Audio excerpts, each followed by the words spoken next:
You are now tuned into Then Radio. If you enjoy our videos, we ask that you consider joining our Patreon to support our channel.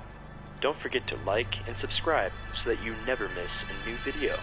We hope you enjoyed today's episode, and as always, thank you for watching.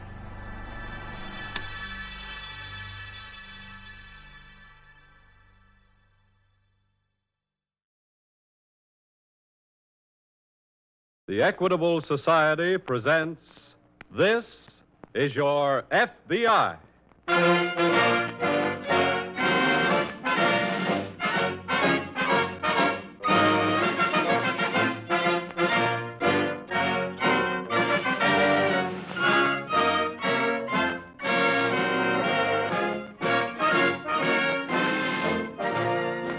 This is Your FBI, an official broadcast from the files of the Federal Bureau of Investigation, presented as a public service by the Equitable Life Assurance Society of the United States.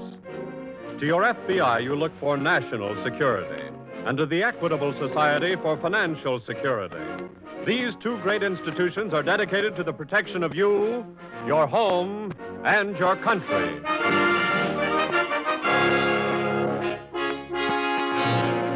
Tonight's file, murder.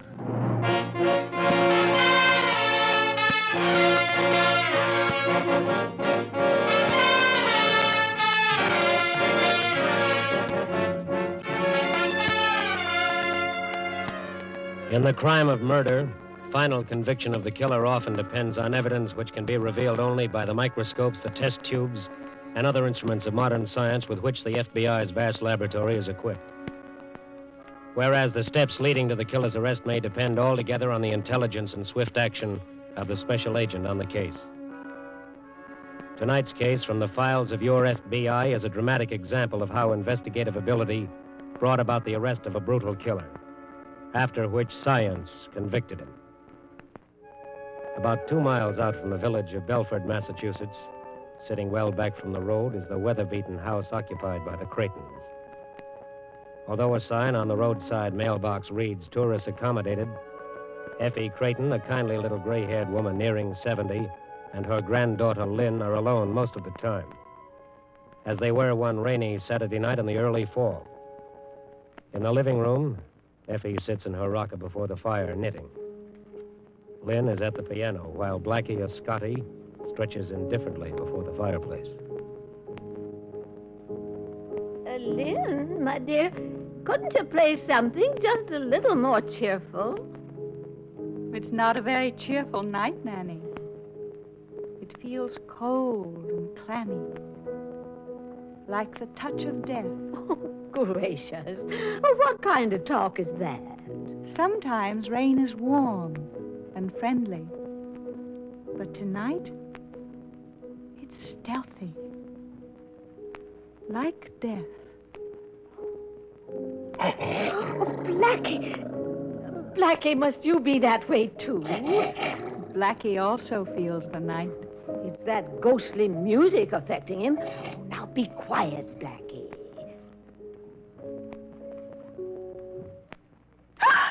Lynn! At the window. Why? A man's face. I saw it. Oh. It's gone now. Lynn, you've just worked yourself into a state with that graveyard music. No, Nanny, I swear it. I saw a man's face at the window, and Blackie saw it, too. Blackie! Blackie, hush, I say. Oh, Lynn, you've got him all worked up, too. But I tell you, I did see a man's face. Nonsense. Land's sake. The both of you are enough. Nanny, I told you. It's just somebody at the door. It's whoever was looking in the window. Fix, go see who it is. No. Well, then I'll go myself. It's probably a traveler just wanting to spend the night. Please, Nanny, don't let him in. Nanny! Blackie, hush that up. I don't see anyone here. Oh. I'm sorry if I frightened you. Oh, it's my old eyes, young man. They just didn't see you right away, standing there in the dark. What do you want? Well, I saw your tourist sign. I've come to try to engage a room. Oh, then come in. Come in. Thanks. Oh, hush, Blackie. You mustn't mind him, young man. Oh, that's all right. You know, I feel that way about strangers sometimes myself. Oh, hello? Hello? What's the matter? Why are you looking at me that way? You were looking in the window a while ago, weren't you? Yes? Why did you do that? Oh, well, please forgive me. You know, I guess that I've seen too many of these horror movies. Now, this house kind of made me think of one of those mystery houses where the mad doctor, he carves up his guests. Oh, good gracious. Yes, that's why I looked in the window, really.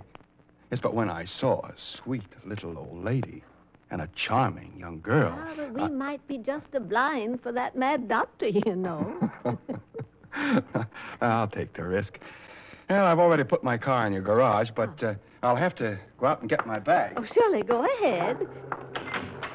What on earth is the matter with you, Blackie? Maybe Blackie senses something we don't. Nonsense. Why, he's a very nice young man. I disagree with you, Granny. Here he comes. Hey, that rain seems to be a bit wet, doesn't it? You get right out of those wet clothes, young man, and I'll scare you up a bite of supper and some hot coffee. Thanks. That'll be awfully nice of you. Get away from that suitcase. I'm sorry. Blackie, now you go on into the living room. Go.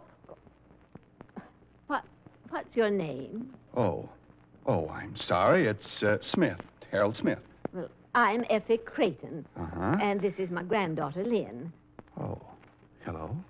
How do you do? Will you just be here for the night? No, well, I might be here longer. That is, if I may. Oh, you can stay just as long as you like. Good. I'd like to make a request. Oh, what's that? You see, I didn't tell anyone where I was going, and Yes? I just wanted to be alone for a few days. Body just has to do that now and again, I guess. But suppose somebody should happen to inquire of us about you. What shall we tell them? I said nobody knows I'm here. Well, even if they do ask Lynn, we don't have to tell them Mr. Smith is here. Now, it's just you don't worry, young man. We won't say a word to a soul. Thank you.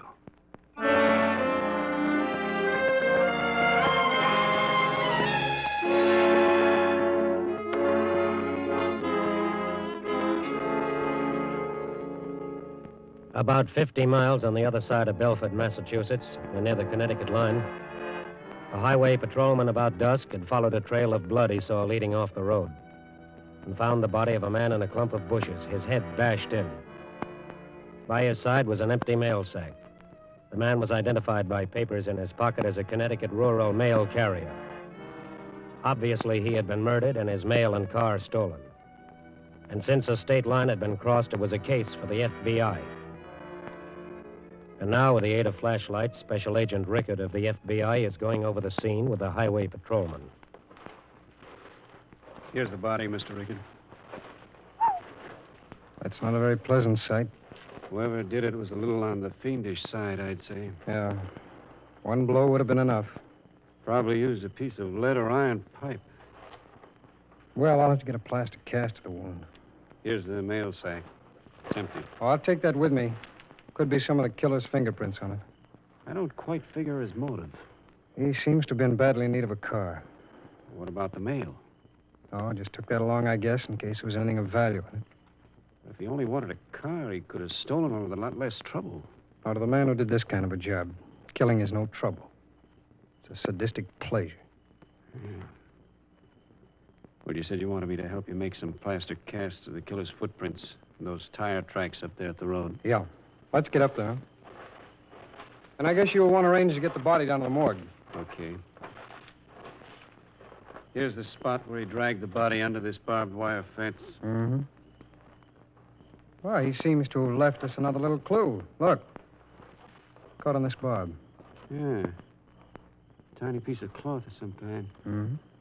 Looks brown to me. Mail carrier wasn't wearing anything of that color. The killer must have snagged his own coat or breeches. Well, I'll take it along to the lab. Let's make those casts now. We got to get a line on this killer fast. There's no telling when or why he'll murder someone else.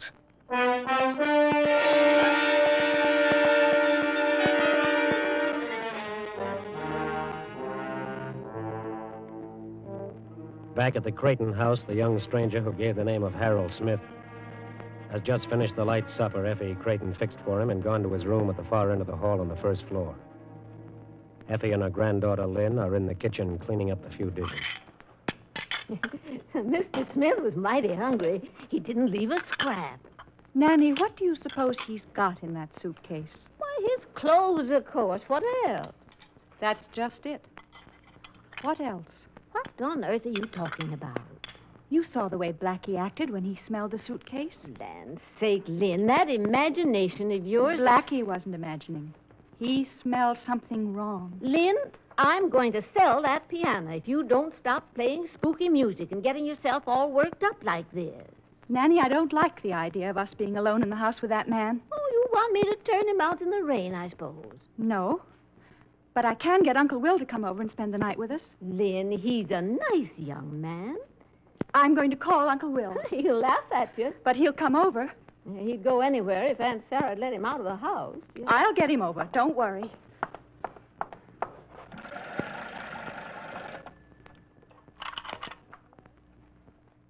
Hello? Hello? Operator? Operator? The phone is dead, Nanny. Dead? Nonsense, Lynn. I said the phone is dead.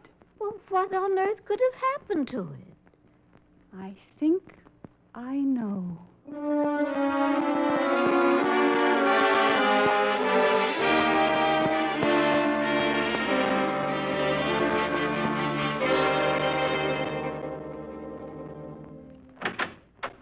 Hello, Jim. Hi, Rick. I got a new lead while you were out. Oh, what's it? The postal inspector cooperating on the case called in from Benning, Connecticut. That's the town the mail carrier worked out of, you know. Yeah. But shortly after noon today, a young man about 6 feet tall robbed a movie cashier. Uh-huh. He was wearing a brown suit, and he didn't use a pistol. He threatened the girl with a heavy piece of pipe. How'd he get away? Ran, disappeared in the Saturday crowd before anybody knew what had happened. Mm-hmm. And he probably commandeered the mail carrier's car to make his full getaway. Mm-hmm. After they got over the state line, killed the mail carrier, dragged his body into the bushes, and took out with the car. Yeah, that sounds just like it. Where's the description of that car, Jim? Oh, right here.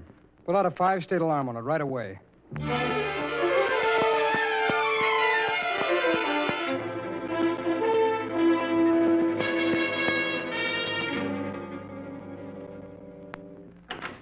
Nanny!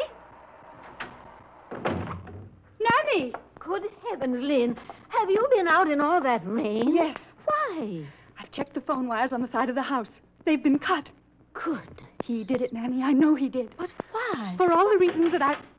Here he comes.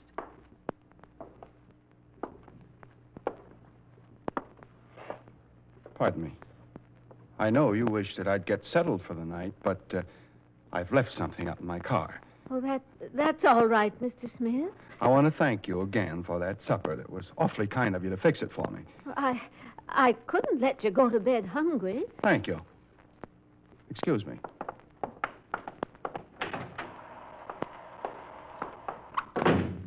Come on, Nanny, quick. Where?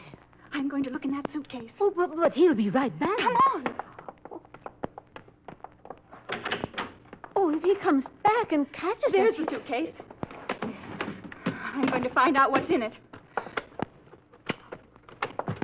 That's got it. Well, it's full of letters. Yes. Look, Nanny. All of them are addressed to people in Connecticut. And... Wait. What is it? There's something heavy under the letters. It feels like a piece of pipe or something. Nanny, look. There's blood on that piece of pipe. Yes. That's blood. I murdered a man with that. Oh. Well, you don't look surprised, young lady. I'm not. Oh, we're not going to let you hide in this house. I'm going to the neighbors and call the police. Get back here. Oh, no. Listen, you, young lady, you pick that up and put it back where you got it. Oh. I said pick it up. Now, until I'm ready to leave here, I'm running this house. See, and you'll both do exactly as I say. Or I'll kill you.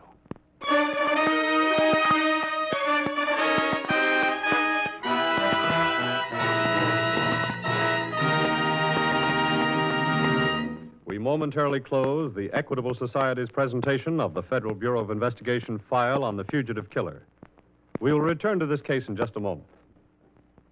One of our most eminent Americans, Benjamin Franklin, was a great believer in societies. As a young man, he formed his friends into the Leather Apron Club. Later, he organized the first circulating library in America and the first fire company in Philadelphia. And in 1743, he founded the American Philosophical Society. From that day to this, Americans have recognized that the best way to get things done is to get together, to cooperate. A society to which more Americans belong than almost any other is the Equitable Life Assurance Society of the United States, with more than 3.25 million members. Now, the purpose of the Equitable Society is security, financial security for its members and their families. Equitable members know that their society is something more than a great organization in which they have insured their lives or provided security for their old age. They know that the Equitable Society is truly a society, that they themselves are the sole owners of this society, and that their management has but one end in view. That end is to make membership in the Equitable Society mean the very maximum of protection and security. To accomplish this purpose, Equitable Society funds are invested wisely and soundly. They are used to promote agriculture and home ownership and to help build up the great industries on which our national prosperity depends. And so, by serving its members, the Equitable Society serves America. And now, back to the file on the fugitive killer.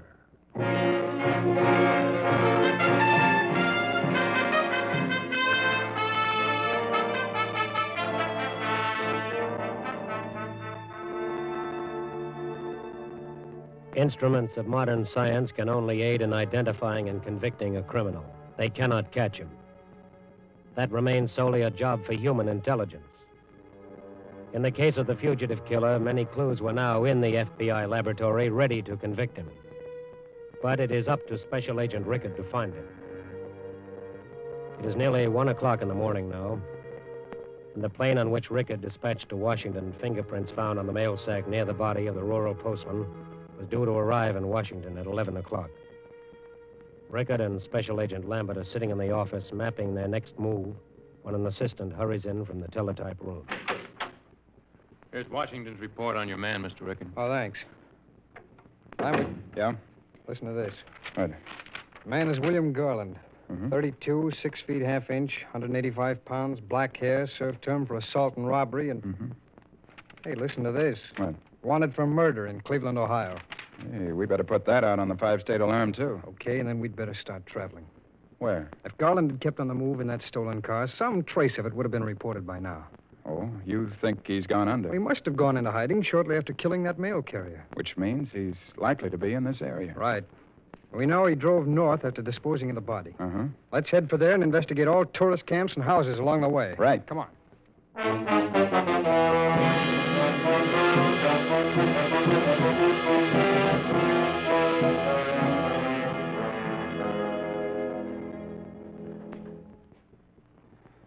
Well, this is really quite a cozy picture, Miss Creighton. Your grandmother dozing in her rocker by the fire. So peaceful. It helps me to think. You see, I'm trying to figure out how to keep from killing you. Why? Well, there might be a better use for you if... That's a car entering your driveway, isn't it? Yes. Well, just a minute. You sit down. Whoever it is has seen the light on. Here, I'll answer it. You stay where you are.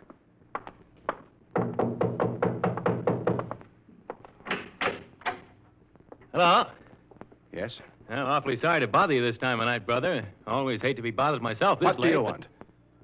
Well, I saw your sign on the mailbox down at the road, and, well, I'd like to take on a bit of shut-eye if it's okay. I'm terribly sorry to have to turn you down. What's the matter, full up? No, it's not that. We should have taken that sign down. There's sickness in the house. Oh, gee, I'm sorry. Say, I hope I haven't disturbed whoever's sick. Oh, you haven't? Well, I'll push into Belford and try my luck there. Thanks anyway. I hope they get better. Yes, thank you, sir. Good night. Good night. I'm sorry I had to turn that gentleman away, but, well, you understand. Yes. Well, I think I've figured out what to do with you, good people. We're going to take a little trip. What do you mean? Well, I can't stay here forever, and I can't leave without you very well. You could kill us. Yes, but I found a better use for you. There's nobody is likely to suspect me if I'm traveling with a sweet little old lady and a pretty young girl, especially if I'm driving a car that the police are not looking for. But they must be looking for your car. They're not looking for yours, and that's the one we'll be traveling in.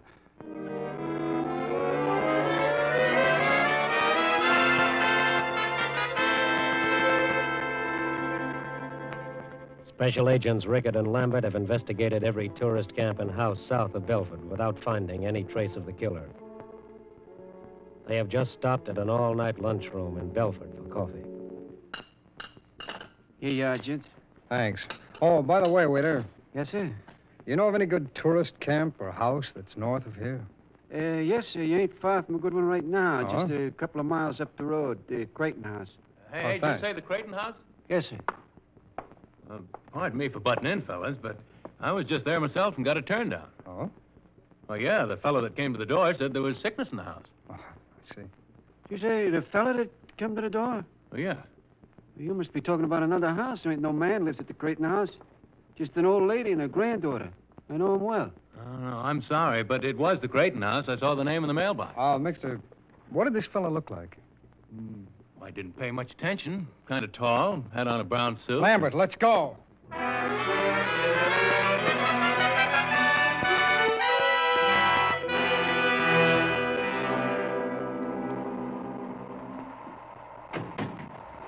Here, now, I'll let you both ride up in the front seat with me. All right, come on. In you go. Take your hands off me. Just where do you think you're taking us? I told you, I'm taking you and your grandmother for a little ride. All right, get in.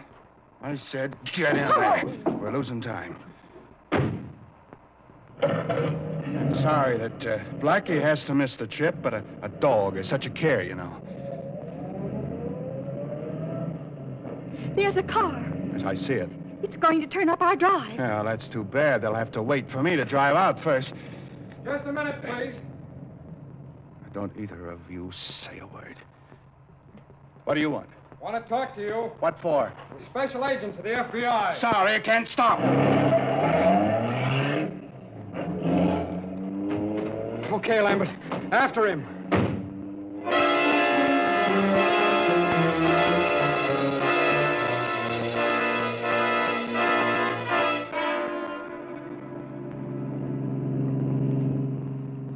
That must be the Creighton woman and the girl in there with him, Rickard. Yeah.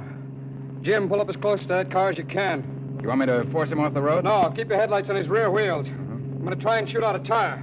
Go to it, Rick. But keep your bullets low. Okay. I got his taillight. That's got it, Rickard. Good work. Come on, step on it, Jim. All right. All right, pull over and start, Garland. And keep your hands on the wheel. You women all right? Oh, thank heaven. Lambert? Yeah? Keep your gun on him. Right. Want to change a tire, and we'll see these ladies safely home.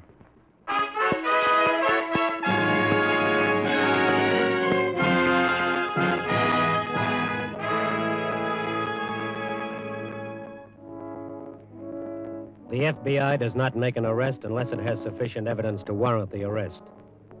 And once a criminal is arrested, his conviction is practically a scientific certainty. For through your representatives in Congress, you have provided your FBI with the means for establishment of one of the most modern laboratories in the world designed for criminal detection.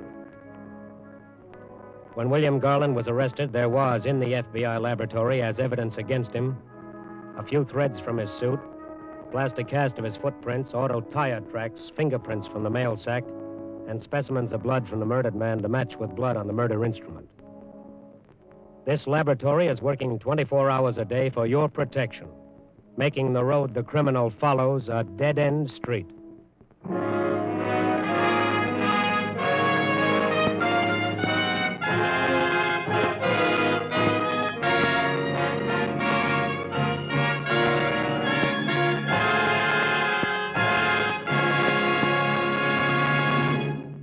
You'll hear about the disposition of this case in just a minute. Imagine a cotton bag so big that the 90,000 square miles of Japan's largest island, Honshu, could have been dropped into it. Incidentally, that wouldn't have been such a bad idea, would it? Such a bag could have been made from a single order for tent canvas, which was filled by America's cotton textile industry last year. At least 10,000 other cotton products were used by the Army and Navy.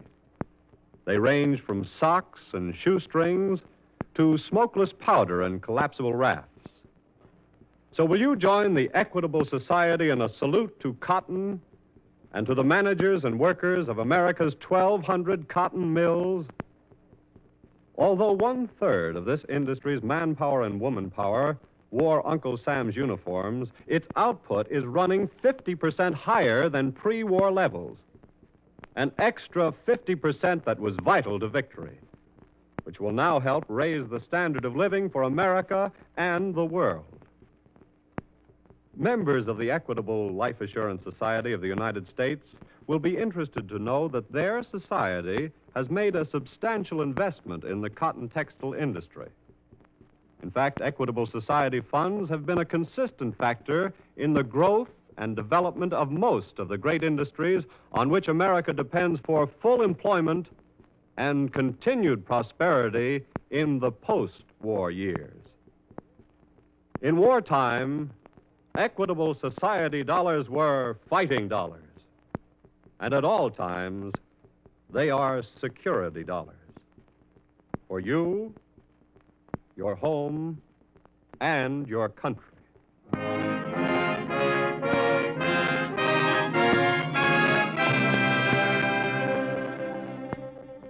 William Garland was turned over to local police. He was tried and convicted on the charge of first-degree murder.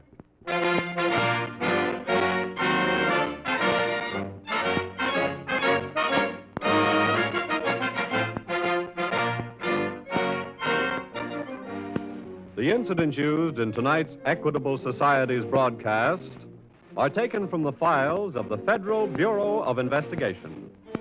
However, all names used are fictitious, and any similarity thereof to the names of persons living or dead is accidental. Programs in this series of particular interest to servicemen and women are broadcast overseas through the worldwide facilities of the Armed Forces Radio Service. Tonight, the music was under the direction of Frederick Steiner. The author was Frank Ferries. Your narrator was Frank Lovejoy. This is Your FBI is a Jerry Devine production. And now, this is Carl Frank speaking for the Equitable Life Assurance Society of the United States and inviting you to tune in again next week at this same time for This is Your FBI.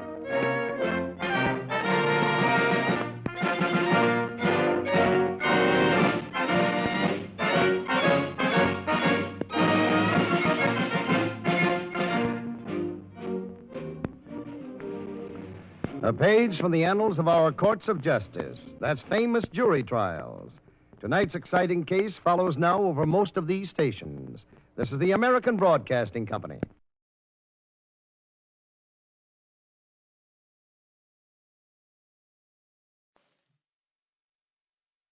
The Equitable Society presents This is Your FBI. This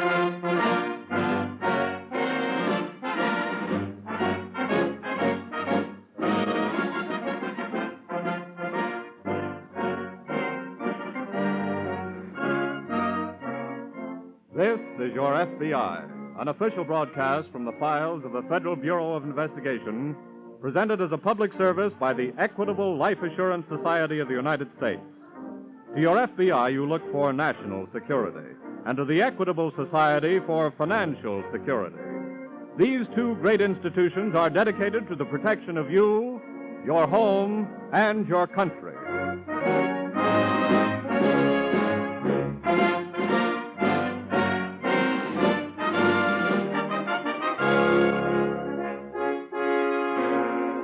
Tonight's file, The Strange Extortion.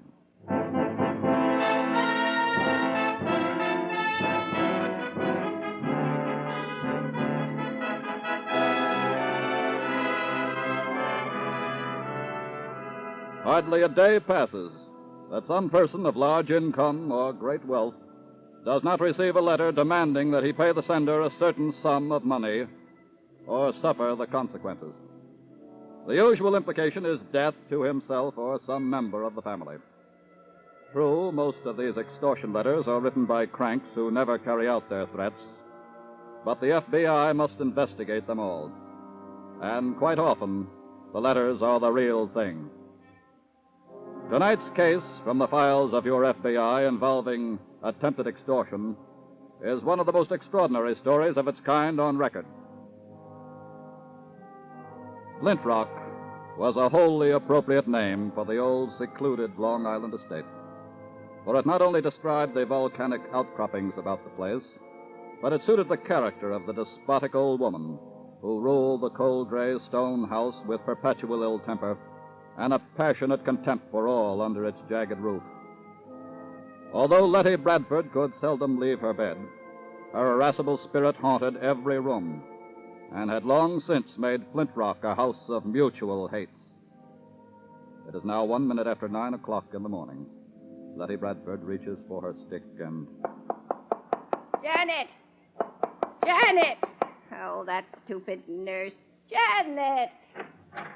Oh, about time, young lady. Good morning, Mrs. Bradford.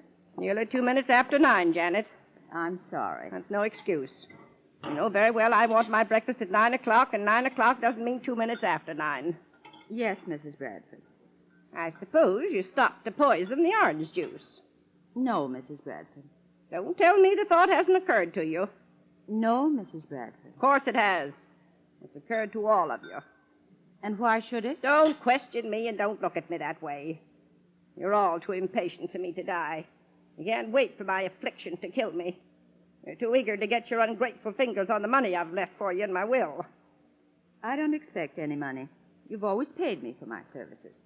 Inefficient as they are. Shall I pour your tea? Don't you always?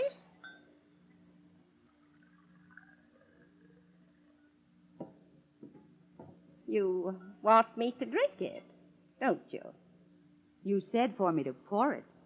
There are some poisons that cannot be detected in a body, aren't there? Yes, there are several. I won't drink the tea. Take it away. Take it away, I say. As you wish. Well, don't stand there tapping like a woodpecker, Charles. Good morning, Mrs. Bradford. Good morning, Janet. Another Judas. I beg your pardon, Mrs. Bradford. Take the tray, Janet.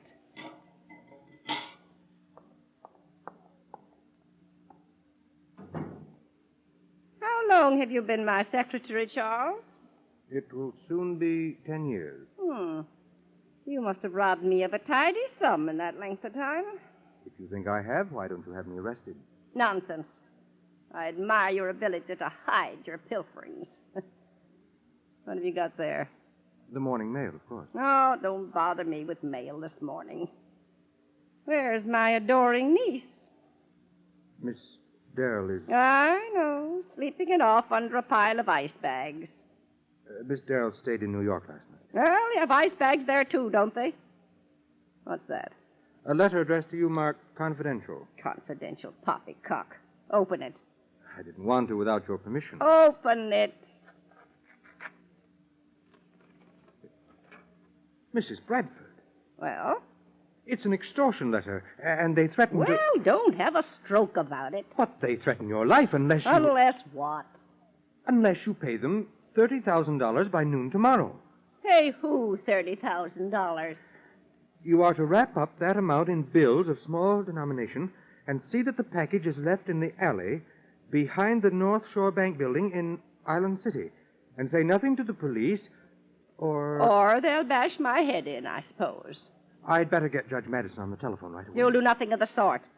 Some crank nonsense. Throw the letter away. But, Mrs. Bradford... You heard me. Throw it away. Very well. Charles, wait a minute. Yes? Why should anyone ask for $30,000? Why not $25,000 or $50,000 or $100,000? Why $30,000? It is an odd amount. Ah, there may be something to this after all, Charles. Get Judge Madison over here right away.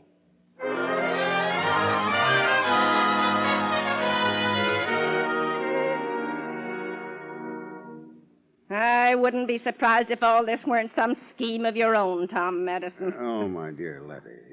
Of course, I could use $30,000 to good advantage, but... Can't you wait until I die, either? As executor of the estate, you'll be able to milk it for a whole lot more than that. Come now, my dear. This is a serious matter. What's serious about having my head bashed in? That would be a happy event for all of you. Oh, please, my dear. If the letter is a genuine extortion letter, you have until noon tomorrow. And you may rest assured, my dear, before then I'll see to it that you have ample protection. I don't want a lot of to-do about this in the papers, you understand? The FBI doesn't operate that way. What does the FBI have to do with it? This is a federal crime, and I must report it to the FBI at once.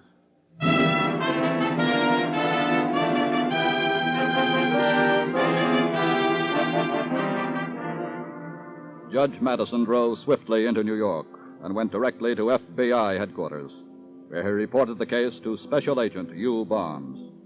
And here is the letter, Mr. Barnes. Uh-huh. Now, this looks like the type of stationery ordinarily used for social correspondence. And whoever sent the letter was careful to use a typewriter. Now, typewriting can be as incriminating, Judge Madison, as handwriting. Each set of type leaves its own peculiar marks. But they don't necessarily prove who did the typing. No, but it's a good clue anyway. Oh, yes, of course. Now, who occupies the house with Mrs. Bradford? Besides the servants, there's Mrs. Bradford's personal nurse, Janice Smith. Well, what do you know about her? And not much, except that she has attended Miss Bradford for 3 years. Single? Yes. A young man calls on her once a week, I believe. Well, what's her attitude toward Mrs. Bradford? Frankly, Mr. Barnes, no one has any real affection for Letty Bradford. Well, from your description of her, that's understandable. Who else lives there? Her secretary for almost 10 years, Charles Forbes, single, about 34. Does Mrs. Bradford have any children or other relatives? Only a niece, Darrell Bradford, about 27. Very attractive. Also single? As Darrell says, she's still playing the field. Nightclub style. Has a generous allowance, I suppose. Not always generous enough. I've had to clear up her gambling debts from time to time. For large sums? Well, they varied in the past. I say past because 3 months ago, Mrs. Bradford swore she would never settle another one. Now, what about the servants? Well, there'd be no reason to suspect any of them, except, Except whom? The chauffeur, Floyd Parker. He likes his drink a little too much, and occasionally he's disappeared for 2 or 3 days at a time on what he calls a little bottlenecking. I see. And Mrs. Bradford says she had a row with Floyd on the subject 2 days ago and fired him. Anyway, Parker's gone. Morley. Yes, Barnes? Get a complete description of Floyd Parker from Judge Madison and start trying to locate him, will you? Right. There are a couple of angles I want to go out on for a while, Judge. Would you be good enough to meet me this evening at the Bradford house? Certainly. And please see that everyone's there, including Darrell Bradford.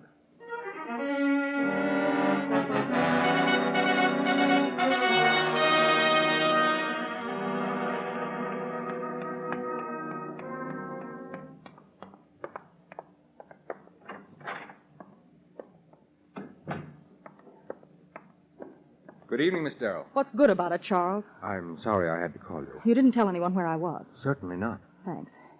Now, why should I have to come all the way out here because that old, you name it, got some kind of crazy letter? The FBI agent wanted everybody here. FBI agent? Yes, he's been all over the house for the last 2 hours. He's in the library now, and he's already fingerprinted all of us except you. What? Yes. You mean he suspects that one of us? I guess it's their job to suspect everybody, Miss Dell. Mr. Barnes, the agent, asked me to have you come into the library as soon as you arrive. All right.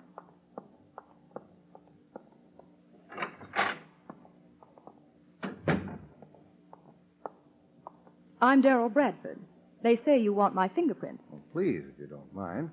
Were you expecting me to object? Do you? Why should I? It'll only take a moment. Now, press your right fingers on this ink pad, please. Good Lord. Wonder if I've robbed any safes lately. Well, probably not, or you would have paid off your gambling debt to Nick. Now, press your fingers on this card here. What do you know about Nick? Well, he's a dangerous man to owe $30,000 to. Now, the left fingers, please. All right, so you know about it. But I didn't write that letter. I didn't say you did or you didn't. If I didn't, who did?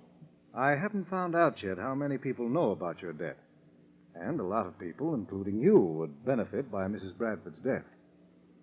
Have you finished with me? Well, for now, yes. Oh, please send the nurse, Miss Smith, in, will you? And I'd rather you wouldn't leave the house. Very well. You're in charge.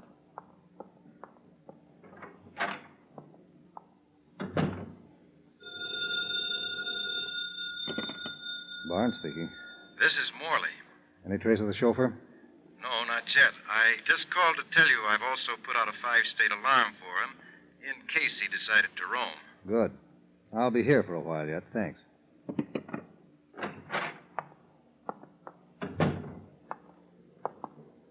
Well? Oh, this is a sheet of your stationery, isn't it, Miss Smith? Where did you get it?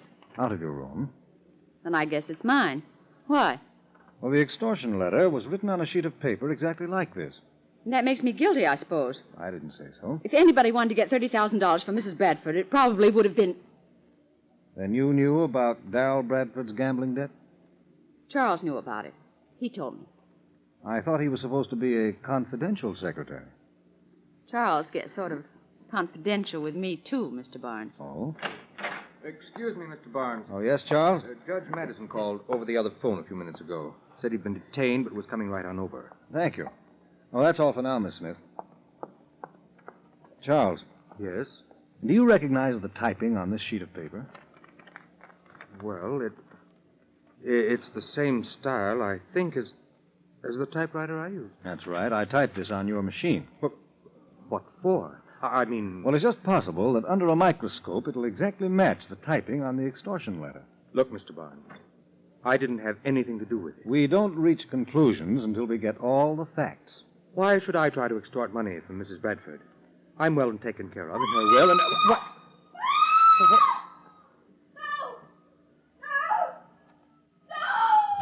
What? Come on.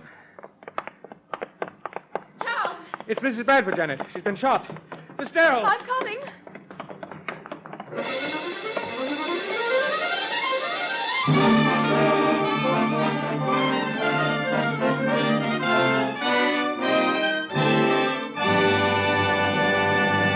We momentarily close the Equitable Society's presentation of the Federal Bureau of Investigation file on the Strange Extortion. We will return to this case in just a moment. A quarter of a century ago, a great American president, Woodrow Wilson, saw the need for world cooperation. He urged the nations to get together, to drop their rivalries, to form a united front for world peace and security. Today, the ideals of this far-sighted leader are an inspiration to those who are planning to banish injustice, war, and aggression from the face of the earth. Members of the Equitable Life Assurance Society of the United States will be proud to learn that this great advocate of international cooperation was a member of their society. Like Woodrow Wilson, this society also stands for security through cooperation. In fact, the Equitable Society is an excellent example of the advantages of cooperation. Instead of trying to struggle with their security problems alone and unaided, 3.25 million Americans have joined forces in the Equitable Society. Instead of continually worrying about the financial future of their families, Equitable members have shifted that burden onto the broad shoulders of their society. The peace of mind which they gain makes them better workers, better fathers or mothers, better citizens. Yes, by serving its members, the Equitable Society serves America. So remember that name, the Equitable Society, the Equitable Life Assurance Society of the United States. And now back to the file on the Strange Extortion.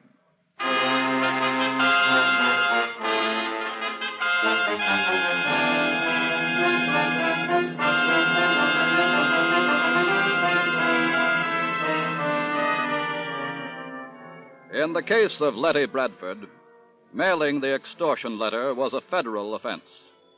But when Mrs. Bradford was found apparently dying of a bullet wound above the right temple, Special Agent Hugh Barnes called Inspector Blanton of the Homicide Bureau, who took charge of the house and posted men to see that no member of the household tried to leave.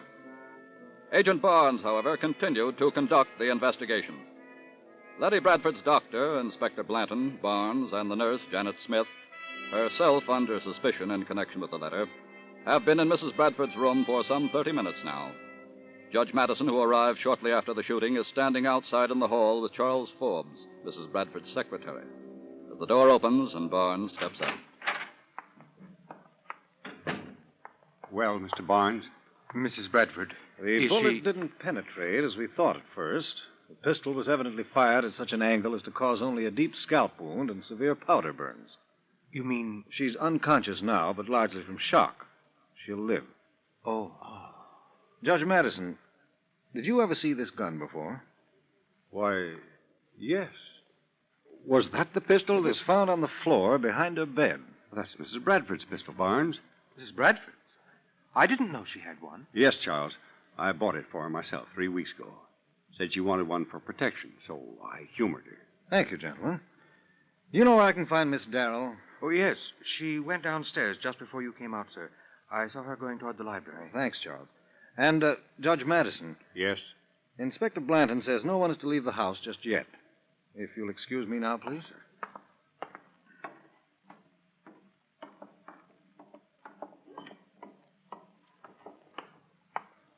Look, Nick, it's not my fault if she doesn't die.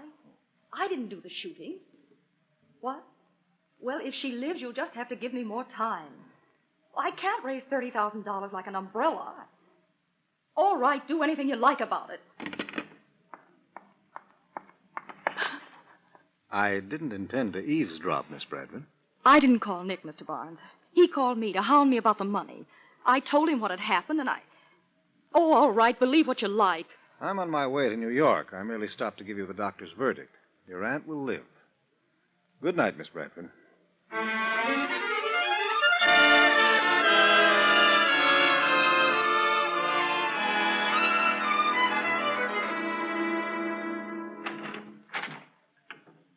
Morning, Barnes. You don't look very happy. Just mixed up, I guess, Morley. No trace of the missing chauffeur yet. Not yet. What about the pistol? There are no fingerprints on it. I can't understand anybody leaving it behind the bed in the first place. When you got to her so fast, I don't see how they had time to escape. Well, they didn't use the window. That's a cinch. You suspect anyone in particular yet? Well, look, Morley, it's easy to suspect nearly everybody out there. Most all of them have acted funny about one thing or another. The nurse about the stationery, the secretary about the type, Darrell Bradford about $30,000.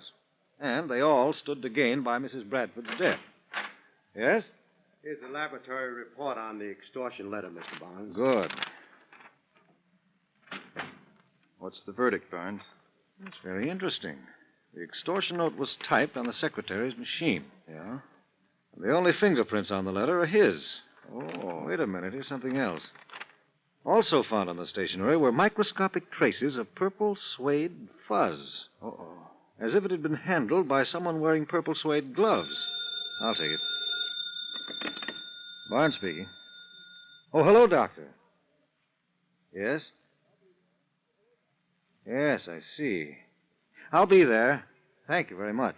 That's Mrs. Bradford's doctor. He wants to keep her quiet for the rest of the day, but says she should be able to talk to me by tonight. Good. In the meantime, I'm going to do a little checking on Nick today. And if you get any word on the chauffeur, call me at the Bradford house tonight. Right.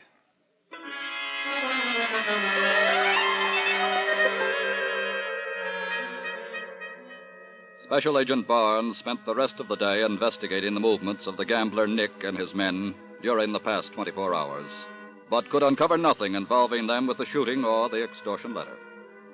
Shortly after dark, Barnes forged his car through a rain and windstorm sweeping Long Island up to the Bradford house. Letty Bradford could talk, but claimed she could remember nothing that happened. Barnes then assembled the others in the library. Charles. Yes? The extortion letter was typed on your machine. But, Mr. Barnes, I tell And you your that... fingerprints were also found on the letter. Of course they were. I read the letter to Mrs. Bradford. I had to handle it to read it, didn't I? And Miss Smith, your fingerprints were not found on the stationery used, but there were traces of fuzz from purple suede gloves. I never owned a pair of purple gloves in my life. And Mrs. Bradford was shot with a pistol which you say you bought for her, Judge Madison. Good Lord, Barnes, you don't think I'm not accusing you or anybody else here of anything, Judge. I'm merely setting down some facts, and I... Excuse me for butting in, Barnes. Morley, I thought you were in New York. Well, I thought I'd better bring him out instead of phoning. The police found our man. All right. Come on in. Parker. I don't get the idea of all this. Are you Mrs. Bradford's chauffeur? Mrs. Bradford's ex-chauffeur.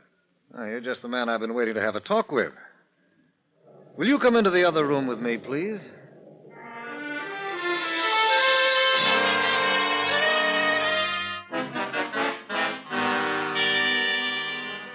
"30 minutes later, Special Agent Barnes emerged from his talk with the chauffeur, whispered something to Janet Smith, the nurse, who immediately set off upstairs. Then Barnes called Judge Madison to one side. Well, Barnes? I think I have it all cleared up now, Judge. Parker, the chauffeur? No, but he was very helpful. He knew something? Yes, something that completely clears Miss Darrell, the nurse, and Charles. Oh? I was finding it awfully hard to suspect any of them anyway. Why so? Well, Miss Smith wouldn't have been so obvious as to use her own stationery. For the same reason Charles wouldn't have typed the letter on his own machine. And Miss Darrell? Oh, she needed $30,000, all right, but she's too intelligent to have demanded a sum which everybody, including Mrs. Bradford, knew she owed to Nick the gambler. Well, that sounds reasonable, but... Oh. I think I found what you want, Mr. Barnes. Yes. I'm afraid you have, Miss Smith. Judge, I think you'd better come upstairs with me. All right.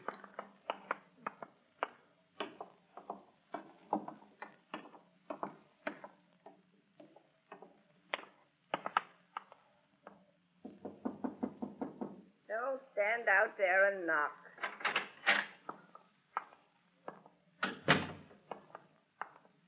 Mrs. Bradford? Well, what are you and Tom Madison up to? When you fired Floyd Parker 3 days ago, you gave him a handsome sum of money to soothe his feelings. What if I did? It's my money. You also gave him a letter to mail. A letter addressed to yourself. What are you trying to say, Are young these your man? purple suede gloves? Well, Oh, certainly they're mine. What are you doing with them? The person who wrote the extortion letter used Miss Smith's stationery, Charles's typewriter, the amount of Miss Darrell's gambling debt, and wrote it while wearing purple suede gloves. Well, what if they And did? furthermore, she sought to escape an uncomfortable death from disease. At the same time, put the suspicion of murder on the beneficiaries of her will, whom she holds in contempt, by attempted suicide with a gun registered in Judge Madison's name. Well, Mrs. Bradford? All right. All right. I did it. It's all true. And I have only one regret. It didn't work.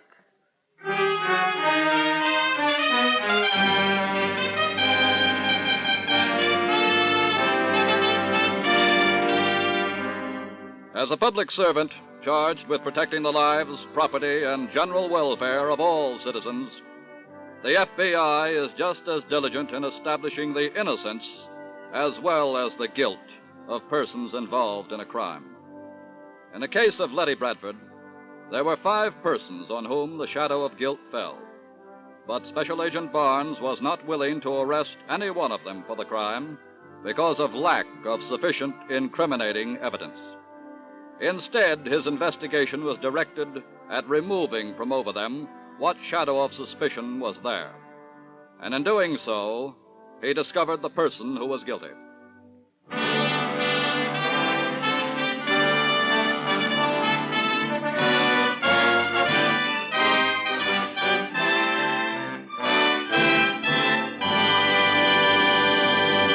You'll hear about the disposition of this case in just a moment. But now, will you join the Equitable Society in a salute to the American industry which employs more men than any other except farming? An industry which is most typical of democracy and free enterprise because it is made up of many thousands of little businesses. A salute to the architects, engineers, lumbermen, the contractors, plumbers, electricians, masons, and carpenters who constitute America's great building construction industry. During the war, these were the men who built army camps and vitally needed factories almost overnight. During the post-war years ahead, this is the industry which will be the wheelhorse of our national prosperity. Authorities estimate that the building construction industry will erect 1 million homes a year for the next 10 years and will give employment to 4 to 5 million men. Today, the need for more manpower is acute in this industry, and it can be counted on to provide large numbers of jobs for ex-war workers and returning servicemen. For many years, the Equitable Life Assurance Society of the United States has been closely associated with the building construction industry. Equitable Society funds have made possible the construction of countless homes, factories, and business buildings. Every time a member of the Equitable Society pays a life insurance premium, he knows that his money is helping to make jobs for millions of his fellow Americans. For just as Equitable Society dollars were fighting dollars in wartime, so at all times they are security dollars for you, your home, and your country.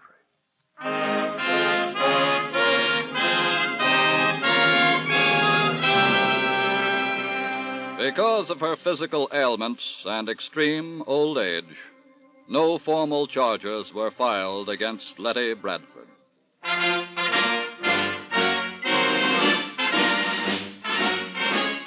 Next week on the Equitable Society's presentation of This Is Your FBI, be sure to hear the adaptation of the forthcoming 20th Century Fox motion picture, The House on 92nd Street, relating the counter-espionage work of the FBI in protecting the secret of the atomic bomb.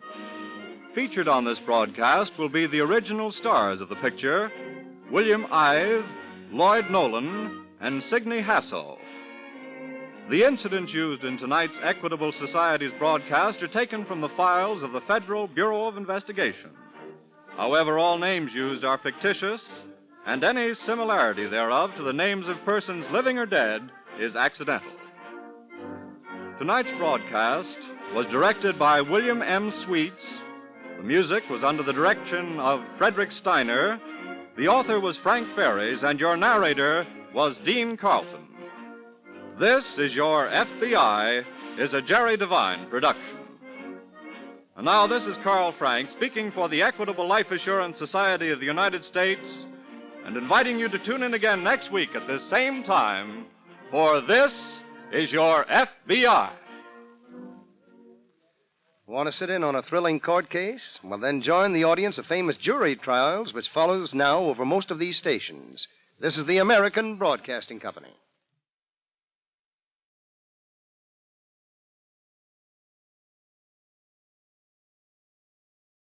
The Equitable Society presents This Is Your FBI.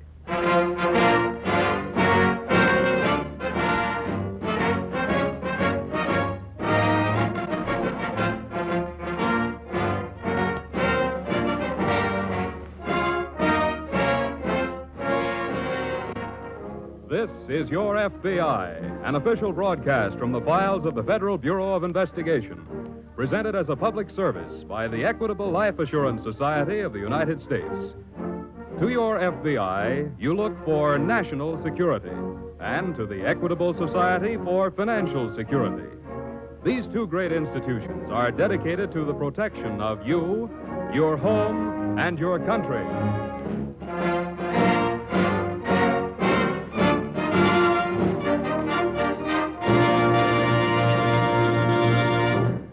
Tonight, as a departure, we bring you the preview of a sensational motion picture, The House on 92nd Street, produced by 20th Century Fox, with the actual cooperation of the FBI. It reveals the most daring espionage plot of World War II. This dramatic screenplay stars William Eythe, Lloyd Nolan, and Signe Hasso, and we have them here in person for our preview. This is Your FBI presents The House on 92nd Street.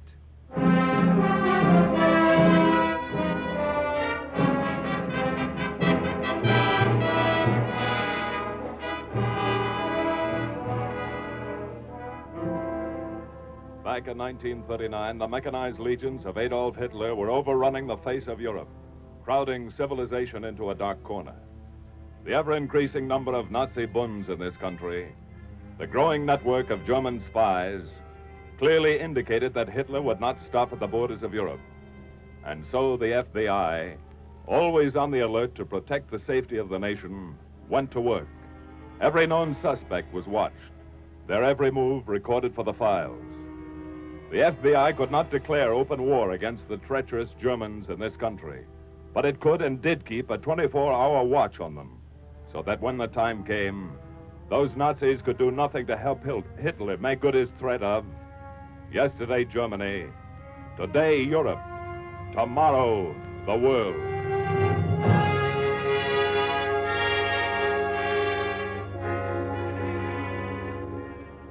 As our story opens on an afternoon in the spring of 1939, William Dietrich, a good-looking, husky young man, is standing near a pole vaulting pit on a college athletic field. He's in track uniform, and as he flexes his muscles before making his first jump, he is approached by two men. Pardon me. Are you William Dietrich? That's right. We would like to talk to you. What about? My name is William Gross. How do you do? And this is August Kaufman. How do you do? Hello, Mr. Kaufman.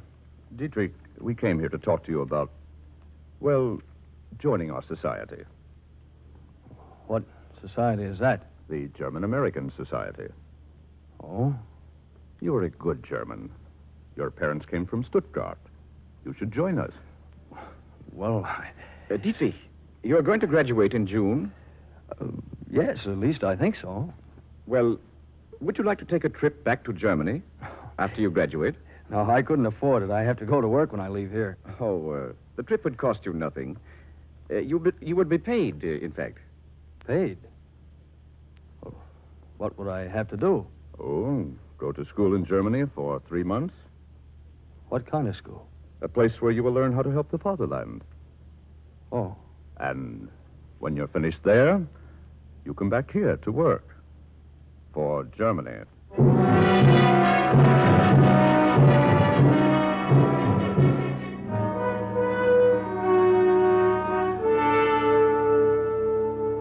William Dietrich was a first-generation American, and like most first-generation Americans of German descent, he was a loyal citizen of this country, not a loyal Nazi. He asked the representatives of the German-American Society to wait for his answer, because he had a plan. With that plan in mind, he telephoned the FBI in Washington. The next morning at FBI headquarters, William Dietrich was seated across the desk from Inspector George A. Briggs. Well, that's just about the whole story, Mr. Briggs. I see. I've had you checked since you called. You have? Yes. I find you can be trusted. And it's all set? I can really go? Oh, no, wait. Not so fast. Before you do anything, I have to tell you what you'd be up against. Well? If the Nazis should find out that you're working with us, they wouldn't think any more of killing you than of striking a match. And they only kill people they like with bullets. Yeah, I know that. And furthermore, the FBI doesn't command anyone to take his life in his hands. Well, that's why I called you, Mr. Briggs. I understand. When did your friends When did you tell them that you'd let them know? Wednesday night. Well, you've got almost a full week to make up your mind. After you give them an answer, call and let me know what that answer is. Mr. Briggs, I think I can save you a phone call. I know what I'm going to tell them. Then let's go to work.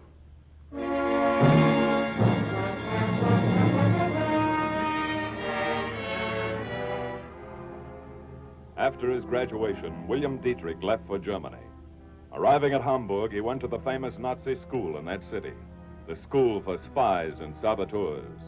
When he had learned his lessons well, he was ready to return to the United States. He was given counterfeit identification papers and some genuine credentials with which to introduce himself to the Nazi contact in New York. While he was still on the high seas, en route back to New York from Lisbon, Inspector Briggs and a special agent named Walker were busy at the FBI headquarters in Washington. Here's a report you should see, Walker. Oh? What's it about? A man was hit by a cab in New York 3 days ago. Some papers were found on him that looked suspicious, so they sent them down to us. Mm-hmm. He was carrying a forged passport, but his fingerprints show that he was Captain Franz von Wert. Well, he's one of their top men. He was. He died on the way to the hospital. I see. Anything come out of his papers? Yes, we sent one of the letters he was carrying to the laboratory. They found some numbers written between the lines in disappearing ink. Cryptanalysis just broke it down. And? It said, concentrate on process 97. Well, that means nothing to me. It didn't to me either. So I called a meeting this morning of Army and Navy intelligence. I read them the message. Any response? Oh, plenty. Process 97 is our new secret weapon. Oh. Nobody was even supposed to know that we were working on it. What's our move? First, we've got to find out how much the Nazis know about it. And second, how they found out. Well, young Dietrich ought to be able to help us out on that one. Maybe, yes. His German credentials came in on Clipper this morning. I have them here. Oh, read them to me, will you? They're in German, and translated they say, William Dietrich is specifically authorized to receive all reports for transmission direct. And that's the first paragraph. Uh-huh. Leave that one as it is. Right. Paragraph 2 says you're instructed to look to him for all payments.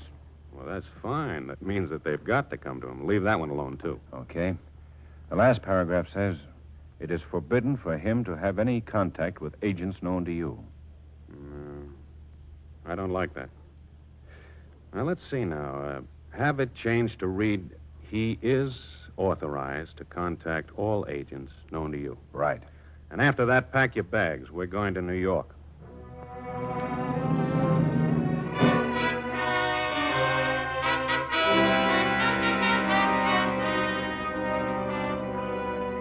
A few days later, a Portuguese freighter came into New York Harbor. William Dietrich, one of the passengers, brought his luggage down onto the pier, where it was checked by a customs inspector. The customs man was FBI Inspector George A. Briggs. As Briggs went through the bags, he quietly slipped Dietrich the new credentials. The forged credentials, which would give Nazi spy and counter-espionage agent William Dietrich more freedom. When he left the pier, Dietrich took a cab to the house on 92nd Street. There he rang the bell and was admitted into the ground floor dress shop, a dress shop run by Elsa Gebhardt. You're Elsa Gebhardt? That's right. Well, they didn't tell me you were so pretty. Who are they? Oh, pardon me, I'm sorry. My name is Bill Dietrich. Oh, I've been expecting you. Good. Here's a message for you from Colonel Strassen in Hamburg. Who's that, Elsa? This is William Dietrich. Ah. Is he the new one? Yes, Max. He brought this message from Felix. He is William Dietrich. He's authorized to receive all reports for transmission direct. He's authorized to pay RC. He's authorized to contact all agents known to me. That's what Colonel Strassen said. But I don't understand. He never sent anybody else with orders like that. I'm going to check these credentials. Oh. I'll write to a friend of mine in Argentina. He'll get a message through to Hamburg. Okay, but meanwhile, I've got to go to work. What do you want? Enough parts to build a radio transmitter. Here's a list of what I need. Why don't you buy them yourself? I can't afford to be caught buying radio parts. He's right, Max. Here's the list. Get them. Okay. That will be all for now, Mr. Dictator. Very well. Don't go out through the front door. How then? Use this back door. And then walk out through the alley into 93rd Street. Okay. Goodbye, Miss Gebhardt. Goodbye. Max. Yeah. Follow him.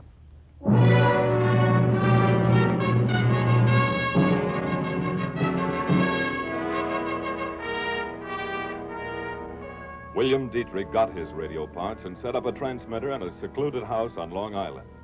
He never transmitted to Hamburg, though.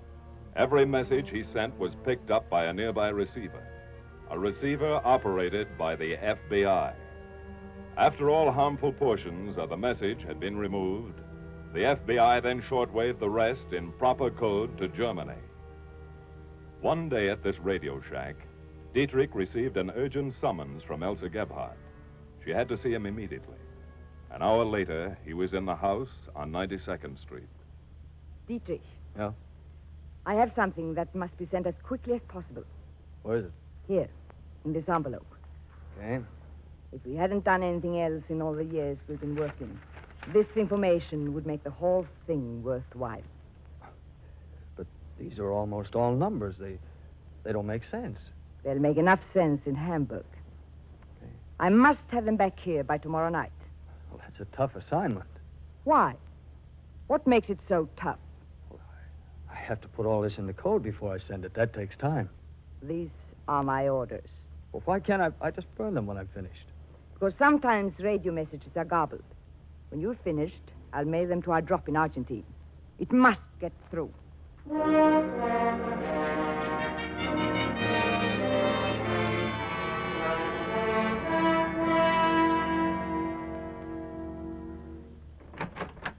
I come in? Yes, come ahead, Walker.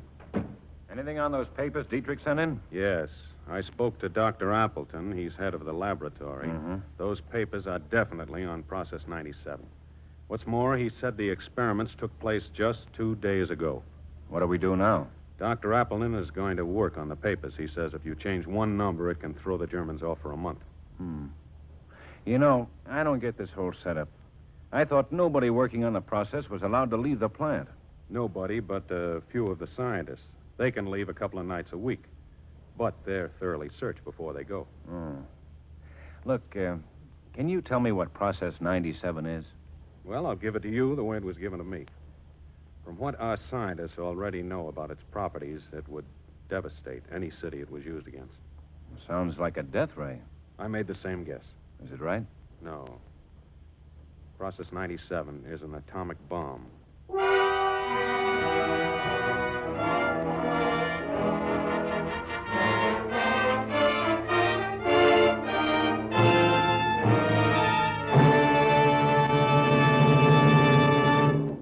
We momentarily close the Equitable Society's presentation of the Federal Bureau of Investigation file on the house on 92nd Street. We will return to this case in just a moment. You know the old saying, there's safety in numbers. Well, that's exactly the kind of safety enjoyed by members of the Equitable Life Assurance Society of the United States. Each member of this society has 3.25 million fellow members. From the premium dollars of this vast number of men and women has been built a gigantic protective fund. In managing this fund, the Equitable Society never forgets the principle of safety in numbers. So equitable dollars are put to work in a large number of different ways. In fact, it's difficult to mention a basic American industry in which equitable dollars do not play an important part. They are invested in farming and shipbuilding, in mining and railroading, in public utilities and steel mills, and hundreds of other worthwhile enterprises. Remember, complex as all these activities may be, the management of the Equitable Society has two simple objectives. First, to make it easy for those who become equitable members to gain security for themselves and their families. Second, to make sure that equitable funds are a force for good, always used to promote the industrial and financial health of this country. Thus, by serving its members, the Equitable Society serves America. And now, back to the FBI file on the house on 92nd Street, starring William Eith Lloyd Nolan and Signe Hasso.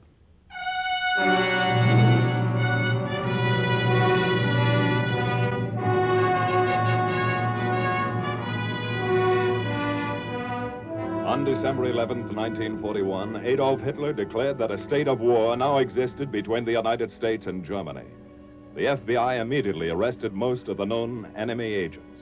But Elsa Gebhardt and Max Coburg were allowed to continue their work because the FBI had to know. The very fate of the war we were fighting depended upon locating the leak through which Nazi Germany was getting the benefits of our experiments on the atomic bomb.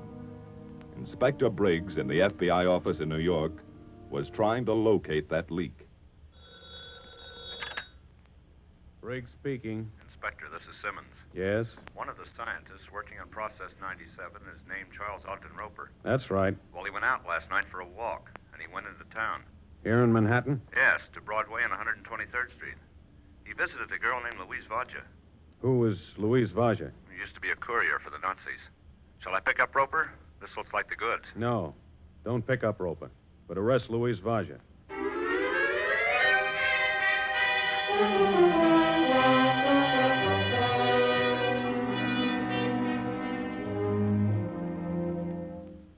Miss Vaja, we've just been wasting our time. But I've been telling you the truth. Listen. You once worked as a hairdresser on the North German Lloyd liner Europa, correct?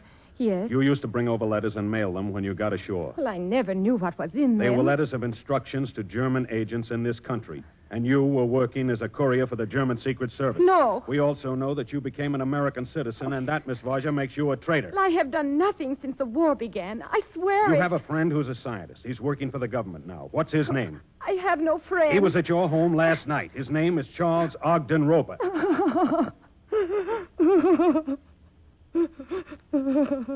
Now, let's have your story.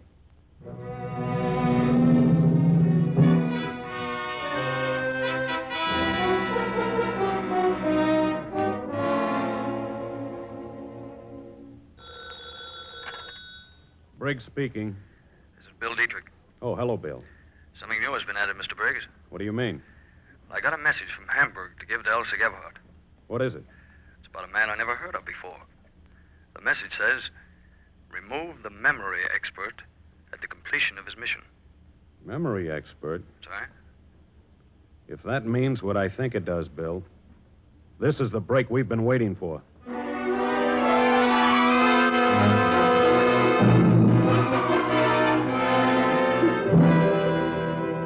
Inspector Briggs was almost certain that Charles Ogden Roper was the memory expert, but he had to be sure. He checked Roper's birthplace, his college, his friends. Learning that years before he'd been in show business, he contacted many theatrical booking agents. In the office of one agent, a picture of Roper was found. A picture captioned, Charles Roper, Memory Wizard. That was the name of the act, and that was all Inspector Briggs needed. That afternoon at Dr. Appleton's laboratory. Dr. Appleton, why have I been brought here? This gentleman is from the FBI, Mr. Roper. The FBI? Mr. Roper, see if you recognize these photostats. Why, they're photostats of the formula we worked on last week. I understand that you're one of the scientists privileged to leave the plant. A few evenings each week, yes, sir. A week ago tonight, you went out, didn't you? A week ago tonight? Yes. Last Friday night? Mm-hmm. Yes, sir. I did go out. I visited a friend's house. What for? To play chess. What's your friend's name? I don't remember. Oh, come now. The great memory experts, Charles Ogden Roper. You can't remember your friend's name? It's Louise. Louise Vaja. How long have you known him? 3 years. A week ago, Mr. Roper, $5,000 was paid into your bank account. Why? I sold some securities. Dr. Appleton, why does he ask me all these questions? This gentleman thinks you memorized parts of the formula before you left here. That's not true. And when you got to your friend's house, you set them down. No. We know all about you, Roper. We've traced you back to the day you were born. We even know the approximate date that you're scheduled to die. Die? Listen to this. It's an intercepted message direct from Germany. It says, remove the memory expert at the completion of his mission. Oh.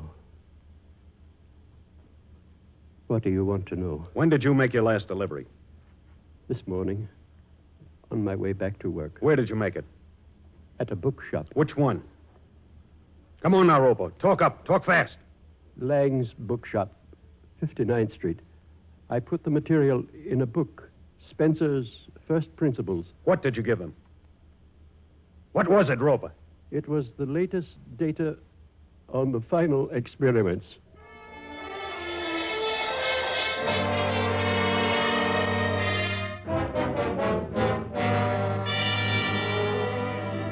After Roper's confession that he was in league with a Nazi spy ring, the FBI went to Lang's bookstore on East 59th Street. Mr. Lang did not know anyone named Roper. He had never heard of anyone named Louise Badger. His shop contained no copy of a book called Spencer's First Principles. It was gone.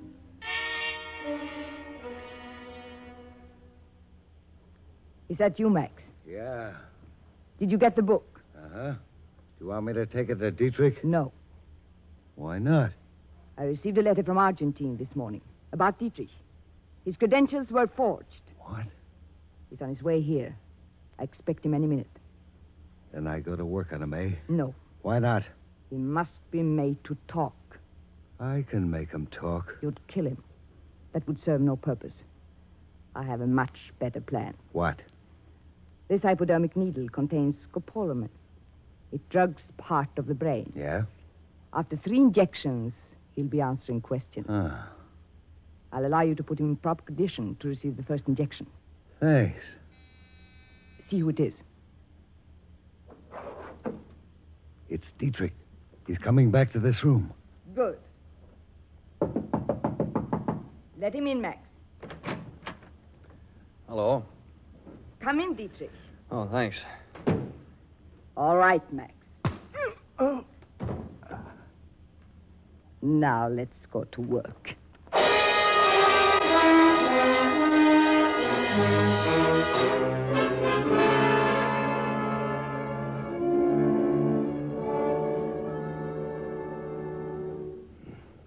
Talk, you swine. Talk.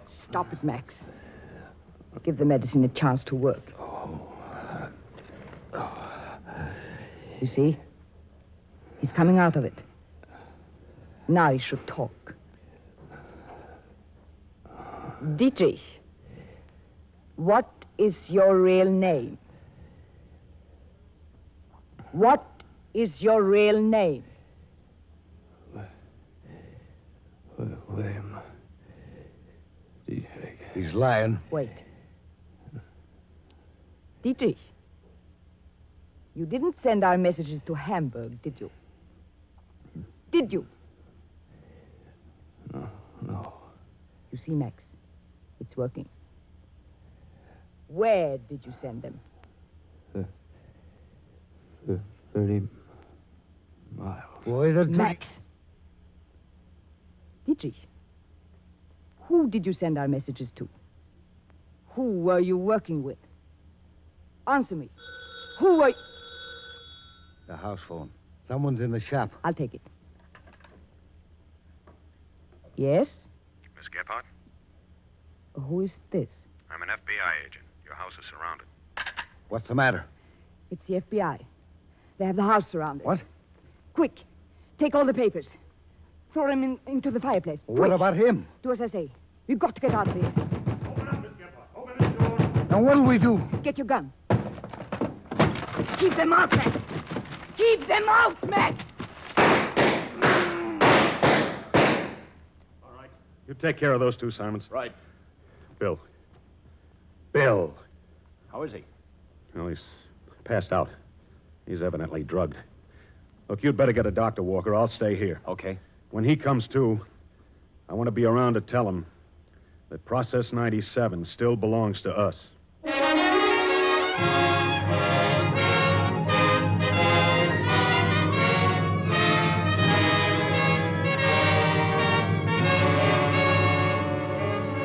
Thanks to the courageous work of the FBI, Process 97 remained in the possession of this country.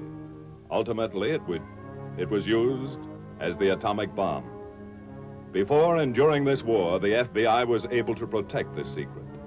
But someday an enemy may discover the formula of atomic power in his own laboratories.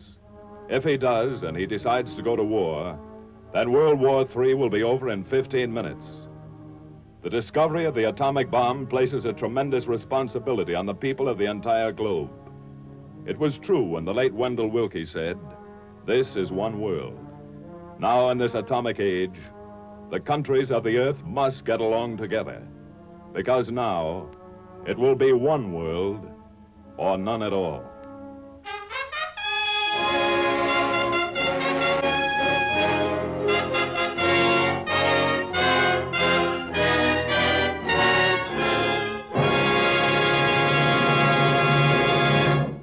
You'll hear the disposition of this case in just a moment. Tonight, will you join the Equitable Society in a salute to an industry which will play a key role in building the better world of tomorrow? A salute to the scientists and workers in America's chemical industry. The outstanding wartime achievements of this industry are too numerous to mention. So let's take only one, the atomic bomb. The chemical industry made a major contribution toward unleashing the enormous power of the atomic bomb. Right now, this industry enters into your daily life in 1,000 different ways. Consider the food you eat. Its growth was aided by chemical fertilizers and insecticides. The clothes on your back, the shoes on your feet, the ink in your fountain pen, the paint on your walls. To all these and scores of other articles of everyday use, chemicals and chemical research make vital contributions. And it is to the chemical industry that thousands of other industries look for expert aid in developing the improved post-war products that will make life happier and easier for all of us. Members of the Equitable Life Assurance Society of the United States will be proud to learn that their premium dollars have helped finance this great industry, and that over the years, Equitable Society funds have been invested in many of the great chemical plants that did so much to help win the war and will do even more to win the peace. Just as Equitable Society dollars were fighting dollars in wartime, so at all times they are security dollars for you, your home, and your country.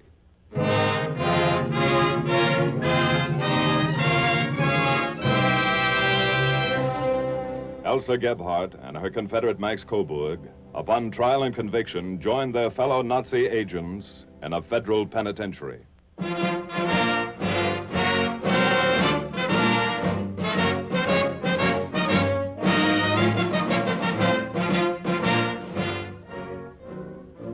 The incidents in tonight's Equitable Society's broadcast are taken from the 20th Century Fox exciting drama, The House on 92nd Street, soon to be seen in all the nation's motion picture theaters, starring William Eyth, Lloyd Nolan, and Signe Hasso.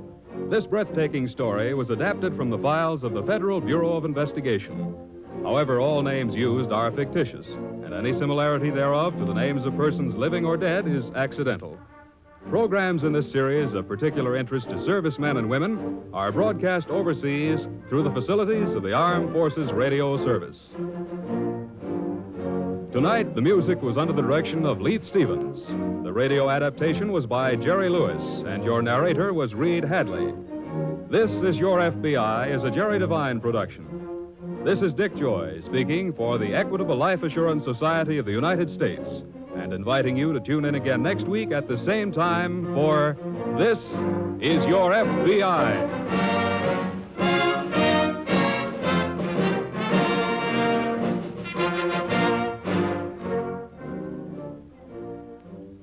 This is the American Broadcasting Company.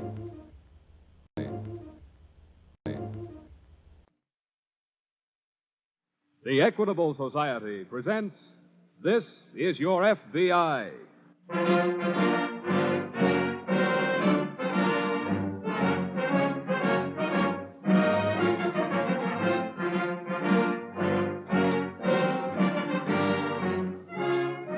This is Your FBI, an official broadcast from the files of the Federal Bureau of Investigation, presented as a public service by the Equitable Life Assurance Society of the United States. To your FBI, you look for national security, and to the Equitable Society for financial security. These two great institutions are dedicated to the protection of you, your home, and your country.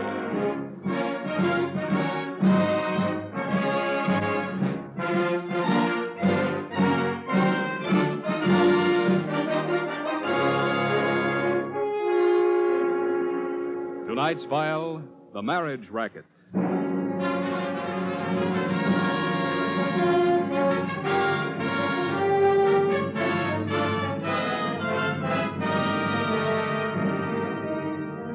In the years that have just finished their parade into the history books, the people of the world became accustomed to the cruel reality of having the earth fertilized with the blood of millions of soldiers. Sudden violent death became the normal thing. The pages of every newspaper carried their mournful honor rolls. But that was war. That was a crime all of civilization was guilty of having committed. That was a crime the FBI could neither prevent nor solve. But now we've come upon a period of peace. A period when the FBI can and does prevent crimes. Above all others, it's most important that the FBI and all law enforcement agencies prevent one certain crime. Because once that crime has been committed, all that remains is catching and punishing the criminal. The victim is beyond saving. This crime is murder. Our story tonight takes us to a pleasant farming community in Iowa. Chris Newton, who owns 200 acres of the best land in the county, has just returned home from the city with a new wife. This is their first day together at home. Della? I'm in the kitchen, honey. Oh. Well, something smells good. Chicken. With dumplings? With dumplings. Golly. You just get over that wash up. Everything's just about ready. Wait a minute. Huh? I got something for you. Kind of like a surprise. For me? Mm-hmm. Here. Chris. Go on. Open it. Sure.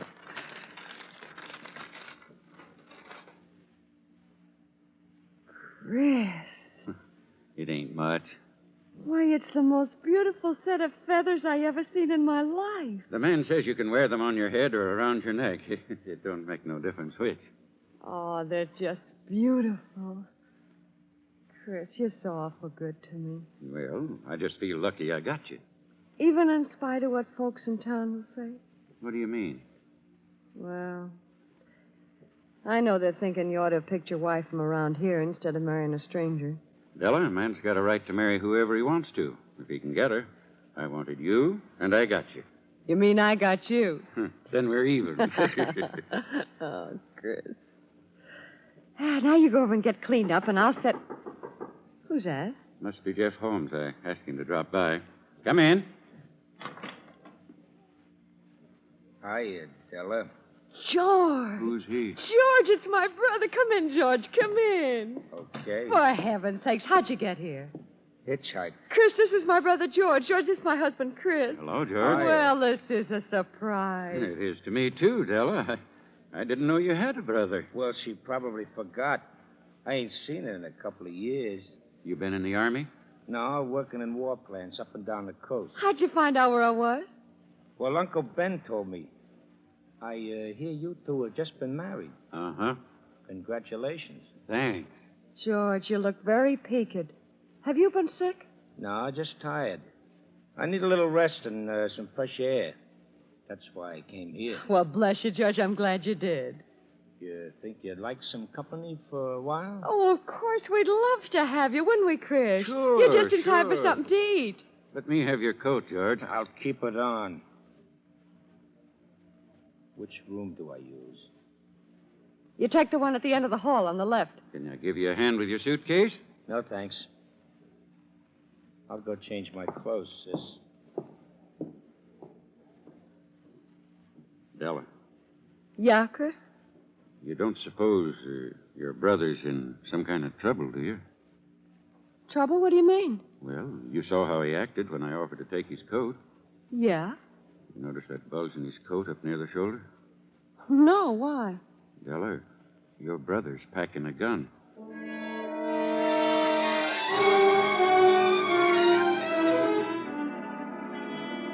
The smallest clue may lead to solving the biggest crime. And so the FBI is always careful to check every lead supplied them by alert local police forces. The day that Della's brother George came to visit his sister, the police in Des Moines picked up an abandoned car bearing an Oregon license plate. Checking, They found that the car had been stolen the week before in Portland. The Des Moines office of the FBI was notified. And within a matter of minutes, Special Agents Adams and Kendall were on the scene, going over the car with a fine-tooth comb. I say whoever abandoned the car intended staying in the vicinity a while. What do you think, Bob? Uh-huh. You find anything in the back? Oh, just a couple of newspapers so far. Well, while you're looking around, I'll start getting a few fingerprints. Ought to get some clear ones off the doors, anyway. Hey, wait a minute. Huh? What'd you find? Marry Me. What? Yeah, it's a magazine slipped behind the seat. Marry Me? One of those, Lonely Heart things published in Chicago.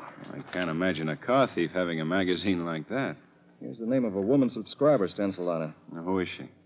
Well, it was originally addressed to Adela Williams in Chicago, but it was forwarded to, Mrs. Henry Lewis, Portland, Oregon. A Lonely Heart must have found a mate. But it wasn't the owner of this car. His name's Hancock. You know, we'd just better take this magazine along with us. Okay. Help me get a few fingerprints, Bob. We'll get them off to Washington.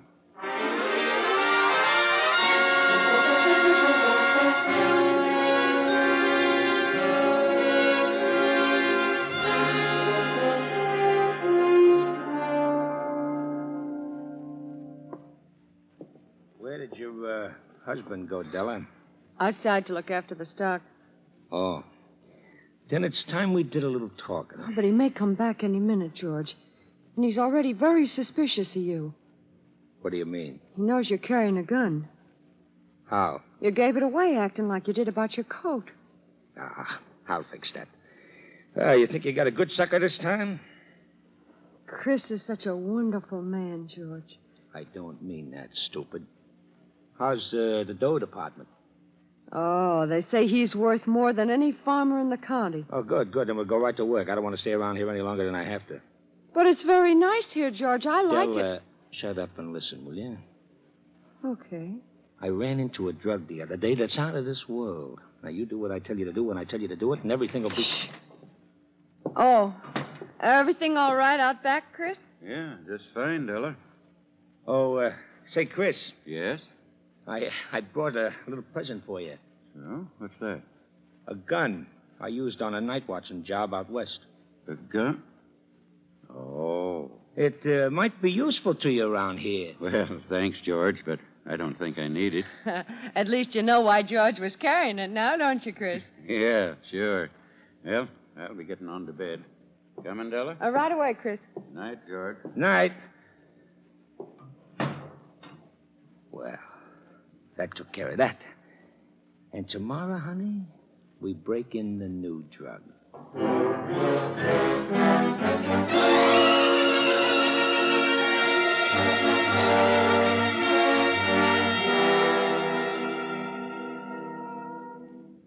Sorry I took so long for lunch, Bob.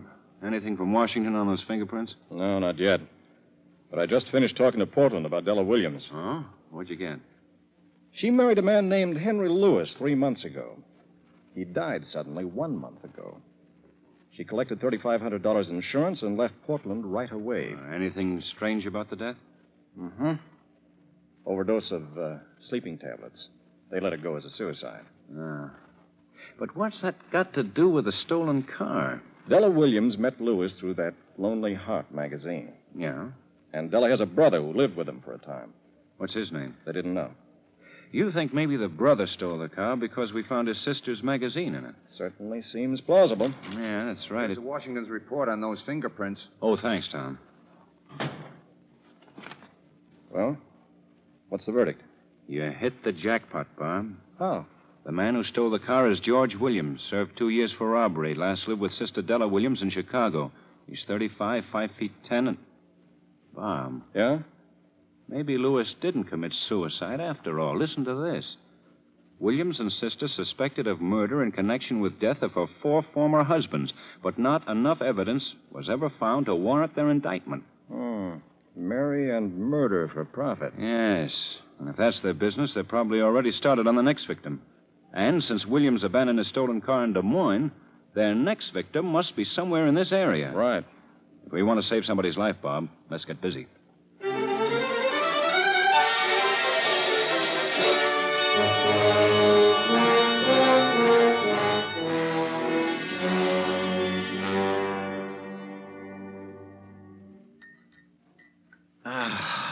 What a supper. Oh, Chris. I mean it. George, your sister's about the finest cook that ever hit these parts. Yeah, she does okay. Oh, now stop that talk, both of you. How about some more coffee? Yeah, just fill it right up, Della. Okay. You want some, George? No, thanks. I had enough. I think I'll take another biscuit if you got some more handy. Why, sure. They're the best doggone. Oh, Chris. Oh. What's the matter, Chris? Oh, my heart. I can't. Can I do anything? Get Dr. Matthews. He's out. Shall I call the doctor? Sure, why not? This has got to be a very legitimate murder.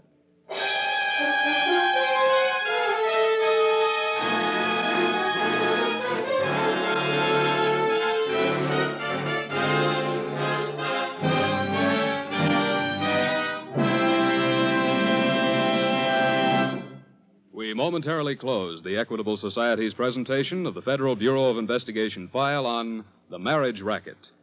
We will return to this case in just a moment.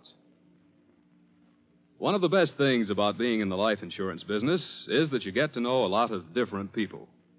For instance, in the Equitable Life Assurance Society of the United States, our circle of friends is a very wide circle indeed.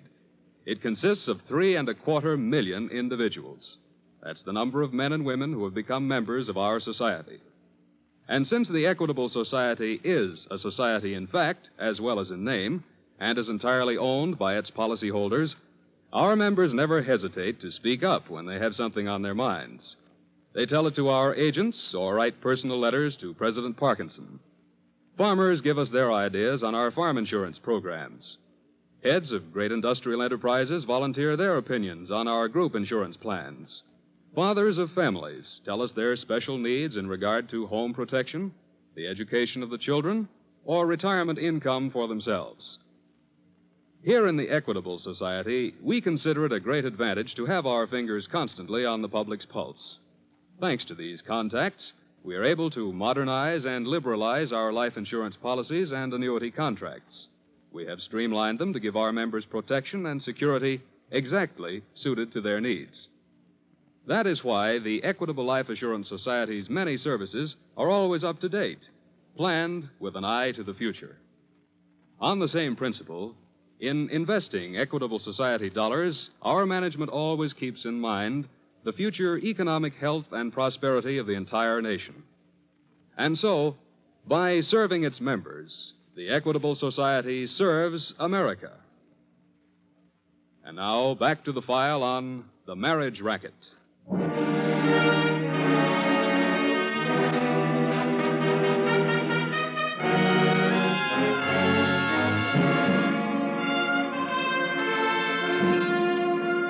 George Williams, with that sublime ego which drives all criminals to the belief that they're too smart for the police, had stolen a car and driven it across a state line.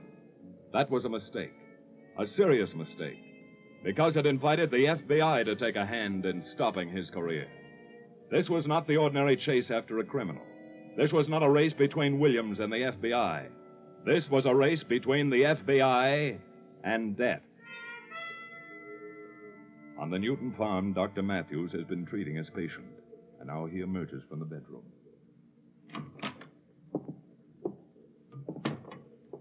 Doctor, how is he? Is he going to pull out of it, Doc? Well, I have relieved his pain. His pulse seems to be a little more regular. Then he's going to be all right. I think he'll get over this attack. But he must have quiet and rest for a few days. Oh, we'll see that he gets it, Doc. My sister will take good care of him. Of course. Chris is such a wonderful man. There's not a finer man in the whole community, Mrs. Newton. And I'm doubly sorry that this should happen so soon after your marriage. I can't understand it. Chris is as strong as an ox. He told me himself he'd never been sick a day in his life. Well, he's worked mighty hard all his life. I guess the strain is beginning to tell. Anything especially you want us to do, Doc? No, just keep him quiet. I'll drop by to see him tomorrow. Oh, thank you for coming, Doctor. Well, I'm glad you could reach me. Good night, Mrs. Newton. Good night. Doc. Yes? Suppose he has another attack and we can't reach you. What do we do? Well, there's not much you'd be able to do except hope for the best. Yeah, I guess so. Good night. Good night, Doc. Well, honey, we just have to give the sucker one more dose.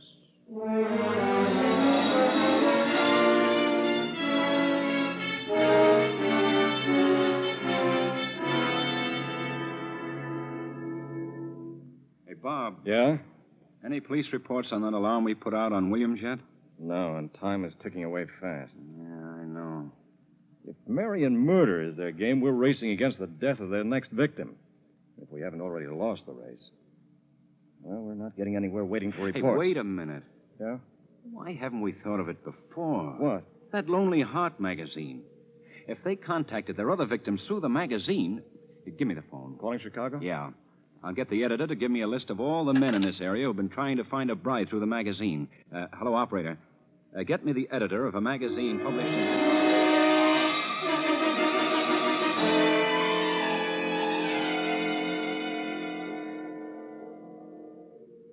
How's he doing, sis?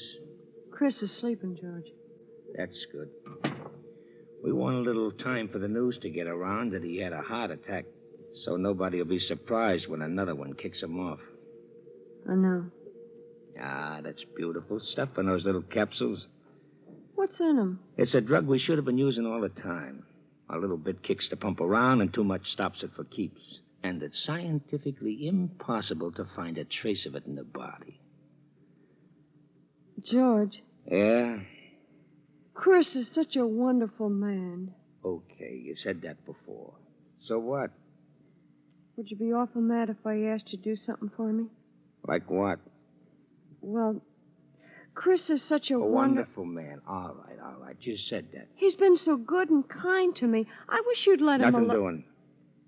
Please, George, I want to stay married this time. I said nothing doing. But, George, Look, you Della, you got a crush on a couple of your other husbands, too, but you got over it. Yeah, I know. But Chris is different. You said the same thing about that guy, Brown. Well, they both touched the mother in me, I guess. And that last guy, Lewis. You had a big thing for him, too. I couldn't help it. He was such a gentleman. Look, honey, this is strictly business, see? Chris has got a lot of rocks salted away. And we can sell the farm for another pile. George, please. No dice. We gotta go through with this, Della. But I'll tell you what. I promise you, the next guy you like, you can keep. Okay? You mean it, George? It's guaranteed. Oh, you're the sweetest brother a girl ever had.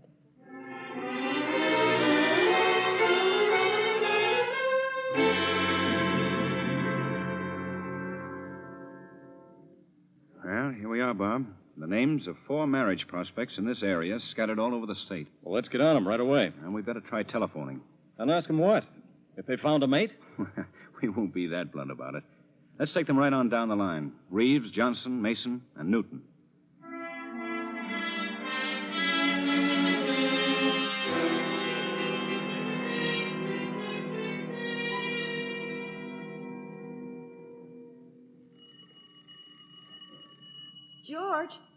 George. Yeah? The telephone's ringing. What'll I do? Leave it alone. No, wait. I'd better answer it. You stay here. Hello? Is this the Newton residence? Yeah? I'm sorry to bother you this time of night, but... Who is this? Are you Mr. Newton? No. Mr. Newton's sick.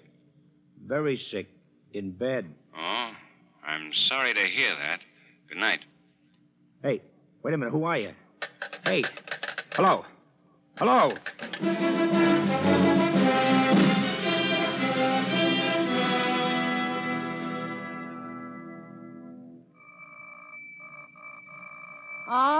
All right. Keep your shirt on. I'm coming.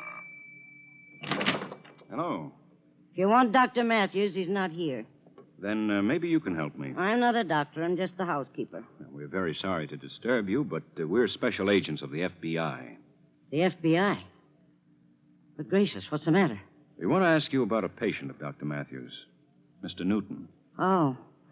Well, the doctor went out there about supper time. The station agent said Mr. Newton had a heart attack. Maybe so. The doctor don't discuss his patients with me. You'll have to wait till he gets back. When will that be? No telling. He drove 50 miles out in the country to deliver Mrs. Weaver's baby. Could we reach the doctor by telephone? You could, if the Weavers had a telephone. Do you know if Mr. Newton got married recently? I said the doctor don't discuss his patients with me. You'll just have to wait for him.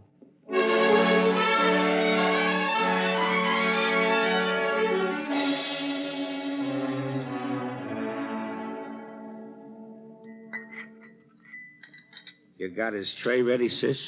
All I have to do is pour his coffee. Wait a minute. Let's sweeten the cup a little bit.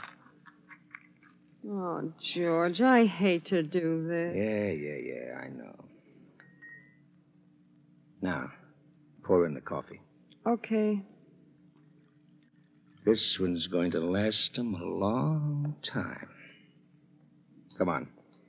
Okay. Chris, honey, I got something to eat for you. Thanks, Stella. I'm real hungry, too. How you feeling, Chris? Fit as a fiddle. I don't see why I have to stay in this bed. Well, it's the doctor's orders, pal, and you're going to stay there if we have to stand over you with a shotgun.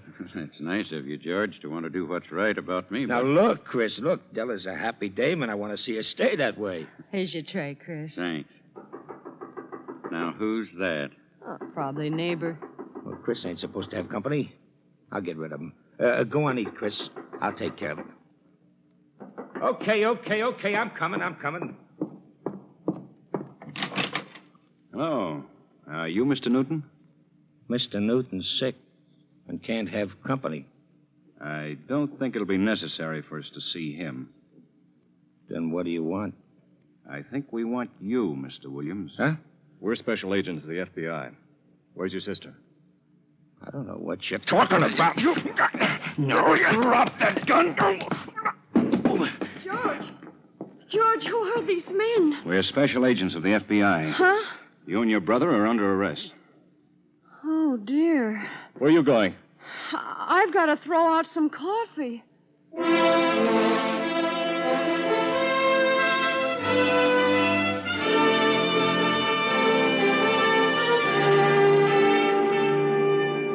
Murder in any form is offensive to the civilized mind.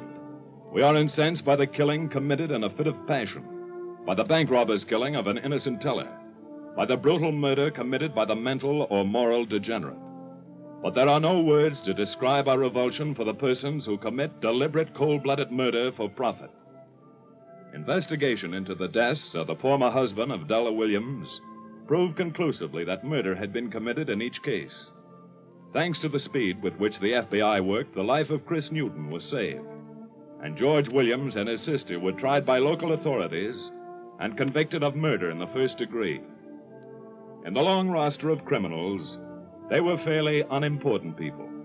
But the file on their case proves once again that crime is not a profitable profession and can never become profitable so long as lawbreakers are being fought relentlessly by the FBI.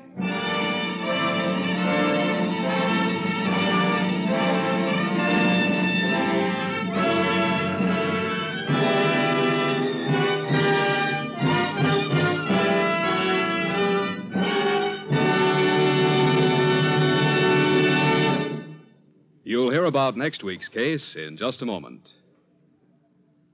Tonight, will you join the Equitable Society in a salute to America's dairy industry, to the farmers, milk companies, and their tens of thousands of employees?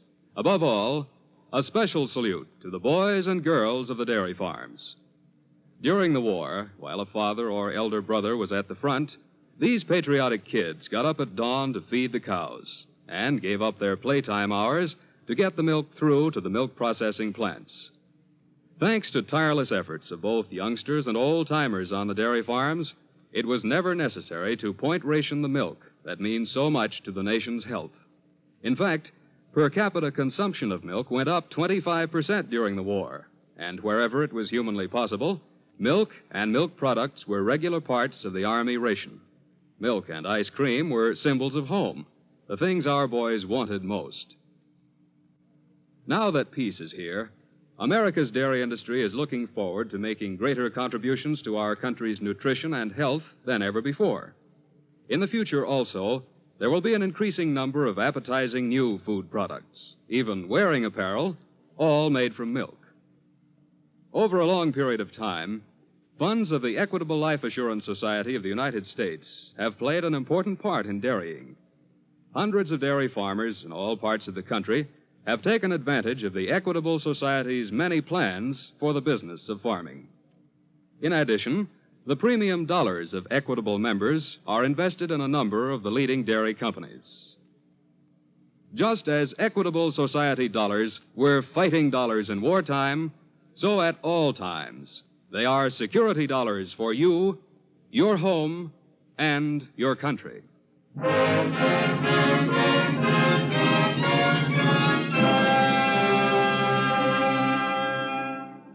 Next week's colorful and exciting story will be based on the Federal Bureau of Investigation file on the Serviceman Swindle.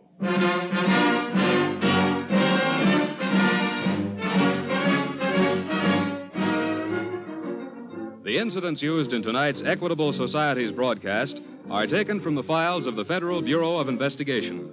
However, all names used are fictitious, and any similarity thereof to the names of persons living or dead is accidental. Programs in this series of particular interest to servicemen and women are broadcast overseas through the worldwide facilities of the Armed Forces Radio Service.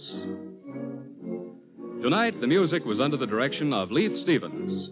The author was Frank Ferries, and your narrator was Reed Hadley, who appears through the courtesy of 20th Century Fox. This Is Your FBI is a Jerry Devine production. This is Dick Joy speaking for the Equitable Life Assurance Society of the United States and inviting you to tune in again next week at this same time for This Is Your FBI. Friends, for your unfaltering courage during the war years, you've won and you deserve your country's highest citation. Through the days of conflict, your contributions were limitless and your victory decisive.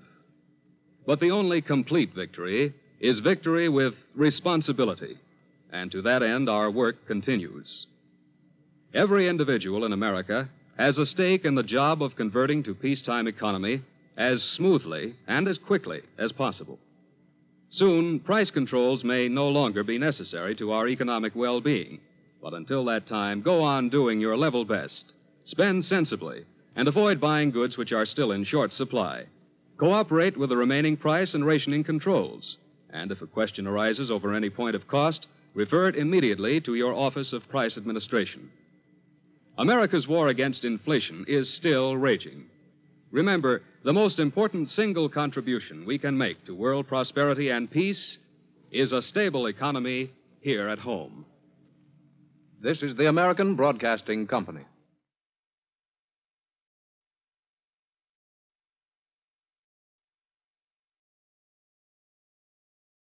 The Equitable Society presents This Is Your FBI.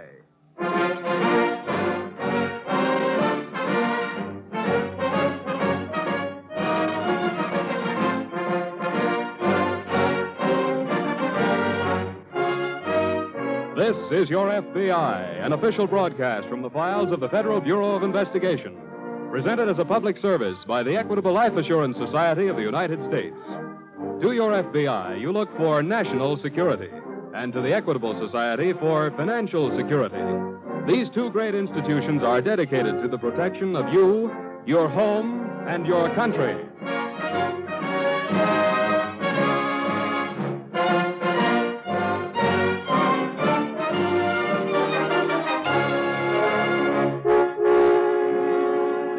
Tonight's file, The Serviceman's Fraud.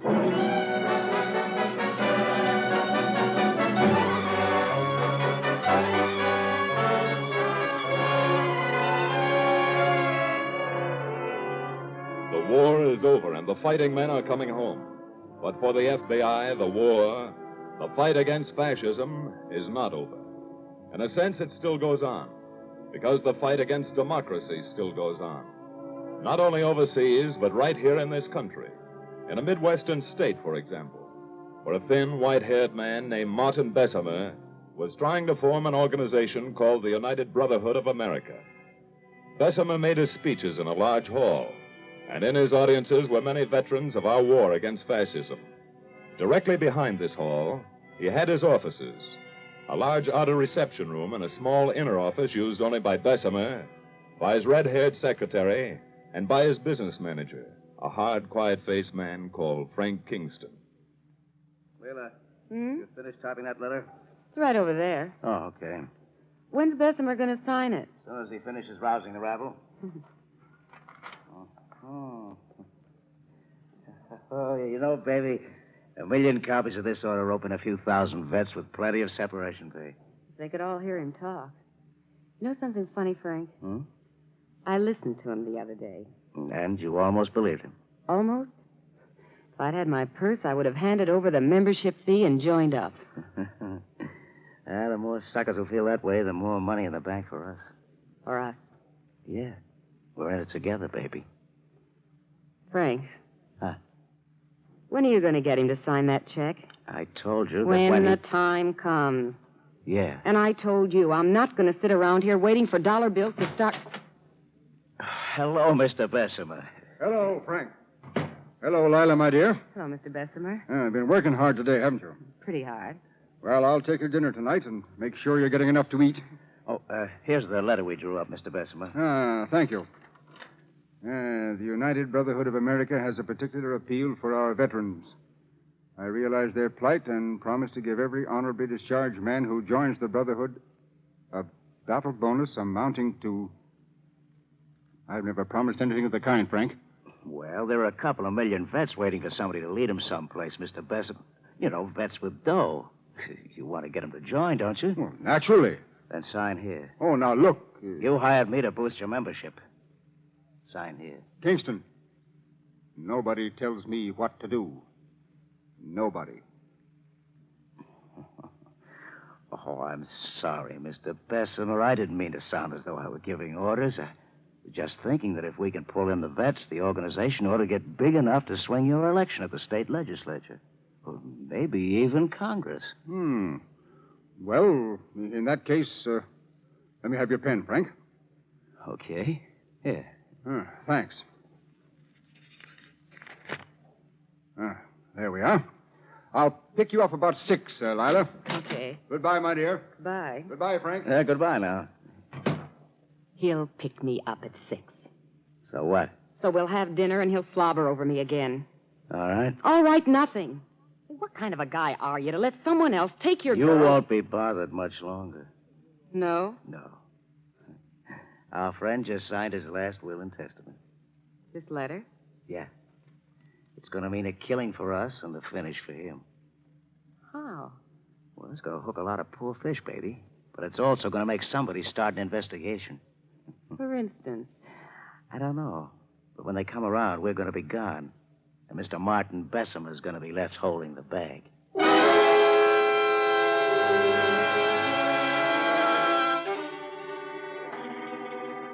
It's easy to get a mailing list of veterans, and it's easy to stir up some of those veterans. The end of the war doesn't mean peace for the country. It means a period of transition, reconversion, change.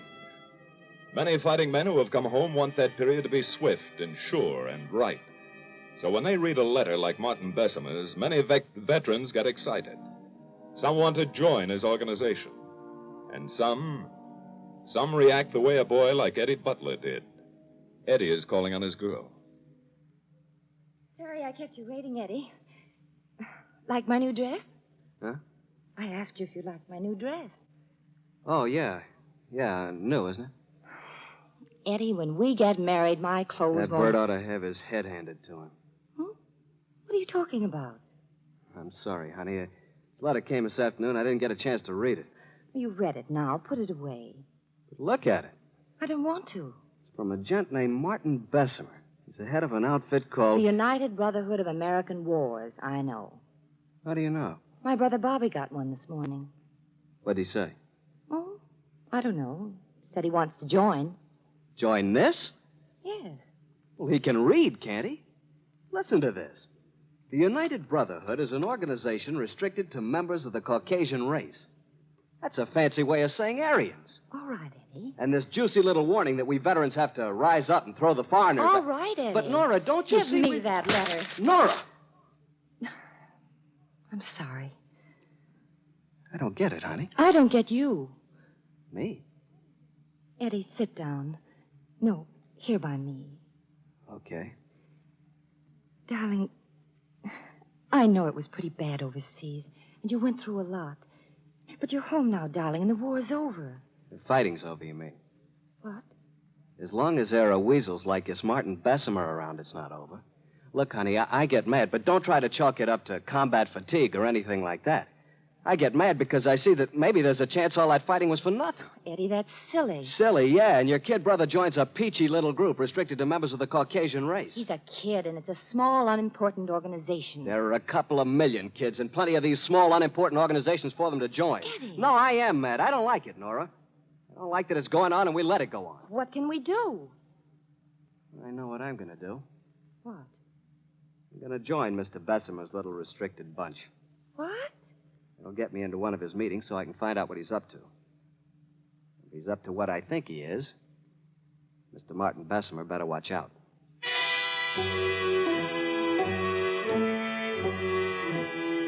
Martin Bessemer did not know that the FBI had been checking on his activities. But he'd been smart enough to stop just short of a violation for which he could be arrested. And now one of his letters come to the FBI's attention. Martin Bessemer. Yeah. According to the files, Dan, he's been spreading his poison since 1937. He was mixed up with a bun, but he went into hiding as soon as we invaded North Africa. Smart boy. Uh-huh. But now he's out again. We've never been able to get anything on him. Even this new organization he's trying to get started has a bona fide setup legally. Well, maybe this letter is what we've been waiting for. I think it is. As a matter of fact, I think he's bitten off more than he can chew in this one sentence right here. Look. He promises to give every honorably discharged man a battle bonus. Yeah. Probably sucked in a lot of members that way. But if he can't pay off... we can put him out of business. Right. Beats me how a rat like that can keep going anyway. It's a wonder that someone doesn't get so mad at him that... Well, let's get moving. We'd better take a good look at Mr. Martin Bessemer's books.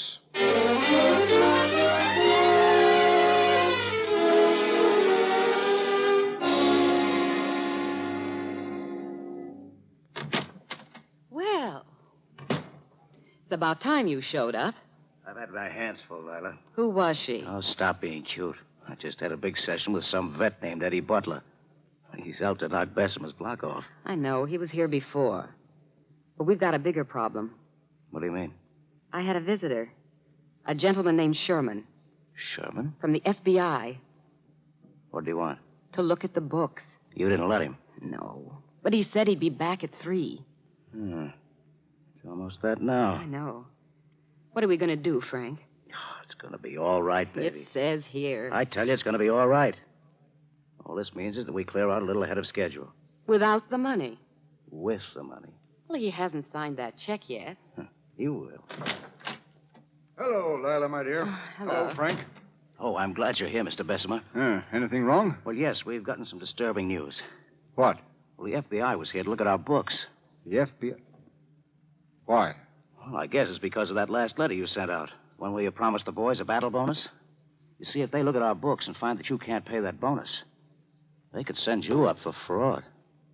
Go on. Well, I've got a check here already for your signature, Mr. Bessemer. It's for the money in our account. Well, what do you plan to do with it? We can take the money and run.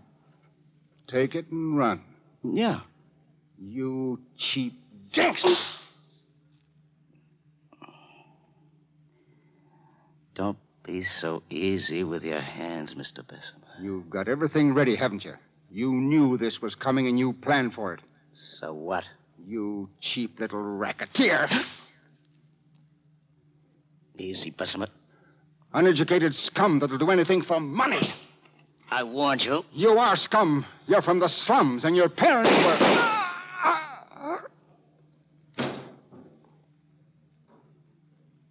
Now, maybe you'll keep your hands to yourself. He's dead, Frank. I don't care. What are you going to do? What are we going to do, you mean? What? We're in it together, baby. Remember? And we're good. Shh. What's the matter? Somebody's in the outer office. Huh? I heard him. We'll see who it is. Just open that door a crack. Oh, Frank. Go on.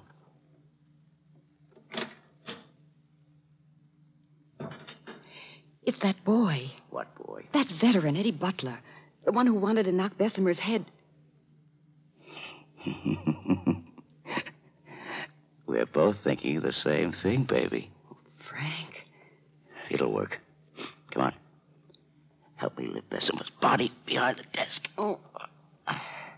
Why? You don't want the kid to see him when he walks in. No. Now, where's that check? It's here.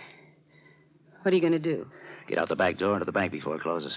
Oh, the check's not signed. That's okay. I know his signature. Frank. Stop worrying, baby. I'll get in touch with you and let you know where I am. You won't forget. We're in it together, aren't we? Yeah. We're in it together, all right. Okay. Here. What? Take my gun. You know what to do with it, don't you? Yeah. So long, baby.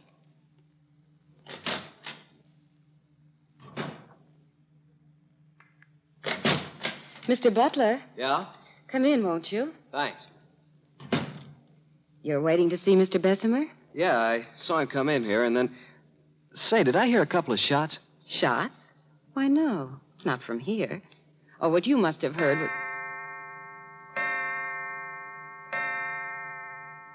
What's the matter? Look behind the desk. Huh? Holy... It's Bessemer.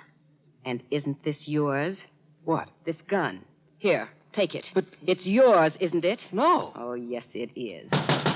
Come in. Oh, Mr. Sherman, I'm so glad you're here. This man just shot Mr. Bessemer.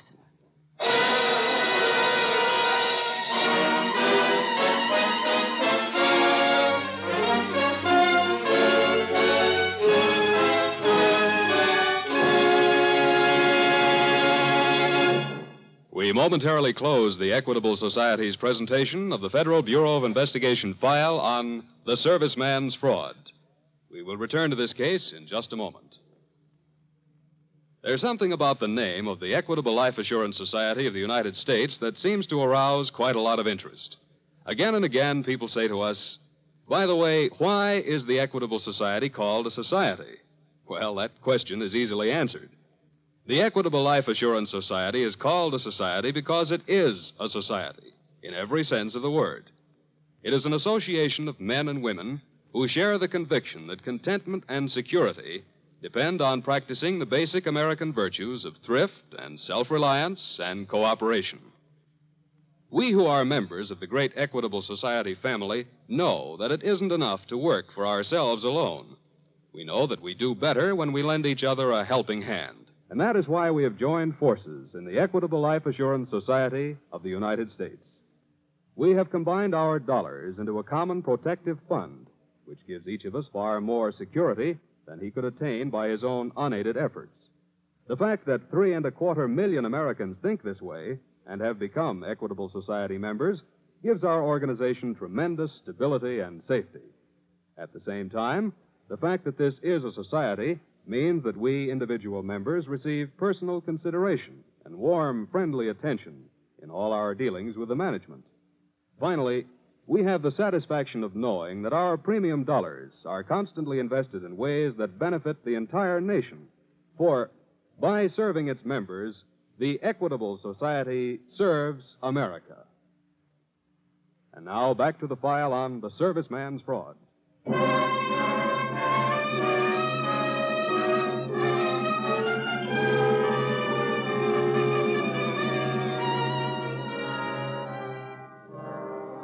A murder is committed. A murder that's buried in the back pages because the victim is seemingly unimportant. The killer seems to be unimportant, too. Seems to be a boy named Eddie Butler. A boy with a motive, with a gun marked with his fingerprints. A boy who was actually seen by an eyewitness. The case seems open and shut, seems to be as simple as ABC. Nevertheless, the FBI, working with local police, investigates, and investigates thoroughly. You say Butler was here earlier, miss? Oh, yes. He was raving about getting hold of Mr. Bessemer and knocking his head off. But you got rid of him. Well, I thought I did. But then he came back about an hour ago. He just stormed in here and made a wild speech, and then he took out his gun and fired. That was a few minutes before 3. Yeah. Well, I feel sorry for the kid, but that happens. What happened? Well, you know. Those boys are trained to kill. They go overseas and do a lot of killing, and it just gets in their blood. They come home, see something they don't like, so they kill. Is that what Mr. Bessemer thought? Why? It sounds like something he might have said. I guess you liked Mr. Bessemer. No. But it was a job, Mr. Sherman. You didn't mind working for a man like that? Well, I'm sorry. It's really none of my business. If there's anything else we want, I'll let you know.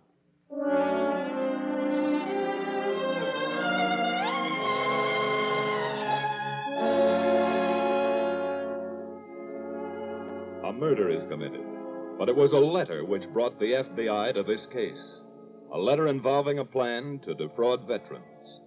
And so the books of the organization called the United Brotherhood of America are turned over to a special agent, while the agent in charge aids the local police to follow up the murder. Follow it up by sending the gun in the case to the FBI laboratory in Washington. Follow it up by interviewing Eddie Butler in his cell. Doesn't make any sense, Mr. Sherman. The murder? None of it. You know, I was thinking, suppose I really had shot Bessemer. He was a fascist. In the Army, they taught us what a fascist is, and overseas, we saw him and killed some of them. Bessemer wasn't any different, Mr. Sherman, except maybe he was born here. Don't try to make any sense out of that, Eddie. It'll go out of your head. I think I'm going out of my head anyway.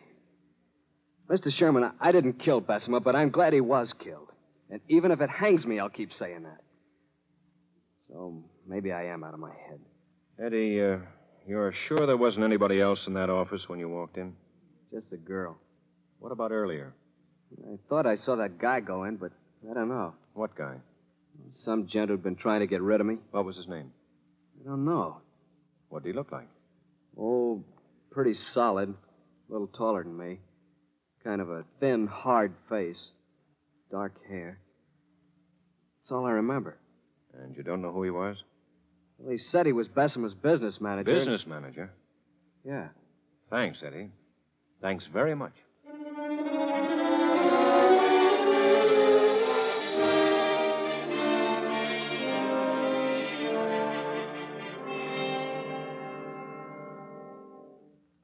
What'd you get out of the books, Dan? Oh, pretty much what we figured. Bessemer couldn't have paid off that battle bonus if he stood on his head. Not that he had any intention to. Of course not. Matter of fact, all the money was drawn out of the bank. When? About 1 minute before 3. The teller remembered because he was ready to close up. Well, Bessemer was dead by then. Sure. But I don't know who the man was who cashed the check. Probably countersigned with a phony. Yeah, that's what I figured. The check's on its way to the lab. Good. I got a description of him, though. Slightly over medium height, dark hair, thin face. Say, that sounds like the same man Butler described. Really? Yeah. This is beginning to make sense, Dan. There's somebody else in this. Somebody who was possibly double-crossing Bessemer. Somebody who possibly murdered Bessemer or helped the girl murder. Hello? Sherman speaking. Yeah. Yeah. Where? Thanks. What was that? A report just came in on the gun. Serial number was filed off, but the lab got it anyway. Could they trace it? Well, the last place they traced it to was a pawn shop over on the south side.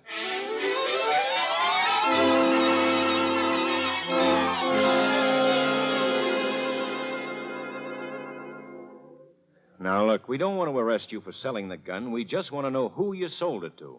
I told you. I don't know his name. What did he look like? He was, a little shorter than you. Dark. Kind of a... Wait. What? I just remembered. His name was Frank. That's what she called him. Frank. That's what who called him?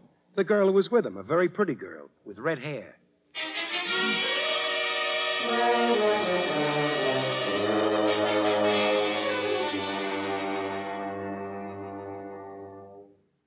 report on the check, Dan. Was it a forgery? Sure. Same guy who countersigned it forged it. What's his name? Kingston. Frank Kingston. We have a lead on where he's hiding. Williams traced a call the girl made him last night. Well, let's get him then. There's a catch. What? We can probably hold him on fraud, forgery, larceny, But how do we get him on murder? Yeah. As long as that girl sticks to her story, we're... if there were only some way of getting one of them to double-cross the other. Say, I have an idea. What's that? The old bellboy trick. It might work. They've never seen you. So if we can get that girl over to Frank Kingston's apartment tonight...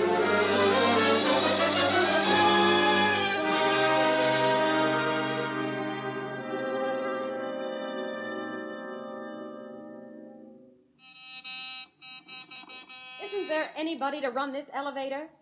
Hey! Hey, isn't there anybody... Take it easy, lady. Who are you? Bellboy, clerk, elevator boy, what do you have?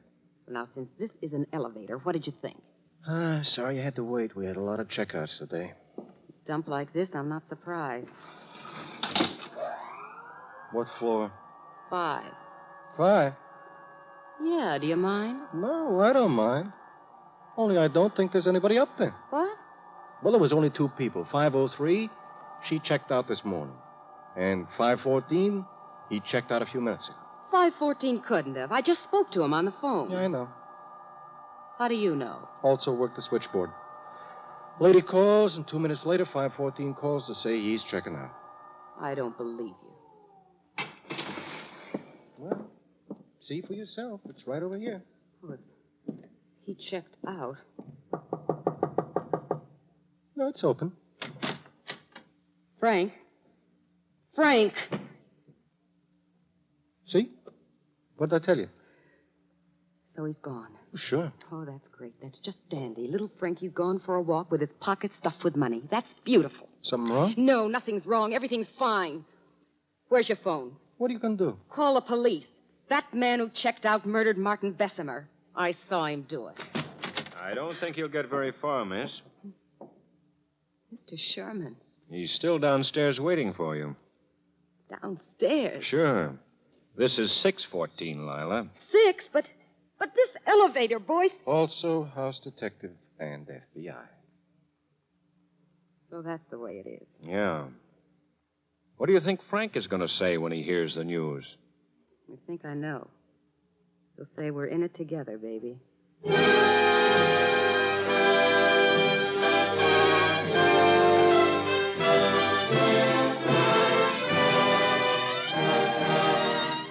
Frank Kingston and his female accomplice were tried and convicted by local authorities on the charge of first-degree murder.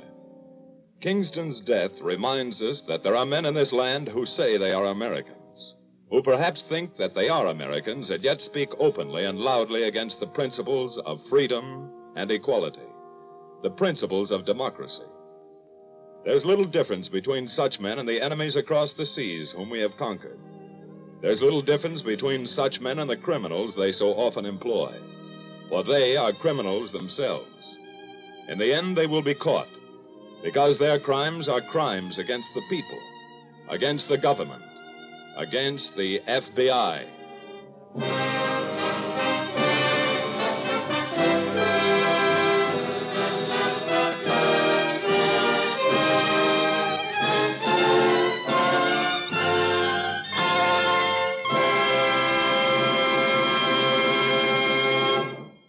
You'll hear about next week's case in just a moment. Tonight, will you join the Equitable Society in a salute to an industry which shares the responsibility of passing on the wisdom of the world from one generation to another? An industry which makes possible the great system of free education for everyone, which is one of the foundations of our American democracy. Yes, a salute of gratitude to the book publishing industry of the United States. During the war, the publishers rose to the emergency and supplied over 90 million specially manufactured paper-bound books to the armed forces, almost 800 titles, about 8 books for every serviceman or woman. Now that peace is here, we will look to the book publishers for more than 10,000 new titles each year. These will range from the scientific works, which carry forward the torch of progress, to the fiction, which relaxes you in your hours of leisure. For many years, funds of the Equitable Life Assurance Society of the United States have been invested in the book publishing industry. In fact, Equitable Society funds have been a consistent factor in the growth and development of most of the great industries on which America depends for full employment and continued prosperity. Just as Equitable Society dollars were fighting dollars in wartime, so at all times they are security dollars for you, your home, and your country.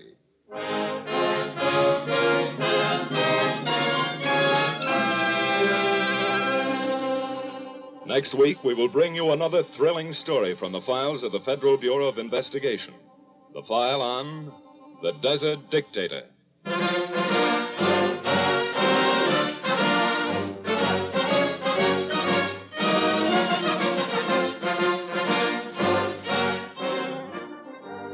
The incidents used in tonight's Equitable Society's broadcast are taken from the files of the Federal Bureau of Investigation. However, all names used are fictitious, and any similarity thereof to the names of persons living or dead is accidental. Programs in this series of particular interest to servicemen and women are broadcast overseas through the worldwide facilities of the Armed Forces Radio Service. Tonight, the music was under the direction of Leith Stevens. The author was Arthur Lawrence. Your narrator was Reed Hadley, who appears through the courtesy of 20th Century Fox. This is Your FBI is a Jerry Devine production. This is Dick Joy speaking for the Equitable Life Assurance Society of the United States and inviting you to tune in again next week at this same time for This is Your FBI.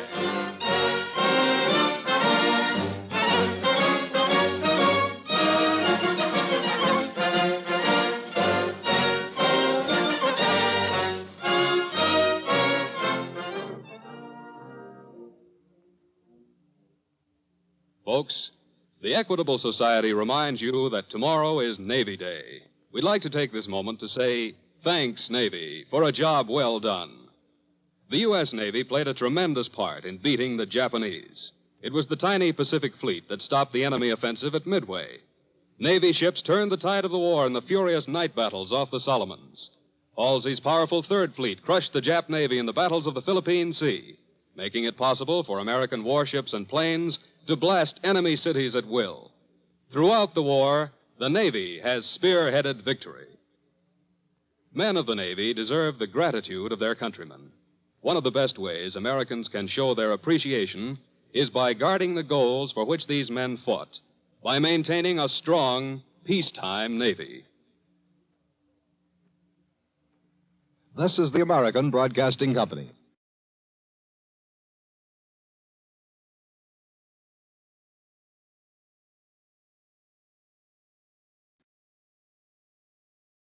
The Equitable Society presents This is Your FBI.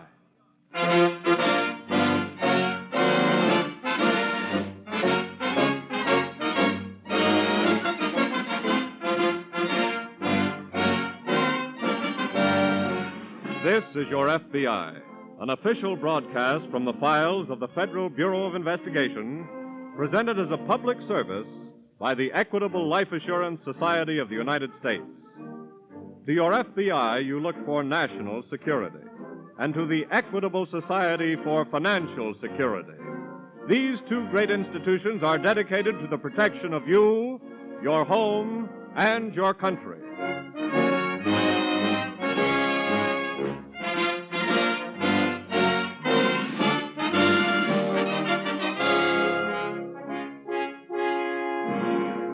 Tonight's file, The Desert Dictator.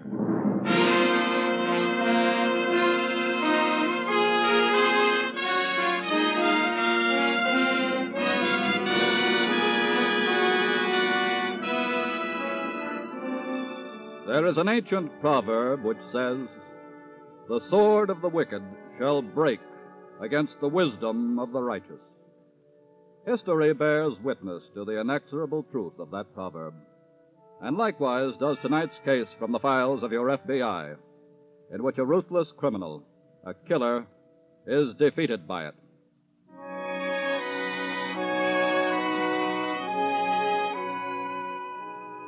On a desert in Arizona, Two elderly men and a girl are seated before a campfire, watching the red sun poise for a moment over the peak of a distant mountain. Gradually, the red turns to pink, then to purple, then indigo.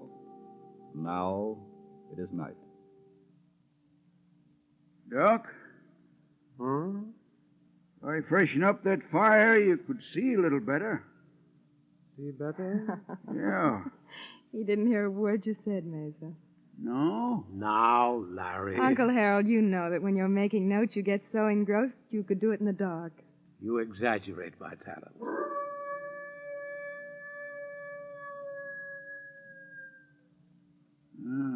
You got company. Wolf. Yeah. Well, he won't bother us. I don't imagine wolves are particularly interested in archaeology. No. Doc? Yes? I'd like to ask you something. Go ahead. I like you, and I like your niece here. You're paying me good money to guide you around the desert. Well?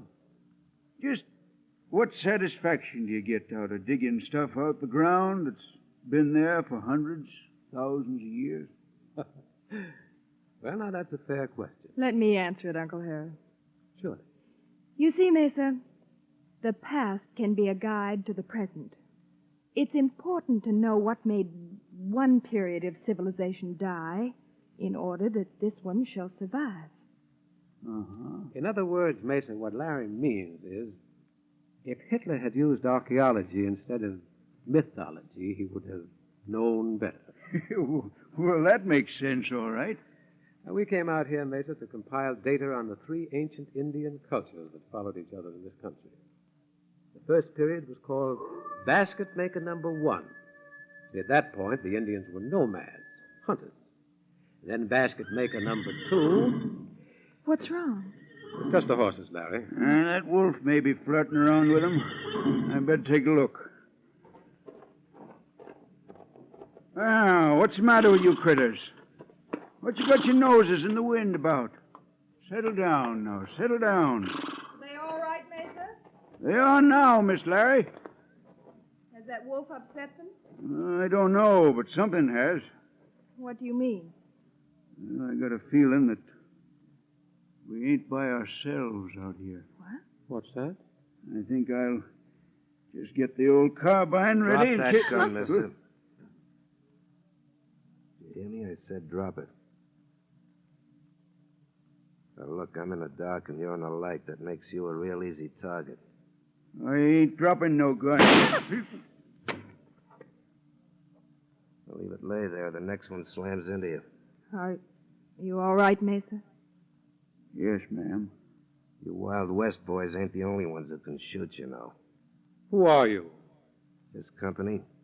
Well, you're not exactly welcome. That ain't what I'm after. His arm is bleeding, It's Uncle. been bleeding all day.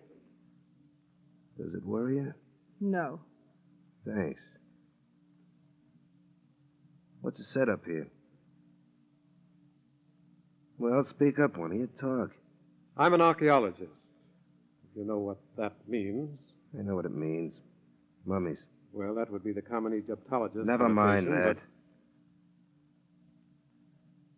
Where do you fit in the picture, sweetheart? Me? Yeah. This old Guy your husband? He is my uncle. That you couldn't help.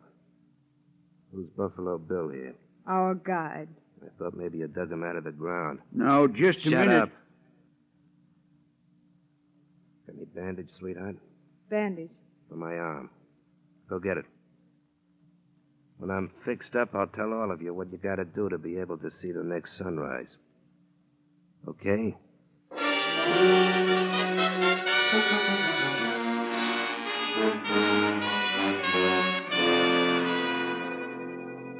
A few minutes before closing time that afternoon, a lone bandit had held up the Canyon National Bank in Flagstaff, Arizona, and escaped with $20,000 after a running gun battle.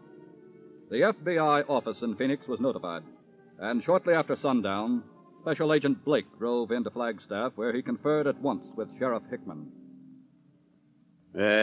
Two of my boys, Mr. Blake, saw the bandit when he dashed out of the bank and jumped into his car. And they opened fire on him? Well, they yelled at him to stop first, but he had his car started by then when turned off. I see. Boys fired a couple of shots, commandeered a car, and took after him. How did he make his getaway, Sheriff? Well, he managed to shoot out a tire. Was he hit at all, do you know? The boys weren't sure about that. But once after they fired, they saw his car swerve a little. Well, which way was he heading? He went east on the road leading through the Painted Desert. Sheriff, did you get a description of him at all? Yes, I got it written down here for you. Thanks. I've already phoned all sheriffs between here and New Mexico. Oh, good. He was driving a black Buick sedan. Here's the license number. California. No, probably stolen. Well, we'll put out a 3-state alarm right away. And after we check with California, we'll start fanning out men all over the state. All right. But if he gets off in that desert country, it's going to be hard to find. Well, he can't stay in there forever. Sheriff, hand me the phone, will you? We'll get that alarm out.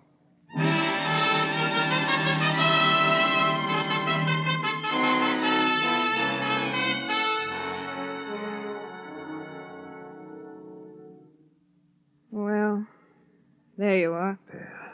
Thanks, sweetheart. Yeah, it's a real good bandage. You put it on with love and care. I put it on because I had to. Stop being a female. He's evidently evolved a theory, Larry, that you're really fascinated with. Never mind the book talk, Doc. Let me give you the real fill-in on me. Please do. I suppose you've all guessed by now that I didn't get shot cleaning a pistol. I borrowed the $20,000 that's in this bag from a bank today. I'm going to have to borrow your car to get it out of this country. Our car? That's right. I didn't waltz 2 miles across this desert to your campfire just to get a little first aid. My car burned out of bearing. I traded in for yours, except that I pushed it over a cliff. What's so funny? You're in a bad way, unless you can use a horse. What do you mean? We haven't got a car. You're lying. You got a car around this camp somewhere. You're at liberty to look for yourself. Of course, if you care to wait until tomorrow. Larry. What did you start to say about tomorrow? I was going to say the sheriff or whoever's after you would probably be here by then and be very glad to give you a lift. You were talking about something else or he wouldn't have stopped you. What was it? I just told you. What was it, sweetheart? Oh, my arm. Come on, tell me. Let it be. Wait, Mesa. I'll tell him. Okay. There's somebody else in your party, right? There's not anybody else in our party. Okay. But somebody's going to be here with a car tomorrow. Yes. We're expecting supplies. I'm sorry, Uncle Harold. Don't be sorry, sweetheart. That helped. I was beginning to figure I was in a pretty bad spot.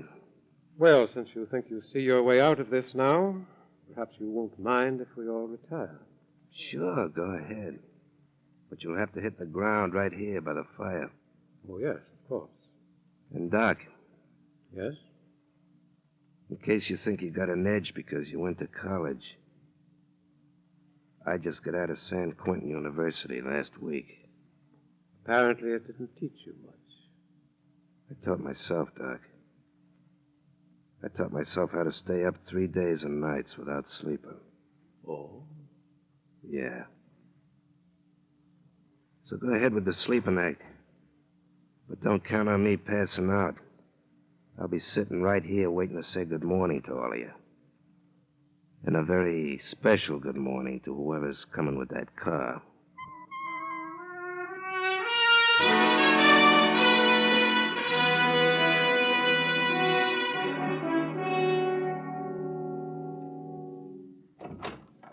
Morning, Sheriff.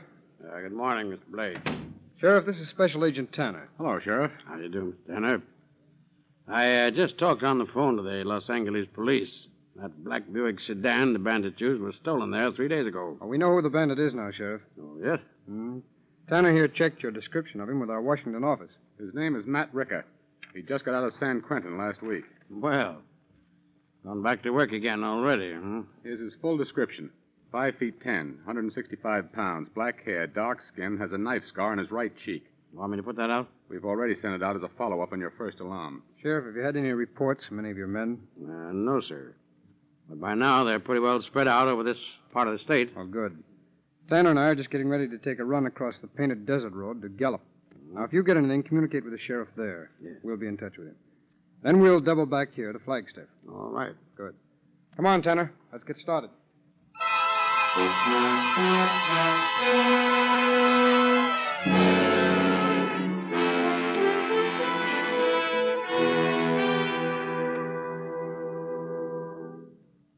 Well, how did everybody sleep? How do you think? You should have knocked it off real good, knowing somebody was standing by, watching over you. That was very comforting. Thanks. Hey, Pop, pour me another cup of that... Hey, what are you doing there? Just fixing the fire. Why? You're lying. You're doing tricks with the smoke, trying to make a signal. I Get told away you from there was before I only- slam lead in you. And pour me a cup of that Java. I ain't waiting on you. I said pour me a cup of that Java. I'll get it for Pop's you. gonna get it for me. I ain't getting you nothing. Okay, Pop, you asked No, for don't. it. Wait a minute. Listen. Oh. This is what I've been waiting for. All right, just stay put. If anybody lets out a crack before I get that guy under control, there'll be some blood on his sand. Well, howdy, folks. Howdy. Morning, Marshal. How's everything going? Just fine, Mr. Marshal. I got a good mess of supplies for you. Is that so? Yeah. Well, looks like you took on a new member since I was out here last, Doctor. That's right. Who is he? He just joined us last night. Oh, that's funny. What's funny? You look quite a bit like a man I heard about yesterday. A man they're looking for back in Flagstaff. And if I'm not mistaken, his name is Matt Racket.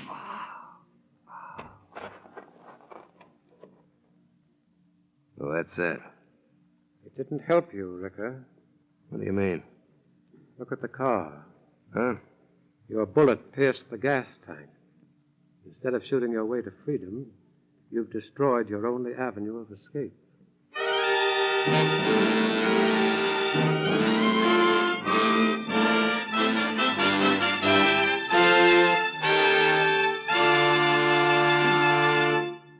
We momentarily close the Equitable Society's presentation of the Federal Bureau of Investigation file on the Desert Dictator.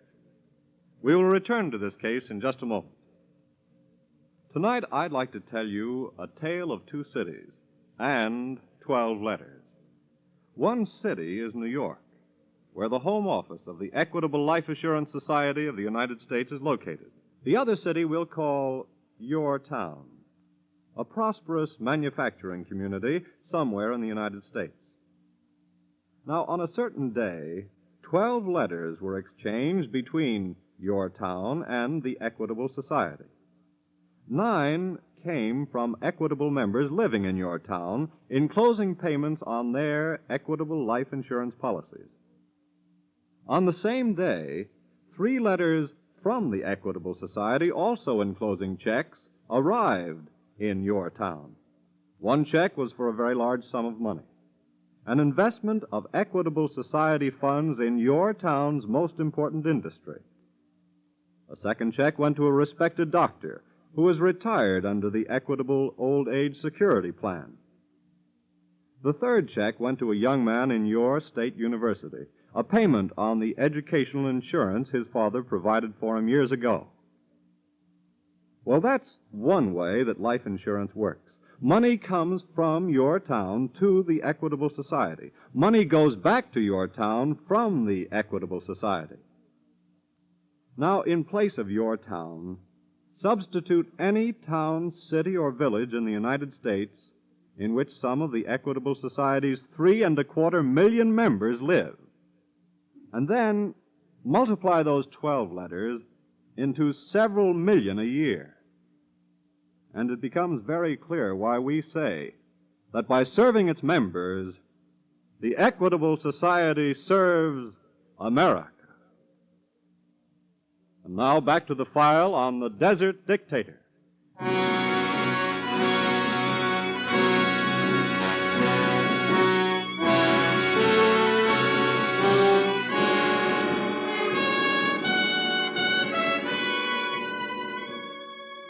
The cynical irony of quicksand is that the more desperately one struggles to escape from it, the deeper one sinks into it.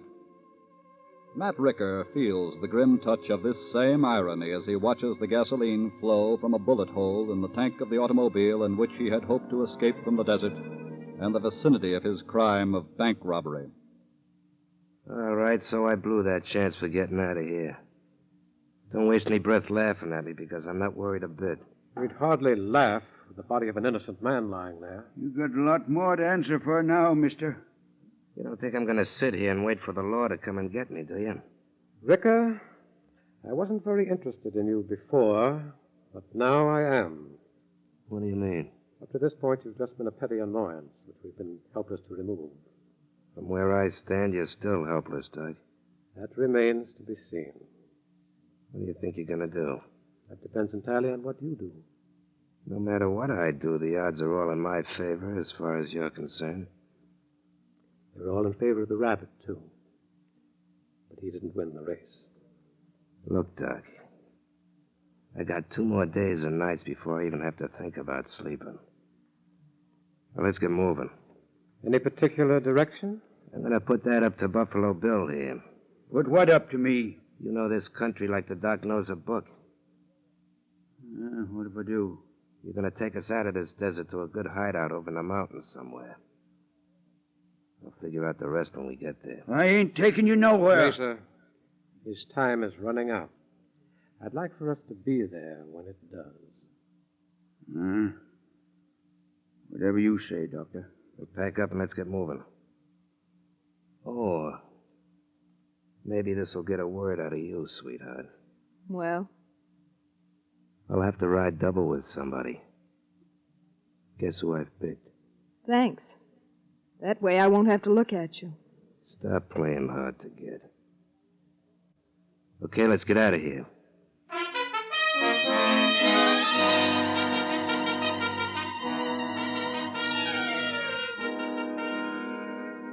Failing to pick up any trace of Ricker on their run to Gallup across the desert, Special Agents Blake and Tanner of the FBI started back to Flagstaff. And late that afternoon, as they drove along the desert road, Blake saw something to the left of the road where ground broke sharply off into a shallow canyon. Uh-oh. What's that? What do you see, Bob? I didn't notice that when we passed you this morning. What? Yeah. Look back there where the ground drops off. Well, looks like car tracks. Yeah. Come on, let's take a look. The car turned off the road here, all right. And the tire marks go right out to the edge there, too. Yeah. Hey, Bob, look down below. It's Ricker's car, all right. Let's get down there. Oh, wait a minute. Ricker won't be in it. See? These heavy footprints in the middle of the tire tracks. Mm-hmm. He must have pushed it over the side himself. Yeah. I guess it either broke down or he decided it was time to make other arrangements. Look, these footprints go across the road toward the desert. Yeah. Yeah, there they go. If I'm not mistaken, Ricker was wounded. Look. See those little dark spots here? There's some more here. Uh-huh. Hey, I just happened to think. You remember that archaeologist we met in town a couple of weeks ago? Dr. Endicott? Yeah, that's him. Uh-huh. Well, from what he told us, I believe his camp is right out in this direction. Hey, that's right. And if Ricker were here last night, he probably saw Endicott's campfire and made for it. He could have seen the fire for miles. We better get out to that camp. Where's that trail start? A few miles up the road. Come on.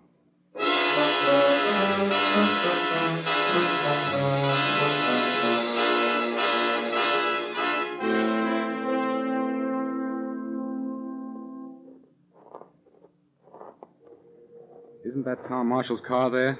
Yes. Endicott seems to have broken camp. There's something wrong about this, Bob. What do you think? Hold it.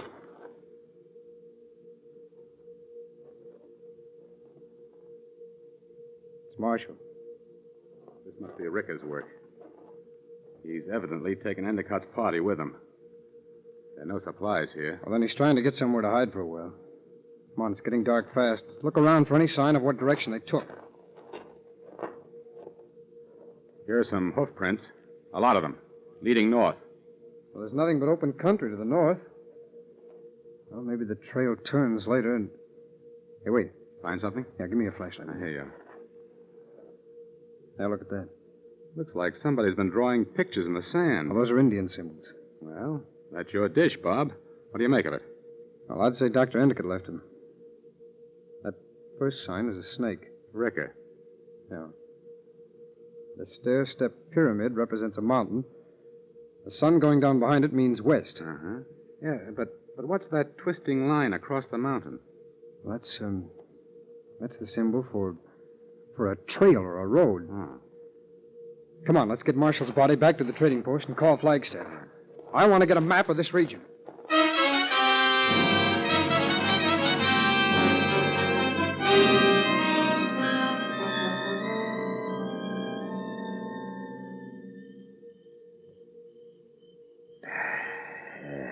This is real nice. I like mountains. Smells good, don't it? With you around, Mr. Ricker, it's difficult to tell. I get it, Doc. Very funny. How about you, sweetheart? Don't that moon kind of hit you? I have to agree with my uncle. Thanks. Hey, wait a minute, Pop. I told you not to fool around with that fire. I'm just putting on some more wood. Oh, none of that signal stuff. I said I'm just putting on wood. Okay.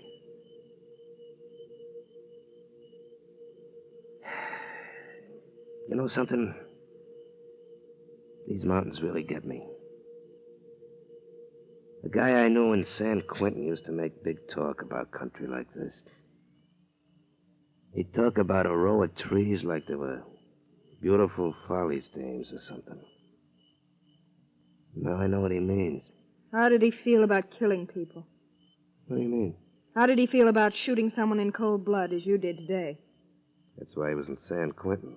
Let's turn in, Larry. Hold it. You guys can turn in. She's going to stay up. What? I want someone to help me look at that moon. Come on, sweetheart. Let's take a little walk. With you? Yeah.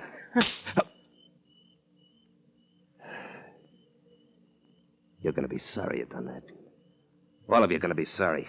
I'm just about fed up with all this fooling around. The car. Car? A car way up here? I forgot to tell you there's a road runs 50 feet west of here. Put out that fire. You're a little too late, Mr. Ricker. Oh, no, I ain't. Give me that gun. You... Let go of me. All right, Ricker. Drop that gun. Drop it. Okay. Thank you, Mr. Blake. I gather you found the symbols. Yes, Dr. Endicott. There's one you neglected to draw, sir. The electric chair.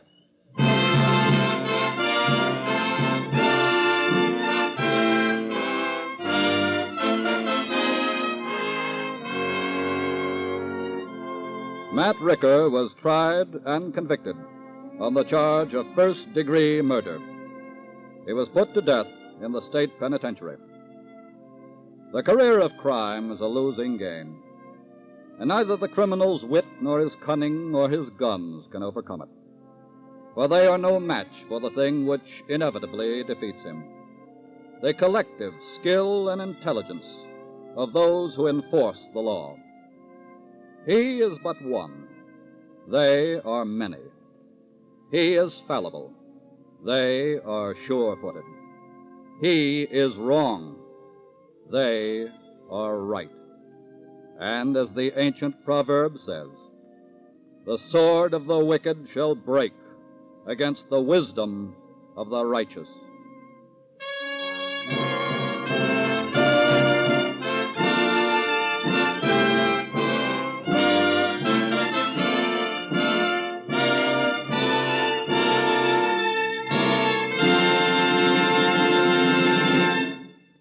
You'll hear about next week's case in just a minute.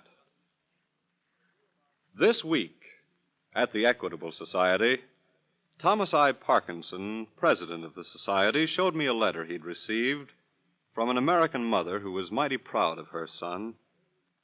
He's just been released from the Army Air Corps, holds 2 decorations, and is a veteran of 47 bombing missions.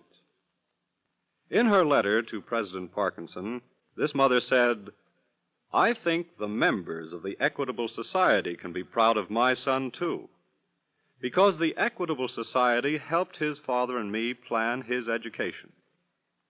The Equitable Society helped me keep my home after his father died, and bring my son up as his father wanted me to. Well, you can imagine how happy that letter made us all. For no matter how often it happens, we're always glad to see what a warm, friendly feeling equitable members have for their society. Also, that letter reminded us that years ago, when that mother's son was still a baby, the Equitable Society's management was just as alert to the needs of the future as the Equitable management is today. It made us happy to know that as we work hard today to keep the Equitable Society progressive and forward-looking, we're following a great tradition. Yes, this week and every week for over 86 years, the Equitable Society has been building security for you, your home, and your country.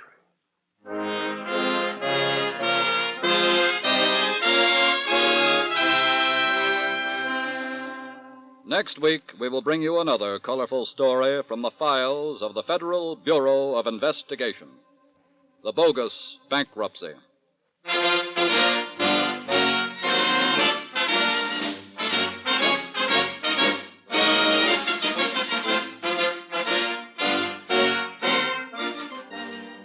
The incidents used in tonight's Equitable Society's broadcast are taken from the files of the Federal Bureau of Investigation. However, all names used are fictitious, and any similarity thereof to the names of persons living or dead is accidental. Programs in this series of particular interest to servicemen and women are broadcast overseas through the worldwide facilities of the Armed Forces Radio Service. Tonight, the music was under the direction of Frederick Steiner, the author was Frank Ferries, and your narrator was Dean Carlton. This is Your FBI is a Jerry Devine production. And now this is Carl Frank speaking for the Equitable Life Assurance Society of the United States and inviting you to tune in again next week at this same time for This is Your FBI.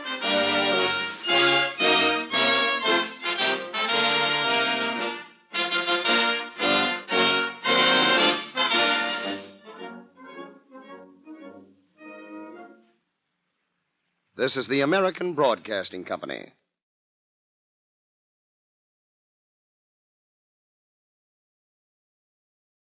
The Equitable Society presents This is Your FBI.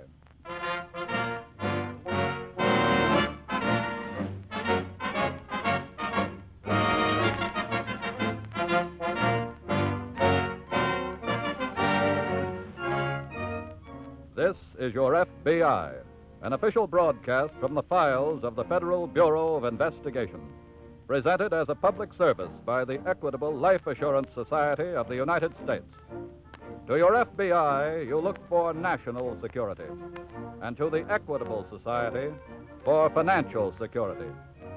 These two great institutions are dedicated to the protection of you, your home, and your country.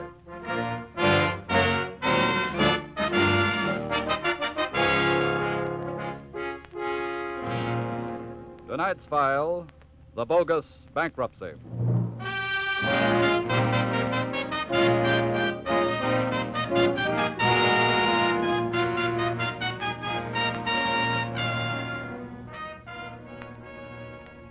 The honest merchant who files a petition of bankruptcy does so to protect both himself and his creditors against total loss. But there are criminals who have made a major racket of fraudulent bankruptcy in this country, who establish a legitimate business, then conceal their assets and resort to bankruptcy for the purpose of robbing their creditors. Tonight's case from the files of your FBI is a recent page from the record of its constant war against this federal crime.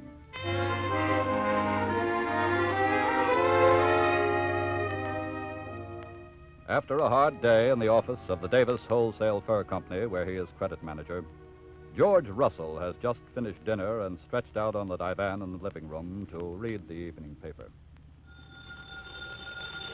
Oh, that That phone would ring just as I get settled down. Oh, don't get up, George. I'll answer it. Thanks, Helen. Hello? Good evening, Mrs. Russell. This is Mr. Davis. Oh, good evening, Mr. Davis. Is your husband there? Yes, he's right here. George. Oh, what does he want with me, I wonder? Well, he didn't say, honey. Oh, heavens, I hope nothing's wrong. Here you are, dear. Thank you. Yes, sir, Mr. Davis. Russell, I'd like you to come down to the office right away, if you will. Yes, sir, of course. Is there anything wrong? No, nothing that I'm sure you can't explain all right. Oh, what do you mean? Well, I've just been going over your books, Russell, and I find several... The books? Well, I'll just wait till you get here. You'll come right away, of course. Why, yes, sir, right away. Thank you. Goodbye. Goodbye. Oh, dear. George, what's the matter? I don't know, Helen, but I've got to go down to the office. Oh, George, something's wrong. What is it?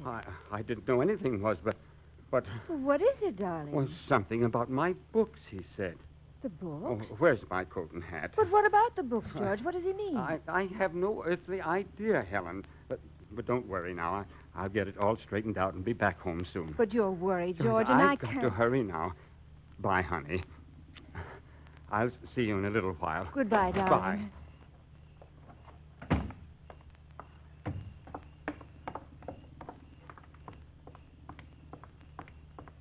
Pardon me, mister.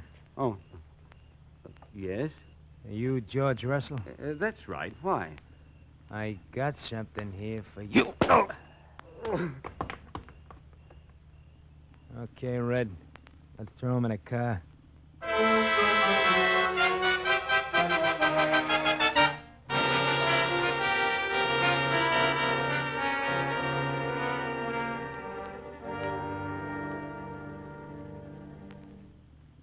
Sit down, Mr. Davis. Thank you. I was just ready to go out to lunch. I'm sorry, Judge Forrester, but this is an urgent matter. Oh? What's the trouble? Well, it was just about a year ago that as my attorney, you helped me set up my wholesale fur business, wasn't it? Yes. Now you're going to have to help me take it apart. What? I want you to file a petition in bankruptcy for me. Bankruptcy? Yes, and I want you to file it today. My credit manager, George Russell, has left me no other choice, Judge. Well, what's he got to do with it? I found a few things wrong with his books last night and called him to come down to the office after dinner, but he never arrived. What happened? I don't know. He's just disappeared. I think you'll find the whole answer in these papers here. I see. I spent all night and this morning checking up. Through a system of false invoices and other juggling, Russell has gotten away with over $100,000 in furs. 100? Why, it's incredible. Payments to my creditors are due, and I can't possibly meet them, Judge. I've got to take bankruptcy immediately. You reported Russell to the police, of course. Well, I thought I'd better consult you first. But Mrs. Russell, she must have reported it. No, I asked her to let me handle it. I see. Now, here are all the personal facts about Russell, and I've made up a statement here of my true assets and liabilities. Yeah? And a record as nearly accurate as I could make of Russell's jugglings. Everything's here. I see. And you really want the petition filed today? Well, it's much better for my record for me to take action before my creditors do, Judge. Yes, of course. Well, shall I call the police now? No, just leave everything to me, Davis. I'll check with you as quickly as I can. Good. I'll either be at my home or at my office. Very well. Good day, Judge. Good day. Miss Myers. Yes, sir? Get me the FBI.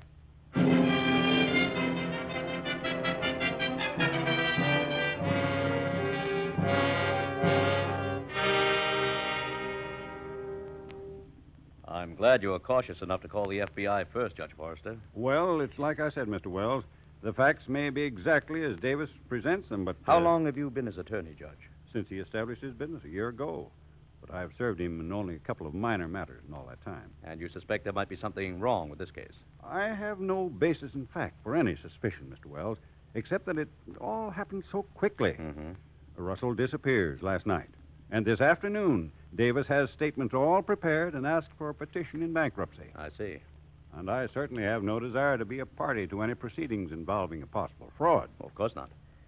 Judge, I want you to know that you must use your own judgment on Davis's request to file a petition in bankruptcy. I understand that.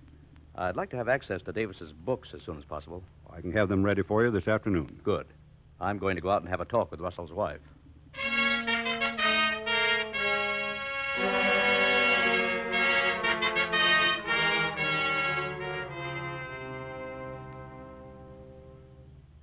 Mrs. Russell, the FBI works as hard to prove a man is innocent as it does to prove a man guilty.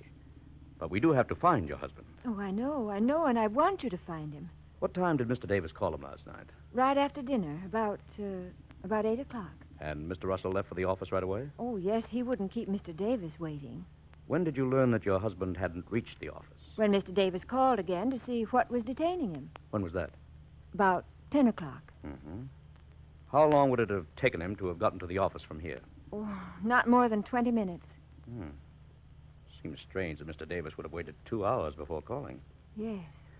Well, thank you very much, Mrs. Russell. We'll keep in touch with you on any developments.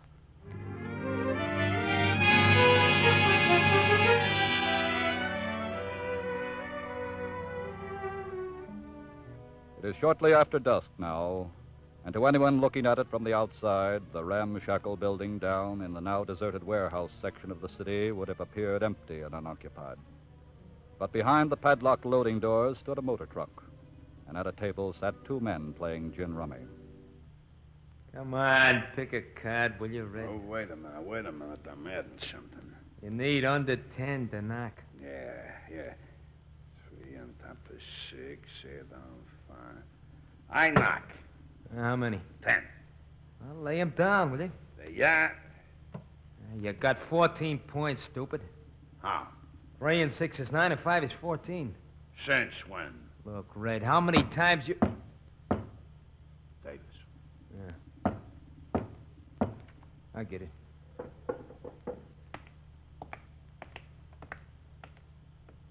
That's you, Mr. Davis? Yes.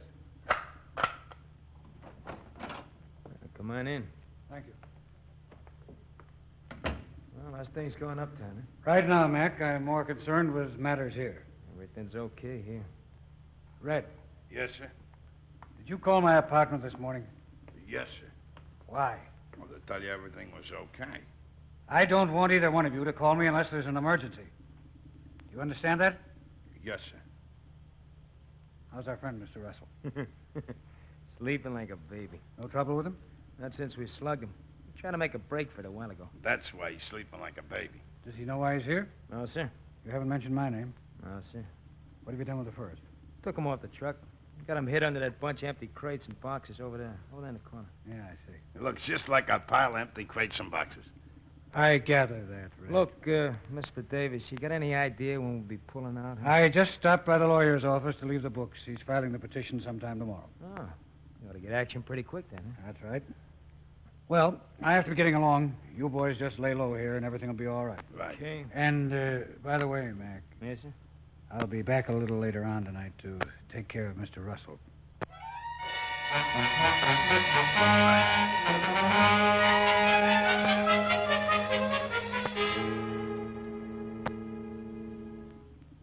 What have you got there, Bob? I stopped by Judge Forrester's office to pick up Davis's books.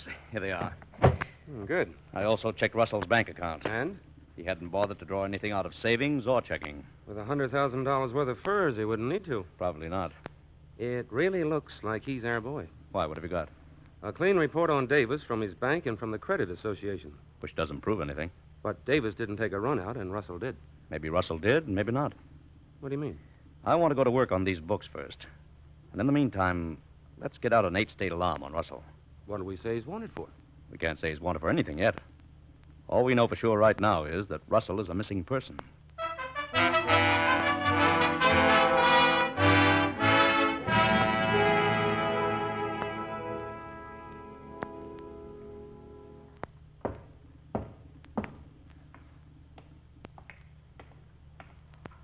Yeah? Okay. Well, I didn't think you'd be back tonight, Mr. Davis. I told you I would. Where's Russell? In that room there. Red's with him. I want to see him. Okay, come on. Is he conscious? Yeah. You want he shouldn't be? No, it doesn't matter. Go ahead. Thank you. Good evening, Mr. Russell. Oh, Mr. Davis. Oh, Mr. Davis, I'm so glad to see you. These men, they've been holding me here. holding me a prisoner. Yeah, I know. I don't understand it. I've tried to tell them that they've made a mistake. They've got the wrong person. They've made no mistake, Mr. Russell. What do you mean? I ordered them to bring you here. What? Sorry, but this is how it had to be done. I don't understand. It has to do with our books, Mr. Russell. Books? They show a deficit, a shortage of over $100,000. That's not true. Shut up and listen. Oh! As I was saying, there's a serious shortage. So serious, in fact, that I'm forced to go into bankruptcy. I had nothing to do with any shortage. But you must have. Otherwise, why would you have disappeared? Now do you see why you're here, Mr. Russell? Yes. I believe I do. Unfortunately, keeping you out of sight until the bankruptcy case is over isn't enough. Your return even then would be very embarrassing. But you can't keep me here forever. That's right. So the next best thing, Russell, is to get rid of you. Get rid of you now. What are you saying? Red? Okay, Mr. Davis. Oh, wait. Please, Mr. Davis. No shooting, Red. I know. Oh, no. Keep away. Keep away.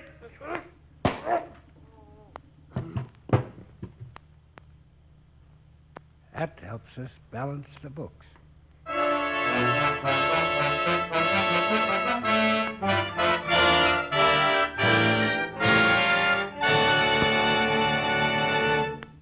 We momentarily close the Equitable Society's presentation of the Federal Bureau of Investigation file on the Bogus Bankruptcy. We will return to this case in just a moment. They say that a man has a young mind as long as he keeps his eyes fixed on the future, as long as he doesn't dwell on the past. Well, if that is true, then the Equitable Life Assurance Society of the United States, in spite of being 86 years old, is one of the youngest-minded organizations in the country. You see, the future is our business. For example, during the past few days, we signed several contracts which will not be paid up until after the year 2000. We provided for the college education of some boys and girls who will graduate in the class of 1966. Took steps to protect the old age of men and women who have not yet turned 30. With the investment of Equitable Society funds, the same principle holds good. When we put the premium dollars of Equitable Society members to work, we're not thinking merely of 1947 or 1950. We're thinking of 1965 and 1975, of the future of the entire nation. And that is why Equitable Society funds are invested in ways that promote the long-range prosperity of our country, in farms and home ownership, in basic industries like steel, oil, textiles, aluminum, railroads, and many others. Yes, by serving the future of 3.25 million members, the Equitable Society serves America. And now, back to our file on the Bogus Bankruptcy.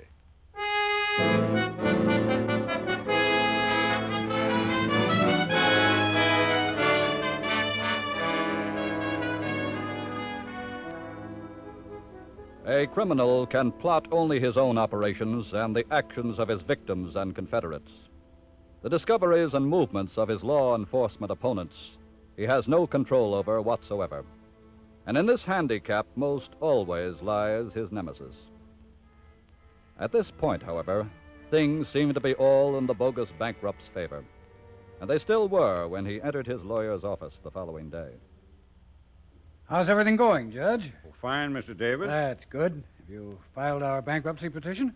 To tell you the truth, I haven't. What? Why not? I didn't finish checking your statements and figures in time. They were all checked before I gave them to you. I know, but I wanted to recheck them to make doubly sure no error would appear in the petition. You don't think I might have made some mistake on purpose? Oh, of course not. It's just normal procedure on the part of any attorney to make sure that his client... Judge, I want that petition filed today. It's being drawn up now. And you'll file it today? If the papers are finished in time, yes. Look, I'm paying you a good fee. I expect to get action.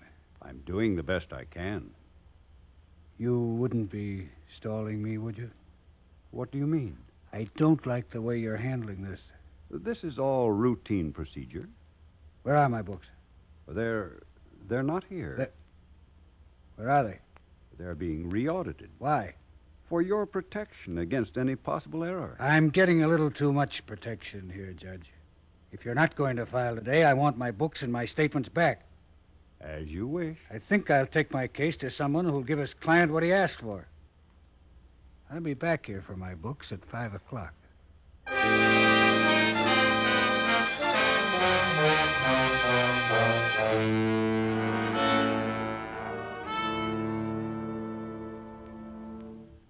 I come in, Dick? Sure, Bob. What have you got? I just had a call from Judge Forrester. Yeah? Davis was in to see him. Kicked up quite a fuss about not getting any action. Uh-huh. Said he wanted his books back. In fact, he wants them no later than 5 o'clock today. I wonder what that's all about. I don't know, but I don't like it. That only gives us a couple of more hours. Let's take a look at those books again. Okay. Bob. Hmm? If Davis is the bad boy in the case, where does Russell and his disappearance fit in? If Davis is the bad boy, then he caused Russell's disappearance. That's another reason we've got to move fast and get the facts. If there's something to get on Davis... Hey, wait. What is it? Why hadn't I noticed that before? Noticed what? Look at the figures on that sheet. Yeah?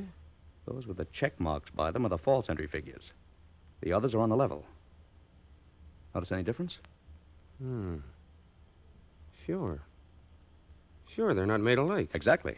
Two different people worked on the books. And Russell was supposed to have done all the work.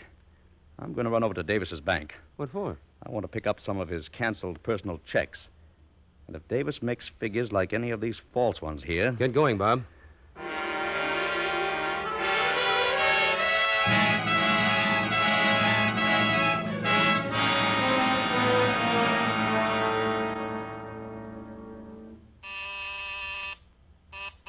Okay. Who is it? It's me, Mr. Davis. Mac. What do you want? Thought I told you never to come here. This is important. Well? We got trouble, Mr. Davis. What's wrong? Red kind of messed things up. How? Getting rid of that Russell guy's body. What do you mean? What happened? Well, he took the stiff out to dump it late last night, just like you tell him. Yes? When he gets down by the docks, there were so many people around, a troop ship coming in or something, that he keeps the body in a car and he just keeps riding around, see? Very smart. Then what? Well, when it gets to be daylight, he gets a little panicky. Finally throws the body in an alley. That's great. That's fine. Probably be found in the next 5 minutes. It's already been found, Mr. Davis. How do you know? Red come back and told me what he's done. I went over to see if I could pick the stiff up again. There's cops all around the place. It was just a little while ago. Oh, that's stupid. If the body'd been weighted and thrown in the river, it would have stayed there for months. Yeah, I know. Well, there's only one thing to do now. What's that? Go back to the warehouse. You and Red start putting the cases of furs on the truck right away. Okay. We're moving out tonight.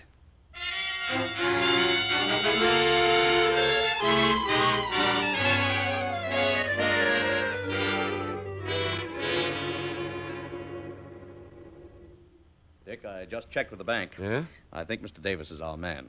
The figures on his personal checks and the false entry figures in the books were made by the same person. I just confirmed it with the lab. I think I have even better confirmation on Davis. What's that? I just had a call from police headquarters. Russell's body was found. What? Picked up in an alley just a half hour ago. Well, are they sure it's Russell? His wife just identified the body. But that doesn't tie the murder to Davis. Not 100%. How was he killed? Did they find any weapon? No. But he was slugged with a heavy instrument. Of course, if Davis is our man, the murder makes sense. First, he has Russell snatched to make it look like a runout. Then he comes up with the book juggling charges and says $100,000 in furs are missing. Yeah. Then he kills Russell to keep him from ever telling the truth. He should have done a better job of getting rid of the body. Dick, we've got to find those furs. And if we can prove Davis stole them, then we'll have him for murder, too. Where are we going to look? The first step is to get over to Judge Forrester's office and deliver Davis's books in person.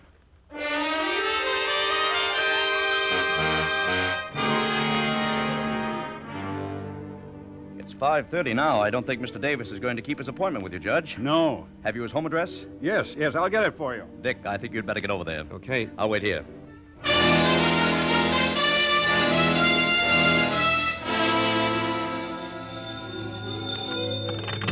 Hello? Bob? Yes, Dick? I just had the superintendent let me into Davis's apartment. Everything's been cleaned out. He's gone. I figured that. You'd better meet me back at our office.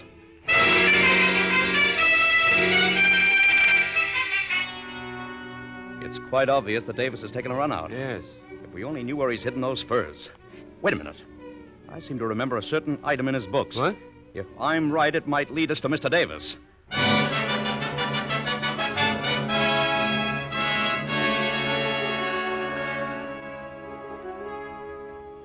Shortly after 11 o'clock now, and down in the warehouse section of the city, a car with its lights off rolls quietly into an alleyway and stops. A man steps out and walks to a side door of one of the buildings. He knocks, pauses, then knocks again. That's funny.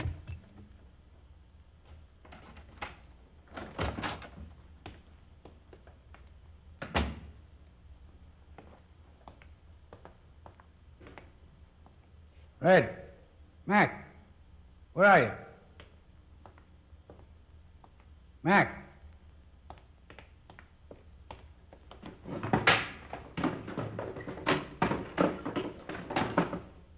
Why, the dirty double-crossing. Took the furs and ran out. Wait a minute, Davis. Huh? Your boys haven't run out on you. We have them in the office waiting for you. Who are you? Maybe I better flash this light on my credentials. The FBI. That's right. And thanks for that entry in your books covering the rental of this warehouse. Otherwise, the search for you might have taken longer. What do you mean? We have an interest in furs, too, Mr. Davis. Right now, we're concentrating on skunks.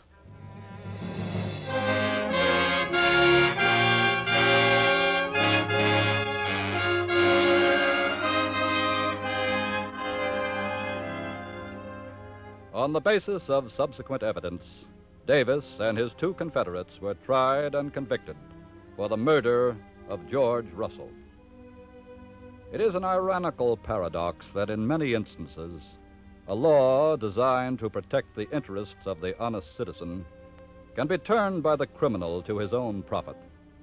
Such a law is that provision of the Federal Bankruptcy Act which permits a merchant to take voluntary bankruptcy. It is a just law, as has been proved in thousands of cases involving honest American merchants. But criminals have seized the opportunity it affords for cheating and robbing, and have made a fraudulent bankruptcy a major racket with total potential profits running into millions of dollars. But, as in the case of the criminal Davis, they inevitably run against the FBI and ultimately lose. You remember the old expression, cheaters never win? The FBI is determined to preserve its truth.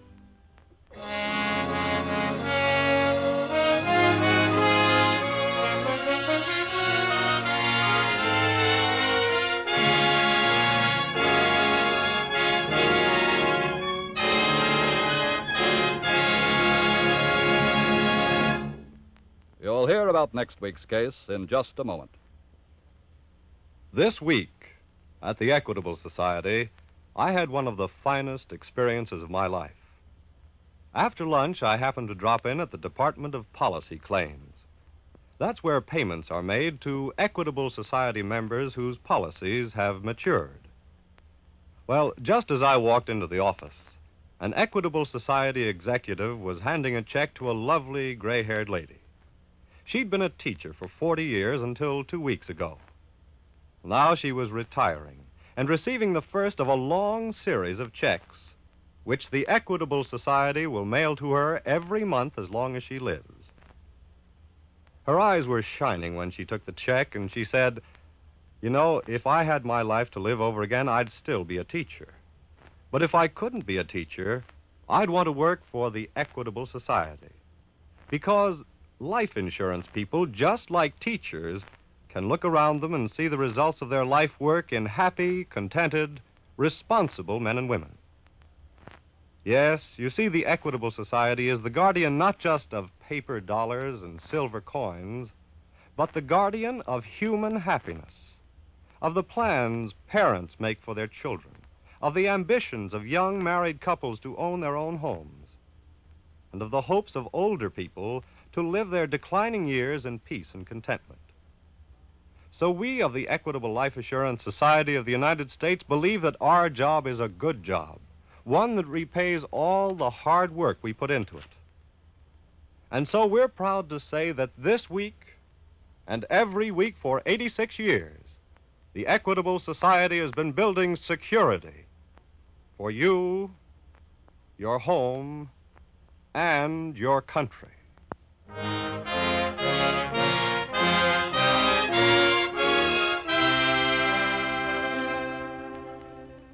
Next week, we will bring you another colorful story from the files of the Federal Bureau of Investigation. The Allotment Swindle.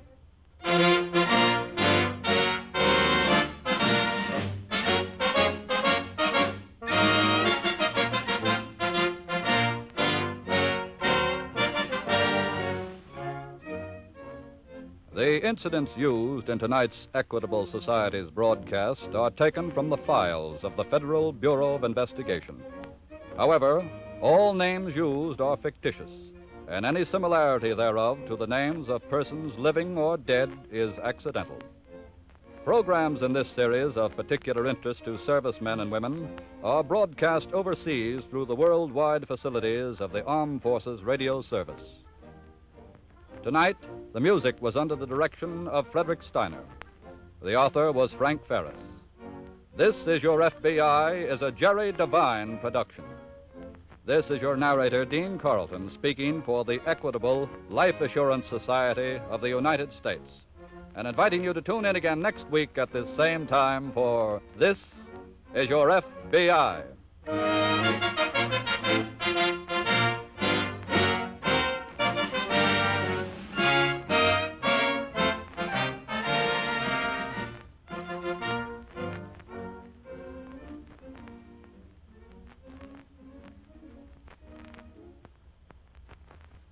This is the American Broadcasting Company. Casting Company. Casting Company. The Equitable Society presents This Is Your FBI.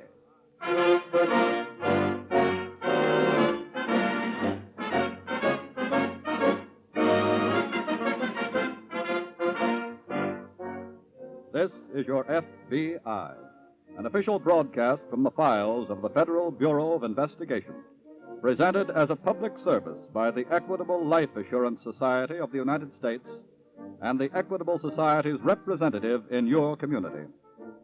To your FBI, you look for national security, and to the Equitable Society for financial security. These two great institutions are dedicated to the protection of you, your home, and your country.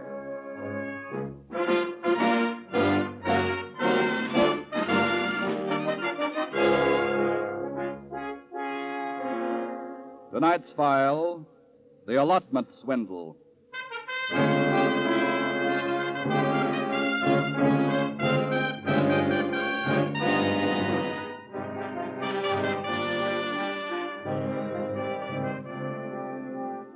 The war has now been over officially for 13 weeks, and all through the land, castles that crumbled 2 and 3 years ago are being rebuilt.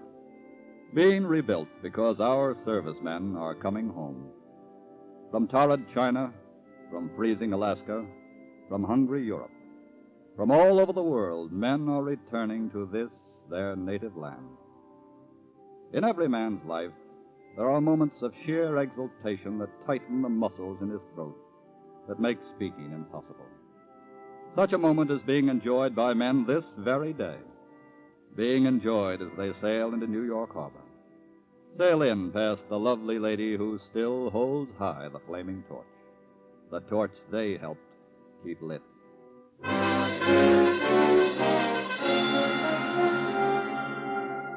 Our story this evening opens in a small, unattractively furnished apartment on the west side of New York.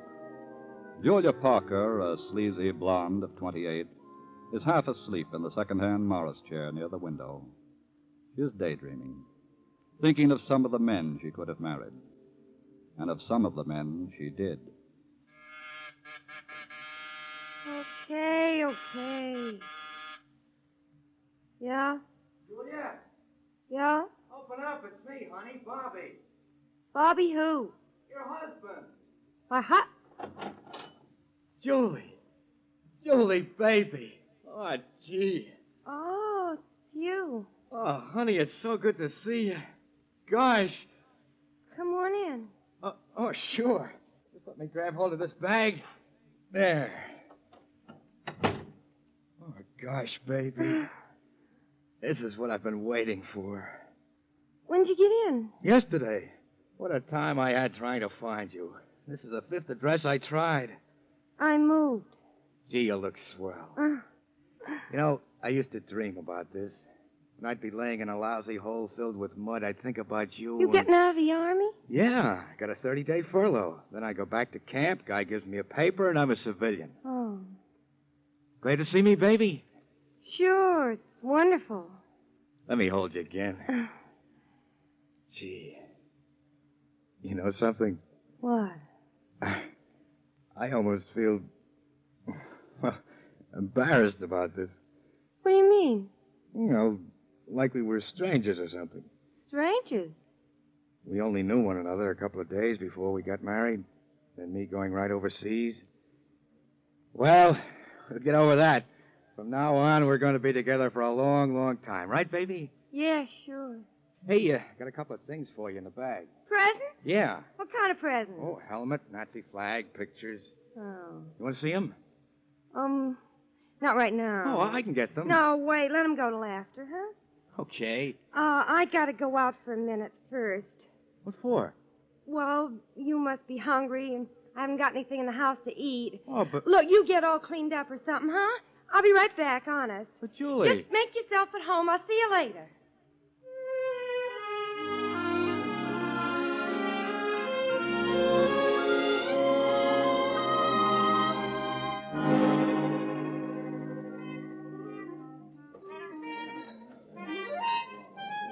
Hello, Mac. Hiya, Julie. Still around? Yeah, he's down the end of the bar. Thanks.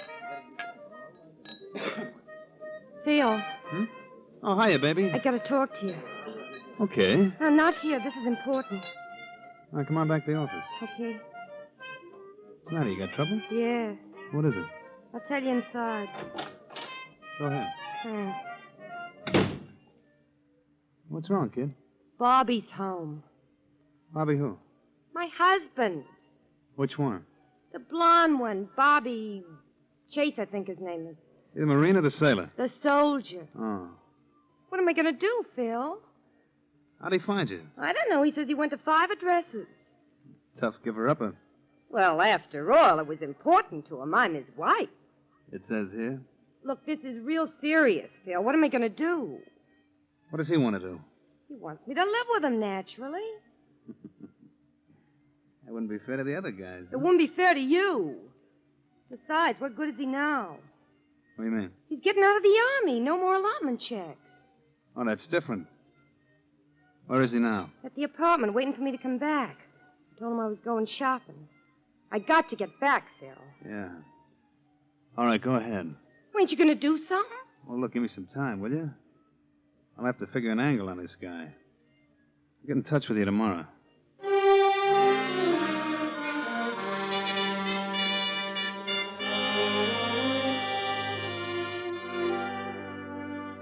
Back in the early days of the war, Bill and Julia hit upon the racket of having Julia marry servicemen who were about to be shipped out of the country. They repeated the process 3 times, and with the aid of 2 forged birth certificates, Julia was able to get $100 a month in dependency allotments. $100 a month for each of her husbands. It was a pretty good racket for Bill and Julia, because all they had to do to collect their $300 a month was to wait for the postman to ring 3 times.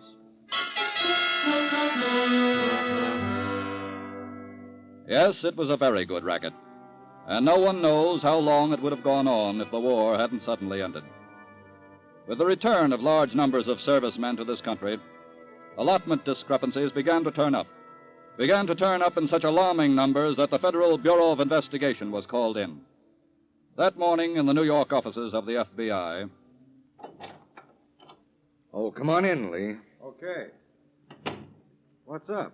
I've just been going over this list here. Tell me all of those people are wanted. No, I guess maybe most of them are here by mistake. At least let's hope so. Well, what is the list? Suspicious allotments being paid by the Army's Office of Dependency Benefits. All of these names are in the New York area only. Well, it'll take the whole Bureau to investigate that mob. I don't care if it does. Neither does Mr. Hoover. If they're all guilty, we'll bring them all in, even if they have to build a dozen new jails to hold them. How are you going to go about it? Well, first I thought we'd make a spot check on the whole list and get a percentage. Good idea. Then we'll know approximately how many of the whole mob we'll have to deal with. We'll make a 5% check. Well, sounds like enough. Suppose I take the list and have a new one made with 5% of the names. Go ahead. Now, how do you want me to pick the 5%? At random? Just have Miss Jenkins list every 20th name. Then break that new list down by neighborhoods. Right. When they're ready, we'll go to work.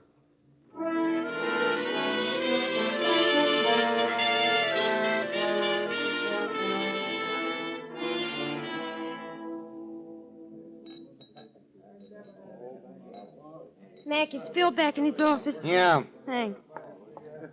Excuse me, please. Hiya, Julie. Come on in. I was just thinking about you. Well, that's very nice of you. I thought you were going to get in touch with me. I didn't have anything to tell you. Well, I got plenty to tell you. What's the beef now? The guy is driving me nuts. All day I got to sit around and look at souvenirs. And what he said to the captain and what the captain said to him. Okay. And that ain't all. Remember that extra dough he sent home for me to save for him? That $2,800? Yeah? Well, he wants it. He wants it right away. What'd you tell him? Well, I couldn't say I gave it to you. I said it was in the bank. Well, that ought to hold him for a while. Phil, he wants the dough right away. Going to buy a lunchroom or something. And another thing. Yeah? He wants me to go meet his folks. Where? Boston. When's he want to leave? On the midnight train tonight. Look, Phil, you got to... Wait a minute. I got an idea. Well? Tell him you'd love to meet his folks. Tell him you're going with him. Only you don't take the train. You want I should walk? Listen. Go back and tell him your brother will drive you both up. My brother? Yeah. Me. Phil, he can't meet you. Why not? Well, if he was to know about us... Look, all he has to know is I'm your brother. I'll take care of the rest. What's the idea? You'll see. This guy is good for one more touch, baby. A big one.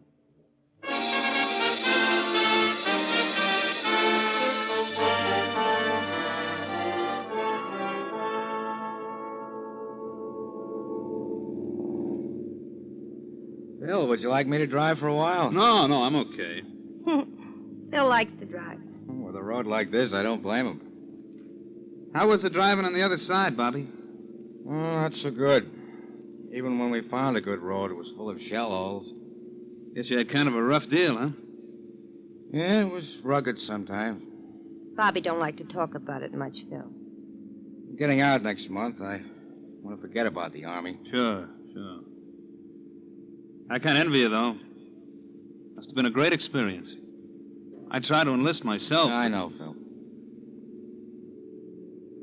Bobby, tell me something. What? Did you guys ever think about dying? Phil! I'm just asking a question.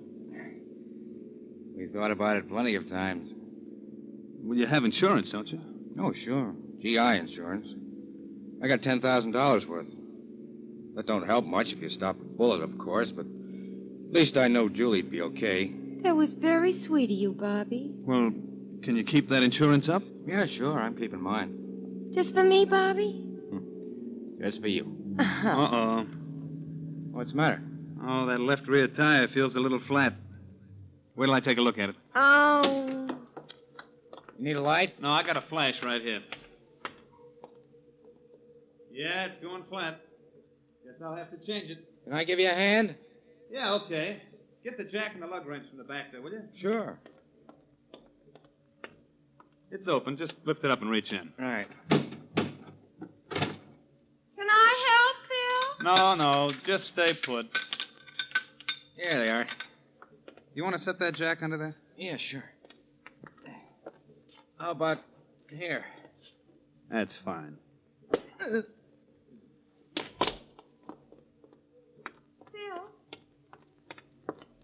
Phil, what happened?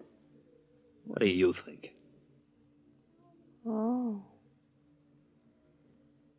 Now I'm an heiress.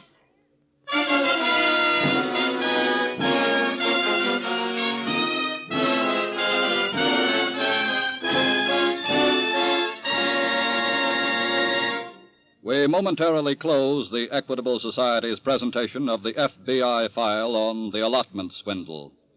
We will return to this case in just a moment. One of the most meaningful words in the English language is security. According to the dictionary, it means freedom from fear, anxiety, or care, freedom from doubt or uncertainty. To one man, security calls up a picture of a little house which he owns free and clear, so that no one can ever take it away from him. Another man thinks of protection against the hazards of illness and accident. A third sees himself receiving a regular monthly check during his old age. A fourth wants to be sure that no matter what happens to him, his children will get a good education and his wife will never be dependent on charity. For 86 years, men and women have been bringing these and scores of other security problems to the Equitable Life Assurance Society of the United States. Now, please take particular note of that word society in the Equitable's name. Society means that the Equitable Society is entirely owned by its members, that is to say, by its policyholders. In other words, all the officers and employees of the Equitable Society, from President Parkinson down, are working for the members and are always ready to give problems their personal attention. So, no matter what kind of financial security a member may seek, he can be sure that the Equitable Society will do its utmost to help him attain that freedom from fear, anxiety, or care which makes him a happier man and a better citizen. Yes, by serving its members, the Equitable Society serves America. And now back to the file on the Allotment Swindle.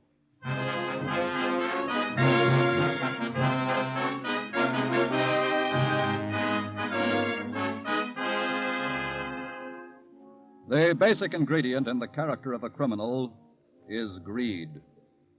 The unhealthy desire to acquire what belongs to someone else without doing any work. Phil and Julia, being well supplied with greed, had evolved a novel racket. A racket particularly well suited to the times. Julia's 3 illegal marriages to servicemen about to be shipped overseas, so she and Phil could defraud the government out of the allotments, was a serious enough crime. But now, with their greed out of control, they had compounded the felony. They had committed murder. Bobby's body was found the next morning and quickly identified as the body of Private Robert Chase. It was removed to the local morgue, and the death was marked down as having been committed by a hit-and-run driver. The next afternoon, in the New York office of the FBI... Can I come in, Nick? Come ahead, Lee. How have you been doing? I think I may have something. Really? Yeah, I paid a call a couple of hours ago on one of the names on our list, a Mrs. Robert Chase. Yes? Well, before I could even identify myself, she gave me a very teary greeting and went into a long spiel about her husband's insurance. Oh? It seems he was killed last night in a hit-and-run accident up in Massachusetts. I see. She evidently thought I was the insurance man. When I told her who I really was, she seemed quite startled. Hmm. What's her background? According to the allotment records, she's been getting money for herself and 2 children. You check on that? Yes, I talked to several of her neighbors. They've never seen any youngsters. Where was the husband killed? Near a town called Highland, Mass. Lee, I think this one's worth a thorough investigation.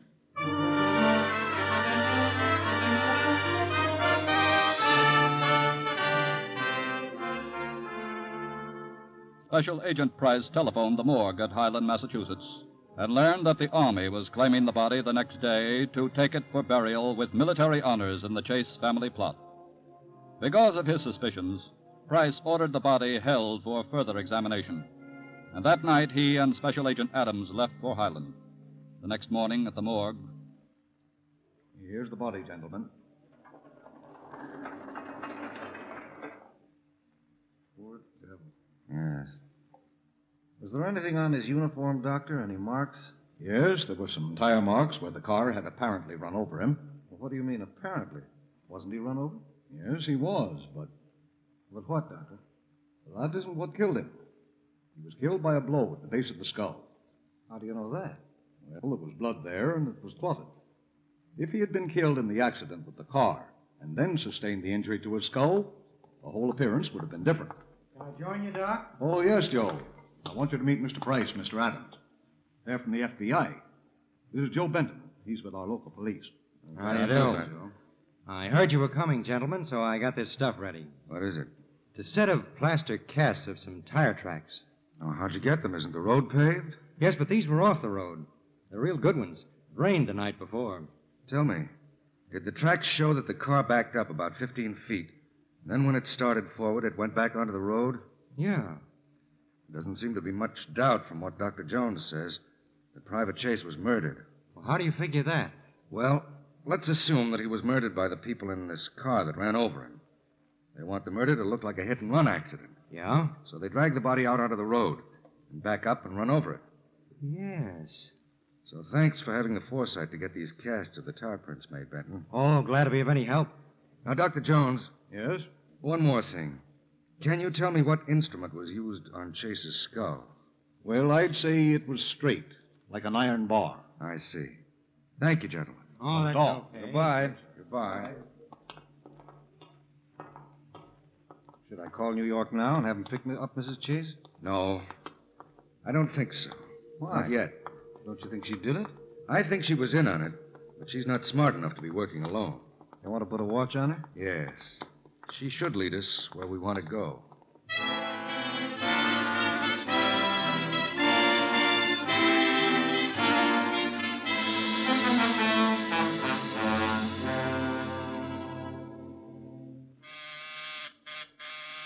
Just a minute. Who is it? Me, Phil. Oh, okay. You got my message, huh? Yeah. Gee, I thought you'd never get here. I got so scared, Phil. I didn't know what to do. I was How do going you know around. the guy was from the FBI? He showed me a badge or something. What do you want? Well, nothing really. Talk sense, will you? He must have wanted something. Well, he said he was looking for some guy broke out of jail. Why'd he come here? He said they were looking all through the building. Now, that was a phony. Did he ask about your husband? No, he didn't seem to care about that. Uh-huh. Not even when I told him he'd been killed. Well, how'd you come to tell him that? I thought he was the insurance man. Oh, you stupid. Well, how was I to know? We ain't seeing any insurance man. Why not? We got a bump steer on that 10 G's. How do you mean? You don't get it no lump. I checked up today. You get a measly $36 a month for life. Oh, that's awful. Well, that's the deal, sweetheart. And you may not even get that. Why? FBI came here for some reason, and I guarantee you it's not the one they gave you. How would they know anything was wrong? That happens to be the business they're in. Oh. What do we do? You got to blow town. Oh, Phil. And fast, baby. You're getting out tonight. I can put you up at Chuck's place for a couple of months. In the country? Yep. With all them trees? Baby, it's better to look at trees than be hanging from them. Meet me at my garage at 12 o'clock tonight.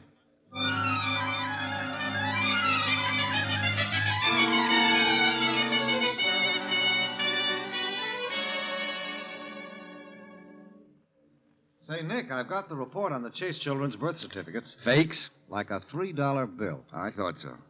Well, what do we do now? Well, one thing we've got to do is to see whether our candidate has a car. Well, who's our candidate? I wasn't here when he was nominated. A fellow named Phil Taylor. How does he fit into the picture? Well, he endorsed every one of Mrs. Chase's allotment checks. Well, who is he, a check cashier? No, he's just a petty larceny crook. Done time a couple of times, but all small stuff. Well, if he's mixed up in this, he graduated to the big leagues. Yes, if this is the man we want. What else have we got on? He paid a call on Mrs. Chase this afternoon. Well, why don't we grab Taylor? We can't prove anything against him yet. It's not against the law to cash government checks, you know. You don't look as unhappy as you should. I'm gambling on a hunch. I'm having a check now. Anything else come in from the Massachusetts police? No, not a thing, but they did enough. Price talking. Yes? Yes. Yeah, let me write down those dates. That's fine, thank you. That was Johnson down at City Hall, Lee. Yes? When Robert Chase was married, his bride gave her maiden name as Julia Prescott. That was a mistake.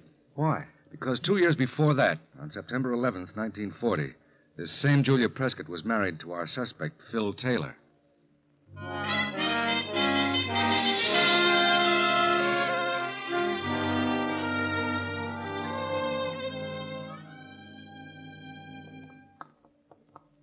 Phil, I don't like this one bit. Country air will do you good. Oh, sure. Why don't you come along? Because I happen to have a business to take care of. Well, I ain't staying up there any 2 months. You can bet dough on that. Look, baby, if the law nails you, 2 months will seem like a real short time. I got a good mind to go back to one of my other husbands. Stop your beefing. It's open. Hmm? You don't need no keys. The garage door is open. That's funny. Come on.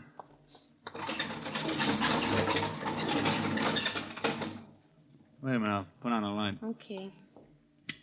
Just stay where you are, both of you. Who are you guys? Mrs. Chase should remember. He's from the FBI. That's right. What do you want? We've been comparing this plastic cast with your left rear tire. It matches perfectly. Phil! This lug wrench is important evidence, too. Well, you get your way, Julie. You ain't going to the country.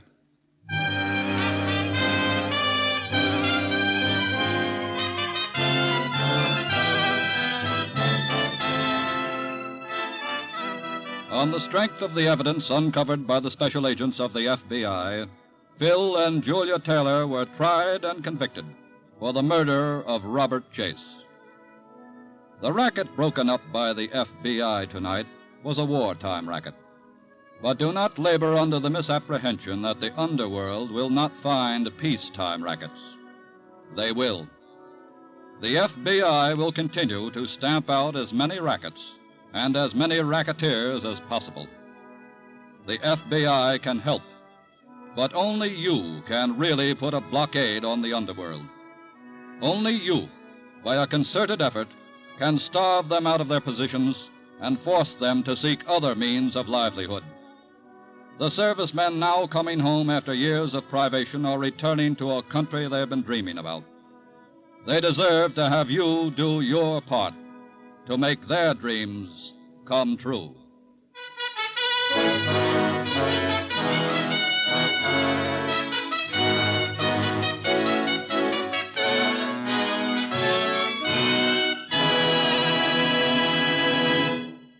You'll hear about next week's case in just a moment.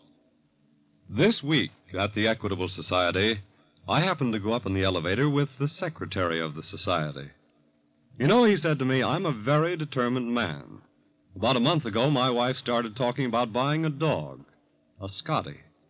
I said, no, dogs bark, I said. Dogs chew up rugs. Dogs have to be walked. We're not going to have a dog, and that's that. Well, he continued, that little Scottie and I are great pals already. He's the friendliest little pup you ever saw.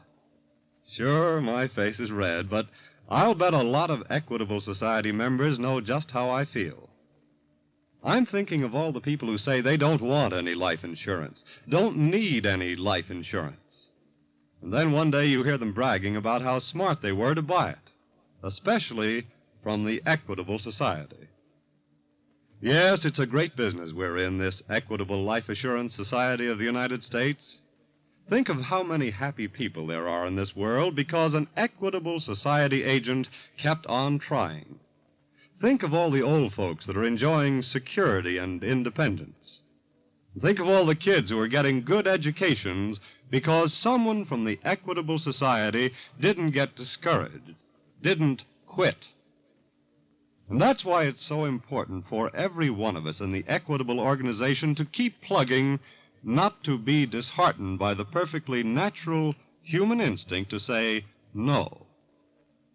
Yes, for only by keeping our organization alert and progressive are we able to say that this week and every week for 86 years, the Equitable Society has been building security for you, your home, and your country.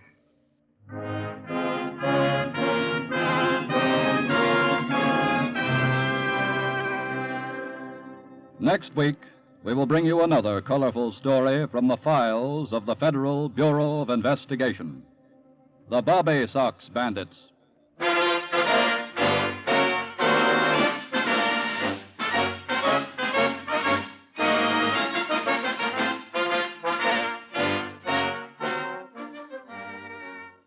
The incidents used in tonight's Equitable Society's broadcast are taken from the files of the Federal Bureau of Investigation. However, all names used are fictitious, and any similarity thereof to the names of persons living or dead is accidental. Programs in this series of particular interest to servicemen and women are broadcast overseas through the worldwide facilities of the Armed Forces Radio Service. Tonight, the music was under the direction of Frederick Steiner. The author was Jerry D. Lewis. This Is Your FBI is a Jerry Devine production. This is your narrator, Dean Carlton, speaking for the Equitable Life Assurance Society of the United States and the Equitable Society's representative in your community, and inviting you to tune in again next week at this same time for This Is Your FBI.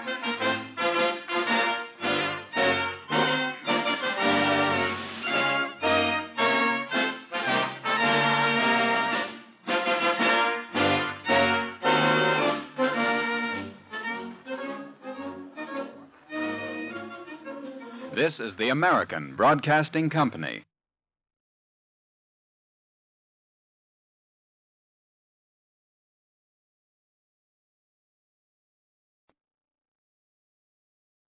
The Equitable Society presents This Is Your FBI.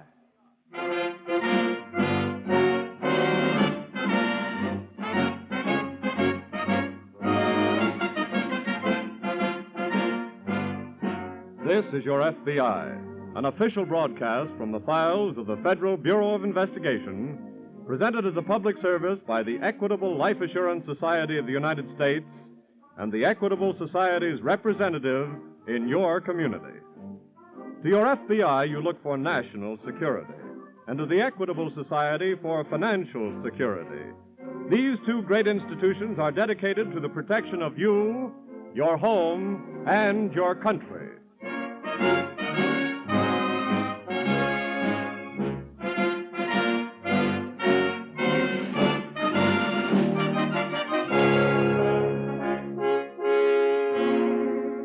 Tonight's file, the Bobby Sox Bandit.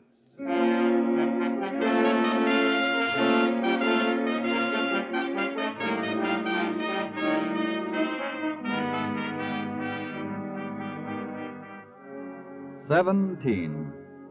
That's an important and exciting age in the life of a boy or a girl. Some of you girls listening tonight are just 17, finishing high school or starting your first real job, or having your first real honest-to-goodness date, going hiking or wiener roasting with the gang, or sitting in the middle of the floor with your Vic and a stack of records, doing most anything except making it possible for this voice to say, as it reluctantly says now, tonight's case from the files of your FBI is the crime story of two girls, age 17.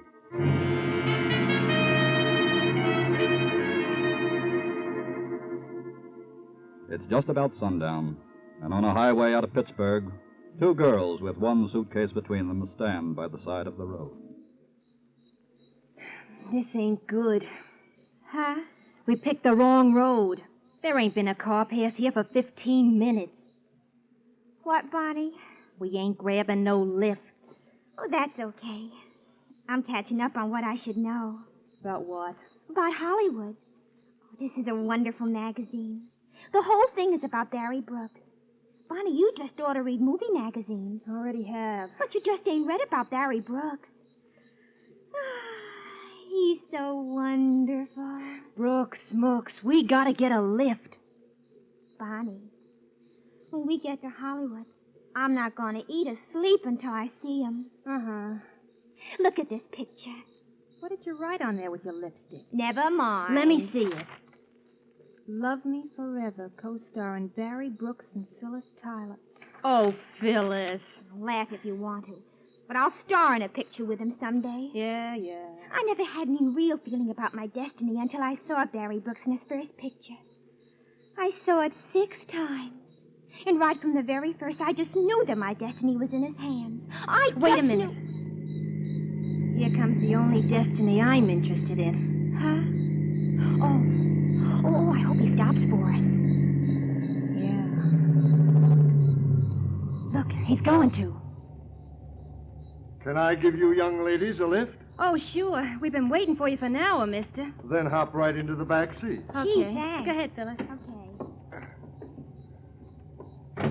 All right back there? Sure. Yeah. I don't make a practice of doing this kind of thing, but it was coming on night, and I didn't like the idea of you young girls being on the road by yourself. That's awful nice of you. I'm going on to Cleveland. How far are you going? Oh, we're going all the way We're going to my sister's in Detroit. Detroit? But Bonnie... Certainly Detroit. What's the matter with you? Well, I didn't mean to be inquisitive. I was just thinking about you having to travel this way. I've got a daughter about your age, and I know her mother and I would have a fit. Oh, wait a minute, mister. Could you stop the car? What's the trouble? I think I dropped something back there when we got in. Drop what, Bonnie? My bracelet. Bracelet? Well, I'll just back up. Is the road clear behind? Yeah, it's clear, all right. Good. Then we'll just... Bonnie. No use thumbing rides when we can have a car of our own.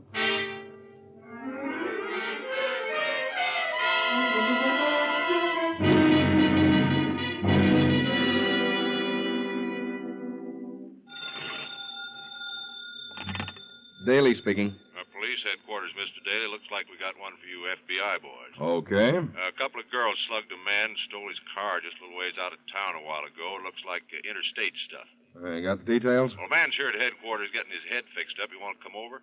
Well, give me a description of the car and the girls first, and I'll get out an alarm right away. Okay, here's a car. Black Plymouth sedan, 1941, Pennsylvania license number.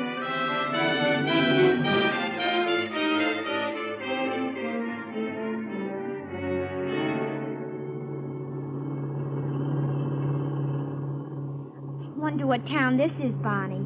I don't know. But it's in Ohio anyway. Wonder how long it'll take us to get to Hollywood. Now, how would I know? Wonder if that nice man is still lying in the ditch where we left him. Will you stop wondering so much, Phyllis? I'm sorry. Look, you just sit there and dream about Barry Brooks holding you in his arms, and I'll... Bonnie!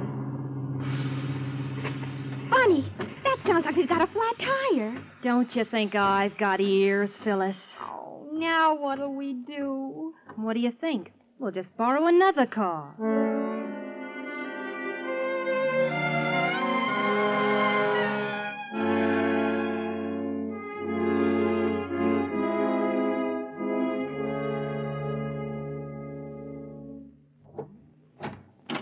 Good morning, Roland.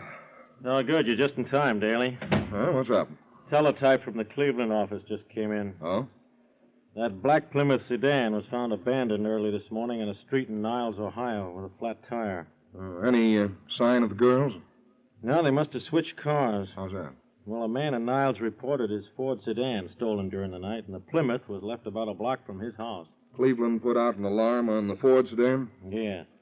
Well, let's start traveling. Where? Niles, Ohio first.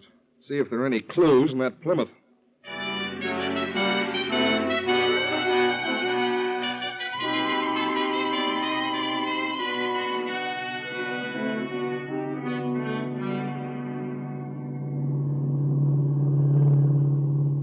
Bonnie. Huh? I'm worried. Now what? think we ought to be doing things like this to get to Hollywood? Hitting people over the head and stealing cars? Why not? Well, suppose they should find out sometime. Who? My public. What are you talking about? Well, suppose after I get started in the movies and I'm on the way to the top.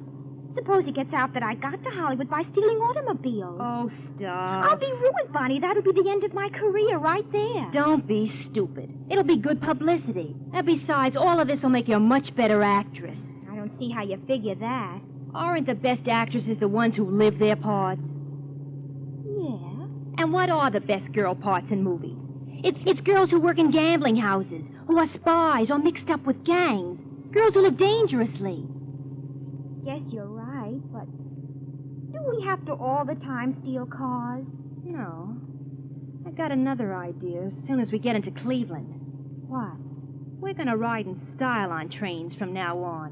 Where are we going to get the money? Somebody in Cleveland has money, and we're going to take it away from them.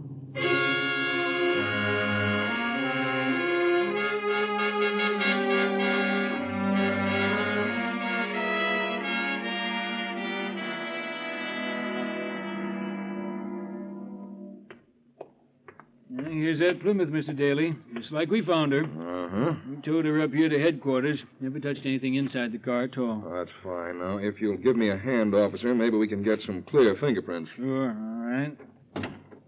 Wait, this may be something right here. What's that? Yeah, it's a movie magazine. Not hard to tell who their favorite movie star is. Favorite one of them, anyway. How's that? This picture of Barry Brooks has red lip prints all over it.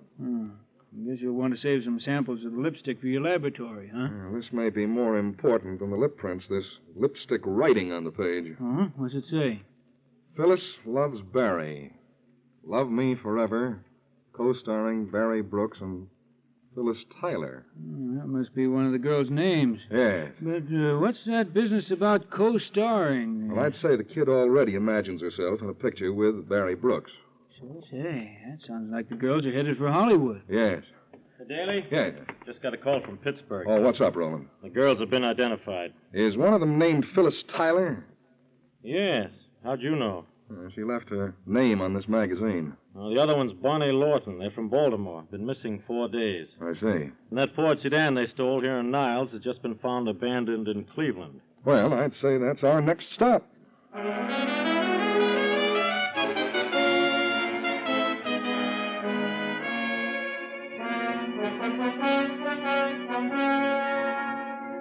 Later that night, somewhere in the area of Cleveland's ore docks on the Lake Erie waterfront, Bonnie Lawton and Phyllis Tyler sat in a booth in the corner of a juke joint sipping drinks. Look, Bonnie, the sailor's looking over here again. He hasn't looked at anybody else but you since we've been in here. Oh, this'll be easy. He's darling. Never mind that. Look, he's getting up. I think he's coming over. Well, I'll get out of here. Do like I told you, Phyllis. Remember? He's got the cutest smile. All right, but don't let it take your mind off business. Oh, excuse me. Excuse me. Hiya, Goldilocks. Do you mind if I sit down? I beg your pardon. Oh, now, look, don't play hard to get. You've been giving me the office all night. Couldn't help but look at you. You very much resemble Barry Brooks. The movie guy? Yeah. Hey, that ain't bad. Is your girlfriend coming back? She just went down the street for a minute. Oh, that's fine. Got any ideas about us? Well, we don't have to stay here. Well, then let's get going. Come on. Okay. We'll go to a joint where there's some dancing and stuff. Would you like that? Oh, sure. Right this way, honey.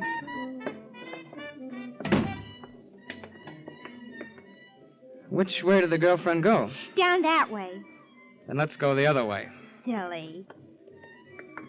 Say, what's your name, baby? Phyllis. Phyllis. That's very cute. You live around here? Well, not really. I just got in town All myself right, put him up, sailor. Huh? This is a stick-up. Are you kidding? I said put him up. Get his money, Phyllis. Okay. Well, Shut up. Oh, look, sweetheart, give me that gun. Sure. I'll give it to you. Oh. Now Now we travel first class.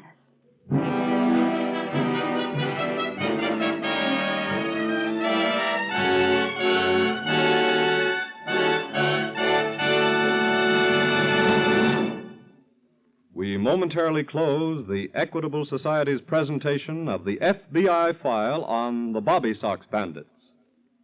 We will return to this case in just a moment. 324 years ago, the Pilgrim Fathers of Plymouth enjoyed their first Thanksgiving dinner on this continent and played host to 90 Indian braves of a nearby tribe. Well, apparently, the Pilgrims were unable to bag any wild turkeys, for the menu mentions only venison, roast duck, roast goose, clams and other shellfish, eels, plums, and wild grape wine. Among the 3.25 million members of the Equitable Life Assurance Society of the United States, some are bearers of names which indicate that their ancestors may have attended that banquet. Other Equitable Society members have names that indicate an origin in a more recent wave of immigration. But whether their names go back to the Mayflower or a boat that landed half a dozen years ago, Equitable Society members have proved that they believe in the time-honored American virtues of thrift and self-reliance. Their life insurance policies with the Equitable Society are good evidence that they believe in saving for safety, believe in taking care of themselves by putting dollars aside for future security. And just as our forefathers banded together for mutual protection, so Equitable Society members have joined forces in a great mutual organization created for the common good of all. Self-reliance plus cooperation, that's the spirit on which this country was founded. It's the spirit which makes men and women better citizens and better Americans, which is a good reason for this organization to be thankful that by serving its members for 86 years, the Equitable Society has served America. And now back to the file on the Bobby Sox Bandits.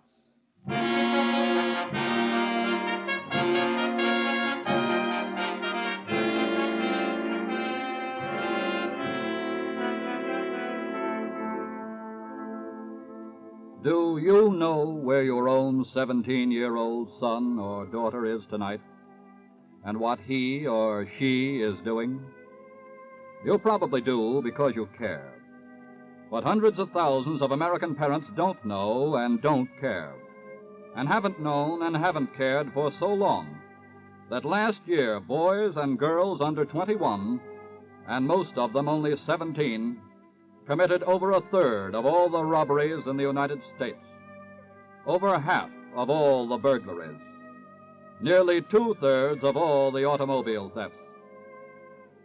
The parents of Bonnie Lawton and Phyllis Tyler didn't care enough, and that's why we find them now in a cheap rooming house on Chicago's west side, after leaving a trail of crime halfway across the country. 380, 390, 395, 96, 97, 98. Gee, look, Phyllis, we're doing swell. You mean we've got $398? More than that. Here's another 5. $403. Why did we stop here? That's enough to take us to Hollywood, isn't it? You don't want to get there broke, do you? But, Bonnie... And if you're going to get in the movies, you got to have some swell clothes, don't you? Yeah, but... And suppose you do manage to meet Barry Brooks. I'm going to. So what are you going to meet him in? A pair of dirty slacks, scuffies, and a sweater? Golly, I hadn't thought about that. Then let's go get us a couple of good-looking outfits. And then what? With those, we can step out in the better spots and take somebody for a lot of money. Oh, all right. But there's something else I want to buy, too. What? I read all about it. Barry Brooks collects all kinds of cigarette lighters. Oh. I'm going to get him one and send it to him from here. Okay, come on. Let's go shopping.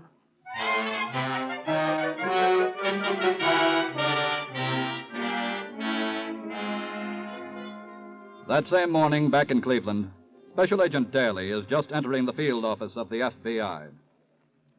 What'd you find out, Daly? Well, the two girls who robbed that sailor last night were Bonnie Lawton and Phyllis Tyler. You sure? The sailor positively identified them by these pictures. Well, that's good, but that didn't put us any nearer to catching them. No, but something else I found out does. What's that? They took a midnight train for Chicago.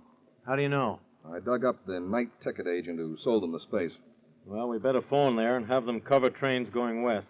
Well, they might be smart enough to stop off in Chicago and hide out a while. Yeah, but I'll phone anyway. Okay, and then we'll catch the next plane for the Windy City ourselves.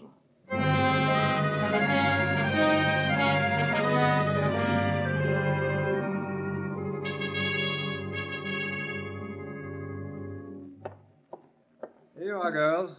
Is this the lighter you saw in the window? Yeah, that's it. Isn't it darling, Bonnie? It's okay. Do you think Barry Brooks will like it? Did you say Barry Brooks? Yeah, the movie star. I'm going to send this to him. Oh, I see. How much is it? Well, it's probably more than you want to pay. How do you know? How much is it? Well, including tax, it's $15. Oh, that's easy. Here. Say, where'd you girls get all that money? None of your business. That's a pretty big bankroll. Do you want to sell us the lighter or don't you? Bonnie, let's get out of here. Okay. Keep your lighter, mister. Just a minute, girl. Come on, Bonnie, hurry.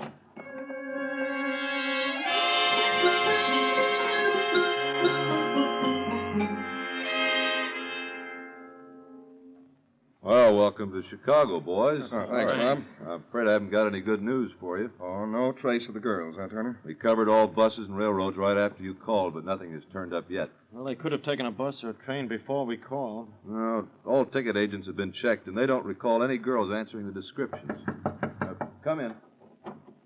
Here's something just came in from the police, Mr. Turner. Oh, thanks. Well, they're in Chicago, all right, fellas. They tried to buy a lighter about noon in a little shop on Randolph for Barry Brooks. Yeah? The clerk got suspicious when they showed so much money, and the girls ran off. You sure it's the same girls? Well, their descriptions checked, and one of the girls called the other one Bonnie. Well, if they'll just stay here long enough, I think I've got a way to catch them.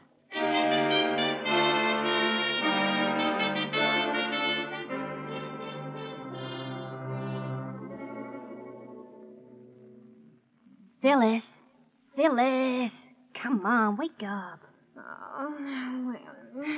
Anybody think you were a movie star already the way you sleep all morning? Come on, wake up. Oh. Hello, Bonnie. Have you been out already? Yeah, I went to the store. Did you get a paper? Yeah. Here. Thanks. Want some coffee? Sure. Now, let's see.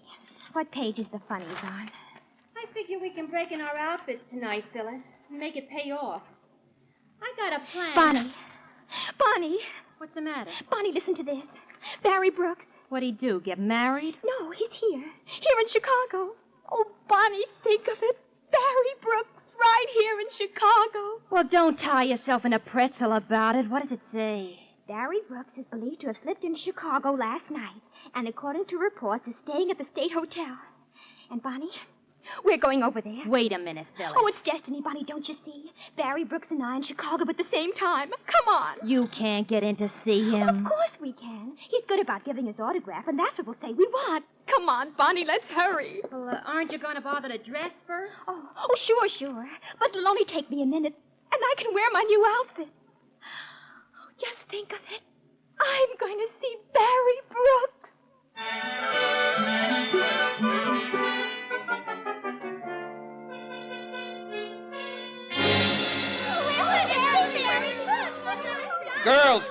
Girls, I'm the manager of this hotel, and I say you must go away. We're going to stay in front of his room until he comes out. Oh, Barry, come out.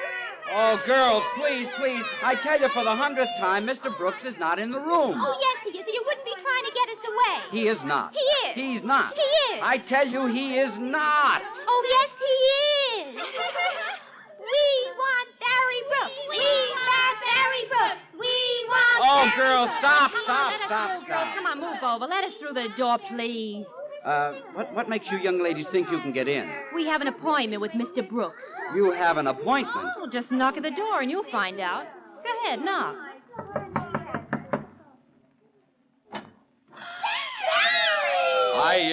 I'm not Barry. Miss Lawton, Miss Tyler, will you come in, please? Goodbye. Goodbye, girls. Better luck next time. Pardon us. Where is Mr. Brooks? Yeah, where is he? Well, I'm sorry to tell you the report in the paper about Mr. Brooks being in the city was not correct, girls. What? But we called up the room. Well, I'm responsible for the story being in the papers. I'm a special agent of the FBI.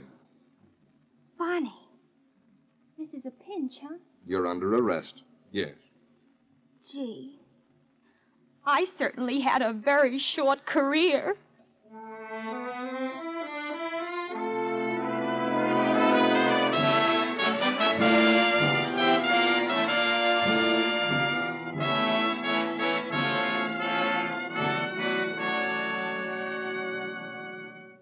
Because of their extreme youth, Bonnie Lawton and Phyllis Tyler were put in a reformatory, where every effort will be made to guide them to a better future.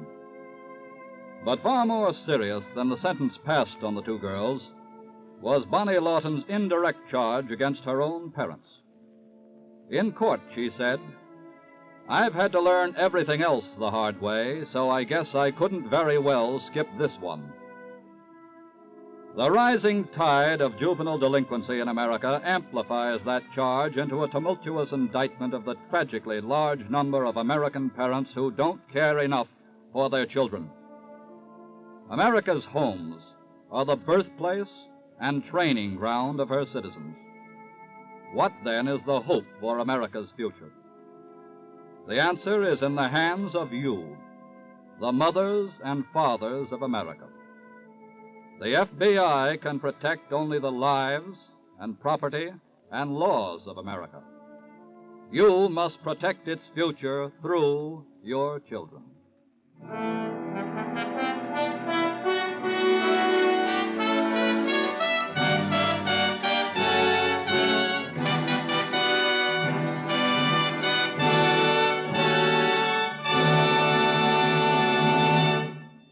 You'll hear something about next week's case in just a moment. This week, at the Equitable Society, a group insurance serviceman suggested I take a trip with him. So the two of us jumped into his car, and after an hour's ride, we parked at a large factory that has just taken out group insurance with the Equitable Life Assurance Society of the United States. First, we got the president of the company's angle on the new insurance program. Among other things, he said, "You know, since I started this business 25 years ago, I can't think of anything I've done that's given me more satisfaction than group insurance with the Equitable Society. I consider it a big step forward in our relations with our employees." A little later, we heard the same story in different words from a veteran worker. "This group insurance is swell stuff," he told us. "It gives me a real lift to know that I've not only got extra life insurance, but also hospital and surgical benefits in case anything goes wrong with me." Yes, there's no question about it.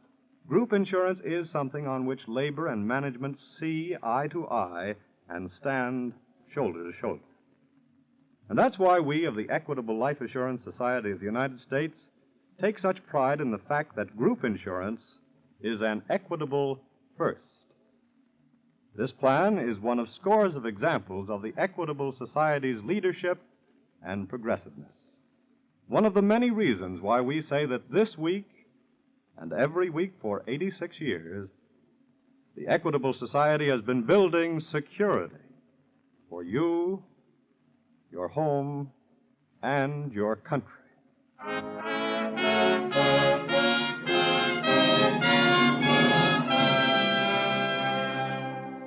Next week, we will bring you another colorful story from the files of the Federal Bureau of Investigation. The Big Breakout.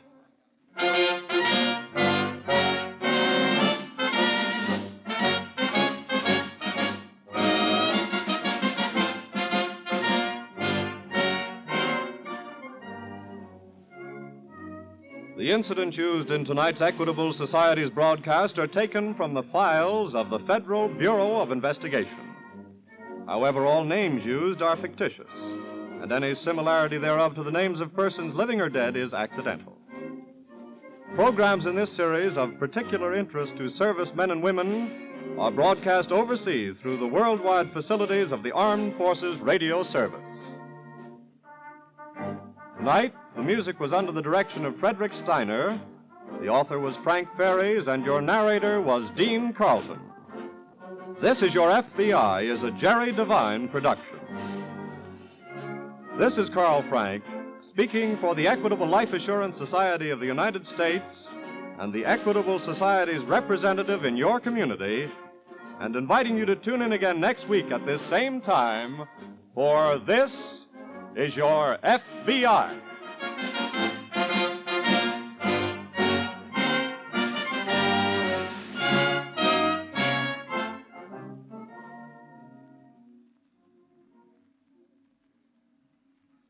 You know, it's kind of fun to plan what you're going to buy in future years with the bonds you're buying now.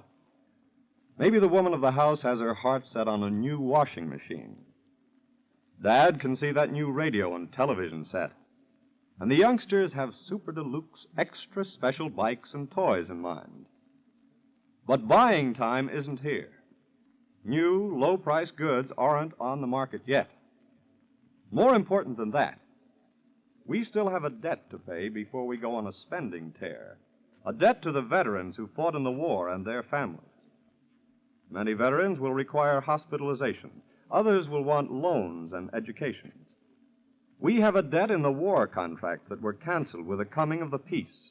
And that's why the government is asking us to buy bonds now, during the victory loan. This will be the last bond drive. It won't be long before we can go back to a facsimile of living as usual. But until then, let's put over this victory loan by buying that bond. This is the American Broadcasting Company.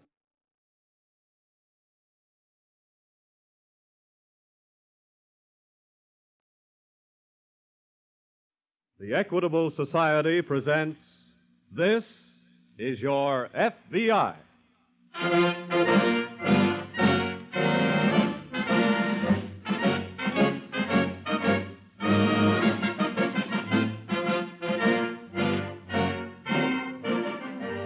This is Your FBI, an official broadcast from the files of the Federal Bureau of Investigation, presented as a public service by the Equitable Life Assurance Society of the United States and the Equitable Society's representative in your community. To your FBI, you look for national security, and to the Equitable Society for financial security. These two great institutions are dedicated to the protection of you, your home, and your country.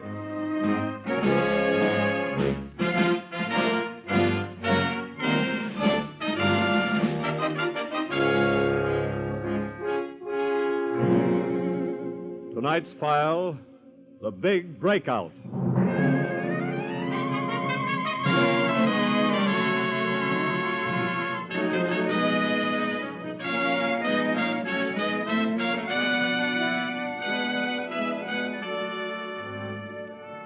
All criminals suffer from the same organic disorder, enlargement of the ego, and sooner or later it proves fatal to their career of crime.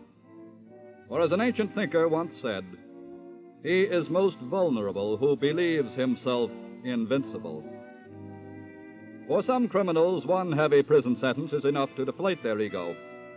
But in tonight's case from the files of your FBI, Earl Dixon accepted his first set of prison bars not as a defeat, but as a great opportunity to prove himself smarter than the law.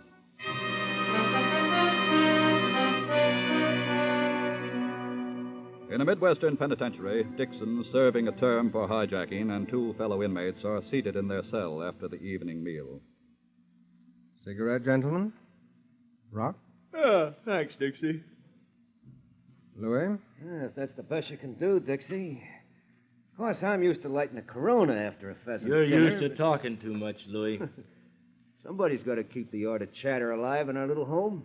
Rock is a man of action rather than words, Louis. Well, you ain't exactly the gabby type yourself, Dixie. I've been interested in only one subject since matriculating here. But you ain't talking about it, huh? I never talk on a subject until I'm qualified by research. And when'll that be? No. Oh, yeah? Then what's the title of your subject? Escape. Escape? Shut up, Louis. Are you gentlemen interested? Gee, Dixie, I don't know. I only got 3 more years here. Just the weekend, huh, Louis? No, it's not that, but guys can get shot trying something like that. I wonder what your girl is doing tonight, Louis. Yeah, what do you mean? Just curious. Well, I know what she better not be doing. What's that got to do with it? 3 years is a long time to sit and wonder. Maybe it'll be too late after that. What about you, Rob? Count me in, Dixie. Good. We'll make it a twosome then. I don't know. Wait a minute. Yes, Louis. What did you really mean about my dame? I told you. 3 years is a long time. Oh, she better not pull no double deal on me. I'm in. Splendid. What's the gimmick, Dixie? Well, the doctor is on duty in the hospital until 11 o'clock. Yeah?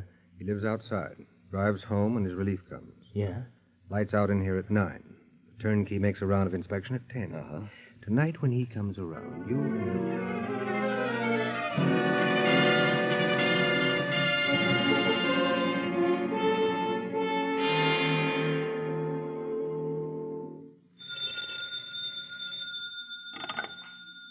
Hospital ward, Dr. Wilson.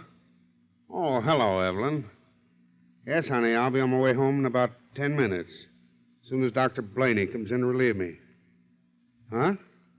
Oh, sure, I'll bring some. Okay. Bye, sugar.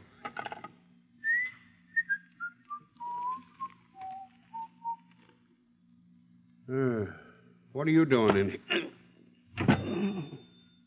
keep a watch of that door, Louis. Okay. Doctor's about your size, Rock. His jacket should fit you rather neatly. Just so it helps me drive us through the gate okay. Here you are. You do it quickly now. Yeah. I'll take a look outside. Everything's all right, boys. Come on. Quietly, please. Right. This is his car. Take the wheel, Rock. Louis and I'll crouch on the floor right behind you. Okay.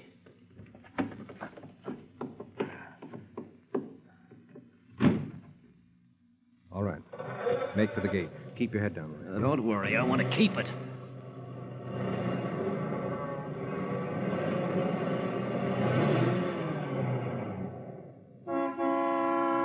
Okay, Doc. I'll open the gate. Leaving kind of early to... Hey, wait a minute. You're not the doc. Rock's hit. I'll grab the wheel, pull Rock over. Okay? You make it? Yes. Hey, Rock's hit bad, Dixie. Really? Yeah, what can we do for him? Throw him out. Huh? I said throw him out. But he's still alive. Do as I say. Okay. Sorry, Rock. Gee, I hated to do that. Consider yourself fortunate. It could easily have been you. What do you mean? I had anticipated that whoever drove the car would get killed.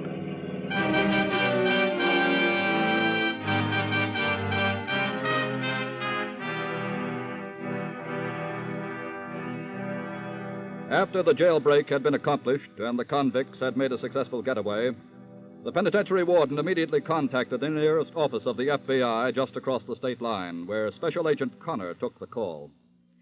Gray Pontiac two-door sedan. License number? 754. All right, I've got it. Which direction was it going when it left the penitentiary? Thanks, Warden. We'll get on it right away. Jailbreak, Fred? Yes, 3 made the break, but 1 got killed. Who are the other 2?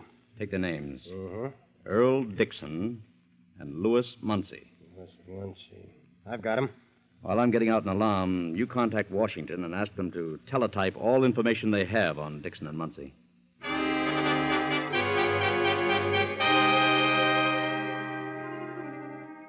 In Dayton, Ohio, a few hours after the prison break, 2 men walked quietly along a fog-shrouded street.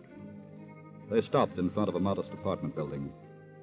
A minute later, a young girl occupying a ground-floor apartment was aroused by the insistent sound of the door buzzer.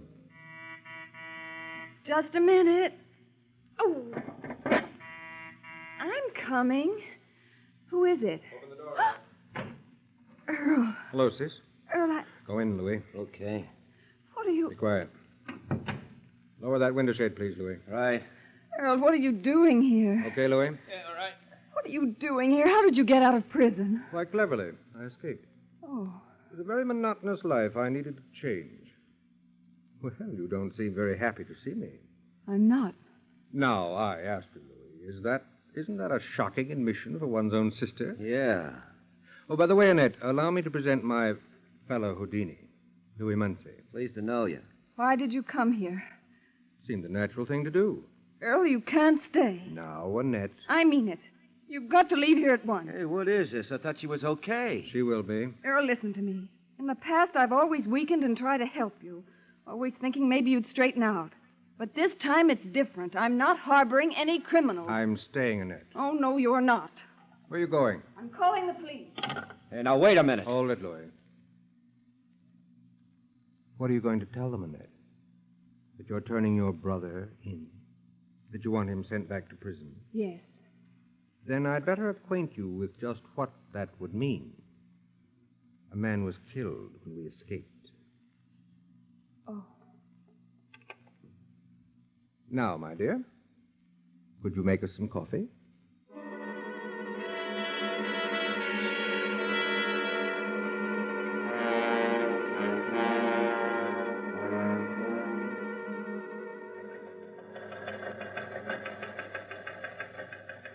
Is that teletype from Washington, Fred? Yes, with the dope on Dixon and Muncie. What does it say? It looks like Dixon was the brains behind the break. Yes? College education and always boasting how much smarter he is than the law. What was he in for? Hijacking. He was sentenced in federal court. Suspected of a killing, too, but there wasn't enough evidence to pin it on him. What about Muncie? They're just finishing up on him now. Here we are. Muncie seems to be a kind of a stooge in a gang that was mixed up in hijacking, too. He'd probably stick with Dixon, then, for guidance. I wouldn't be surprised. Any reports on the fugitives while I was out? No. They could be clear out of the state by this time. Yes, that makes them our game more than ever. Any leads on Dixon and that stuff from Washington? I was just looking it over. It says Dixon lived with his sister in Cincinnati just before he was sent up. You know, he might make for there again. Wouldn't that be an obvious move? Well, since Dixon considers himself smarter than the law, he might think the obvious thing to do would be least expected.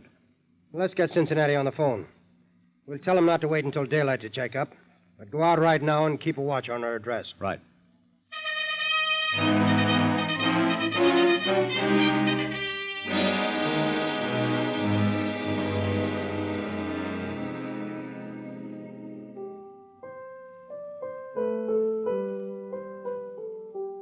Remember this piece, Annette? How I used to slave to learn it? As I recall, it was Mother's favorite... Stop, Earl, please. What's the matter? The difference between then and now, I don't want to think of it. Dear Annette, always the sentimentalist. Earl. Yes? How long is this going to go on? What? This staying here. Oh. Oddly enough, I was just thinking about that. Police are bound to come here sometime. You saw the morning paper. They're combing 3 states looking for you. I know. Oh, please, won't you give yourself up? Oh, stop being childish. What else can you do? I have a very definite plan in mind. You're right about their eventually coming here, but when they arrive, we'll be gone. What do you mean? We still have that little houseboat on the Ohio River. Yes. Then I think we should use it. We? Yes. You and I. Oh, no, please. I'll aid you, Annette. You'll have to drive. Oh, why can't you leave me alone? Very pleasant, like a vacation. Vacation with 2 murderers. Oh, I forgot to mention, my good companion, Mr. Muncie, who sleeps so peacefully in your bedroom, will not be with us. Do you intend to leave him here? Not exactly. I don't understand. Well, he has already served his purpose. Hiya, folks. Oh. Greetings, Louis. Well, I was just talking about you. Oh, yeah? Yes, I was telling my sister that we are going to take a little trip. Oh, blowing out of here? Yes. Where are we going? Well, on Unfortunately, Louis, you're not really coming along. What do you mean? I needed you for the getaway just as I needed Rock, but now your usefulness is ended. Oh, wait a minute. Sorry, Louis. Darling, he'll be with us in spirit.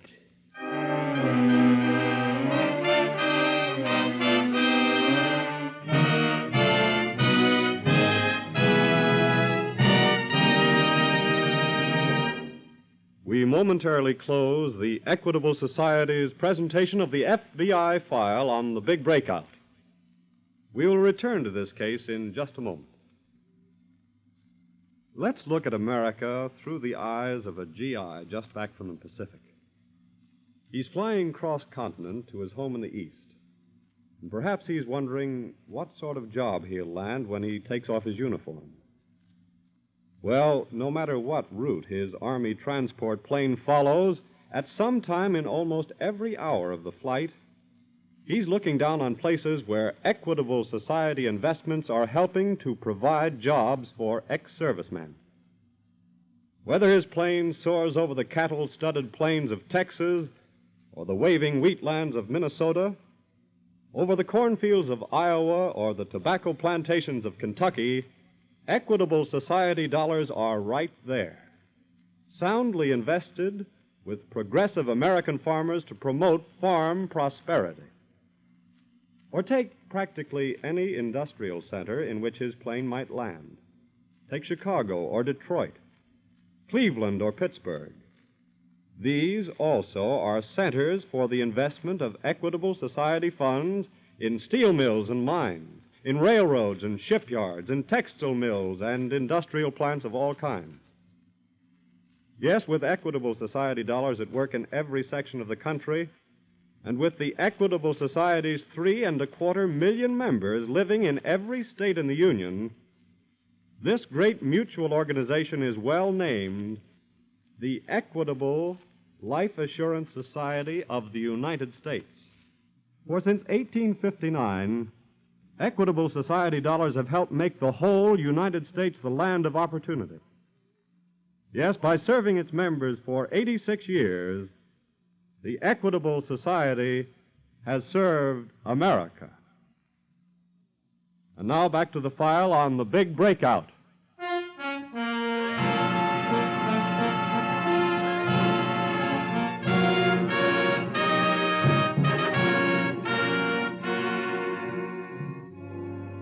FBI agents make no pretense of infallibility. And although highly trained in their profession of criminal investigation, things happen so fast at times that human judgment is bound to err in one step or another in their investigative procedure. But this they have never failed to do: readjust.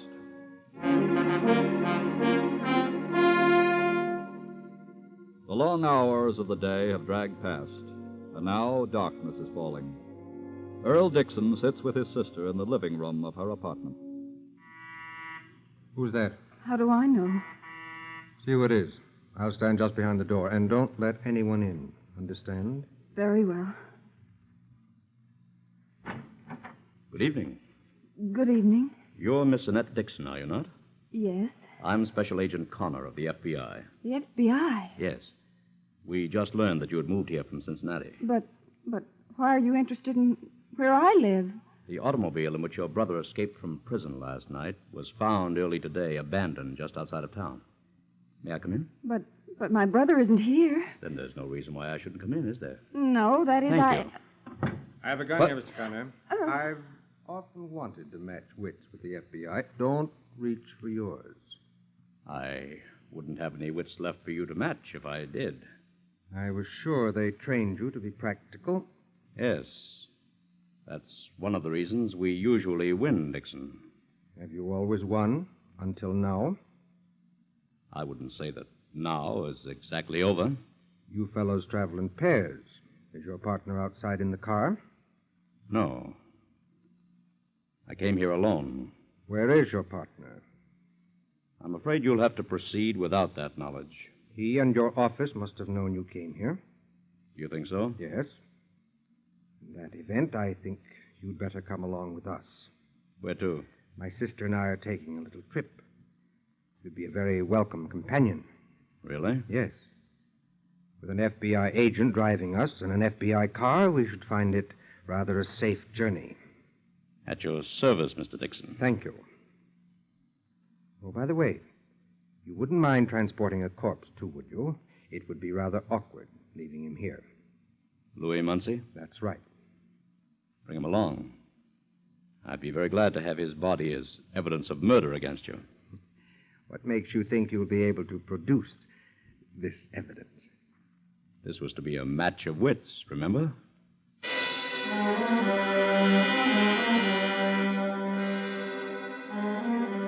When Special Agent Connor did not return to Dayton Police Headquarters within the designated time to rejoin his partner, Special Agent Whitman, Whitman and a police officer drove to Miss Dixon's address. Whitman is now returning to the car. There's something funny about this, Sergeant. I saw you go inside after you got no answer. I found this on the floor in the living room. What is it? Connor's wallet. What? And dresser drawers had been pulled open like somebody had packed and left in a hurry. Well. I'd say Connor ran into Dixon, all right.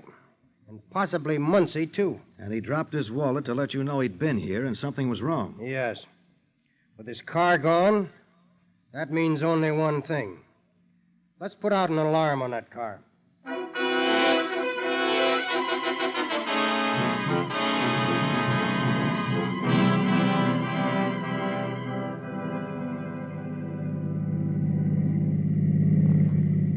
Oh, this is such a pleasure.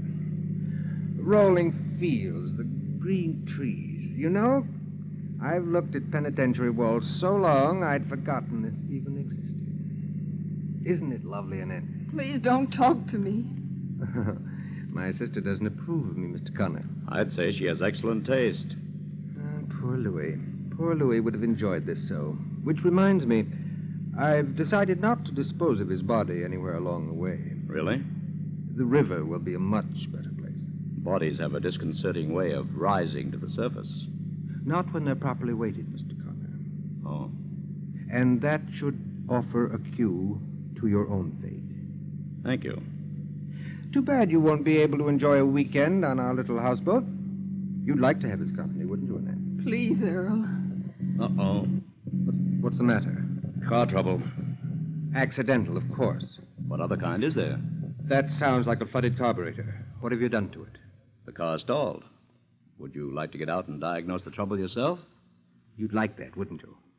You go ahead and fix it, and I'm warning you. If you take too long... I won't, I assure you.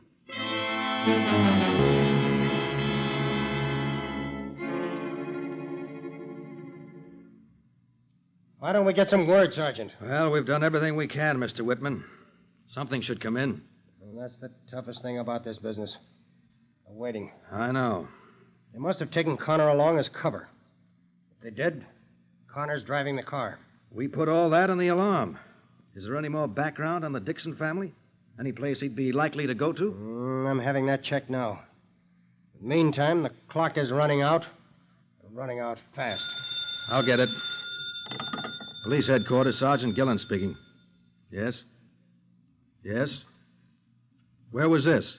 Just a minute, Mr. Whitman. Yes. This is state police. They got something on Connor. Let me talk to them, please. Sure, here you are. Hello? This is Special Agent Whitman speaking. What have you got? I see. Will you read it, please? Yes? Thank you very much. Goodbye. Come on, Sergeant. We've got a definite lead on Connor. I just hope we're not too late.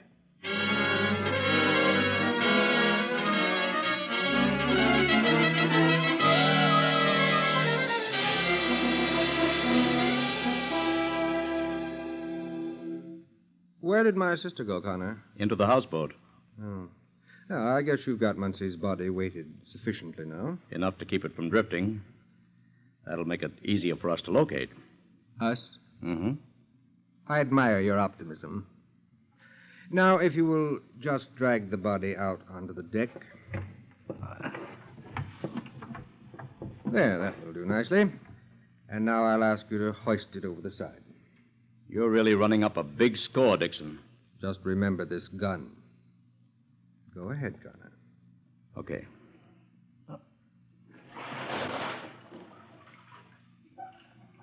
And now I suggest that we return to the cabin.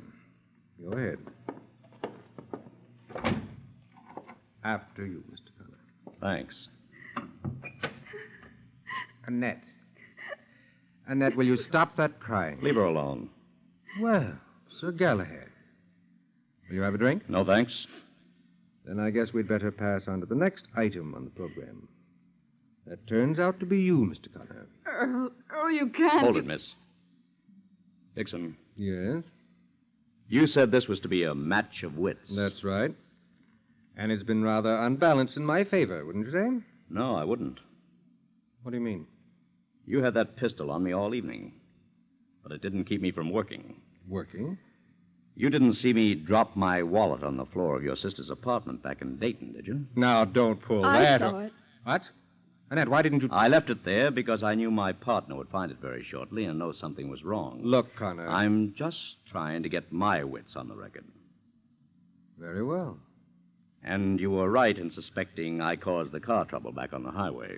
All you gained was time, if you did. No. I left a note under a tool when I was under the car. It must have been picked up by now. And what did the note say? That we were coming here. Well, that makes you almost even. I'd say that puts me a little bit ahead. Annette, I think we're getting out of here. I hate to keep piling up points, Dixon, but the keys to the car are in the river with Muncie's body. Why, you... Now, don't be a bad loser, Dixon. I haven't lost. Oh, no? Look at that car coming along the riverbank. Where? Oh, thank heaven. Is it the police? It isn't even a car. That was an old trick, Miss Dixon. But I won the match.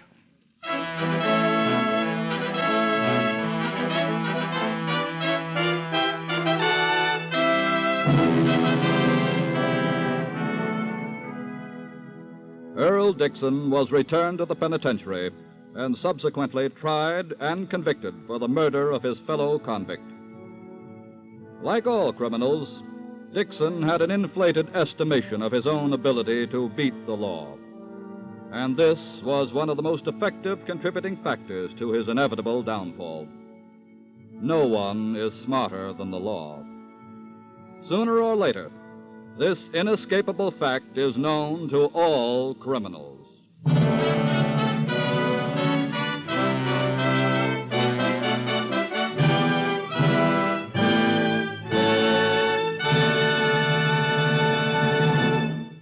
You'll hear about next week's case in just a moment.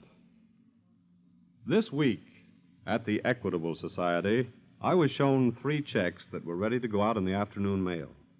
One was the biggest check I've ever seen in my life. A 6, followed by 6 zeros.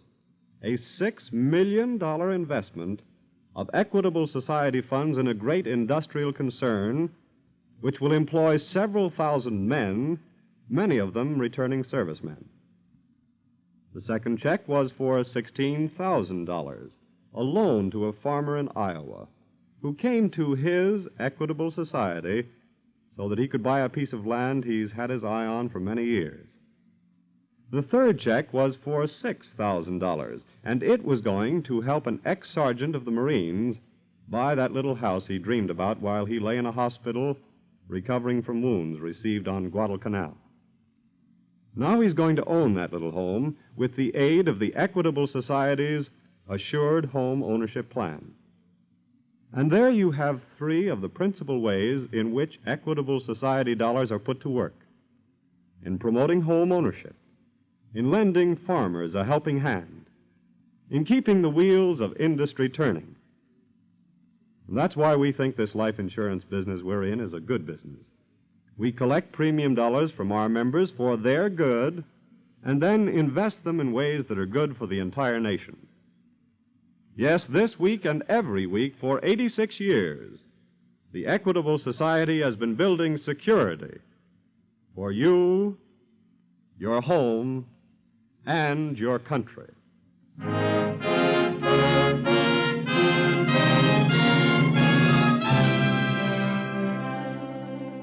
Next Friday, December 7th, is the 4th anniversary of the Japanese attack on Pearl Harbor. Our program that evening will present a thrilling and factual account of the FBI's work on that momentous day.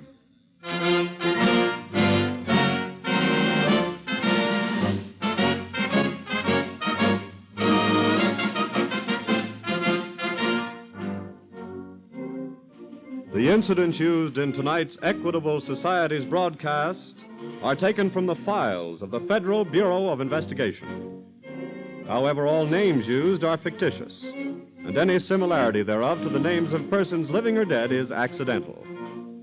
Programs in this series of particular interest to servicemen and women are broadcast overseas through the worldwide facilities of the Armed Forces Radio Service. Tonight, the music was under the direction of Frederick Steiner, the author was Frank Ferries, and your narrator was Dean Carlton. This is Your FBI is a Jerry Devine production. Now, this is Carl Frank speaking for the Equitable Life Assurance Society of the United States and the Equitable Society's representative in your community, and inviting you to tune in again next week at this same time for This is Your FBI.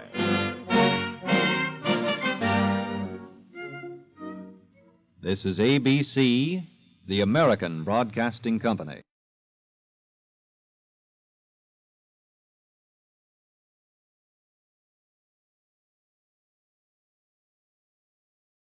The Equitable Society presents This is Your FBI.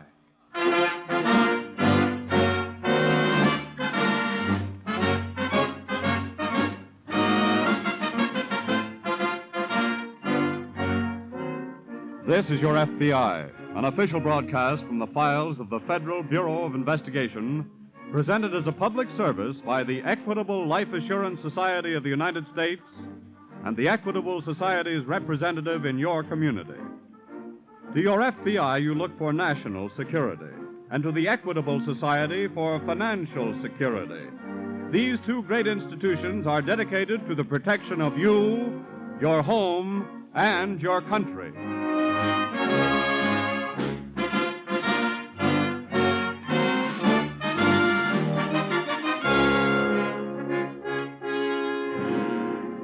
Tonight, we bring you a special FBI presentation commemorating the 4th anniversary of the Japanese attack on Pearl Harbor.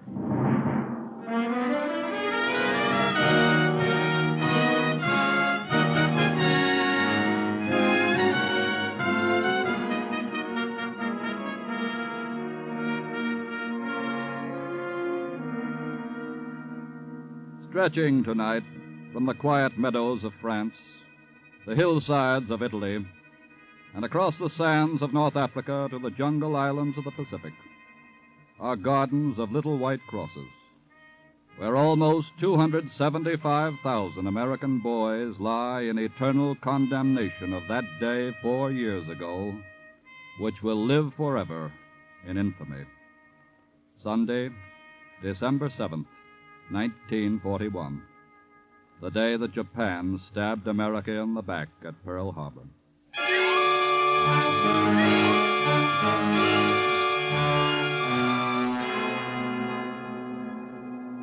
But long before Pearl Harbor plunged us into global war with them, the Axis nations, through their agents in this country, were plotting and working against the internal security of America, protected against the interference by those same principles of freedom they sought to destroy.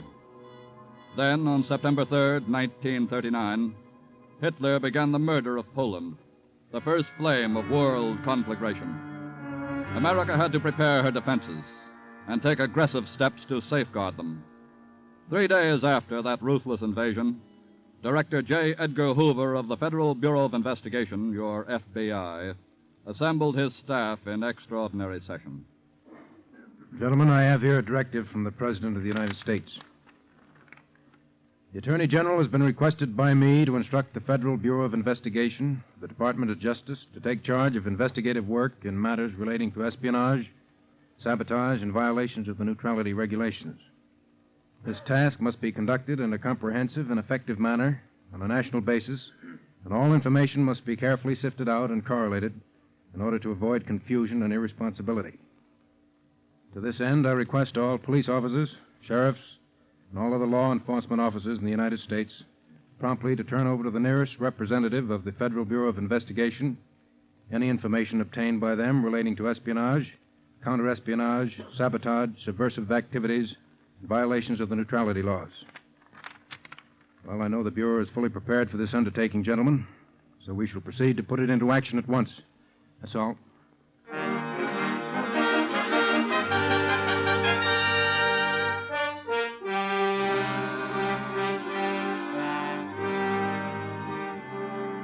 Your FBI was ready, but it was nevertheless a mammoth undertaking. For on the day that the President's directive was put into force, over 1,200,000 persons born in Germany were living in the United States. Nearly 85,000 foreign-born Japanese were living in the United States and Hawaii. Nearly every major city in America had large quotas of foreign-born Italians living among the American-born Italian populations. And thousands of special agents of the three Axis nations were actively at work throughout continental United States and all American territories.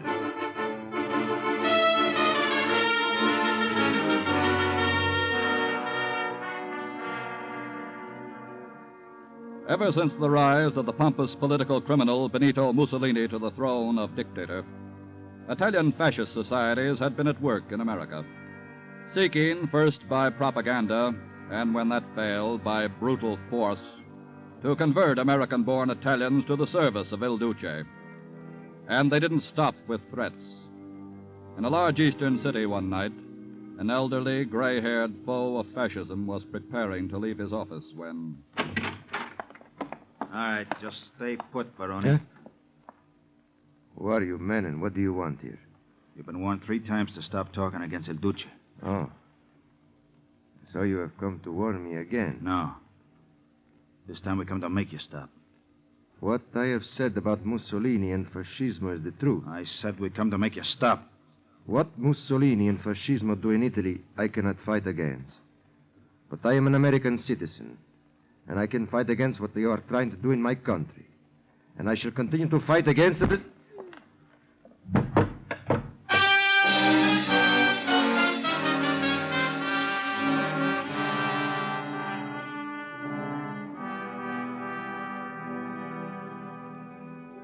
More insidious and of greater danger to the security of America than the work of fascist agents had been the operations of the foreign-born Japanese.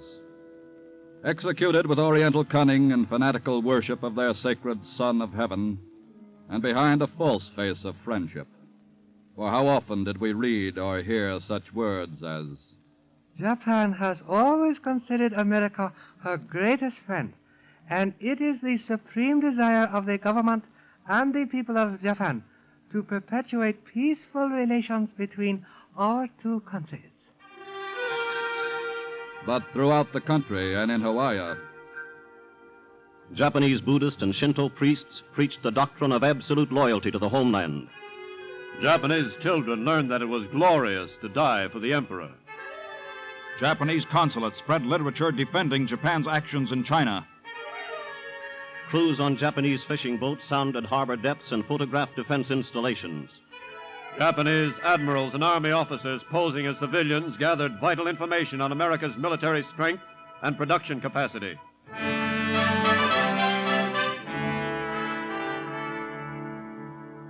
behind the locked doors of a ceremonial hall, the secret society known as the Rising Sun Order met quite often for this purpose. The candidates for membership will come forward.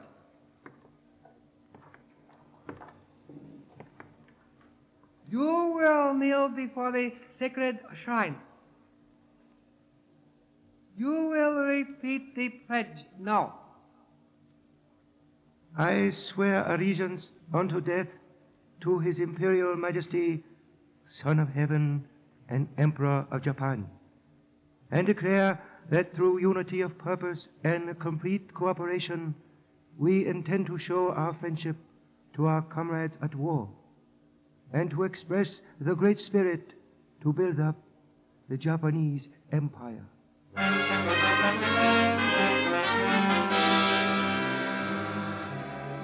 As for Germany's part in the picture which now confronted your FBI, the Nazi Party had been active in America as far back as 1926, 8 years before Hitler at last became the Fuhrer. And through the ensuing years, it spread its tentacles until they reached into every stratum of American life. Nazi agents tried to work their way into all branches of American military and naval service and into the merchant marine. They were workers and even executives in our vital industries. They were editors, authors, and lecturers. They were landowners at strategic points along our Atlantic and Gulf Coast lines. They were merchants and bankers and lawyers and doctors. They were social leaders. And Nazi sympathizers taught in our schools, preached in our churches, and got elected to public offices low and high as servants of the American people.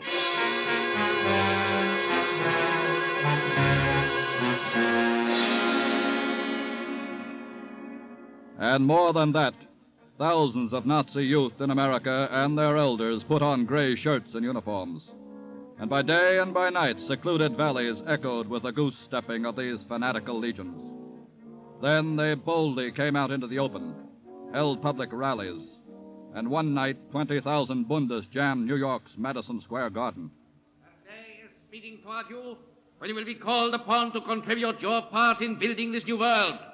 A world of order. A world rid of these corrupt peoples who have been a cancer on the advancement of civilization. I say that day is near at hand. Be prepared. Be strong. Be resolute. Be ready to smash the enemy. Heil Hitler!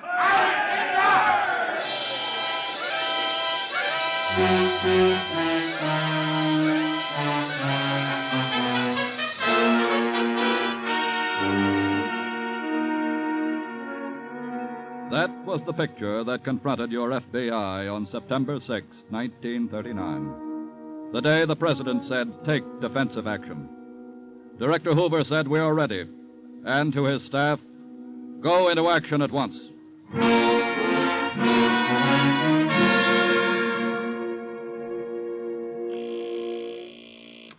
Operator. Get me the Chicago field office. Operator. Get me the Boston field office. Operator. I want the Dallas field office. Denver. San Francisco. Honolulu.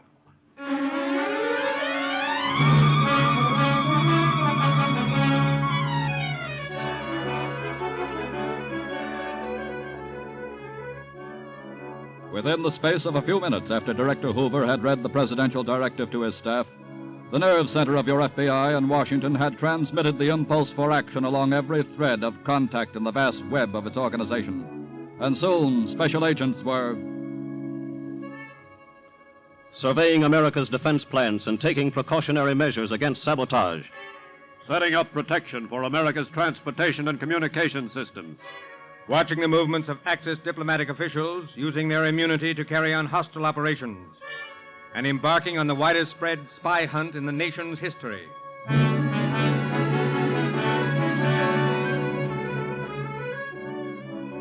But the biggest task of all was that of checking on all suspected Axis aliens and compiling dossiers on those who might become active enemy aliens. Day and night, from Seattle to Miami, from San Diego to Bangor, this work went on. In an Italian bar and grill. Don't talk so loud. What do I care? When Mussolini gets in the war, it'll be all over in Europe. He'll come over here. I beg your pardon. I'm a special agent of the FBI. FBI? You an American citizen? Sure, I'm an American. You have an alien registration card? Well, I think you'd better come with me. In a rowboat one night in the murky waters lapping the pilings of a Jap fishing village on the west coast. If I'm not mistaken, that secret radio receiver's in that shack over there. We can't raid the place. No. But we can tell them that's what we're looking for. All we need's a reaction. In a plane factory, turning out medium bombers for the British. Just a minute there. What is your name? Carl Wilson. Think again. I'm a special agent of the FBI. My name is Carl Wilson. Our records say that you were born in Germany, entered this country illegally, and your name is Carl Schmidt. Come with me.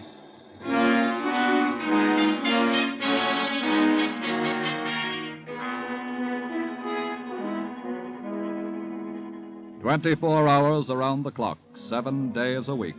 The checkup went on throughout the 48 states and territories of the United States.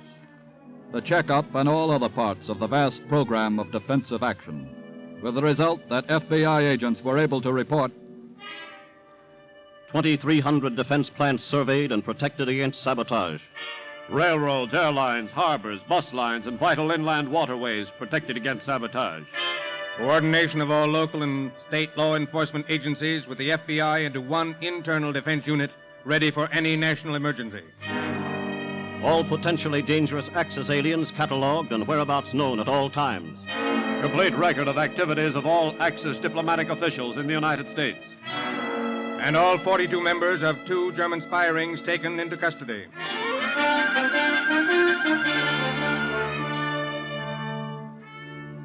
Yes, by the summer of 1941, the President's directives had been carried out in full.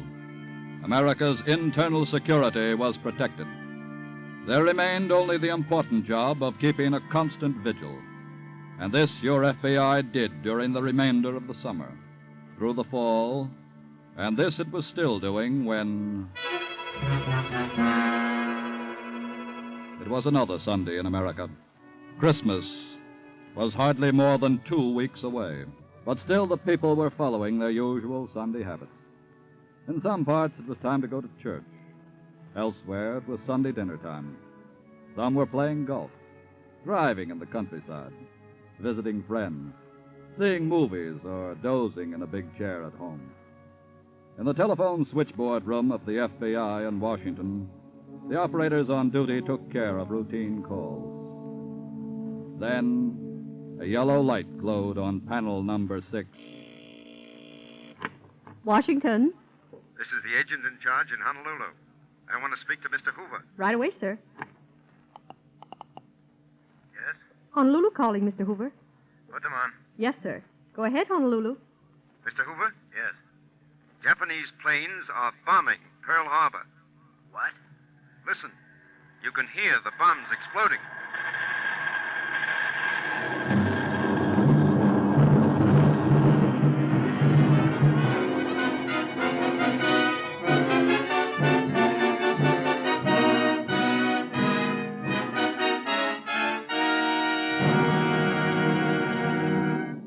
We will return to our FBI file in just a moment. Meanwhile, look over our shoulders while we open some of the mail that arrives at the Equitable Society every day from your neighbors and, who knows, maybe from yourself. It's a very good thing for a man to be happy in his work, to feel that his job benefits others as well as himself. Well, that's the way we of the Equitable Life Assurance Society of the United States feel about our jobs. You see, Equitable Society members think of this society as a friend, for they know that the Equitable Society is a society, not only in name, but in fact, and that they, the members, are the sole owners of this society, which is run for their benefit and theirs alone. Consequently, every day in the Equitable mailbox, there are letters from our members, the kind of letters a person writes to a good friend. Here's a letter from a widow, telling us how her Equitable Society policy stepped in to save her family from disaster. Here's one from a farmer asking our advice in financing the purchase of a piece of land. And here's one from the officer of a large corporation with a suggestion about our group insurance plan. Yes, in every mail we get pats on the back and friendly criticisms, problems to solve and suggestions to consider. And we firmly believe that these close contacts with our members are important in keeping the Equitable Society alert, progressive, future-minded, with life insurance policies exactly suited to present-day needs and with forward-looking investments that promote the prosperity of the entire country. Yes, by serving its members, the Equitable Society serves America. And now back to This Is Your FBI.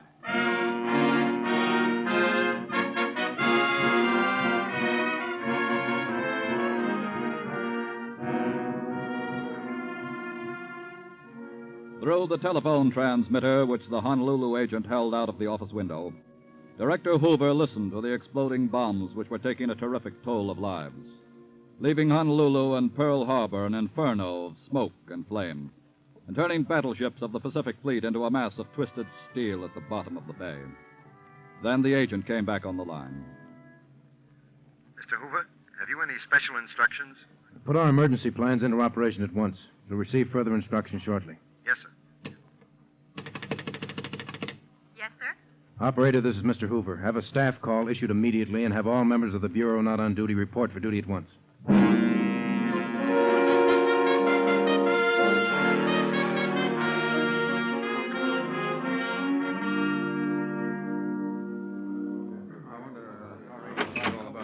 Here's Mr. Hoover. I'd like a status report, gentlemen. Well, all employees here at Bureau headquarters have reported for duty. I see. Special agents and employees of all field offices are now on duty and standing by. Well, from now on, the Federal Bureau of Investigation is on a 24-hour basis. You'll put our general plan of action into operation at once. And here are some further steps to take immediately. Give these priority over all other messages sent by teletype. That's all.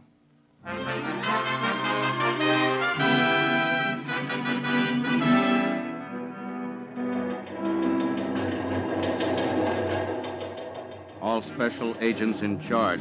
Contact all commercial airlines your district immediately. Request no Japanese, civilian or diplomatic, be permitted to travel by air. Hoover. Arrange immediately with all transportation companies your district to stop all travel by Japanese individuals on train, bus, or vessel. Hoover. Arrange immediately with all telephone and telegraph companies your district to discontinue all telephonic and telegraphic communications by Japanese to points outside the United States. Hoover. Advise all press associations immediately. Suspend all service to Japan and occupied China. Hoover. Contact all defense plants, transportation, and communications companies, your district, and request them take prescribed steps to prevent sabotage. Hoover.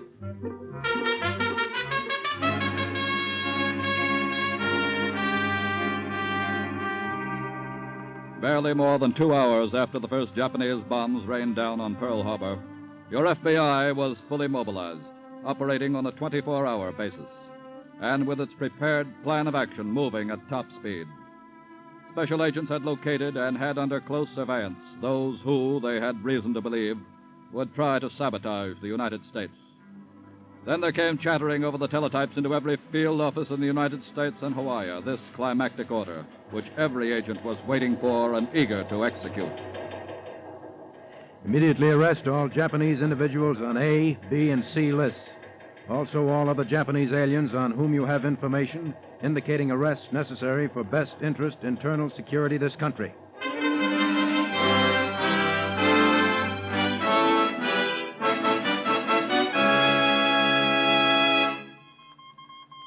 These are very urgent instructions we are receiving. How much longer do you think it will be safe to stay here? We are cleverly concealed. We will never be found. What's it? Grab that radio, Tom. Right. What is meaning of this outrage? We're special agents of the FBI. You're both under arrest.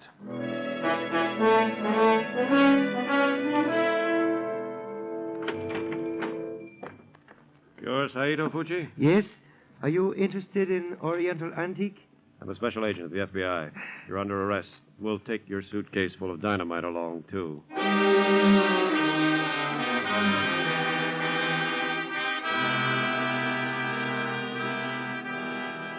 In cities up and down the West Coast and all the way across the country to New York.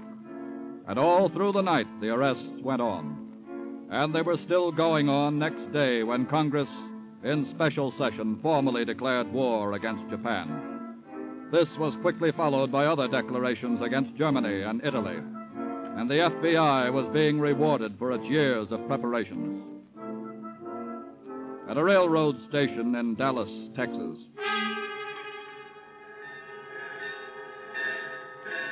All aboard! Just a minute, you. But the train is about to leave. It'll have to leave without you, Lockman. were from the FBI. The back room of a bar in Cincinnati, Ohio. All right, stay where you are, everybody. What's the idea? We're agents of the FBI. You're all under arrest. In a cabin overlooking the Jersey coast. Drink to the Führer. Stay where you are, all of you. The house is around us. We're special agents of the FBI. You're all under arrest.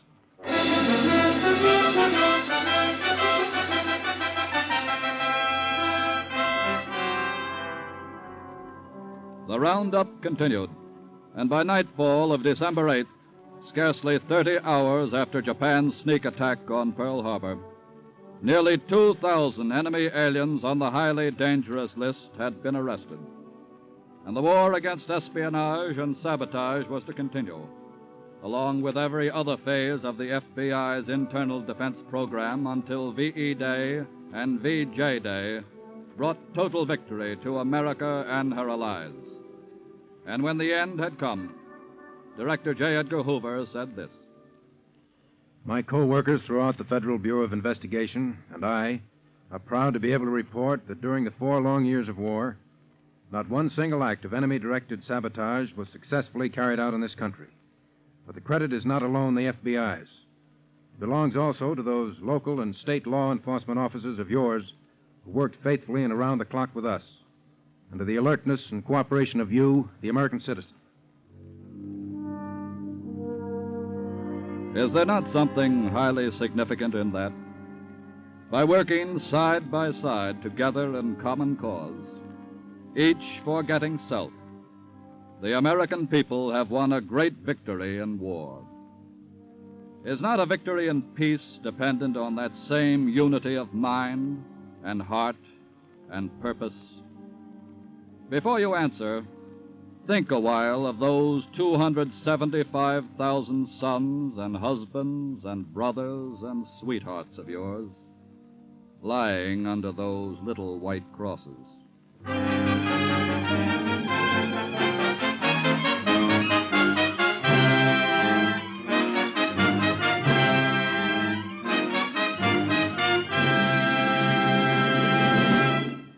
And now, before we tell you about next week's thrilling case from the files of the FBI, here's an important message about an unusual classroom in which adults are back at school. This week at the Equitable Society, I sat down in a classroom where grown-up men were going to school.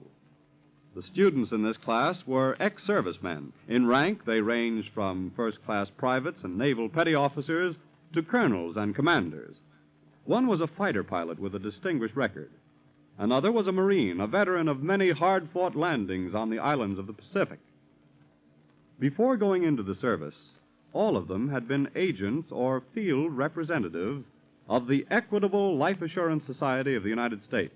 And now they're taking what you might call a refresher course to bring them up to date on recent developments. You see, life insurance is one business that never stands still. Here in the Equitable Society, we are constantly finding ways to improve the many protective services we render to our 3.25 million members. And this means that every Equitable Society representative must be well trained, qualified on the subject of life insurance. Life insurance is their profession, and they must at all times be prepared to offer professional advice and assistance to Equitable Society members, present and future.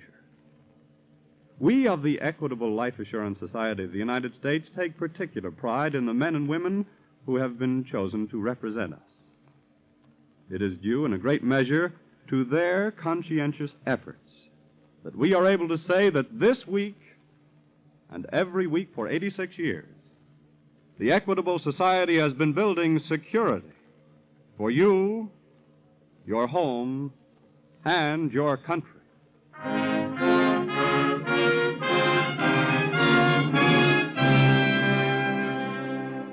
Next week, we will bring you another colorful story from the files of the Federal Bureau of Investigation. The Highway Hijackers.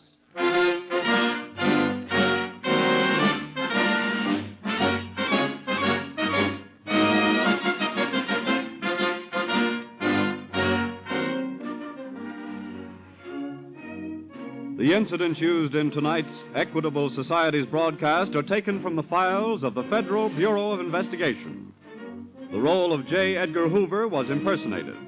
All other names used are fictitious, and any similarity thereof to the names of persons living or dead is accidental. Programs in this series of particular interest to servicemen and women are broadcast overseas through the worldwide facilities of the Armed Forces Radio Service. Tonight, the music was under the direction of Frederick Steiner, the author was Frank Ferries, and your narrator was Dean Carlton. This is Your FBI is a Jerry Devine production. Now, this is Carl Frank speaking for the Equitable Life Assurance Society of the United States and the Equitable Society's representative in your community, and inviting you to tune in again next week at the same time for This is Your FBI.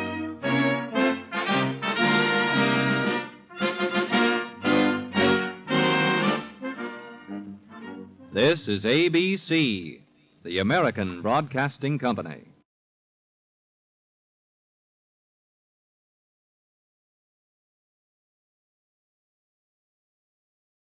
The Equitable Society presents This is Your FBI.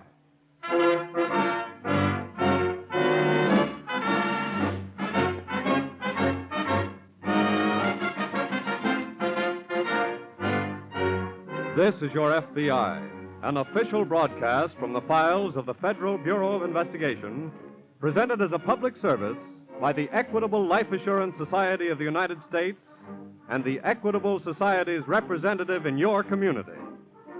To your FBI, you look for national security, and to the Equitable Society for financial security. These two great institutions are dedicated to the protection of you, your home, and your country.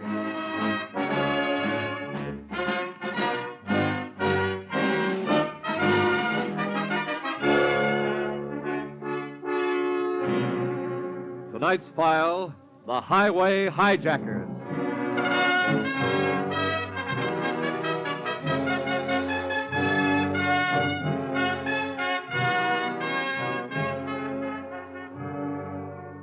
With opportunities for black market operations rapidly vanishing, the professional criminals who won distinction on that field of dishonor during the war are now carrying out their own programs of reconversion, which is one of the reasons for the increase in robberies and hijackings over the country.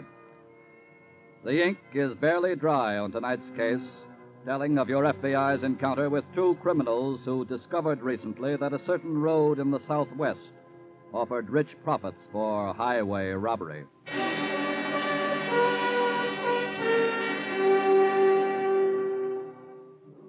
A few miles inside New Mexico from the Arizona border, Marty Jennings and her husband George operate a tourist camp. But Marty does most of the operating because of her husband's ill health. It is shortly after dark now, and Marty enters the bedroom with a tray of supper. Here you are, darling. I want you to eat every bite of it, too. Thanks, Marty. Did you take your medicine, honey? Yeah, sure. Whatever good that does. Does plenty. Now you start on your soup while it's hot. Marty, don't you ever get tired waiting on me? I said start on that soup, young man. Fine husband I turned out to be, huh? You're going to be stubborn about it, are you? Thought you were marrying a he-man, didn't you? Who could take care of you. But George. his health goes on a blink, and he has to bring you way off out here in the desert. You have to do all the work. He lies up in bed most of the time, and... Marty, why did you do it? Why don't you go back east where you were doing okay until George, I'm here because I want to be here. I love you more than anything in the world. And I'll never leave you. Thanks. Sounds like new business in the office. You eat your supper. I'll be back after a while. All right.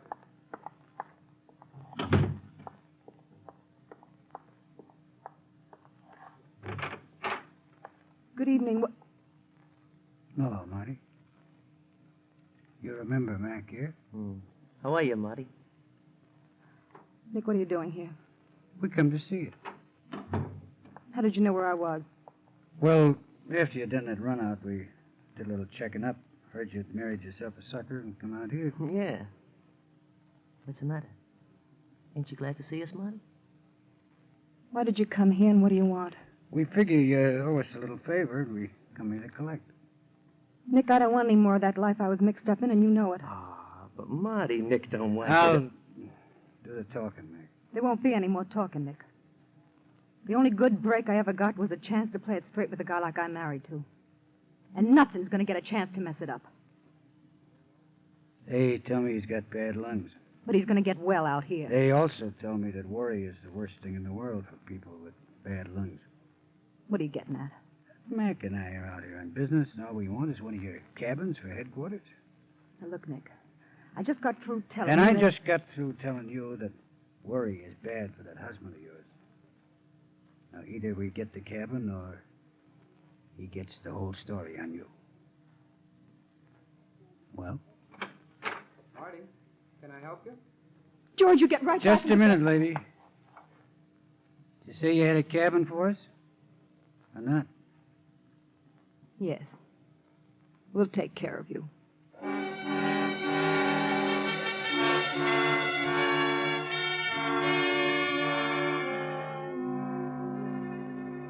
It was nearing noon next day when a trailer caravan winding through the Arizona uplands began to approach the New Mexico border.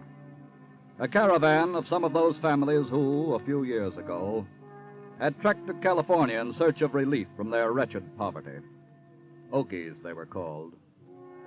Today, thanks to years of good wages in war plants, they're rolling homeward in droves, for the first time in their lives adequately fed and clothed, and carrying a few $1,000s in savings, which at last to buy their dream, a piece of good land all their own.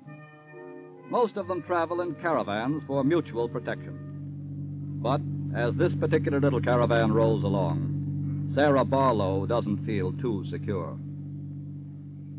I tell you, John, I just don't like traveling across country with all this money hid under the seat. Now, don't fret about it, Sarah.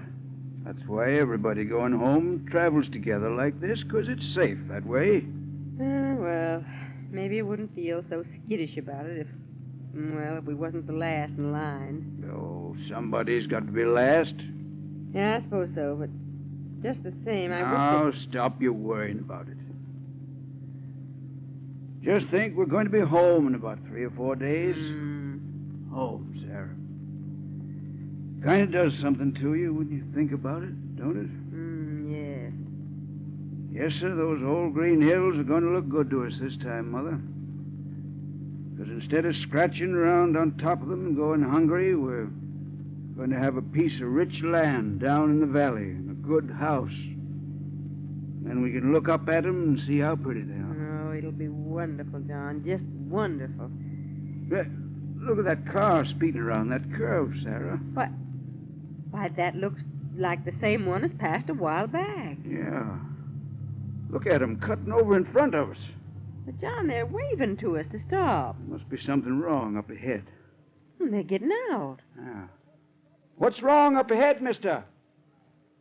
I say, what's the trouble? Look, John, they got pistols. Huh? All right, you, this is a stick. Oh, no! Give me your dough and make it fast. Oh, John! Be quiet, And don't Sarah. try any stalling. Now, listen, I mister. said don't stall. I'm not stalling. Sure, we got money, but let me tell you something. Shut up and hand it over. No, I won't, and I'm not telling you where it is either. All right, pal, you asked for it. No, wait, please don't. I'll tell you where the money is. Sarah. Mister, we worked years to save that money so we could buy it. Oh, no, John! Shut up, lady. You get the same thing.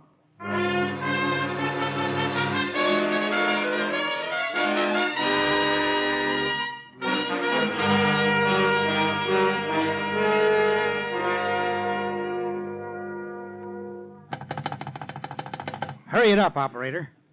Hello? Hello, FBI? Yes, Special Agent Yeager speaking. This is Sheriff Williams, Lordsburg, New Mexico. What's the trouble, Sheriff? 2 men in a black sedan robbed a man and his wife a few hours ago just over the Arizona line and disappeared back across the line with $10,000. 10,000. Yeah, they were the tail-end car in one of those Okie caravans. Money they'd been saving for years. Well, I've been wondering when this would start. There's been a lot in the papers about those caravans. One of the bandits knocked a man out with a gun, but the doctor here in Lordsburg patched him up all right. Well, where's the man now? The caravan's stopping here the rest of the day and night. The man and his wife are camping with him just outside of town. Good. We'll get over right away.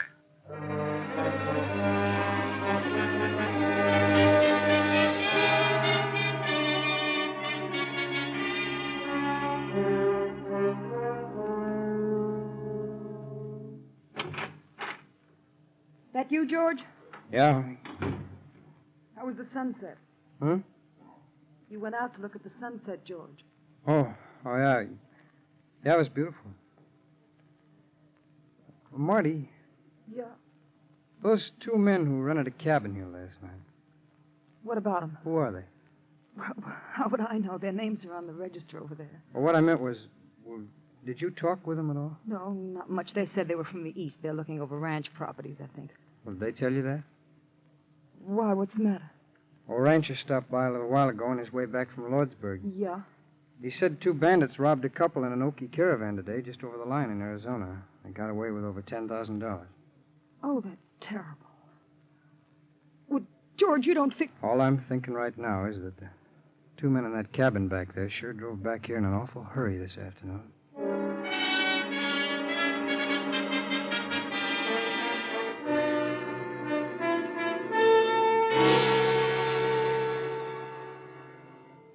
Mr. and Miss Barlow, these are Special Agents Yeager and Hickman of the FBI. How do you do? Mr. Barlow, the sheriff tells me neither of you was able to give much of a description of the bandits.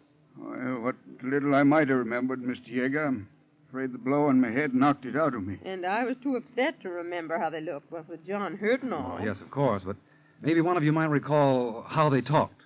Well, they just talked tough, son. Did they have a Western drawl, Well, or... if you ask me, they sounded just like gangsters in a movie. That should help. Well, what good's that do you? That means they're outsiders who moved in here for the express purpose of robbing the caravans. Then they must have a hideout somewhere in these parts. Exactly. And they're not running out after just one strike, Sheriff. But they might move on after the second. Yes.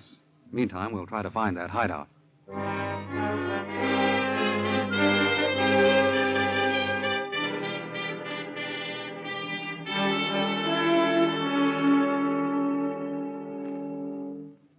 Marty?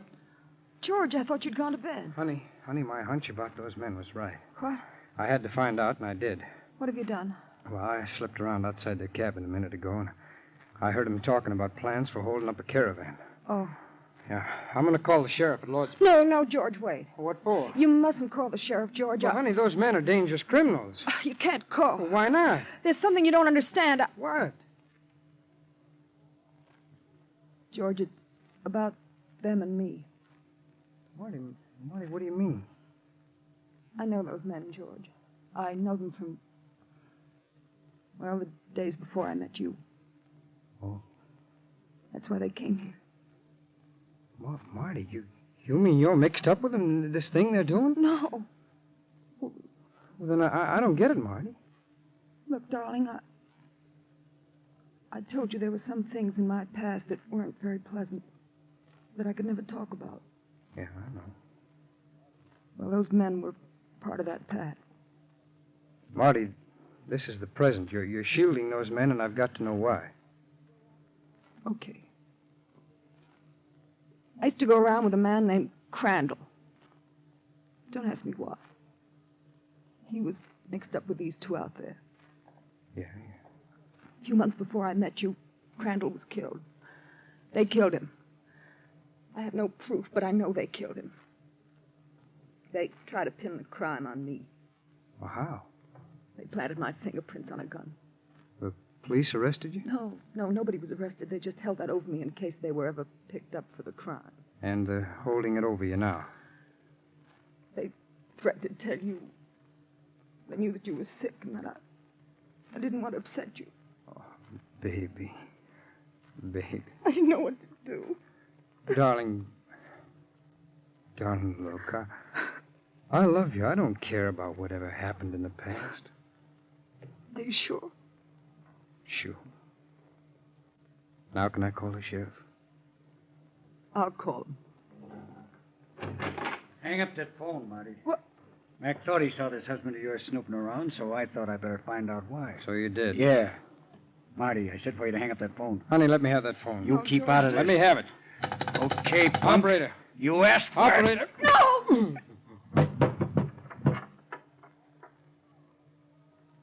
Now we'll hang up the phone.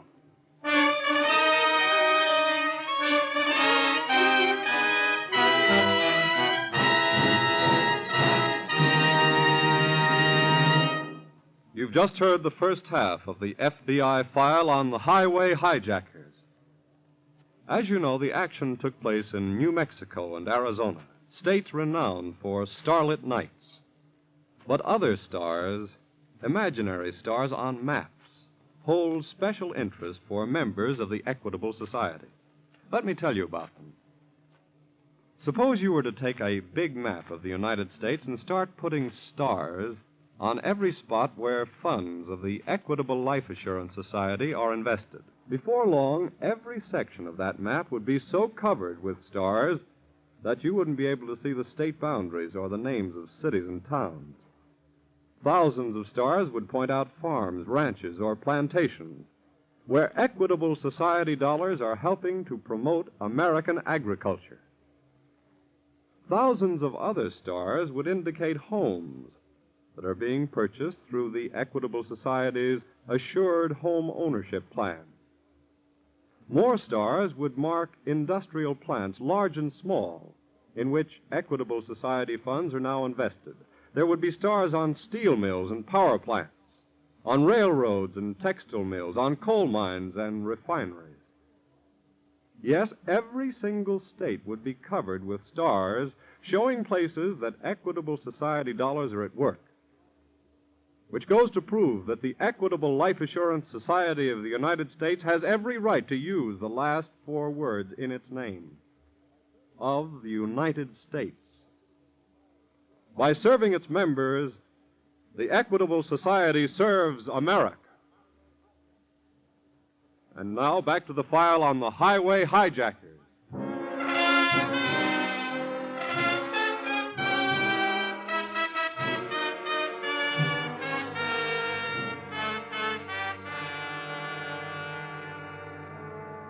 When there are no clear-cut clues to a criminal's identity, such as fingerprints, physical description, or even microscopic evidence that may be developed in a laboratory, the FBI agent is forced to improvise his own methods of ferreting out his quarry as he goes along. After interviewing the robbery victims at the caravan camp, Special Agents Yeager and Hickman are driving Sheriff Williams back to his office in Lordsburg. Well, what's your next move, Mr. Yeager? We'll start looking for the bandits' hideout. This is pretty big country. Well, since we're convinced that our men are Easterners, that'll narrow the search down some. How do you mean? Well, they wouldn't be likely to go in for roughing it in caves or hills if more homey comforts were available. Oh, I get you. Sheriff, Mm-hmm. what's the tourist camp situation around here? Well, Mr. Hickman, there's 3 or 4 between here and the Arizona line, and a few more from there on to Sunset that I know of. That'll do for a start. You really think they mean to strike again? I hardly believe they'd come all the way across the country for just one job.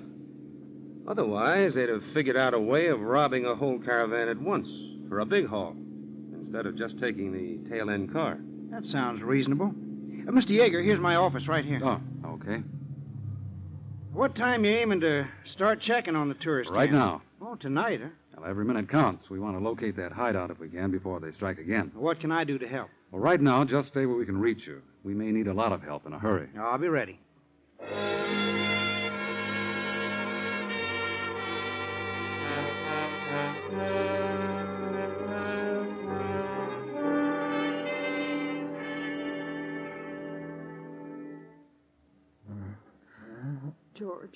George, darling, try to drink this. Now, ain't that sweet? Please, Nick, leave us alone. Look, the guy is going to be okay. I give him a very light drink. That's right, darling. It's like what you might call a sample, you know. Next time he don't get off that easy. There'll be no next time. Now, look here, Marty. Hey, Nick, somebody's here. Somebody's where? Just drove up outside. 2 guys. You stay in here, Mac. Okay, Nick. Marty, you go in the front office. What for? You run the joint, don't you? Things have got to look normal. Suppose it's the police. You got to get rid of them without telling them anything, you understand? And if I don't? I got this gun, baby. And if it has to go, well, George takes it first. Now get in there and play it straight. Okay.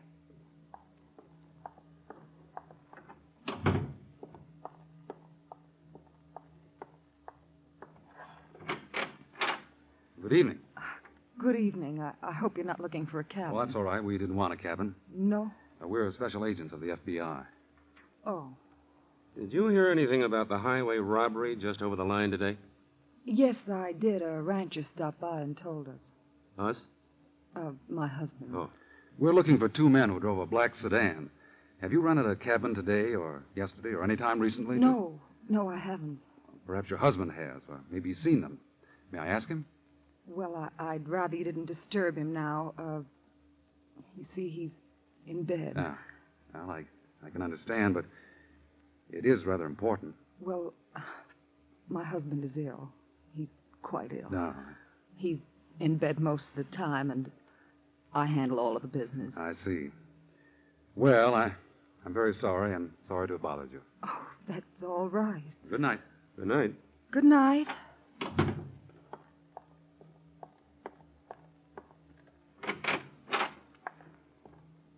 Nice going, Marty. You know who I was doing it for. Don't you worry, Nick. You're going to get yours soon enough. Maybe, but not out here. What do you mean?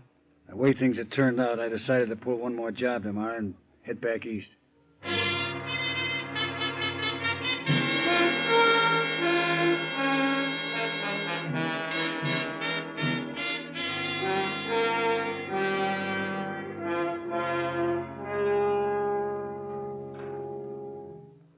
Good morning, Sheriff.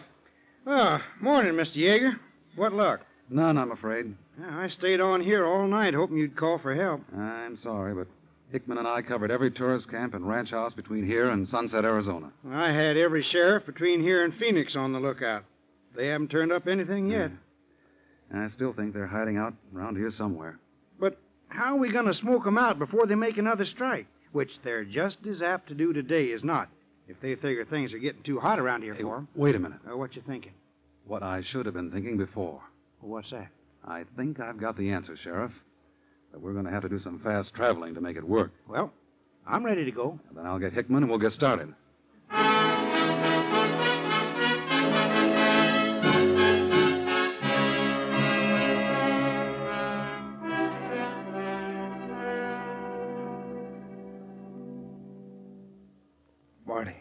Marty. I'm right here dying. Oh, my head. Darling, don't try to move. What happened? That man. He's still here. Oh. Marty, what about the sheriff? I never got the chance to call. Well, look, we've got to get him tonight. Darling, it's no longer night. Huh? Hey, I really passed out. That's right, you did. What time is it? Almost noon.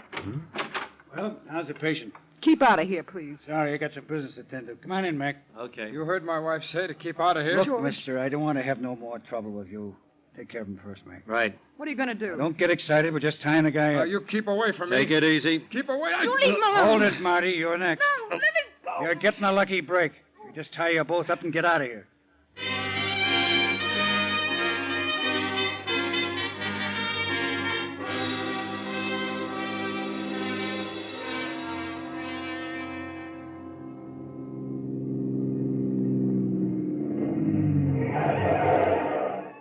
Caravan's coming about 2 miles back down the road, Nick. How many cars? 14. Most of them got trailers. What's bringing up the rear? A car with a trailer, and the driver's the only one in the front seat. How many in the trailer? I couldn't see. All right, move over, Mac. Let me take the wheel. Okay. We swing the car around the curve a little further and head it this way. Then when the caravan starts coming around, we'll count off 13 and move in.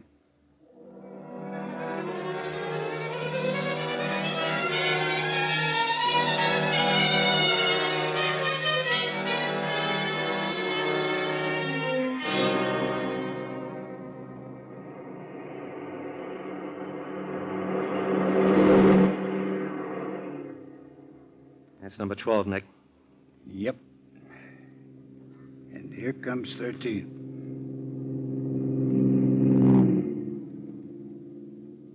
Next one's our baby, Nick. Better move the car across the road and block it. I know.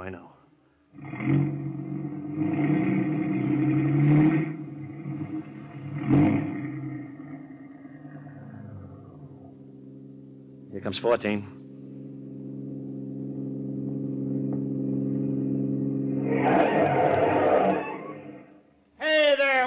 idea. All right, you. This is a stick-up. A stick-up? Why, you dirty low Shut up. Round back and open that trailer door, Mac. We'll save you the trouble. What? Drop those guns, both of you. What the? Cover that man there, Bob. What's going on here? Well, you might call this a double stick-up, mister, only our part of it is legal. The man at the wheel is the sheriff at Lordsburg. Sheriff? And we're special agents of the FBI. Come along with us.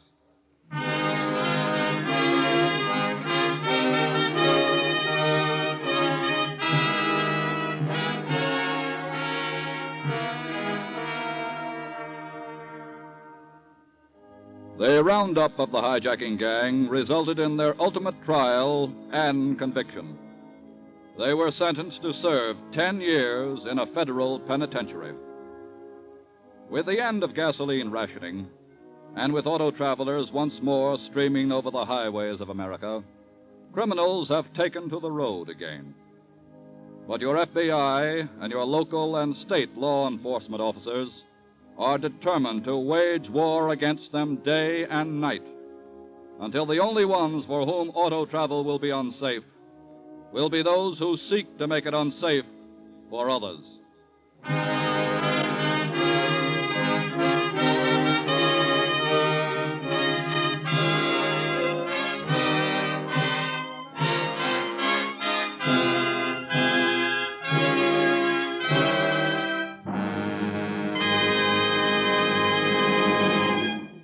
Before hearing about next week's thrilling case from FBI files, imagine for a moment that you're a kid again.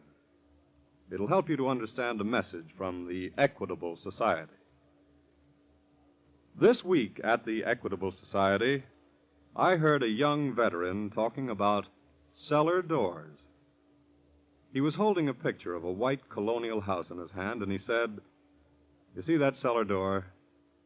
Well, I used to slide down one like it when I was a kid. And now my kids are going to slide down one, too." You see, I lived in a house like that until I was 10 years old, and I've always thought it was a swell old place.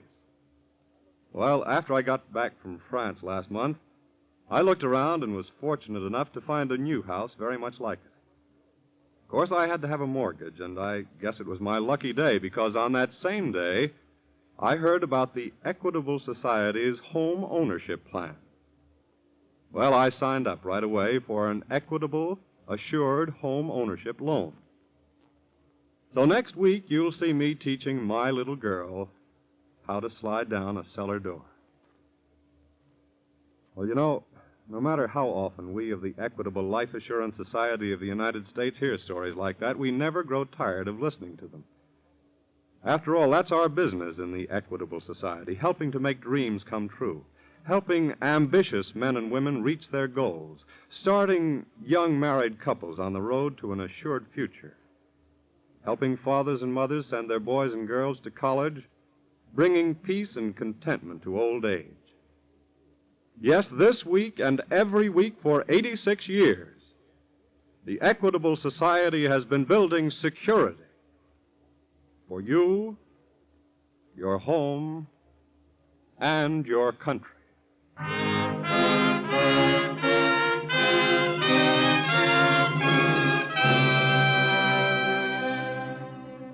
Next week, we will bring you another colorful story from the files of the Federal Bureau of Investigation, the Sorrowful Swindler.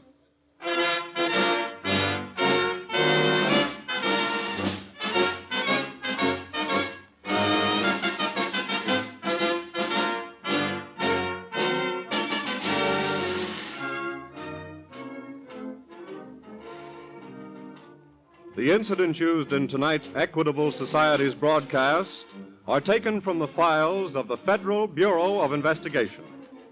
However, all names used are fictitious, and any similarity thereof to the names of persons living or dead is accidental. Programs in this series of particular interest to servicemen and women are broadcast overseas through the worldwide facilities of the Armed Forces Radio Service. Tonight, the music was under the direction of Frederick Steiner. The author was Frank Ferries, and your narrator was Dean Carlton.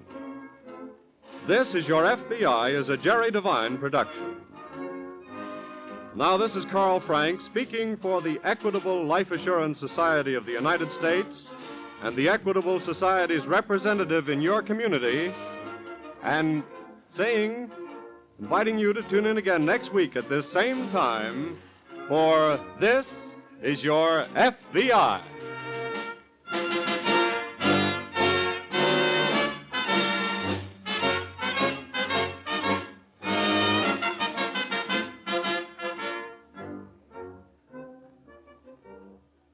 This is ABC, the American Broadcasting Company.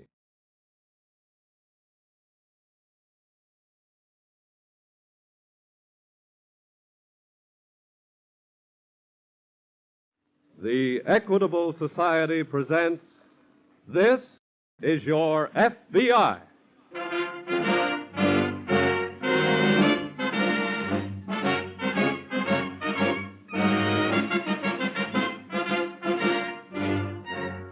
This is Your FBI, an official broadcast from the files of the Federal Bureau of Investigation, presented as a public service by the Equitable Life Assurance Society of the United States and the Equitable Society's representative in your community.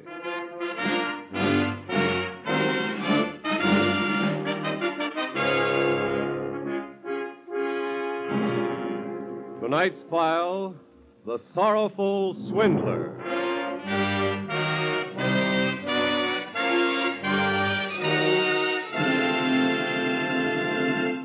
Before opening tonight's file, it is my pleasure to bring you season's greetings from the Equitable Society. This week at the Equitable Society, in the lobby of our home office building, we have decorated one of the tallest Christmas trees in New York. And this very afternoon, as we gathered round this tree and the sound of the traditional carols echoed through the halls, there was one pleasant thought that kept coming to our minds. We thought of all the homes in this country that are celebrating Christmas more merrily, more securely.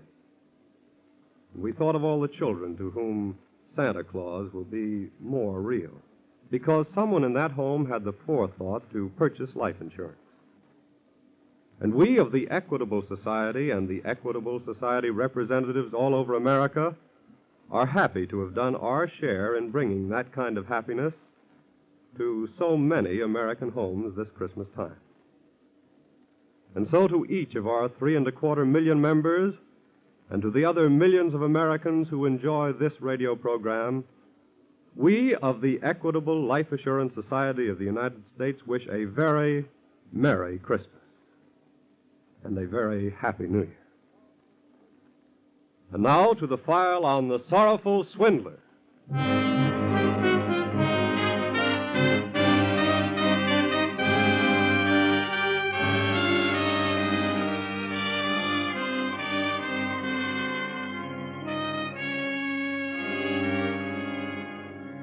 With America virtually on the eve of celebrating her first peacetime Christmas in several years, the topic of crime seems hardly in keeping with the mood of the day.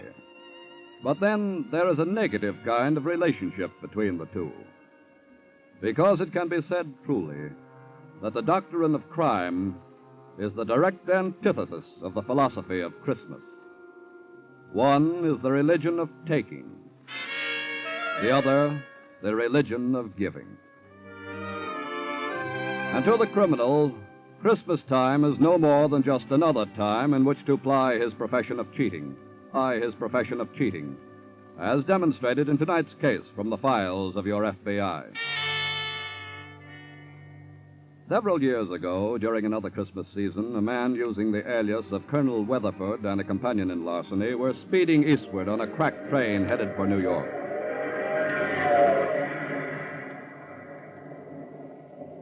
You know, Colonel... Yeah? I still can't figure out how come we leave Chicago so quick. I think, Michael, we may sum it up in one word of 2 syllables. Like which? Police. You mean they were hep to us? They would have been, Michael, shortly after that check I cashed began to ricochet. Yeah, but suppose they get an idea we caught this train and they got the New York police waiting for us when we roll into Grand Central. Please, Michael. I'd rather not have to wrestle with that remote contingency for the moment. Huh? Allow me, if you will, to revel in a vision of the unbounded joy of my dear Valerie when I show her the fruits of this little mission to the west. You ain't gonna give her the whole $5,000. Valerie has demanded a mink coat of Santa Claus. And Valerie, my dear Michael, knows who Santa Claus is. Have your tickets ready, please? All right, get them right here, Colonel. May I check your ticket, please, madam? Oh, yes. Here's my ticket right here. Thank you. What time do we get to New York in the morning, Mr. Conductor? 9 o'clock. Well, I do hope my daughter is there to meet me. Sweet little old lady, ain't she? Yes. You may keep this part, madam. Oh, thank you. Oh, just a minute, please. Yes? I wonder if you'd help me. I have some stock certificates with me, which may be very valuable. Colonel. I'm listening. I'm kind of afraid to keep them in my berth with me tonight. Well, I'll be back directly, madam, and we'll make some arrangements, I'm sure. Oh, thank you very much. Michael, I think Donder and Blitzen and the other tiny reindeer are about to make a landing on our own roof.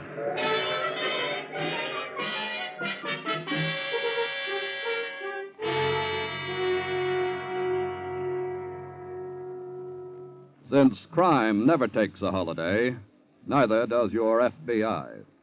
And at about the same moment that the pompous gentleman on the New York-bound train became stock certificate-minded, Special Agent Barclay in the New York office of the FBI was handed a teletype from Washington. What does it say, Alan? Well, Jim, there goes my Christmas shopping push with Marjorie today. Oh? They want us to go to work on a swindler. Oh, anybody we know? No, he's avoided federal violations up to now. Well, what's the up to now? He put over a fraudulent deal in Denver a few days ago by posing as a United States attorney. Uh-oh. He may have stopped over in Chicago, but they believe he's headed for New York. Oh, is this his home? He's got a record here. Well, who is he? Several persons, it seems. Colonel Josiah Weatherford and about 6 others. Well. Here, look this over and let's get busy. Right. While you're digesting the teletype, I'll check with the New York police. And also put a cover on railroad, plane, and bus terminals.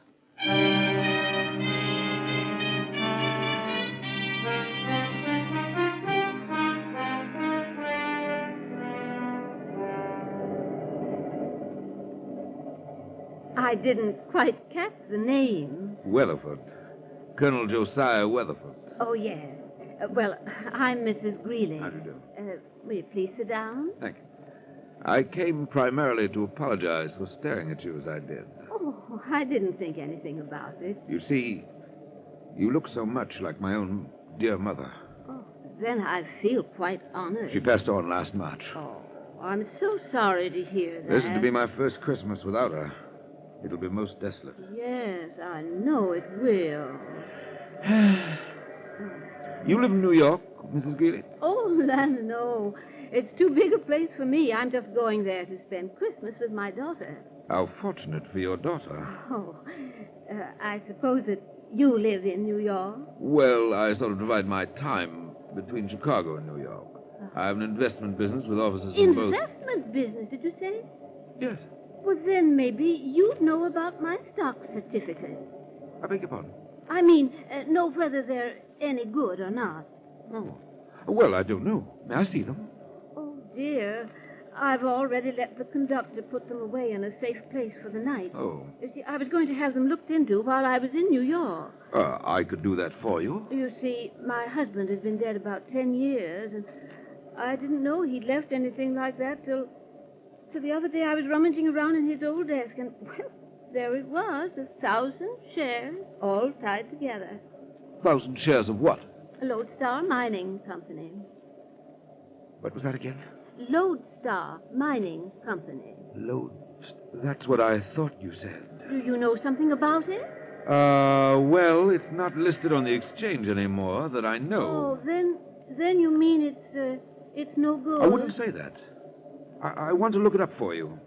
Oh. You will let me serve you in this, won't you? Oh, I'd be very glad if you would. Especially since that's your business. Well, now, you just leave everything to me, and I'll be talking to you again in the morning before we get off the train. Oh, thanks. Oh, thank you so much. Well, how'd you make out? Santa Claus is not merely knocking at our door, Michael. He's trying to break in with a pack full of gold.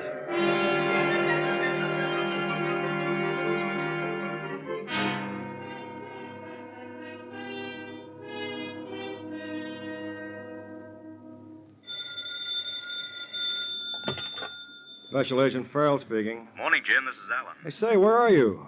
Grand Central, waiting to cover the Manhattan Limited when it gets in. Good. I was just going to have to hop over there myself. What's up? Well, Weatherford's on that train. How do you know? A teletype just came in from Chicago. He passed a bad check there yesterday. And the ticket agent at LaSalle Station remembers selling Weatherford and a man with him space on the Manhattan. Then I better run. It's about to pull in. Right.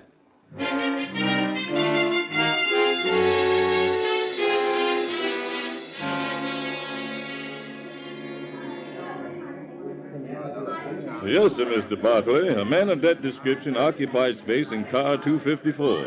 Then what happened to him, Porter? Well, he and the fellow with him got off at Harmon this morning. Uh-oh. I sure wish I'd have known earlier. Well, we didn't know ourselves in time to be prepared for that trick. Well, thanks anyway. Say, wait a minute. Yes? There's somebody might know something about him, and maybe she's still in the station. Who? A little old lady who had the space across the aisle from them. Oh? This man gave me a note when they got off at Harmon to give to her when she got up. What does she look like? Well, her name is Greeley, and she's about 5'2", gray hair, and she's wearing...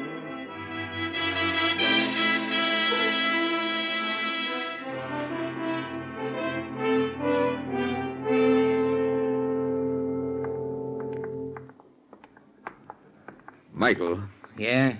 Valerie's waiting in the apartment here for me. I prefer to see you alone. Yeah, I prefer the same thing. I'll wait for you downstairs. Splendid. Valerie? Valerie? I'm in here. Valerie, my darling, come here. Wait a minute, not so fast. But, my dear, aren't you glad to see me? I don't know. How was your trip? How was it? Look, my sweet. Here. $5,000. Let me see one of the bills. They're genuine, every last one of them. Oh, my darling, I am so glad to see you. I have missed you so much. And now I can go right down this very day and get my mink coat. Oh. Well, you see, Valerie... What's the matter? Well, naturally, you're going to get the fur coat, Valerie. That's right. But tomorrow will be ample time. What is, my sweet? I'm waiting for the hook. What is it? I merely want to retain possession of the money for the balance of the day. Go on. For $5 a share, darling, I can pick up 1,000 shares of Lodestar mining stock from a party who doesn't know their true value. Have they got any true value? Have they? Lodestar merged a few years ago with Rocky Mountain. Each share of Lodestar is still exchangeable for 1 share of Rocky Mountain, worth today $100 a share. You mean put out 5,000 and get back 100,000? Exactly. Look, a mink coat on the back is worth 40 in the window. Nothing doing. Well, darling, you can't. You just dreamed this up to keep from coming across. I swear I didn't, Valerie. She's going to call me any minute. What? Now, don't get excited, my dear. Don't get excited. It's a little old lady, a Mrs. Greeley I met on the train. She has the stock. Oh, yeah? That's probably Mrs. Greeley now. Colonel Weatherford speaking. This is Mrs. Greeley. Oh, hello, Mrs. Greeley. Are you at your daughter's now? No, she lives in the country and she didn't get my telegram until this morning. Oh, but she'll be in for me this evening. Oh, I see. It was snowing, so I took a room in a little hotel not far from the station to wait for her. Of course. Well, Mrs. Greeley, I have some good news for you about your stock. Oh, you have? How would you like to have $5,000 in cash for a Christmas present? $5,000? That's right. Good gracious me. Now, you just give me the name of your hotel, and I'll be right over in a few minutes. You mean we'll be right over?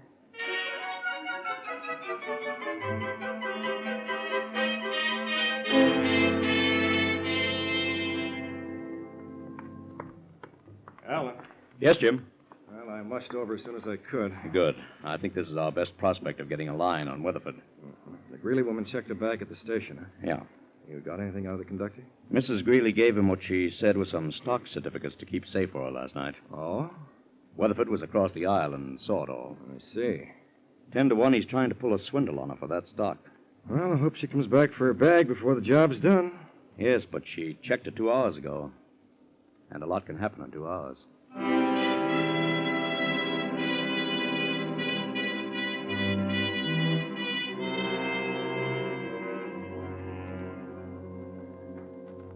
Colonel Weatherford, Yes? if the Lodestar Mining Company is out of existence, I don't see why the group this young lady represents wants to buy my star. Oh, you should make that clearer, Colonel Weatherford. The group still controls the Lodestar Company's property, Mrs. Greeley. Oh. And they're going to start operating again. And they're willing to pay $5 a share for all the old outstanding stock. Well, maybe I'd better hold on to mine, then maybe it'll be worth more after a while. Oh, explain it to her, Colonel. It may be years before it's worth a cent more, Mrs. Greeley, and after all, $5,000 is a lot of money. Well, I'll trust your judgment, Colonel Weatherford. Good. I'm sure you won't regret it. Do you have all that money with you? Yes, here it is. $5,000, $5,100 bill. Gracious me. Now, if you have the stock for you. Oh, of course, yes. It's right here in my handbag. Splendid. Yes. Yes, here we are. Mm-hmm. And now I want you both to put up your hands. What? What's the meaning of that gun? Oh, it merely means that I know as much about Lodestar as you do, you old swindler. And I wish I did have some of the stuff. Well, now, look here. You can't... asked her if she didn't want $5,000 for a Christmas present, didn't you? But I... Well, I'm not going to give up my mink coat this easy. Be nice now. And back into that closet over there. Both of you. Yeah. Who knows? Maybe somebody will open it before Christmas.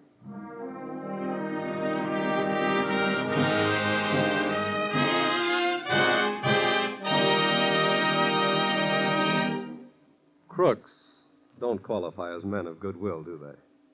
So let's leave them for a moment while I tell you about someone you like. A man who is bubbling over with the contagious good humor that infects all good people this time of year. This week at the Equitable Society, I met a senior vice president coming out of the building. He was carrying a regular pyramid of packages in his arms. And just as I said hello to him, something went wrong with the middle of the pyramid, and half of his packages fell out of his arms and slid to the floor. Serves me right, he laughed as I helped him to pick them up. Just what I deserve for putting off my Christmas shopping till the last minute and then trying to do it all at once. He paused and chuckled. And I'm the man who's spent his life telling folks not to put things off. My business in life is telling folks not to put off buying the life insurance protection they need. Well, I said, that's not such a bad way to spend your life, is it?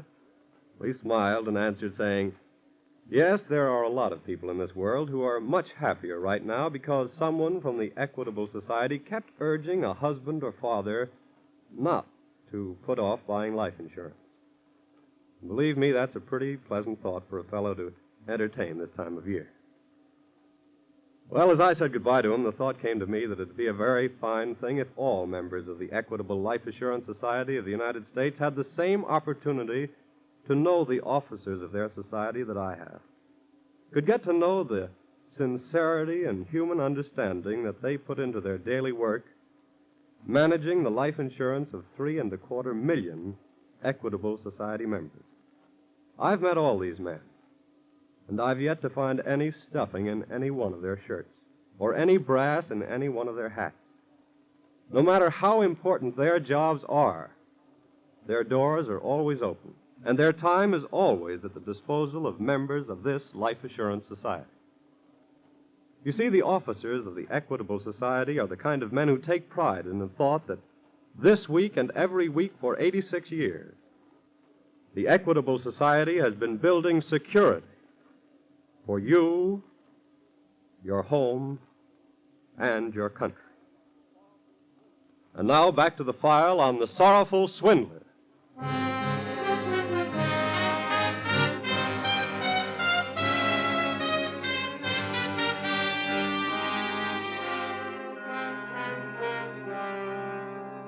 There is a saying that no one is so easily swindled as a swindler, and the victim, intending himself to commit a crime, can ill afford to complain to the law. Therefore, being denied recourse to the law, he usually takes matters into his own hands, and generally with the same net result. Both are caught. At the moment, however, the little gray-haired confidence woman is trudging through the snow away from the hotel with $5,000 in $100 bills, while behind the locked door of the closet in the hotel room. But, Valerie, darling... Don't darling me, you financial wizard. Nagging me is not going to get us out of here. You just be glad it's a closet where there's not room enough to swing at you. Michael's waiting just outside the hotel. Sure, probably building a snowman. But he's surely seen the woman leaving by herself. Oh, of course, of course. He probably helped her across the street. You'd think he'd suspect something and come up here to see about us. Oh, no, that calls for thinking. Valerie, if you'll help me push against the door just once more, I'm sure we can force it. I should knock myself out getting you out of a closet. Look, you're in here, too. You got us in, you get us out. Very well. 5,000 and get back 100,000. Please. Can't miss. It's a sin. Oh, for heaven's sake, Valerie, shut up. There. Come on. Let's get out of here quickly. Wait a minute. Now, I'm warning you. I'm getting a mink coat tomorrow, or else. Or else what? Or else the police are going to learn where you got that 5,000 in the first place. But, Valerie, darling, you can't... You heard me. It's the mink or the clink.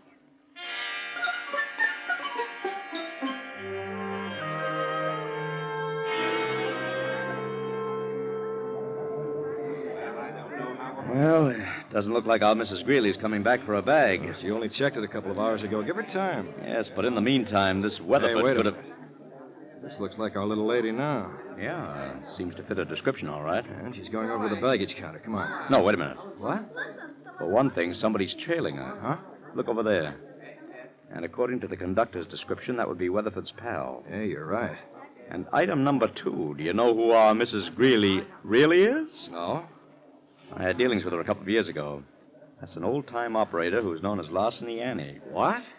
So far as Weatherford and she are concerned, I'd say at this point it's a question of who has done what to whom. Well, then let's pick them up and ask some questions. And Miss getting Weatherford? Hey, look, there she goes. And a shadow, too. Come on, Jim. Let's make it a convoy.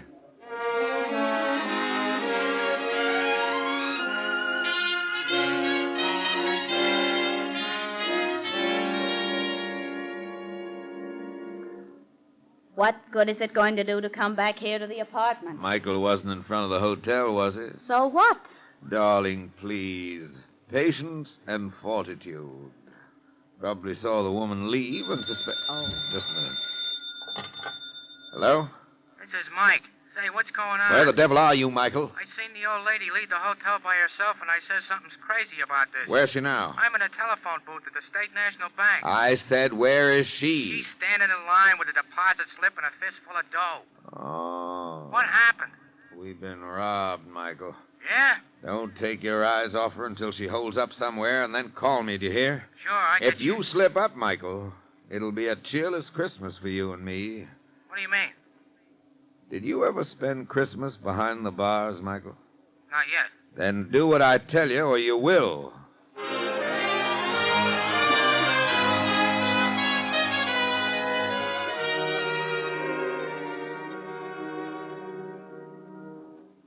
Here comes Larceny Annie's shadow back from the phone. He must have contacted Weatherford. What do you make of all this? I'd say that Weatherford has now learned how it feels to be swindled himself. He took somebody for the money first, and now Annie's taking him. Yes, which puts it up to us to take them both. Well, what's your idea? You stay here and keep your eyes open. And you? If Weatherford's pal saw me talking to Annie, what would he probably think? Well, that you were a confederate of hers, maybe. That's all I wanted to be sure of. What? Maybe this'll do the trick, Jim.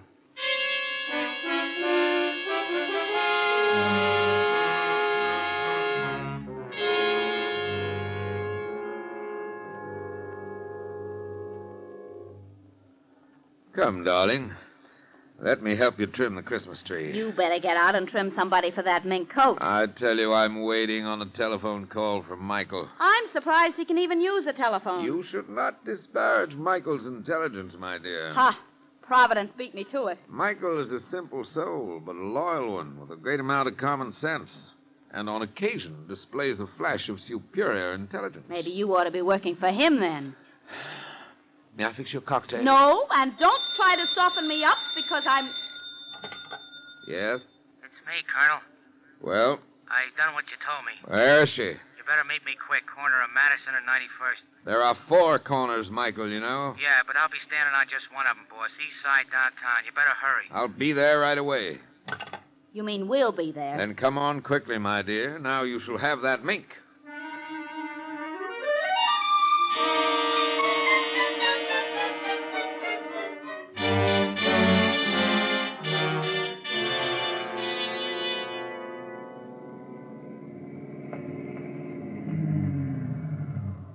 Here you are, sir. Valerie, my dear. Okay. Here you are, driver. Oh, thanks, miss. All right. Where is he? Right over there.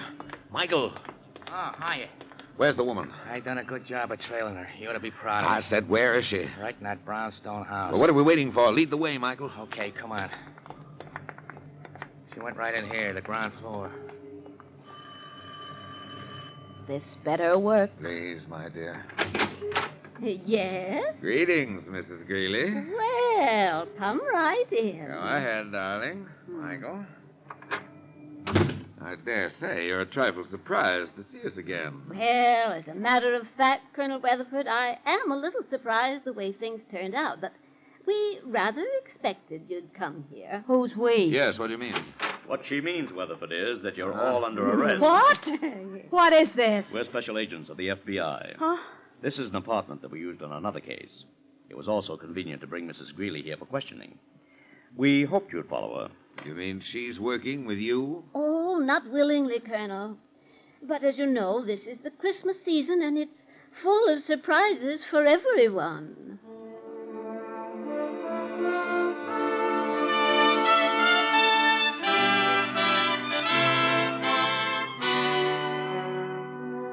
And now, your FBI would like to take this opportunity to wish for all of you a Merry Christmas and a happy, peaceful, and prosperous New Year. And through your continued support and cooperation, it will go on protecting your right to enjoy them year after year.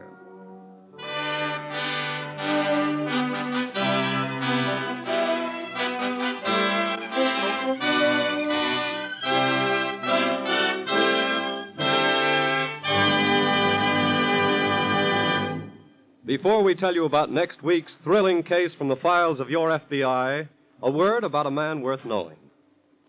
To your FBI, you look for national security, and to the Equitable Society for the financial security of life insurance.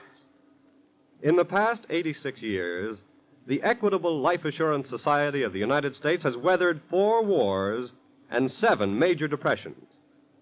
During that time, over $5.5 billion have been paid to policyholders. This tower of strength, security, and stability is represented in your community by a man whom hundreds of your fellow citizens know as their good friend, the Equitable Society agent, who, like your FBI, is dedicated to the protection of you, your home, and your country.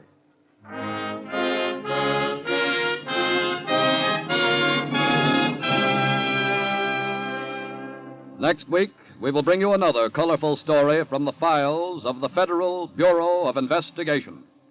Murder on the High Seas.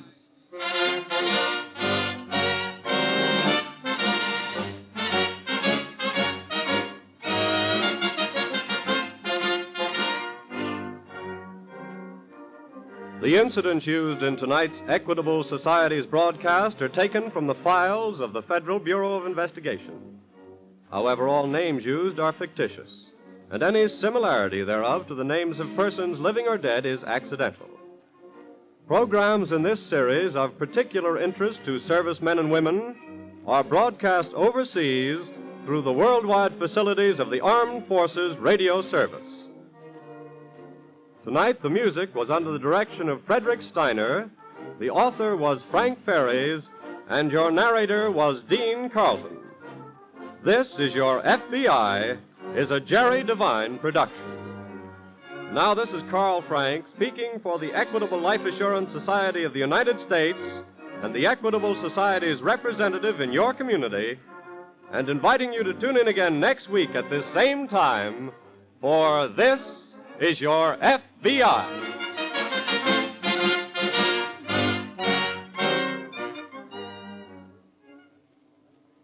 This is ABC, the American Broadcasting Company.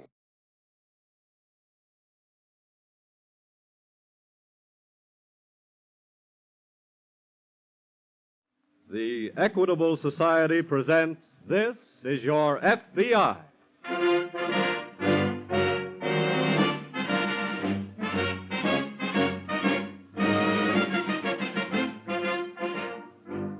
This is Your FBI, an official broadcast from the files of the Federal Bureau of Investigation, presented as a public service by the Equitable Life Assurance Society of the United States and the Equitable Society's representative in your community.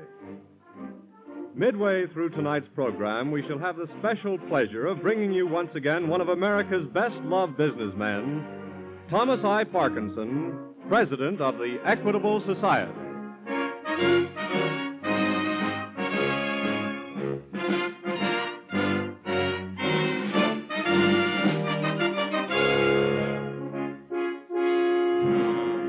Tonight's file, Murder on the High Seas.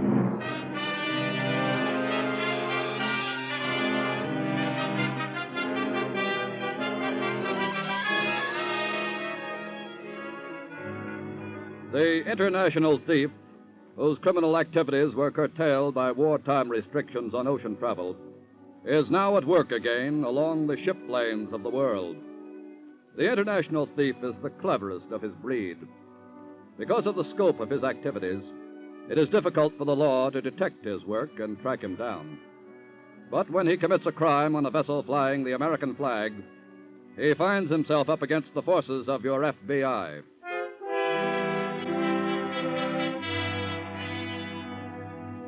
It is 9:30, and the small American freighter Edna May out of Maracaibo continues steadily on its northward course toward New Orleans. In his cabin under the bridge, Captain Peterson has been dinner host to two of the ship's passengers, Dr. Myler and his secretary. They have just finished their coffee. Have a cigar, Doctor? No, thank you, Captain. I prefer my pipe. Yeah, it's been a delicious dinner. Do you agree, Karen? Well, with two such charming companions, I must say I hardly noticed the food. Now you can see, Captain, why I engaged her as my secretary. Indeed I can. Beg your pardon, Captain. Yes, Mr. Ramey? Glass has fallen, sir. Looks like it's making up in the northwest. Secure everything. I'll be along. Right, sir. Well, I'm afraid, folks, it's going to get a little rough. Oh, then we better make for our cabins while we can still stand up. Good night, Captain, and thanks for your hospitality. Yes, it's been charming. This was my pleasure. Good night, Captain. Good night. Good night. Karen, give me your hand. Mm-hmm. A very entertaining man. Yes, he's delightful. We go around the radio shack here. Very well. Oh, wait a minute. What is it? My bag. I've left it in the captain's cabin. Oh, I'll get it for you, my dear. You go on ahead to your cabin. I'm awfully sorry. Oh, nonsense. It's getting rougher. Be careful. I will. Who are you? I say, who are you and why are you standing...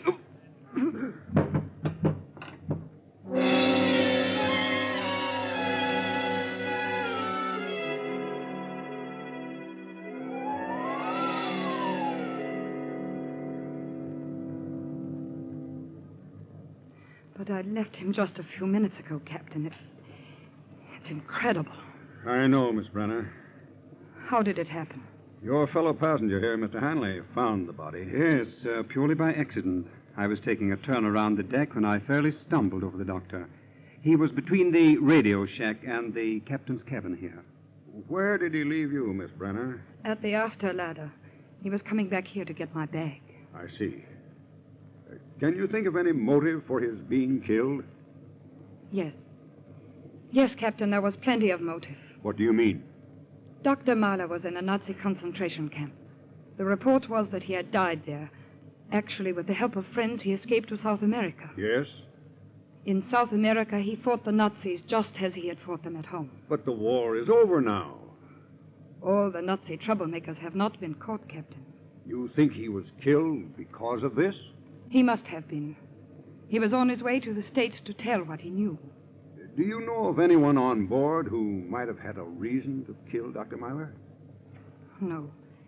We never knew Mr. Hanley or your other passenger, Mr. Dargan, until we boarded ship. Excuse me, Captain. Yes, Hanley? Of course, I don't wish to create any trouble for a fellow passenger, but... Well? I saw Mr. Dargan on deck just before I discovered Dr. Myler's body. What was he doing? Walking rather hurriedly away from where the body was found. Well, I think we should have a talk with Mr. Dargan. I'll have the steward get him up here at once.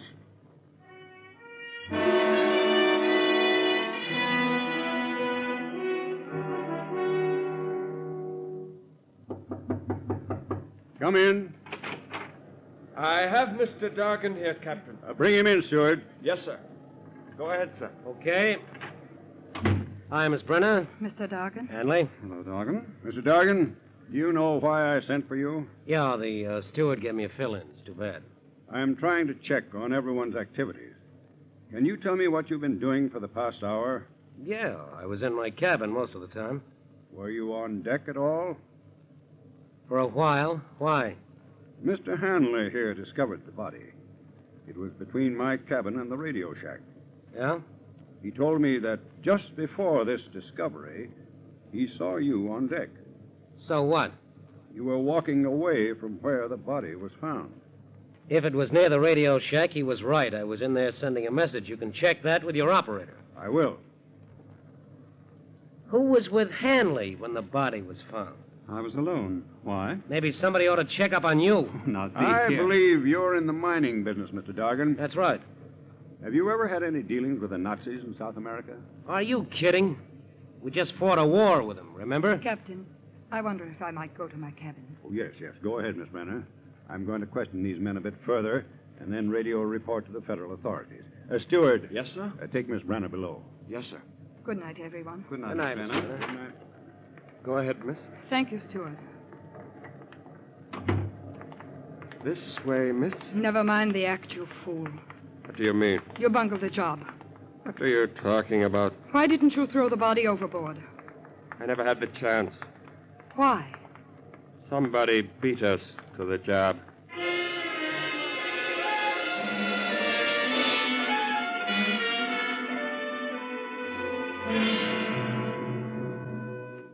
Oh, Tom. Yes, Nick. Radio message from the captain of the freighter Edna May, bound for New Orleans.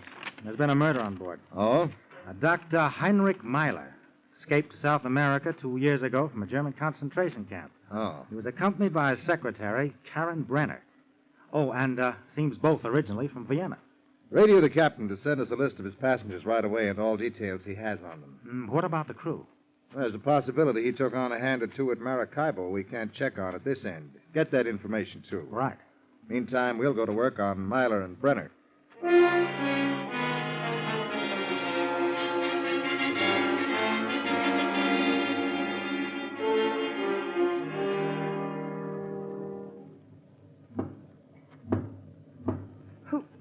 Who is it? Message for you, Miss Brenner. Mr. Dark. That's right, baby. The first name is Sam. What's the meaning of this? I guess you might call it a business call. I don't know what you're talking about, but please leave. Look, baby, I just came here. Please, I don't feel well. I'm terribly upset. Over the doctor? Yes. Now get out of here. I told you this was a business call. The business is why the doc died. What do you mean? Well, it's kind of a long story, but if I were you, I'd listen, baby. Well? When the Nazis invaded France, they helped themselves to a lot of things that didn't belong to them. When they left France, some of those things weren't returned. Yes? One of these light-fingered Nazis was a guy named Karl von Ritter. His touch was paintings stolen from a gallery in Paris. Look, I am not interested Just listen. This von Ritter guy took these paintings to South America with the idea that eventually he'd bring them to the States and make a nice score. Only he didn't quite make it. You know why, don't you?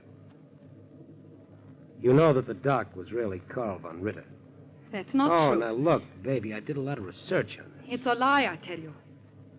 Suppose we let the captain decide that. Come on, let's tell him the story. Wait a minute. Okay. What do you want? Now you're talking, sweetheart. Where are the paintings? I don't know. Now, wait a minute. I swear Look, I don't. You were working this thing with him, weren't you? Weren't you? I knew who he was, yes. And you know about the paintings? I didn't know where he kept them. Somebody did. That's why the guy was killed. Then find out from whoever killed him. Oh, baby, that's why I came here. I had nothing to do with his death. Look, you and that guy Hanley are working on this thing together. Hanley? I pegged him the minute they came aboard ship. He's a larceny guy from way back. I never saw him before in my life. Stop, will you? I swear it. Okay, maybe you're leveling. But if you are, you got real trouble. How? Hanley must have killed the doctor. The chances are you're next on his list. Oh. You still got one chance. What? We become partners. How do I know you didn't kill the doctor? You don't. But I didn't. How do I know I can trust you? You don't. But you gotta play ball with me. Now, where did he keep the paintings? In a secret compartment in his trunk. That's my girl. Let's nail him now.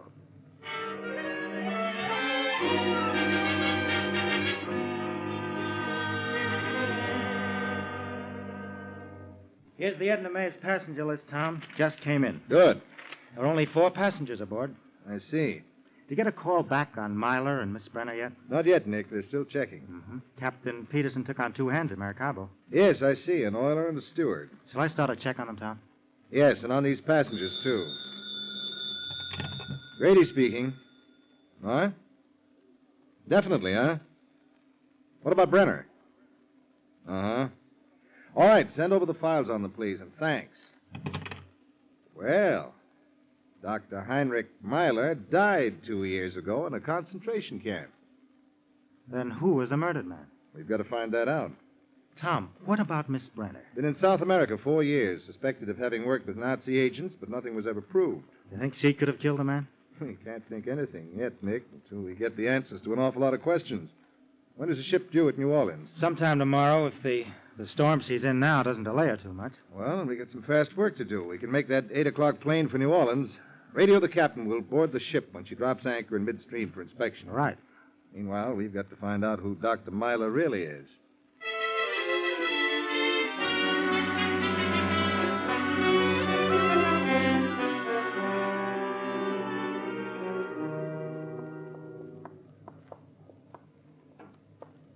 Isn't this his cabin here? Yes. There we are.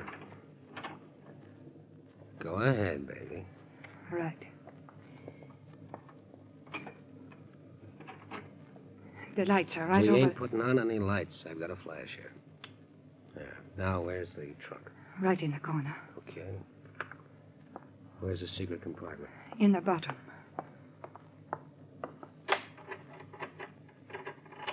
Hey, this trunk is locked. I have a key for it. It's back in my cabin. That's great. Go get it quick. Very well.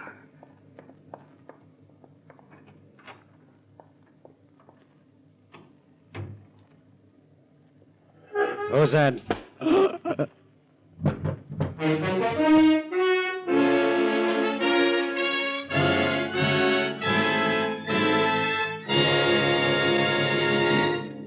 This week at the Equitable Society, I happened to hear President Thomas I. Parkinson talking about New Year's resolutions. And some of the things he said impressed me so much that I've asked him to repeat them in person to our radio audience tonight. Ladies and gentlemen, I take pleasure in introducing Thomas I. Parkinson, President of the Equitable Life Assurance Society of the United States. Thank you, Carl Frank, and good evening, ladies and gentlemen. In 3 days and a few hours from now, the bells will be ringing, the whistles will be blowing, and people will be saying Happy New Year to one another.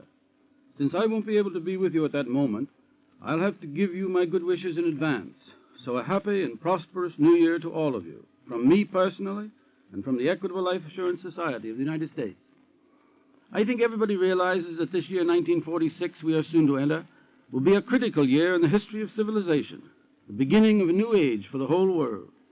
So when we make our New Year's resolutions, isn't this a good time for all Americans to reaffirm their faith in the traditional American virtues of thrift, neighborly cooperation, and self-reliance? In all past times of crisis, those three qualities have stood us in good stead. We've depended on them before. We can depend on them again. Of course, when I say traditional American virtues, I don't mean that we Americans have any monopoly on them. The Scotch, for example, are celebrated for their thriftiness. The Scandinavian people are famous for the success of their cooperative movements. But in all history, in all the world, no other nation has ever beaten America on self-reliance. I believe that this is a matter of inheritance. After all, every citizen of this country, if he goes back far enough, is descended from immigrants.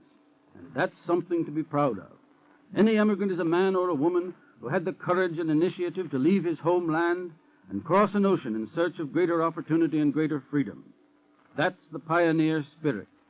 And this same spirit of self-reliance is the backbone of our American system of free enterprise today. Self-reliance is what makes a man start a little business and then develop that little business into a big business. Self-reliance is what makes a man buy a farm, build a home of his own, and plan things so that his children will get a first-class education. For 86 years, the organization of which I have the honor to be president, the Equitable Life Assurance Society of the United States, has been working with Americans who practice the virtues of thrift, cooperation, and self-reliance. You see, when a man buys future security in the form of life insurance, he gives a perfect demonstration of self-reliance. He proves that he believes in taking care of himself and his family, no matter what happens. He proves that he believes in standing on his own 2 feet. Furthermore, our society is strictly a cooperative enterprise, owned entirely by its members and run solely for their benefit.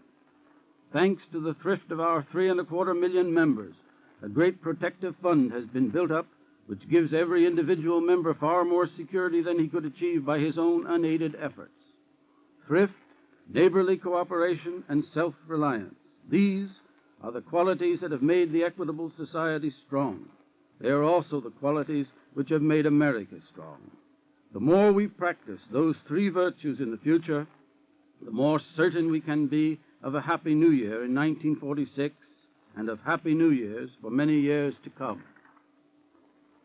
And now back to the file on Murder on the High Seas.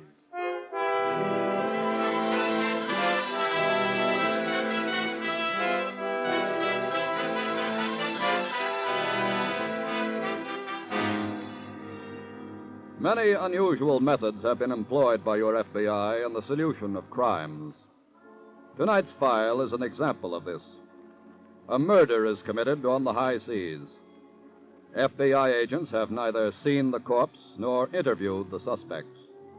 Nevertheless, they are already gathering facts, building evidence that will ultimately lead to the apprehension of the killer. The killer is still at large, however, and aboard the freighter Edna May in a cabin below deck, Sam Dargan, victim of an unknown assailant, lies unconscious on the floor. Dargan. Mr. Dargan. Mr. Dargan, what's wrong? What happened? Oh, my head. What happened to you? Somebody slugged me. Who? I don't know. I was... Wait a minute. Yes? Did you really leave this room? But of course. Why? I heard the door close, but I might have stayed here. I didn't look around. Look, here's the trunk key. I went to my stateroom. Put on those lights. I did when I heard you Turn moaning. them off. Look, Where? the trunk, it's been opened. Hey, what is this? It's been rifled. The secret compartment is opened. The paintings are gone. Hanley. What? This is Hanley's work, baby. You mean he has the paintings? Sure. But he ain't gonna have them for long.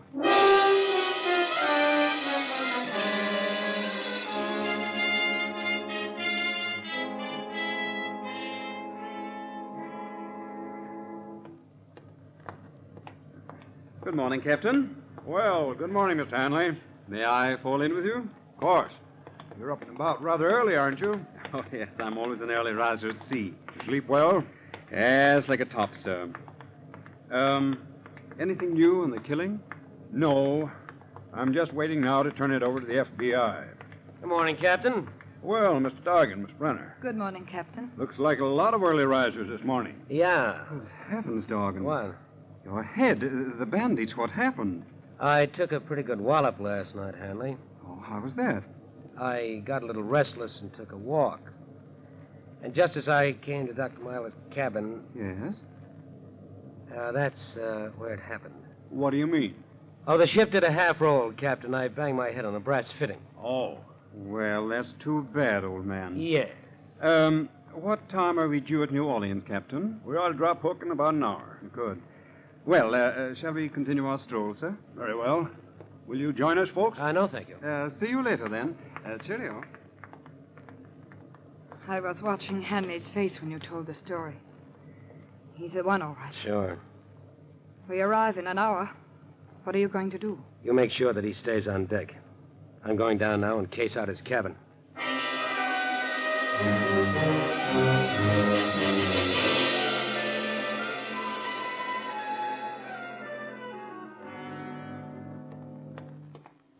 Well, what happened? No dice. What?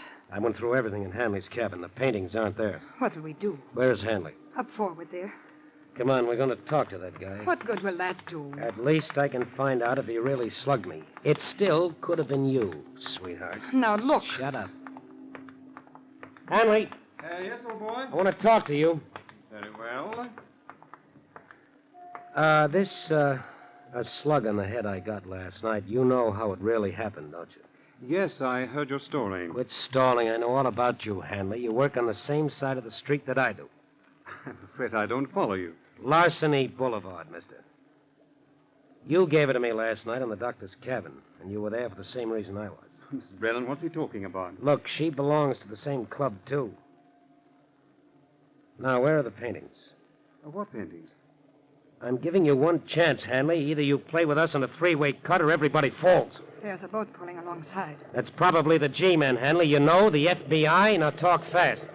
Very well, but what I have to say will be very disappointing. I give you my word, I have not got the paintings.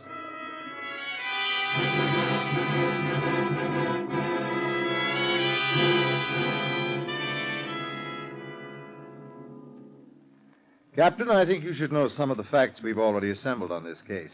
You mean you have something just from that list of names I sent you, Mr. Grady? Yes. Dr. Myler's real name was Karl von Ritter. He was a Nazi who fled to South America. I understand he had in his possession some very valuable paintings. Stolen, I suppose. Yes. We can assume that he had them with him aboard ship here, that he hoped to dispose of them in the States. Yes? Oh, come in, Mr. Jackson. Thanks, Captain. How'd you make out, Nick? I searched Von Ritter's cabin. And? I found a trunk that had been forced open. Mm-hmm. There was a secret compartment in the bottom. It was empty. Yeah. Paintings were probably in that trunk. They must have been found. There's no trace of them anywhere else. That Brenner girl sounds like the logical suspect, gentlemen. Could have been either of your passengers, too, Captain. Hanley or Dargan? Yes, we're waiting for information on them now. It also could have been that steward you took on at Maracaibo. What? In fact, he's the first man we'd like to talk to, if you'd be good enough to send for him, Captain. Surely.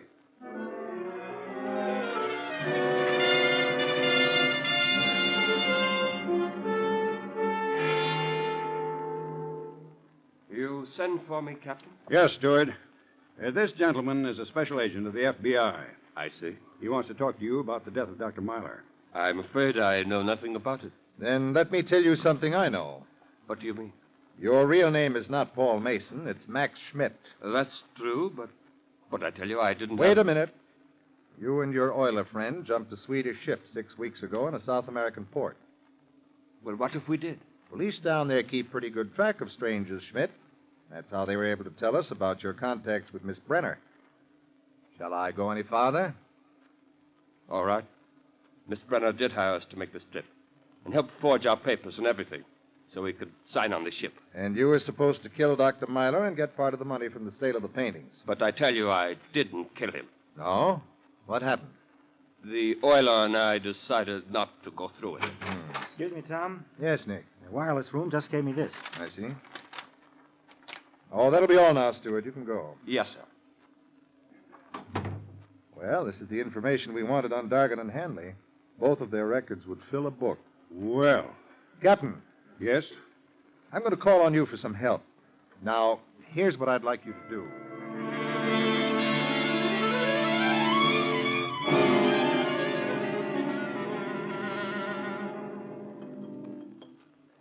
Well, Captain, it's very gracious of you to tender us a farewell dinner. This was by request, Mr. Hanley. Really? Whose request? The special agents of the FBI. What was their point? Well, for one thing, Mr. Dargan, they wanted to be sure they'd know where you all were. Steward, Yes, Smith? some more coffee, please. Surely. They also wanted to acquaint you with a few facts. Like what? Like who murdered Dr. Myler. They have learned who the killer is, Captain. They have plenty of suspects. For instance? All of you know that Dr. Myler was really Carl von Ritter. He was attempting to smuggle some valuable paintings into the States. And how could we know that, Captain? Well, for one thing, Mr. Hanley, you dropped your initial cigarette case in von Ritter's cabin last night while you were rifling it for the paintings. The cigarette case doesn't prove that. The lump on Mr. Dargan's head does. What? There was no blood on the brass fittings outside of von Ritter's cabin, Mr. Dargan, where you might have bumped your head. But there was some on the floor inside the cabin. That doesn't make me the killer, Captain. I'd say whoever has the paintings committed the murder. The paintings have been found. What? Where? In one of the crew's quarters. All right. Stay where you are, all of you. Put down that gun, Stewart. Huh? Oh! Take care of him, will you, Nick? Right. He is the killer? Yes. He told us all about his deal with you, Miss Brenner. We figured if he'd do that, he'd also double-cross you. That's why we searched his quarters. Now, Captain, you may proceed if you wish to dock the Edna May.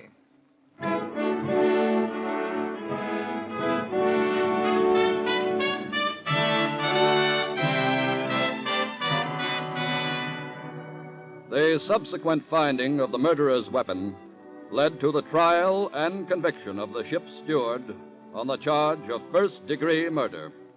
Hanley, Dargan, and Miss Brenner were sentenced to the federal penitentiary for their part in the conspiracy. Their apprehension is a reminder that wherever the American flag flies as a symbol of civil authority, your FBI is on the job day and night, enforcing the law of the land on all who conspire against it.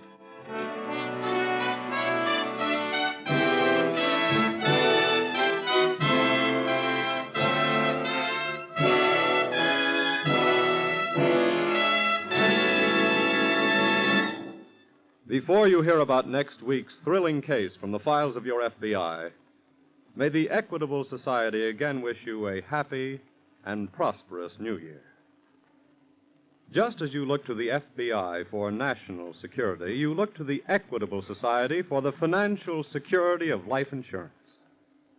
In the same spirit in which it has lived through 86 years, the Equitable Life Assurance Society of the United States shall, throughout 1946 and the years to come, continue, like your FBI, to be dedicated to the security of you, your home, and your country.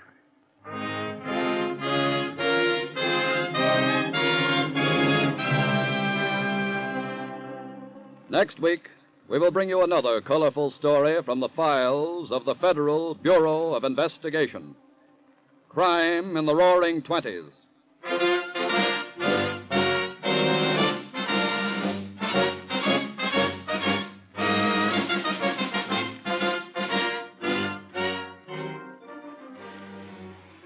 The incidents used in tonight's Equitable Society's broadcast are taken from the files of the Federal Bureau of Investigation. However, all names used are fictitious, and any similarity thereof to the names of persons living or dead is accidental. Tonight, the music was under the direction of Frederick Steiner, the author was Frank Ferries, and your narrator was Dean Carlton. This is Your FBI is a Jerry Devine production. And now this is Carl Frank speaking for the Equitable Life Assurance Society of the United States and the Equitable Society's representative in your community, and inviting you to tune in again next week at this same time, for this is Your FBI.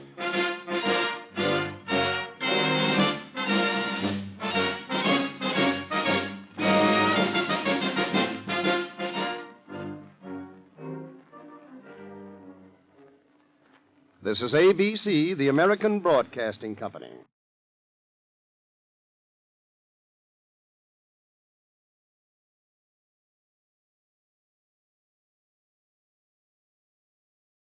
The Equitable Society presents This Is Your FBI.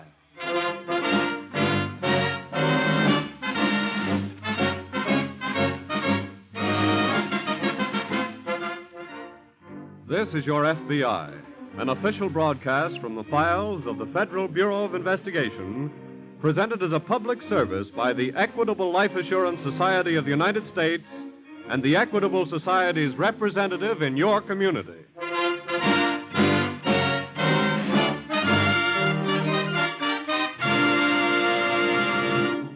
Before opening tonight's file, this first broadcast of 1946, this first week in January, is a good time to look forward into the future and back at the past.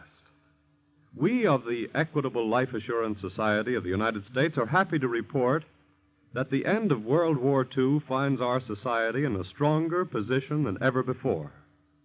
Our membership, our assets, and the amount of life insurance owned by our members increased during the war years. So the Equitable Society has weathered this war as successfully as it did 3 previous wars and 7 major depressions. We wish to report also that in the future, as in the past, the premium dollars of Equitable Society members will be invested in ways that benefit the entire country. And by serving its members, the Equitable Society will continue to serve America.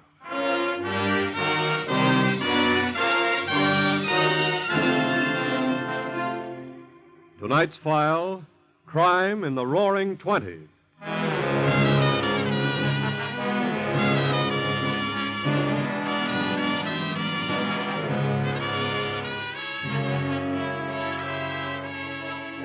This week, as America begins the first year of another post-war era, she faces here at home, just as she did some 25 years ago, those many grave problems which grow out of war. But of them all, none is a greater menace to the right of American citizens to life, liberty, and the pursuit of happiness than that problem which is splashing more and more black ink across the front pages of our newspapers every day: crime.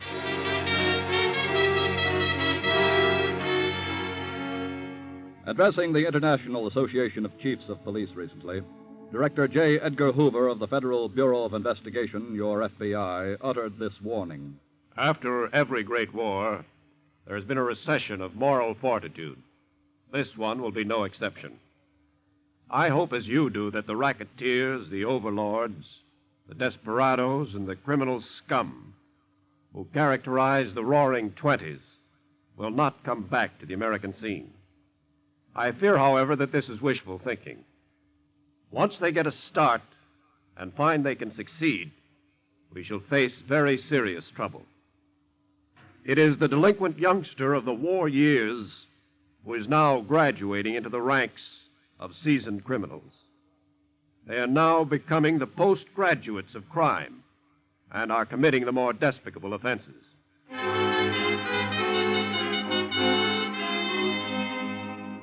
It was the delinquent youngsters of 1917 and 18 who graduated into the seasoned criminals of that post-war era, who made the Roaring '20s roar.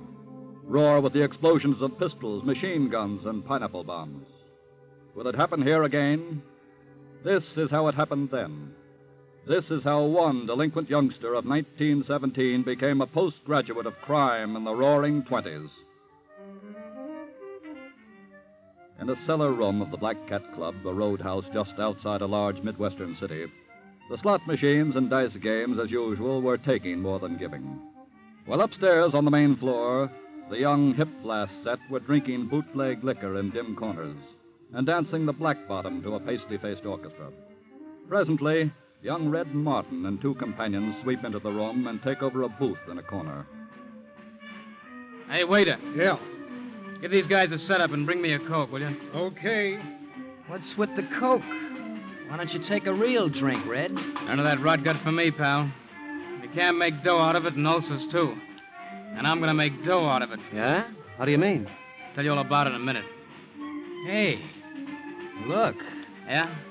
Couple of dames over there making a big play. Forget 'em. I'll show you something with real class. Where?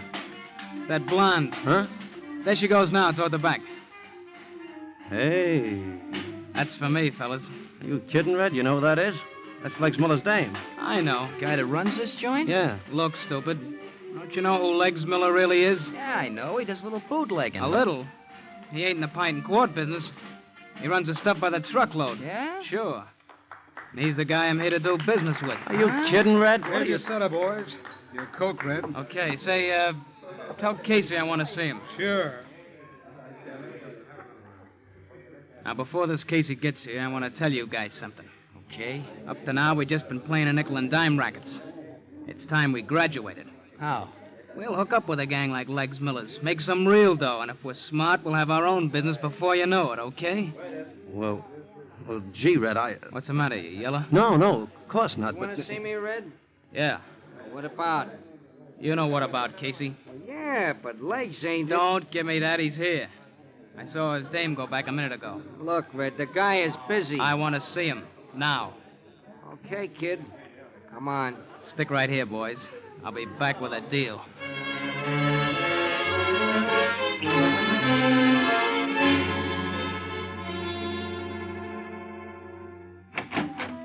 Legs. Yeah, Casey? Hey, you got a minute? What is it? I got a guy here. Wants to talk to you. Okay. Bring him in. You want me to leave? No, stick around, honey. Go ahead, Red. Okay. This here is Red Martin. Hiya. Hi, Legs. What do you want, kid? I want to talk business. I'm not a kid. He means now he's shaving, honey. But where did he get those big shoulders? You like him, sweetheart? What do you mean by that, crack kid? Darling, he means do I like him? And I do. Look, Legs. Do you want to talk business or don't you? Okay, Mr. Martin. What kind of business? Did Casey tell you anything about me? Yeah. What's on your mind? Well, I got a proposition for you. Yeah? You've been doing pretty good for yourself, but you could be doing a whole lot better. No kidding. Yeah. Now, here's my deal. This'll really put you on top. I got some guys, you got some guys.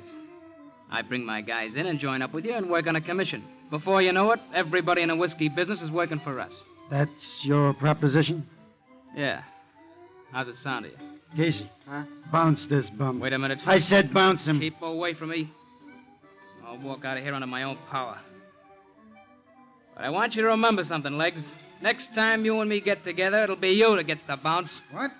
And your dame here will get to stick around and try out these big shoulders. Why, you... What happened, Red? Let's make a deal? No. But I made a promise. So let's get started on it. What are we going to do? First, we're going to get lots of power on wheels somewhere. Come on.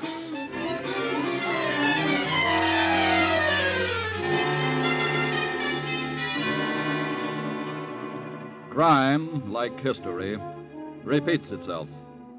This juvenile delinquent product of World War I has his counterpart today.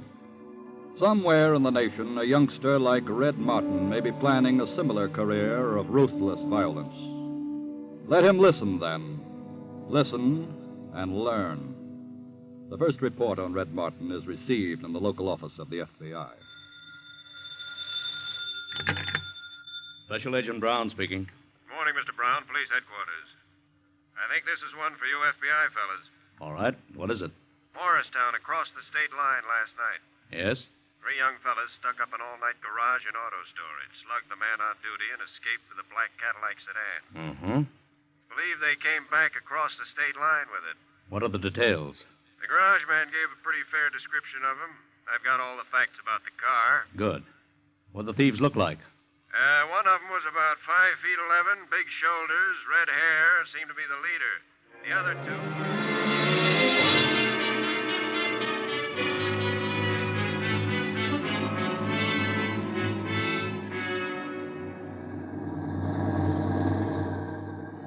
Give me a light, will you, Casey? You better wait. We got to stop for this railroad crossing, you know. Don't worry. I ain't taking no chances with a load of legs booze. Well, looks clear to me. Give me that light before Okay, we put your hands up and get out of that What truck. is it? Hey, what's the idea? Shut up and get out of there quick. They ain't fooling, Casey. We better haul out. Yeah. Go ahead, kid. Right. This is for not moving when I told you. Drag him over to the ditch, Al, quick. Okay. You know where to drive the truck, Joe. Get at it. Sure. Casey, I guess we better rough you up a little, too, so everything will look on the up and up for you when your pal comes out of it. Okay. And you better not ride the next load we knock off. Legs might start wondering. Just tip me off about it. Right. Hey, you know something? What? Knocking off this truck makes me and Legs partners after all.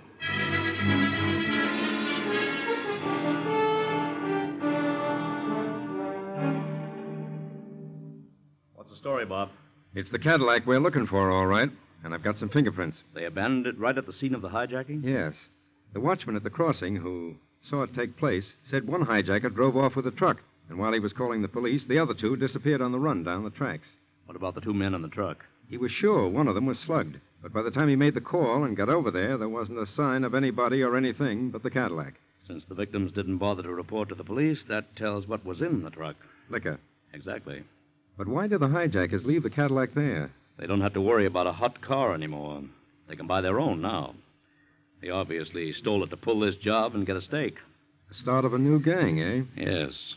So let's get busy and find out who they are and see how soon we can stop them.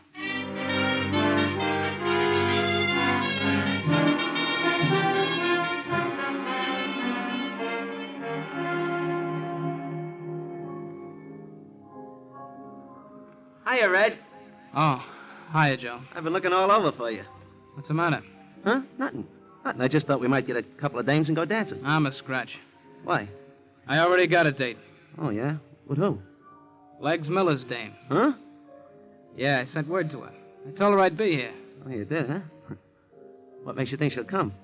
She'll come. You know, can mean plenty of trouble, Red.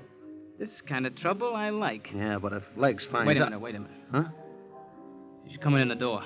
Blow, will you? Okay, but take it easy, will you, Red? Hello, Shoulders. Hi, honey. Sit down. Thanks. You want a drink? No. Okay. How's Legs? He's all right. Did you, tell him you were coming here? Now, what do you think? Well, he's got to know sooner or later. What do you mean? About us. You're wonderful. That's right. What about us? We're in business, baby. Just like that, huh? Look, I had this figured months ago. And when I got ready for you, that's when I sent you the word. Really? Yeah. You see, there was a lot of things I had to do along the way. Get cars, which I got. Get dough, which I got. And now you. Which you ain't got. Don't be a sucker, baby. I'm your kind of guy. How do you figure that? You hear that music? Hear what the guy is playing? Yeah. That's my favorite song. That's why he's playing it. See the box there? Yes? It's loaded with them orchids. Your favorite flower. And I got an order in with the jeweler for a ruby ring. That's your favorite rock. How did you know all this? I done research on you, honey. Now you see what I mean? I'm your kind of guy. You're forgetting something, Red. What's that? Legs. What about him? He's gonna have something to say about this. I figured that too, honey. You know something? I'm gonna give him a chance to say it. Gotta pay a call to Mr. Legs Miller tomorrow night.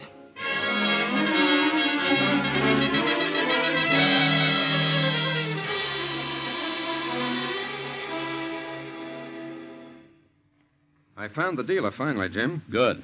He sold them 2 second-hand Cadillacs. Here are the descriptions. Registered in what name? Jack Smith, obviously an alias. What did Jack Smith look like? The one with the red hair, according to the dealer. There's a report from Washington. Those fingerprints, Jim. Thanks. Did we get anything? On the redhead, yes. His name is George Red Martin. Served 6 months in a reformatory in 1917. Here's the full description, and photos on the way. Good.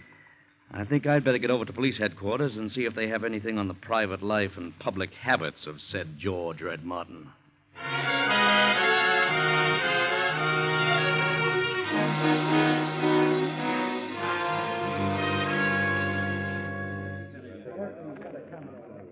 All right, you guys, listen to me a minute, will you? Now, here's what I figure we do. Yeah? Hello, darling. Oh, hi, honey. Come on in. Hey, what is this, Legs? A convention? No, sweetheart. It's sort of like a reception committee. For who? Mr. Casey. Oh, The boys here got some kind of bad reports on him. like what?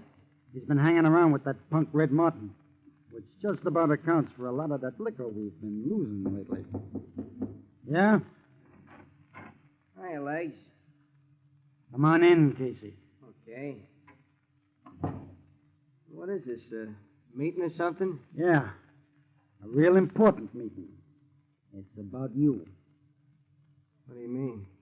Where have you been tonight? Oh, I was just down collecting a little dough I had riding on an egg. Why? Let's see the dough. Oh, sure. Here, Get up. Oh, wait a minute, Legs. What's the matter with you? The horse's name was Red Martin, wasn't it? Red Martin? I don't know what you're talking... Okay, boys. Pick him up and take him out for a little ride. Now, wait a minute, Legs. Give me a chance, will you? Get him out of here, quick. All right, get him in the air, everybody. Cover him, boys. First one he makes a move for his heater gets a belly full of this. Hiya, honey. Hello, Red. Legs, this is what I told you would happen, remember? Yeah? I want all you guys to listen to me. I'm in it, I'm taking over. And you don't want to play ball with me, line up against the wall, and I'll check you off right now. Okay, then you're working for me. Hey, you come just in time, Red. Casey, get over there with Legs. What? I said get over there. Oh, sure, but, what's the idea? There ain't going to be any double crosses in my outfit. Huh? You double-cross Legs, you might double-cross me. Now take it, both of you. Oh, all right, wait a minute.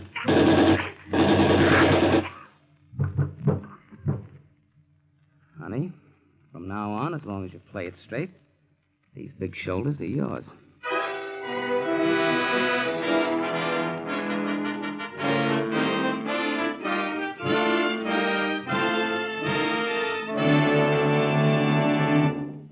Now, for a moment, let's talk about another kind of youngster. The kind of clean-cut American boy in a typical American home who is going to be one of America's worthwhile citizens. This week at the Equitable Society, one of the agents told me a story that gave me quite a kick. It seems that when he got home the other evening, his young son, Jimmy, aged 8, was chewing candy. Well, like fathers everywhere, he said, "Don't eat that candy now, Jimmy. You'll spoil your dinner. Where'd you get the candy, anyway?" "Fred gave it to me," said Jimmy. "His father's in the candy business, and he brings home samples." "Say, Dad, why don't you ever bring home some life insurance samples?" Well, Jimmy's dad tried to explain. "Look, son," he said, "life insurance isn't like candy. Candy is something you can see and feel and touch and taste right now. But life insurance, well, now let's suppose that Fred's dad should die. There wouldn't be any more candy unless Fred's dad had arranged for life insurance to keep Fred supplied with candy and food and clothes." Well, Jimmy thought a minute, and then he said, I get it. Life insurance is candy for when the samples run out." Candy for when the samples run out. That's something to think about. Life insurance is candy for future delivery, security for tomorrow. Well, thinking about that makes us of the Equitable Life Assurance Society of the United States feel pretty happy about the work we do. There's a real satisfaction in being in a business like this. You see, we always know that what we're doing today will benefit boys like Jimmy and millions of other young Americans far, far into the future. Yes, this week and every week for more than 86 years, the Equitable Society has been building security for you, your home, and your country. And now back to the file on crime in the Roaring Twenties.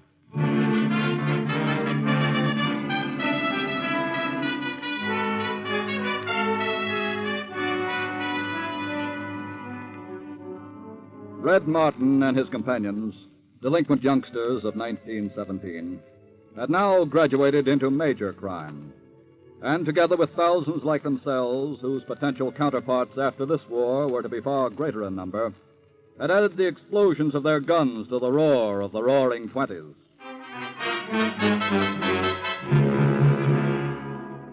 It is now some 30 or 40 minutes after Red Martin's blazing Tommy gun put him on the little throne which had been occupied by the man called Legs Miller. The murdered man has been discovered. The police notified. They, with special agents of the FBI, are now viewing the bodies. That's Legs, all right. The other one I've heard him call Casey. Who did it, waiter, do you know? Let me answer that, officer. It was Red Martin, wasn't it, waiter? Well, It's Red Martin and his gang who've been knocking off Legs Miller's trucks. Is that right? I've seen Casey and Red Martin together. But why did Casey get it? I guess Martin doesn't want any double crosses on his staff. Find anything, officer? Couple of slugs on the floor that went clear through him. I'd like to have them for a lab check, if you don't mind. Here you are. Obviously, Martin doesn't intend to do business here. No, he'll probably set up a new headquarters. Waiter. Yes, sir. Did Legs Miller have a girlfriend? Yes, sir. Is this her picture on the desk here? Yes, sir. With all my love, Honey. That's what she was called. We're taking this picture along, too, officer. All right, Mr. Brown. I guess we can go now. And let's keep our fingers crossed. This picture could be the clue to the whereabouts of Red Martin. Assuming you mean that when Red Martin takes over, he takes everything over. Right.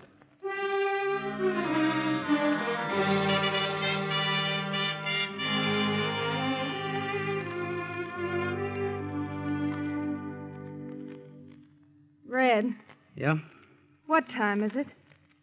Little after 10. Thanks. What's the matter, you tired? No, darling. Bored. What's the matter? Well, these past few days haven't been what you might call exciting. Now, look, honey, I told you. I know. We have to stay here until the heat's off. Couldn't you have picked someplace else for a hideout? Did it have to be 2 dingy rooms above a garage? We ain't gonna be here forever. We already have been. Who is it? Me, Al. Come on in. Hi, Blondie. Hello, Junior. Want to see me, Red? Yeah. Tell the boys that tomorrow we start expanding. We do? How? We're gonna start taking over Mr. Cicero's customers. That's a big order. I'm a big guy. Tomorrow the boys start calling on Cicero's customers to tell them from now on they're buying from us, okay? It'll be okay until Cicero decides to pay us a visit. That's what I want. It'll be a quick way to take over. We'll be here waiting for him. Pass the word on, Al. All right. See you later. After Mr. Cicero, do we hide out again? Come here, baby. Well? Look, just play along with this for a few more days, will you? Oh, I wish you didn't have those big shoulders.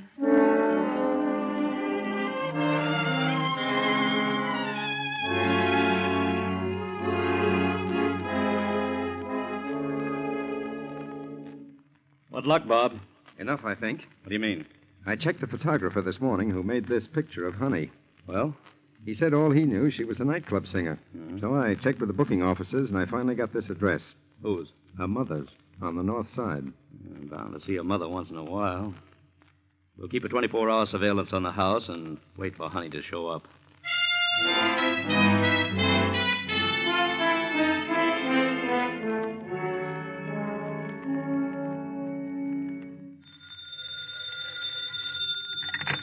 Brown speaking. Jim, the girl just came home to see her mother. Yes? Better get over here so we can follow her back and pick up Martin. You follow yourself, Bob, and then come on in. Why? I want to pick up everybody at once. Yes, but how? You keep tabs on Honey and find Martin's hideout. I think I've got a way for seeing that everybody is at home when we go calling.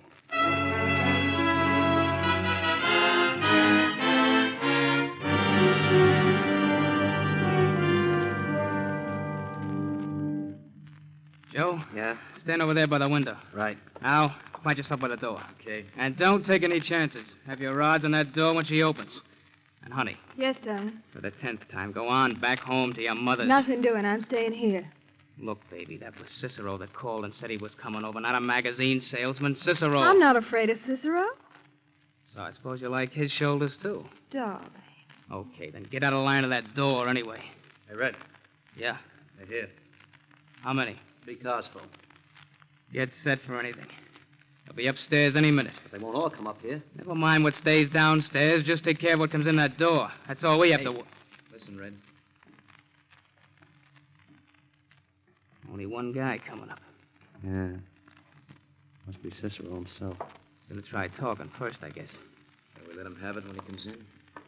I'll take care of him.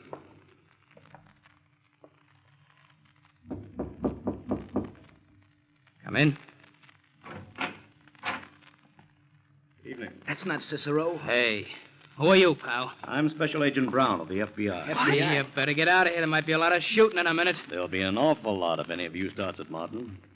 Those are FBI agents down there, and they're ready to blast you to kingdom come. But Cicero I'm just... afraid I'm guilty of impersonating Cicero, Mr. Martin. What? We just wanted to show you how easily you boys can be taken over, that's all. Now, drop your guns and file quietly downstairs. We'll go to headquarters and arrange futures for one and all.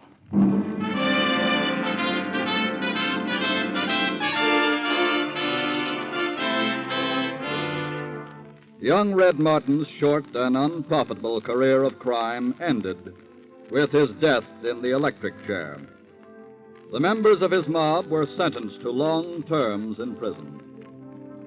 That was a page out of the Roaring Twenties, part of the criminal aftermath in America of World War I. Already the criminal aftermath of World War II is splashing black ink across the front pages of our newspapers. It happened before. It can happen here again. The FBI and your local law enforcement officers will fight it day and night. But it must be fought by all the people if it is to be licked. What are you doing about it in your community?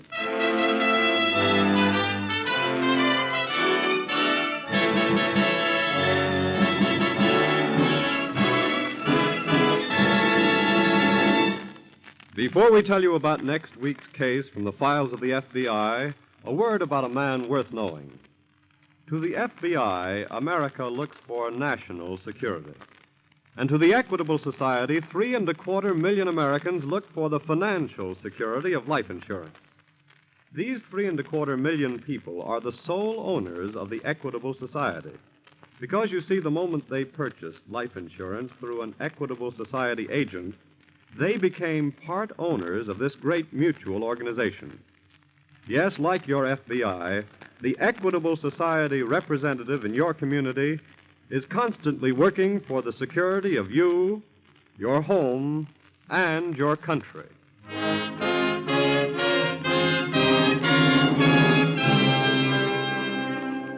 Next week, we will bring you another colorful story from the files of the Federal Bureau of Investigation.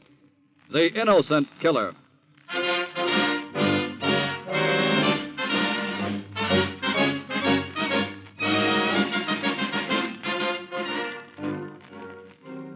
The incidents used in tonight's Equitable Society's broadcast are taken from the files of the Federal Bureau of Investigation. The role of J. Edgar Hoover was impersonated, but all other names used are fictitious, and any similarity thereof to the names of persons living or dead is accidental. Tonight, the music was under the direction of Frederick Steiner, the author was Frank Ferries, and your narrator was Dean Carlton. This is Your FBI is a Jerry Devine production. And now this is Carl Frank speaking for the Equitable Life Assurance Society of the United States and the Equitable Society's representative in your community, and inviting you to tune in again next week at this same time for This is Your FBI.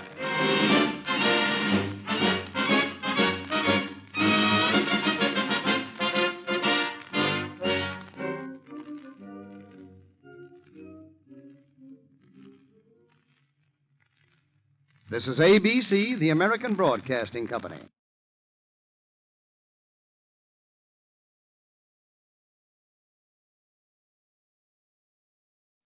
The Equitable Society presents This is Your FBI.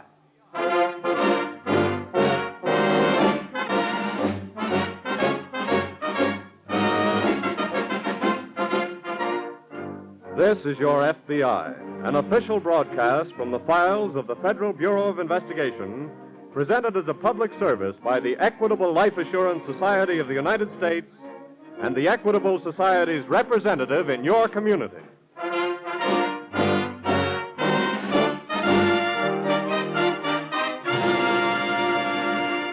Before opening tonight's file, will you imagine for a moment that you're looking in the dictionary?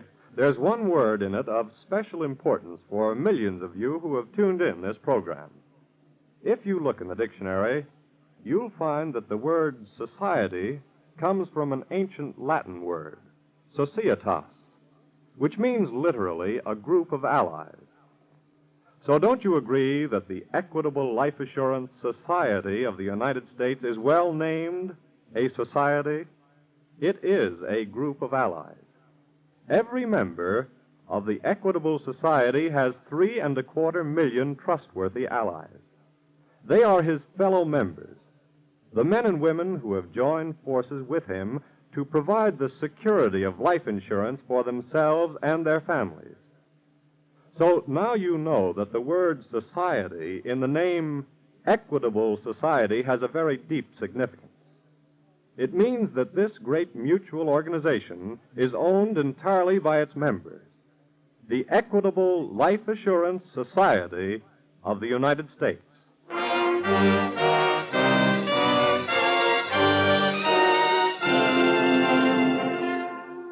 Tonight's file, The Innocent Killer.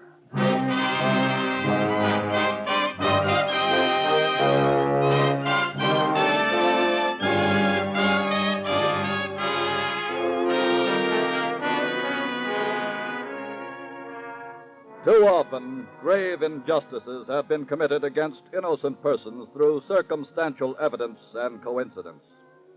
Therefore, your FBI has never relied solely on either in fixing the guilt for a crime.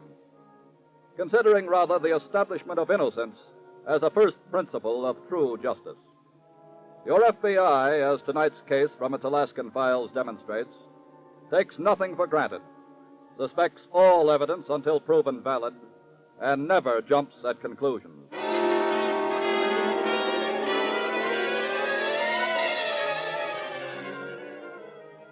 All day long, the blizzard sweeping down from the Arctic has howled across the flat, bleak country surrounding the little Alaskan village of Rockland. And now, as the deeper gloom of night closes in, a woman sits all alone in John Miller's log cabin trading post. She is mending a sweater near the old pot-bellied stove. Suddenly, the front door swings open. A man enters. What? Where's the trader? You got something to trade? I said, where is he? Mr. Miller ain't here. When'll he be back? He's up north, be down in about a week. Anybody else here? Would that be bad? What do you mean? What could I mean? You put up your dogs? I haven't got any. You haven't got any snowshoes either. I rode with an Eskimo sledding this way. That thing on the counter behind you. What does it look like? Shortwave radio. That's right. Works both ways. Where does it reach? Fairbanks? Any news? About what? About anything. Why should you be so interested? Answer my question. Okay. They signaled here about 15 minutes ago. Yeah? There was a report on some trouble in Fairbanks. What kind of trouble? The government assayer was shot and killed in his office earlier today. Huh? They asked me to be on the lookout for the guy that done it. Any description? Yeah. Real good one. They said he was a fella about your size. Uh-huh. He was wearing a red and black Mackinaw. Just like the one you got on. Anything else? That's enough, ain't it? What'd they tell you to do if he showed here? Call him back? That might make trouble for you. I know. Well, what are you going to do, sweetheart? Gets awful lonesome here. How about some tea?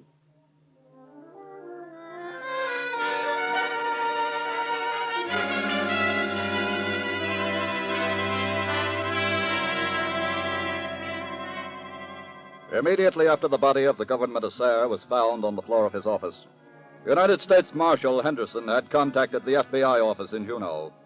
Special Agent Rankin caught the next plane for Fairbanks, where he is now going over the scene of the crime.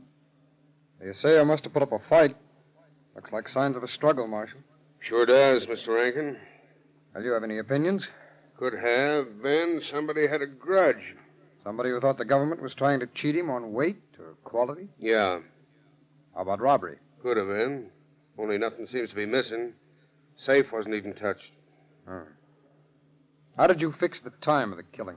I was here myself at 11. Then just a little before 12:30, Charlie the barber stopped in to say hello and found the body instead. Charlie was the one who reported it. Where does the man with the red and black Mackinaw fit in? Charlie again. His shop's just across the street there.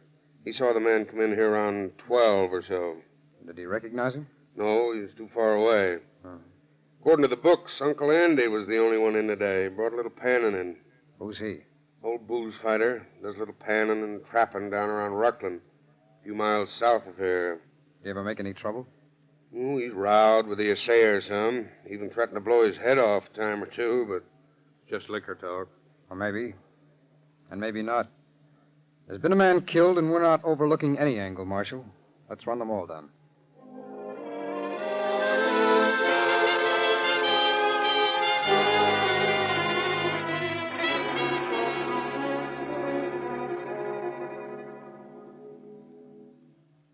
More tea, mister? The name is Kurt. Some more tea, Kurt? No, thanks. Nan. Nan, huh? Uh-huh. Tell me something, will you? What? What's with you on a setup like this? What do you mean? How'd you wind up here? I married the guy. You like it? What do you think? And why do you hang around? Because I've had no way of getting out. Oh. Now, suppose you tell me something. Okay. You are the guy the marshal's looking for. That's right. How'd it happen? You kill him? Mm-hmm. Well, I was kind of in the same spot you are, baby. So I made a stab at some getaway dough. Which the assayer didn't want to give you. Mm-hmm. Did you get the money? No. After the killing, I had to get out of there fast. Oh. Why do you want to know all this? If you'd gotten the money, it would have made it easier. Made what easier? You're getting me out of here? Huh? That's what you're going to do, you know. Are you kidding? You're getting me out of here and back to the States. Oh, look, baby, I got enough worries taking care of myself. Ain't you forgetting the marshal? I told him I'd keep a lookout for a man with Listen, a... you ain't blowing no whistle on me. Then get me out. How? That's your problem. Get in the back room, quick. Okay, but if he's wearing a badge, get rid of him or don't stand between us. Okay. Just a minute.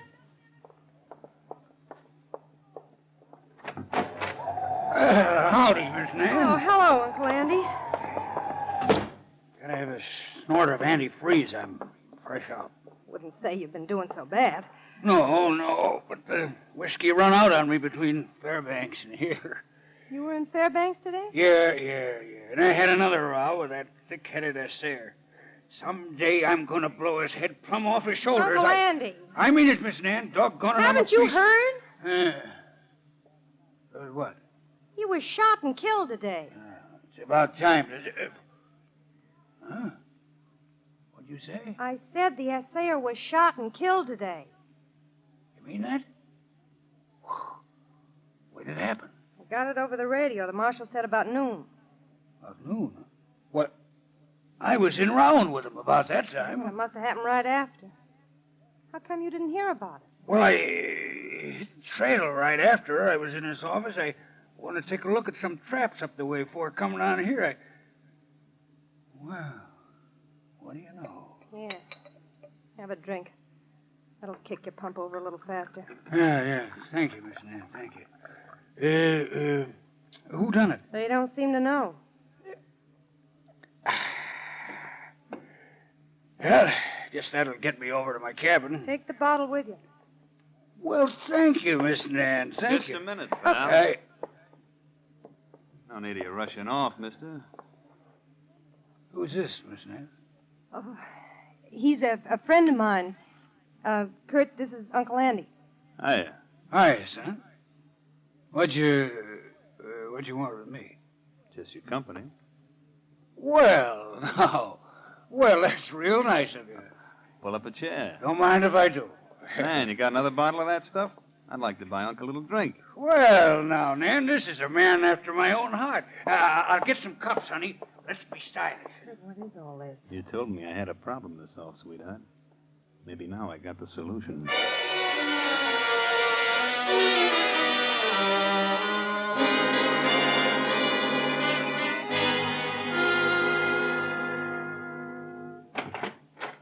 Hello, Mr. Rankin. Marshal, Pick up anything? I took a look at the slug they got out of the assayer's body. Oh? It's .32 caliber. Well, that may be a help. Will be when we find the pistol that fired it. I did some more asking around, but nobody but Charlie seems to remember seeing anybody wearing a red and black Mackinaw. Marshal, where did you say this Uncle Andy is located? He's got a cabin down around Ruckland. Why? Well, he was seen hitting the trail in a hurry a little after 12 noon today. Yeah? Maybe we ought to take a run down there. Be kind of rugged going tonight. Yeah, I can get Miller's trading post down there on the radio. You want to do that? Well, what for? Uncle Andy's around there. Good deal. No, there's no need letting him know we're coming. We'll get down there in the morning.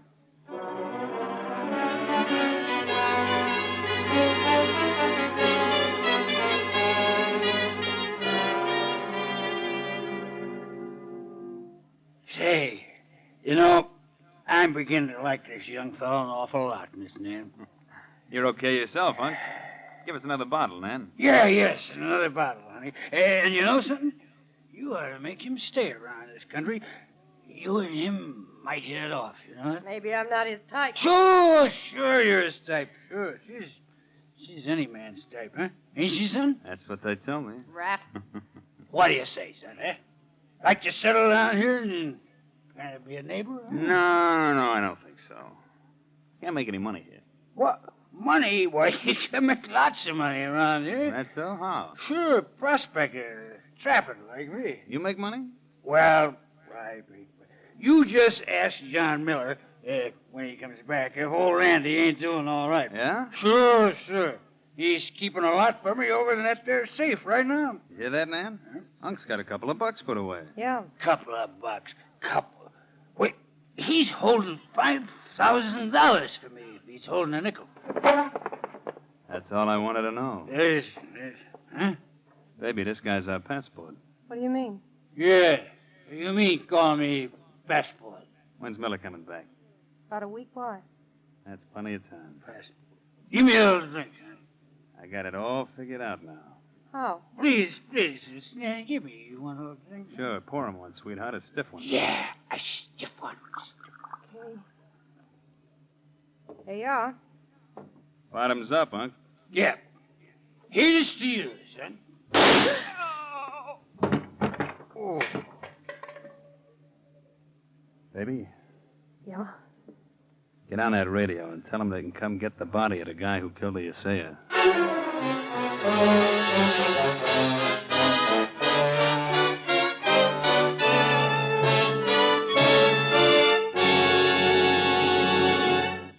The frozen North, crime, the FBI, these are the ingredients of a thrilling story. But there's another kind of story that can be thrilling to Americans, the sort of kindly human story such as happened this week at the Equitable Society. This week at the Equitable Society, I read a very sincere letter of thanks received by the Equitable agent in Olympia, Washington. It was from a widow who had just received a totally unexpected check from the Equitable Society. I did not realize, she wrote, that I had anything coming on this old policy which my husband dropped many years ago. As I'm now well along in years, this money is surely a godsend to me, as it will give me something each month to live on. I didn't realize that a company such as yours would make all this effort to locate me. And I cannot thank you too much, and would you please give my heartfelt thanks to the officers of the Equitable Life Assurance Society of the United States who were so kind and of so much help to me. Now, I'd like to point out that the equitable agent in Olympia, Washington, didn't receive 1 cent of pay for the time and trouble he devoted to this widow's case. He did it gladly and willingly, because he is the kind of man who enjoys doing good turns for other people. And in that respect, he's typical of all the agents and representatives of the Equitable Life Assurance Society of the United States. The equitable representative in your community is more than just professionally trained on security. He's a man who went into life insurance because he saw in it unlimited opportunities to benefit his fellow men. He's the sort of man who takes deep satisfaction in the thought that this week and every week for 86 years, the Equitable Society has been building security for you, your home, and your country. And now back to the file on the innocent killer.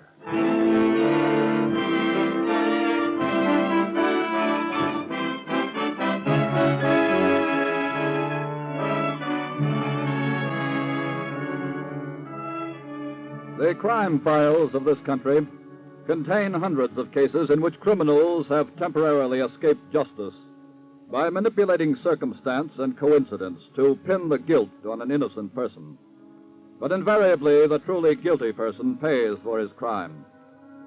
Regrettably, however, as in the case of the unfortunate man lying dead on the floor of the trading post, justice occasionally comes too late to fully spare the innocent. It is now some 4 hours later, and Special Agent Rankin and Marshal Henderson have arrived at the trading post. That's Uncle Andy, all right, Mr. Rankin. Well, tell us what happened, Mrs. Miller. Well, I'm still so upset. It's hard to remember everything, but he was awful drunk when he came in. He said he'd been to Fairbanks. Yeah? I asked him if he'd heard the news about the killing. That was after I talked to you on the radio. Yes.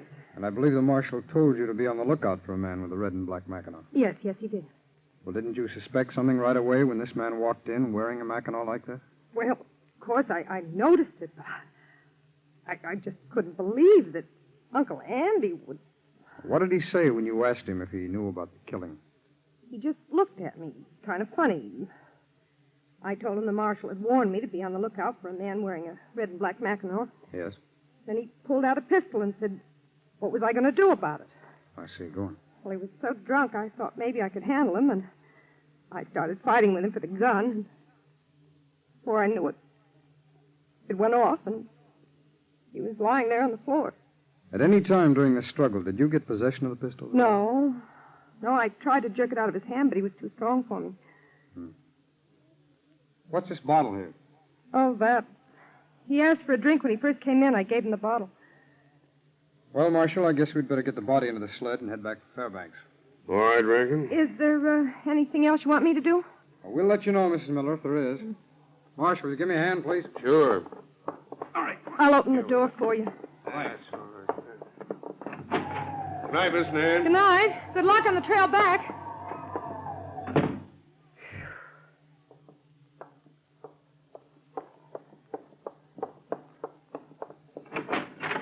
Get going, Kurt. You did a good job, baby. I was awful scared. Kurt, Yeah?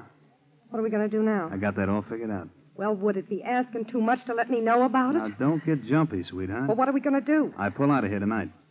I'll take the old guy's sled and head down for Nenana. That's the first stop on the railroad south of Fairbanks. You go alone? That's right.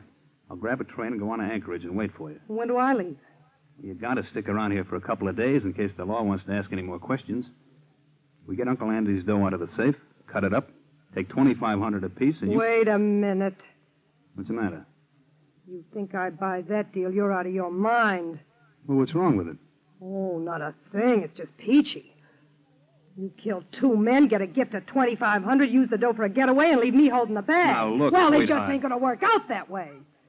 You're leaving here tonight, all right, but I'm going with you. It'll make it look bad for you. I'll take that chance. I'm going with But, you. baby, and I'm- furthermore, I take charge of the dough.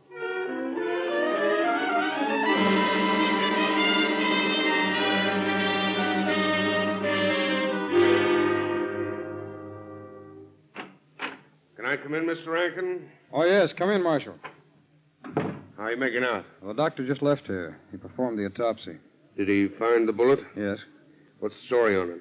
Well, there hasn't been time for a ballistic check, but I'd say it matches with the one taken from the assayer's body. That figured. I think it figured a little too well. What do you mean? I'm beginning to wonder if that woman at the trading post gave us the true story of what happened out there. Why? Well, Marshal, several factors have come up. First of all, remember you're telling me you never saw Uncle Andy ever carry a pistol? Yeah? Well, I confirmed that around town. He's never been seen with anything but a hunting knife and a deer rifle. What else? I checked the prints on that liquor bottle I picked up at the trading post. There were 3 different sets. One was the old man's. One, I assume, was the girl's. What about the third? Well, right now, all I can do is ask the same question. And there's another factor in this thing I don't like. What's that? Here. Look at this red and black Mackinaw that the old man was wearing. Yes? The woman said the bullet was fired at close range. But there's no trace of powder burns. In fact, there isn't even a bullet hole. Well... Of course, his coat might have been open when the struggle occurred. There'd still be powder burns. That's right. Marshal, I wonder if you'd go out and get Mrs. Miller and bring her in here for further questioning. Sure. Meantime, I'm going to try and find out who belongs to that third set of fingerprints.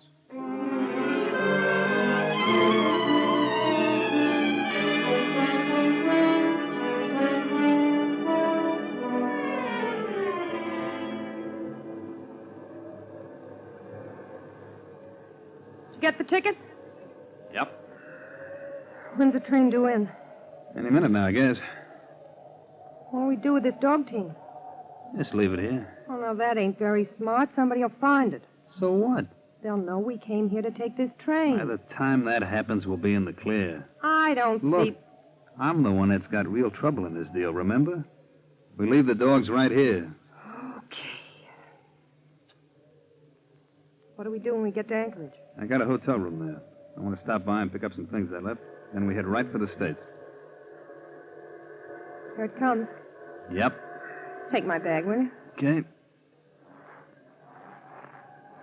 Oh, how much for the ticket? Why? I gave you $50. There ought to be change. Now, look, this ain't gonna work. I told you I take care of the dough. Okay, but I'm holding out 5 of it for carrying your bag.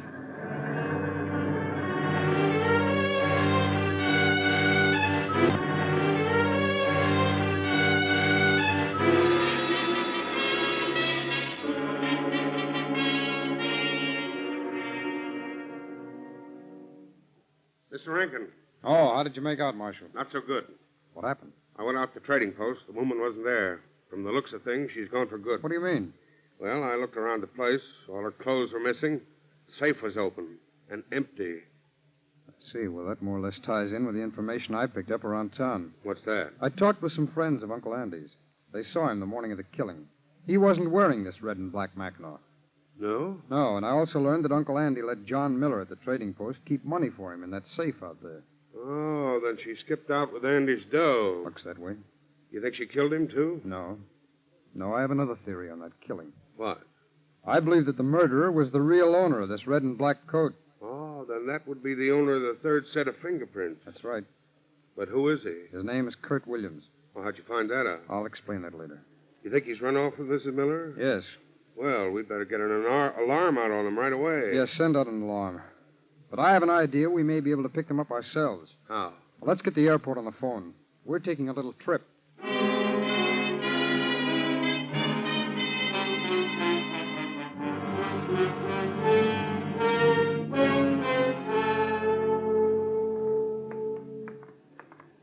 Is that the hotel? Yeah?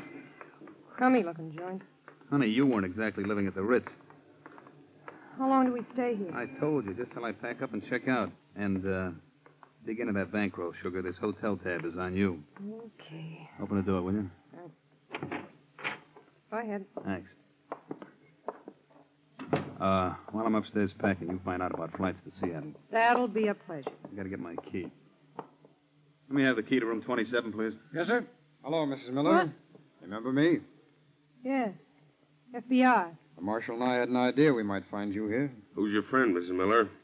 You mean him? Yeah. I believe his name is Kurt Williams. Tip you off. Take it easy. How'd you know we'd be here? The red and black Mackinaw that you used to make Uncle Andy appear guilty established your own guilt. You see, I found a hotel envelope that had slipped down in the lining of that coat. This hotel? That's right. So I called here, gave them your description, Williams. They said you still had a room. You stupid... Now I think we ought to have a little talk about a double murder.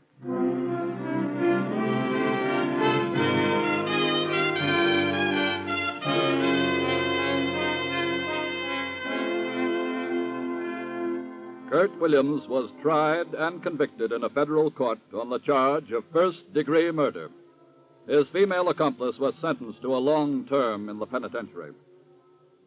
Yes, occasionally, justice comes too late to fully spare an innocent person of a malicious conspiracy to fix a crime on him through criminal manipulation of circumstance and coincidence. But the truly guilty will not escape justice. As for your FBI, we repeat, it never takes anything for granted, suspects all evidence until proven valid, and never jumps at conclusions.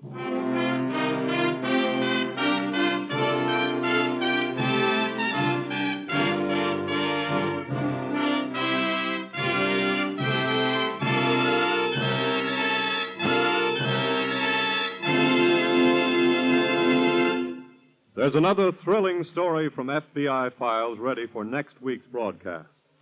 Before we tell you about it, just a few words about a man in your community who is helping to bring this program to you.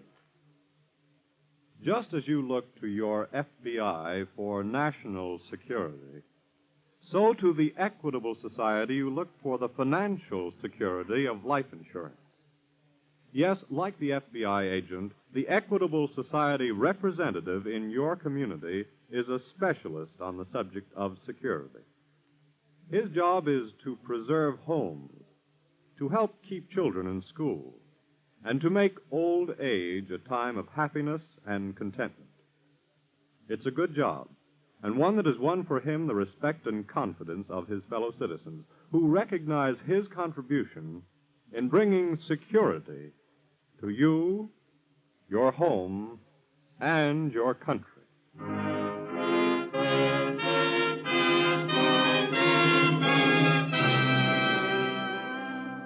Next week, we will bring you another colorful story from the files of the Federal Bureau of Investigation, the cold-blooded kidnapper.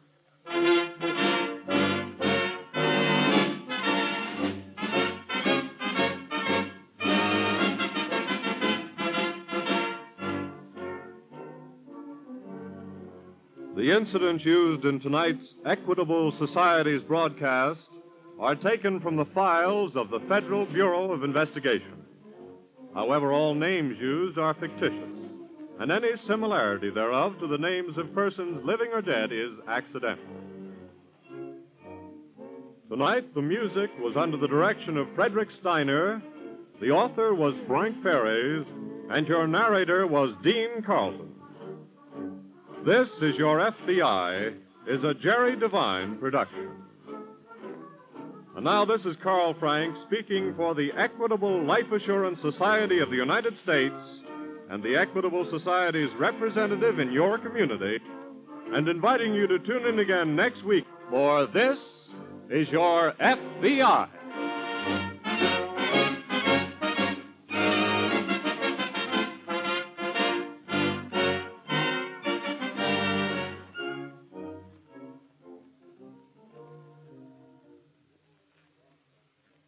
This is ABC, the American Broadcasting Company.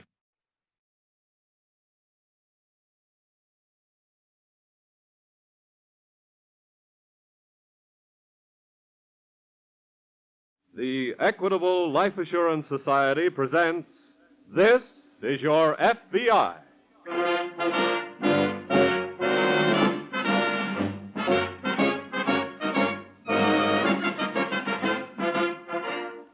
This is Your FBI, an official broadcast from the files of the Federal Bureau of Investigation, presented as a public service by the Equitable Life Assurance Society of the United States and the Equitable Society's representative in your community.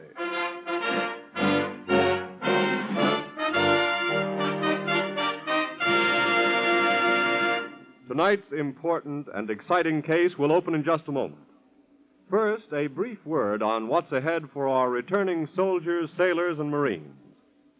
80 years ago, in the year 1866, America's number one problem was the same as we face today: jobs for ex-servicemen.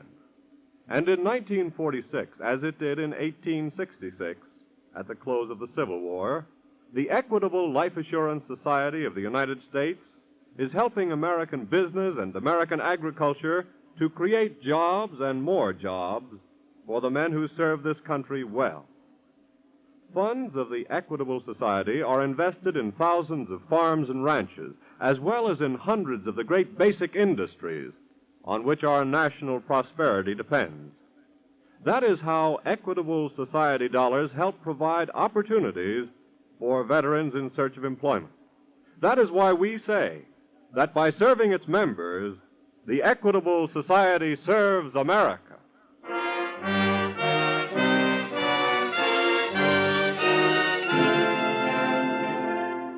Tonight's file, The Cold-Blooded Kidnapper.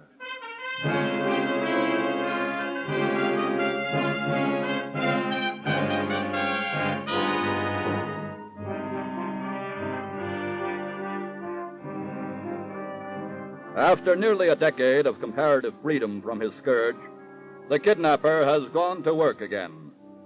The combination that defeated him before has gone to work again, too. The combination of your FBI working in cooperation with local law enforcement agencies. Tonight's case is the story of a kidnapping which did not make nationwide headlines. The victim was an average person. The family was a family of modest means, and the ransom demand was small. But in the eyes of the law, all persons are of equal rank, and a crime against any member of society is a crime against the whole of society.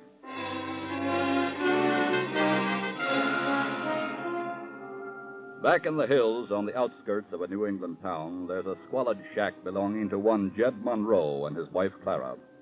On a porch of this hovel, Jed is stretched out in the warm sunshine, sleeping. Jed? You, Jed!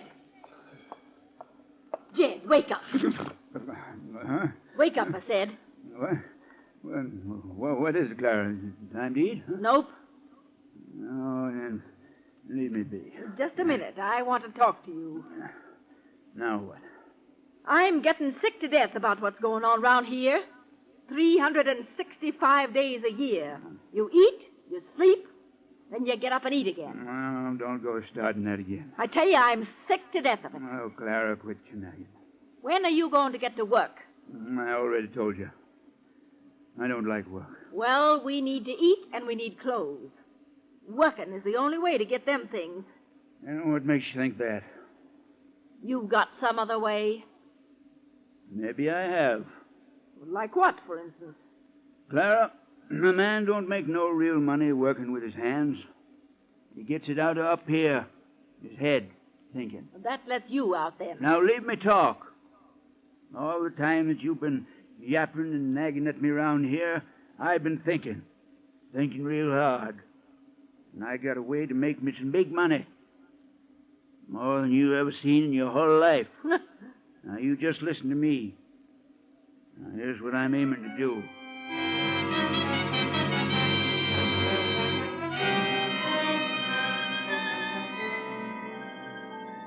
Later that afternoon, a young high school girl is walking down the street in a nearby town. She nears a corner. A battered old car pulls up close to her and stops. I'm a beg pardon, miss. Yes? Could I speak to you for a minute? Well, What do you want? Now, I wonder if you could help me. How? Well, my wife's sick, and I have to work all day. She's got to have someone to look after the children. Yes?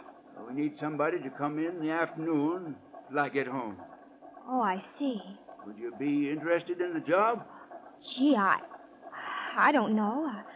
I'd like to make the money, but I'd have to ask my mother first. Oh, sure, of course you would. What's your name? Where do you live? My name's Dottie I live over on Miller Street. Why don't you just hop in the car and we'll drive around and see your mother right now. Well, all right. Now, just get right up here, front seat with me. Thank you.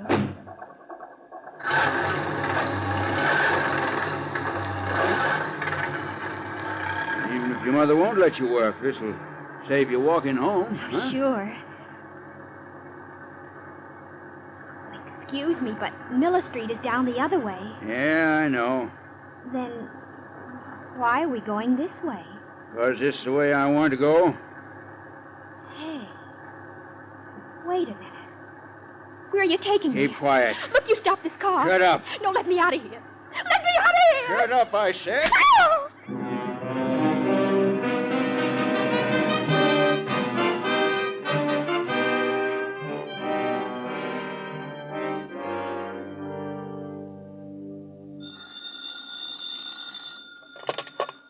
Special Agent Briggs speaking. It's police headquarters, Mr. Briggs. This may be a kidnapping. Oh?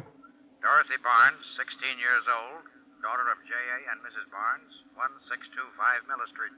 Yes? She left Central High School at 3:15 this afternoon. About 3 blocks from the school, 2 of her classmates saw her talking to a man seated in a parked car. Yes? She was seen getting into this car and driving away. Hadn't been heard from since. Have you got anything on the car? Only that it was a sedan, no license number. How about the man? No description of him at all. Sounds like an abduction, all right. The girl's father is a rug salesman at Gilby's. Not much money. Well, some kidnappers aren't as ambitious as others. What do you want us to do? Well, if this is a kidnapping, officer, we must be careful to do nothing that would endanger the life of the victim. Our first consideration is the victim's safe return. Yes, sir. Alert your force. Furnish them with the girl's description. We'll be in touch with you later. Right. Wade. Yeah, George. I just got a report from police headquarters of possible kidnapping. What's the story? A girl named Barnes, 1625 Miller Street. She's been missing since 3:15 this afternoon. I see. I think we should set up an observation post and arrange to be near the family at all times. Now, let's get to work at once.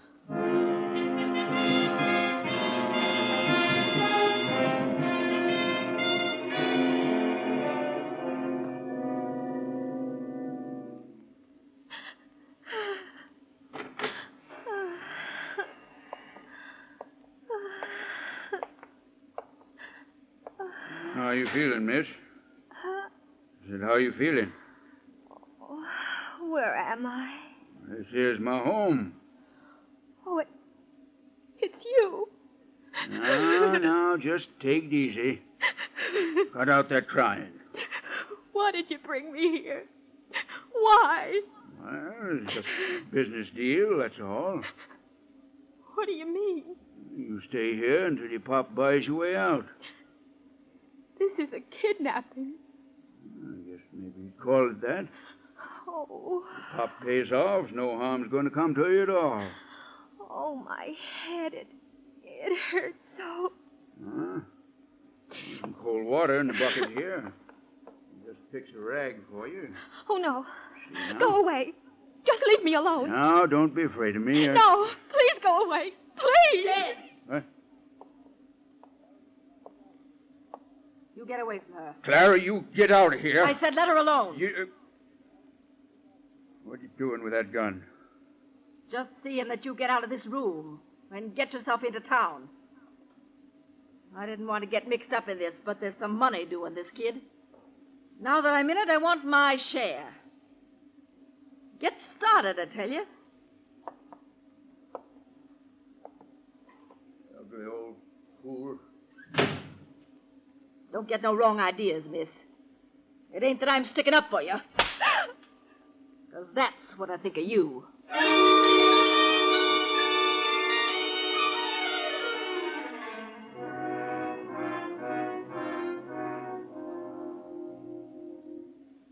Can I get you some coffee, gentlemen? No, thank you, Mr. Barnes. How is Mrs. Barnes? I think I persuaded her to try and get some sleep. Wouldn't be a bad idea if you tried to get some rest yourself. Oh, I'm afraid that would be impossible. You answer it, Mr. Barnes. Very well. This may be the call we're waiting for. You remember your instructions. Yes, sir. Hello? Who's this talking? This is J.A. Barnes. Who are you? I'm the one you've been waiting to hear from. Is my daughter safe? Is she all right? You're all right. You want to see her again, you do what I tell you. You understand? I'll do anything. You want money, of course. That's right. Well, how much do you want? I haven't got a great deal, but I'll... Hey, shut up and listen. Now, you know where the road crosses over Thompson's Creek, north of town? Yes. Yes, I know. Well, then you put $1,000, $5 bills in a paper sack under the north end of the bridge by noon tomorrow. You'll have your gal back by sundown. All right. I'll have the money there. If the police are watching, you'll never see her again. You understand? I understand. But how can I be sure my daughter will get back all right? You just do like I tell you. I ain't talking no more. He's hung up. Let me have the phone, Mr. Barnes. Yes, sir. Operator. Operator. Yes, sir? Did you have a tracer on that call? Yes, sir. The party called from a pay station in Drake's Drugstore, 3rd and Main. Connect me with the drugstore right away, please. Yes, sir. Wade. Yes? Take this phone, and when the drugstore answers, tell them to get a description of anybody using their phone booths, if they still can. I'm going to run out there.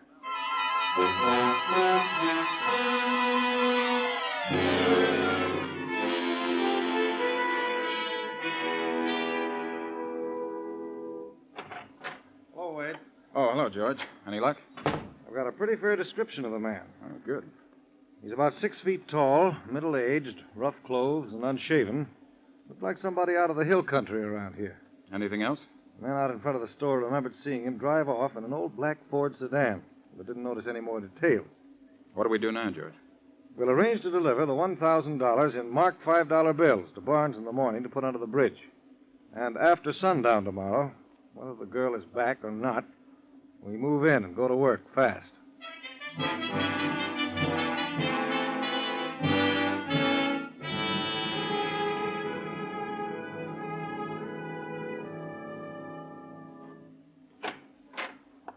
Jed?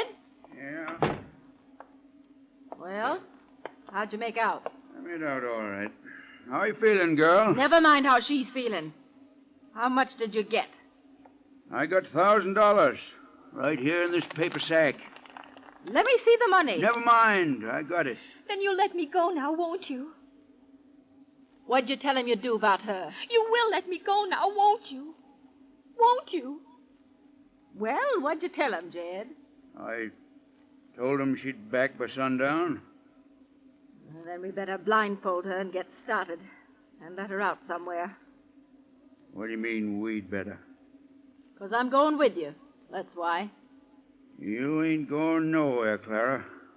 What do you mean? I'm changing my mind about taking her back. Oh, no. You No! ain't going to vex me no more, Clara. What are you saying? I'm saying I'm through listening to that tongue of yours and looking at that ugly face. Jed, what you got there? I'm getting you out of my sight for good. Jed!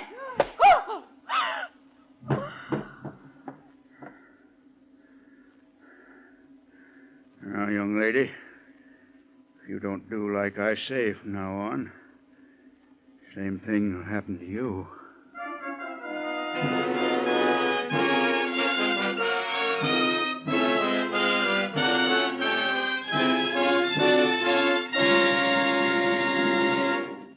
At the conclusion of tonight's file, which we will reopen in just a moment, you will hear an important message to parents prepared by Director J. Edgar Hoover of the Federal Bureau of Investigation. But now let me tell you a story from the Equitable Society that I think will tug at your heartstrings as it did mine. This week at the Equitable Society, I heard a sentimental story, but sentiment that rings true. The story of a threadbare overcoat. 40 years ago, the owner of this coat was a hopeful young man with a very small salary and a very pretty little bride. Well, one winter morning, this young wife surprised her husband by handing him a little roll of dollar bills that she'd saved from her household money. "This is for a new overcoat," she told him. "That old one is getting too shabby for a rising young man like you to be seen in." But that night when he came home, he was still wearing the old, threadbare coat. And from one of the frayed pockets, he took out a receipt for a life insurance policy with the Equitable Life Assurance Society of the United States. He'd used his overcoat money as a first payment. And he told his wife that it meant more to his self-respect to know that she would have the security of life insurance than buying the finest overcoat in the world. And today, after 40 years, his wife still keeps the shabby old coat and sometimes runs her hands lovingly over the threadbare cloth. To her, it's a symbol of a husband's self-sacrifice. Well, when you come to think of it, almost every equitable society policy we issue is just such a symbol of a husband's love for his wife, a symbol of a father's forethought for his children, a symbol of unselfishness. And that's one of many reasons why we of the Equitable Life Assurance Society of the United States are happy in our work. Happy. And proud to say that this week and every week for 86 years, the Equitable Society has been building security for you, your home, and your country. And now, back to the file on the cold-blooded kidnapper.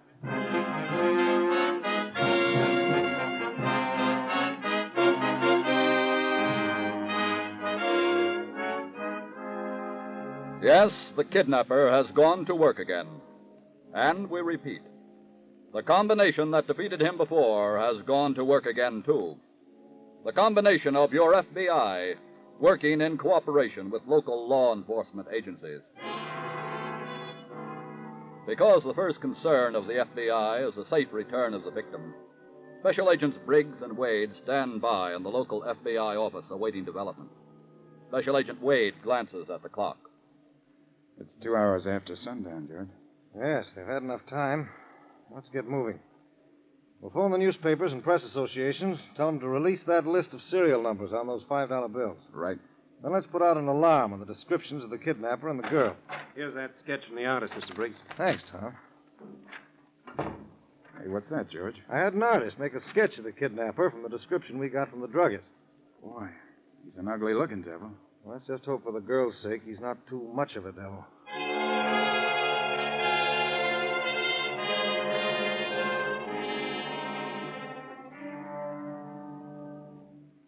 Say you're from the FBI? Yes, sir.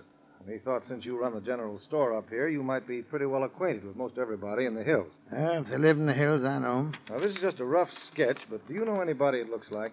Let me see now. He's about 6 feet tall, middle-aged. Drives an old black Ford sedan. It can't be nobody else. But this is a heap better looking than him. Who? Old Jed Monroe. Jed Monroe? Yep. As mean a cuss as ever was born to. Whereabouts does he live? Oh, he's got a little shack, him and his woman Clara, about 3 miles from here. Can you tell us how to get there? Sure. You just keep right on up this road a piece, take a second left-hand turn, then after a spell, you...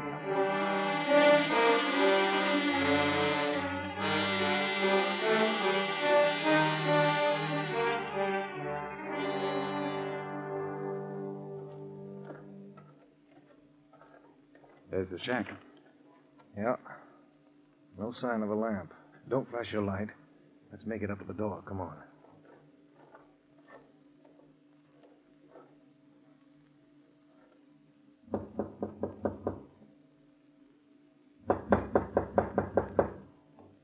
If the door's unlocked, flash your light inside the minute I open it. Right.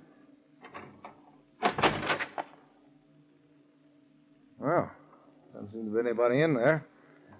Let's go in. Okay. Wait a minute, George. Huh? Look, here on this table. What is it? School books. Here's a name in one of them. Dottie Barnes. Well, this must be the right place. I'm afraid we've arrived a little too late. Looks like they've cleared out. Yeah. I guess we ought to... Hey, George. What? One of them didn't clear out. Look over in the corner. Well. Must be Monroe's wife. Uh-huh. She dead? Yeah. Let's get back to the store and call the sheriff. He can send the coroner out to examine the body. Okay. Then we'd better catch Jed Monroe before the girl wishes she was in that woman's place.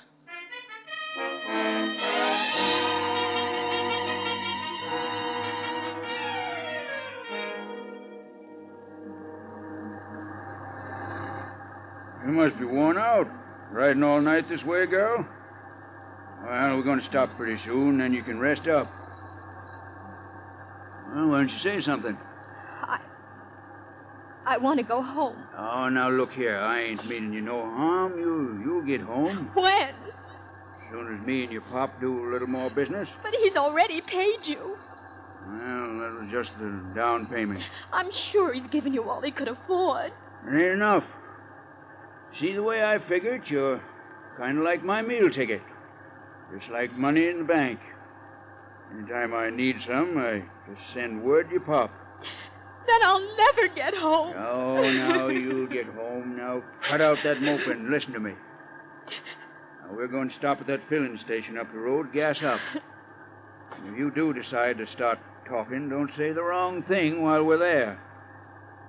Or I'll be doing the same thing to you I done to my old woman. You understand?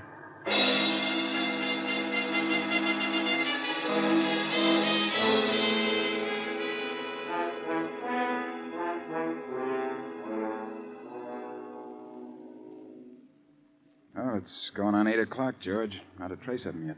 Yeah. That beats me. We throw a ring of police and deputies around this country 200 miles wide, and yet somehow Monroe seems to have gotten through. I don't think he did get through, Wade. Why not? I think he's been moving around inside that circle. How do you figure that? Well, this is the only country Monroe's familiar with. Well? He's kind of apt to stick to familiar country, especially if they're on the run. I'll show you what I mean. Here, take a look at this map. Yeah? Here's Monroe's shack. Uh-huh. Now, follow the circle to the lunchroom that he stopped at 4 hours ago when he cashed one of the $5 bills. Yeah? The circle continues around to the farmhouse where he was reported to have stopped to get water for his car. Yeah, he's moving around inside that circle, all right. All back roads, too. Yes. Special Agent Briggs speaking. Police headquarters over in New City, Mr. Briggs. What's up? Monroe and the girl stopped at a filling station outside of town about a half hour ago. What? How do you know? We checked the $5 bill he gave the station man, and it's on the list. Which way did they go when they left the filling station? I don't know, but they didn't come through New City or we'd have caught them. That's all right. I think we'll catch him anyway now. Thanks a lot. What was that? Monroe and the girl stopped at a gas station in New City half an hour ago. Let's see how that figures on the map. He's following the same pattern, Wade, still continuing the same circle. Half an hour ago, traveling in an old car should take him to... Come on, Wade. I've got a pretty good idea of where we might find him.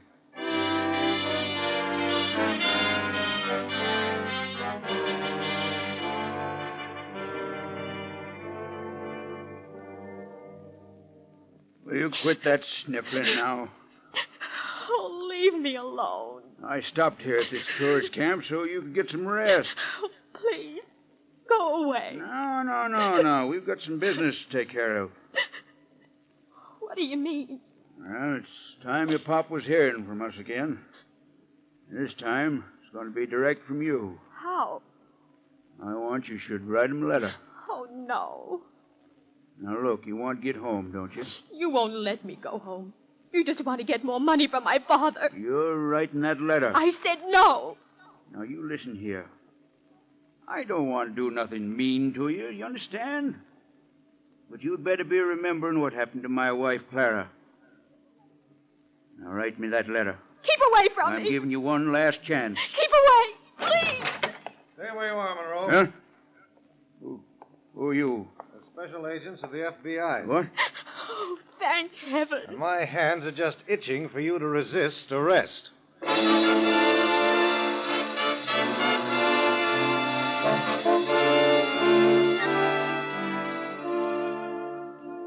Young Dorothy Barnes was returned unharmed to her parents' home.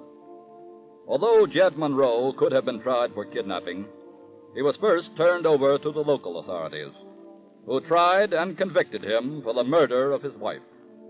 He paid for this crime by death in the electric chair.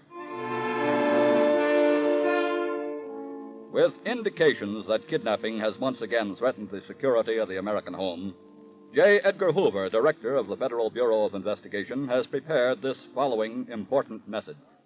In case of kidnapping, regardless of the hour, contact the nearest office of the FBI, whose number can be found on page 1 of the telephone book, or contact the Washington headquarters of the FBI by calling the celebrated kidnapping number, National 7117. Keep the details of the abduction together with details on demands for ransom strictly within the family circle. Talk only to law enforcement officers. Information regarding kidnappings is not public news so long as the victim's life is at stake. Turn all letters or communications relative to the kidnapping over to trained investigators. Do not permit them to be handled by others. Do not disturb evidence at the scene of the crime. Remain calm. Do not act disturbed.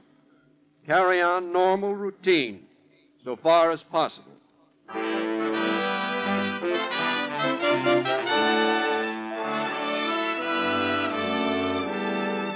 Mr. Hoover is asking for the cooperation of you, the citizen. You were a vital part of that army which, over a decade ago, smashed the hordes of kidnappers who preyed on you and members of your families. With your help, they shall be smashed again.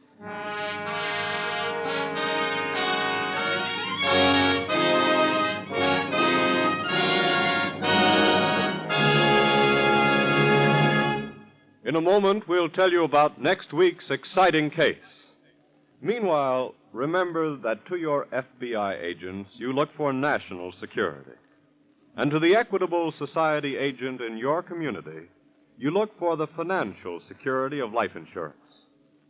And whatever special meaning that word security may have for you, a home of your own, an assured education for your children, or a retirement income for your old age, your Equitable Society representative will gladly do everything within his power to help you reach your goal. Like your FBI, the Equitable Society representative is dedicated to the security through life insurance of you, your home, and your country.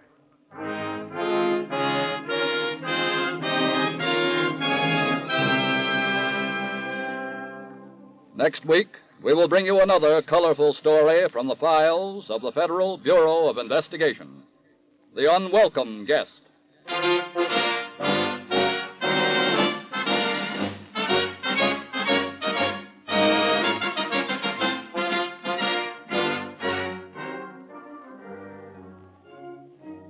The incidents used in tonight's Equitable Life Assurance Society's broadcast are taken from the files of the Federal Bureau of Investigation.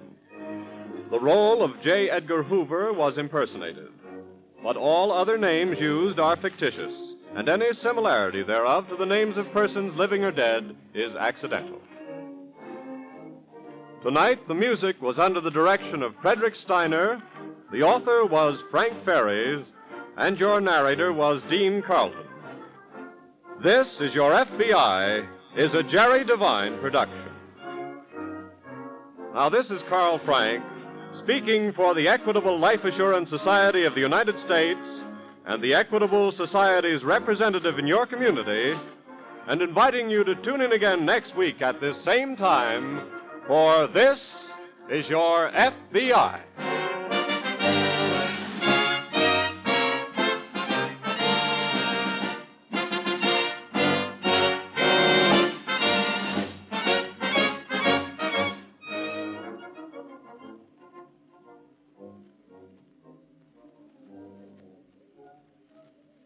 This is ABC, the American Broadcasting Company.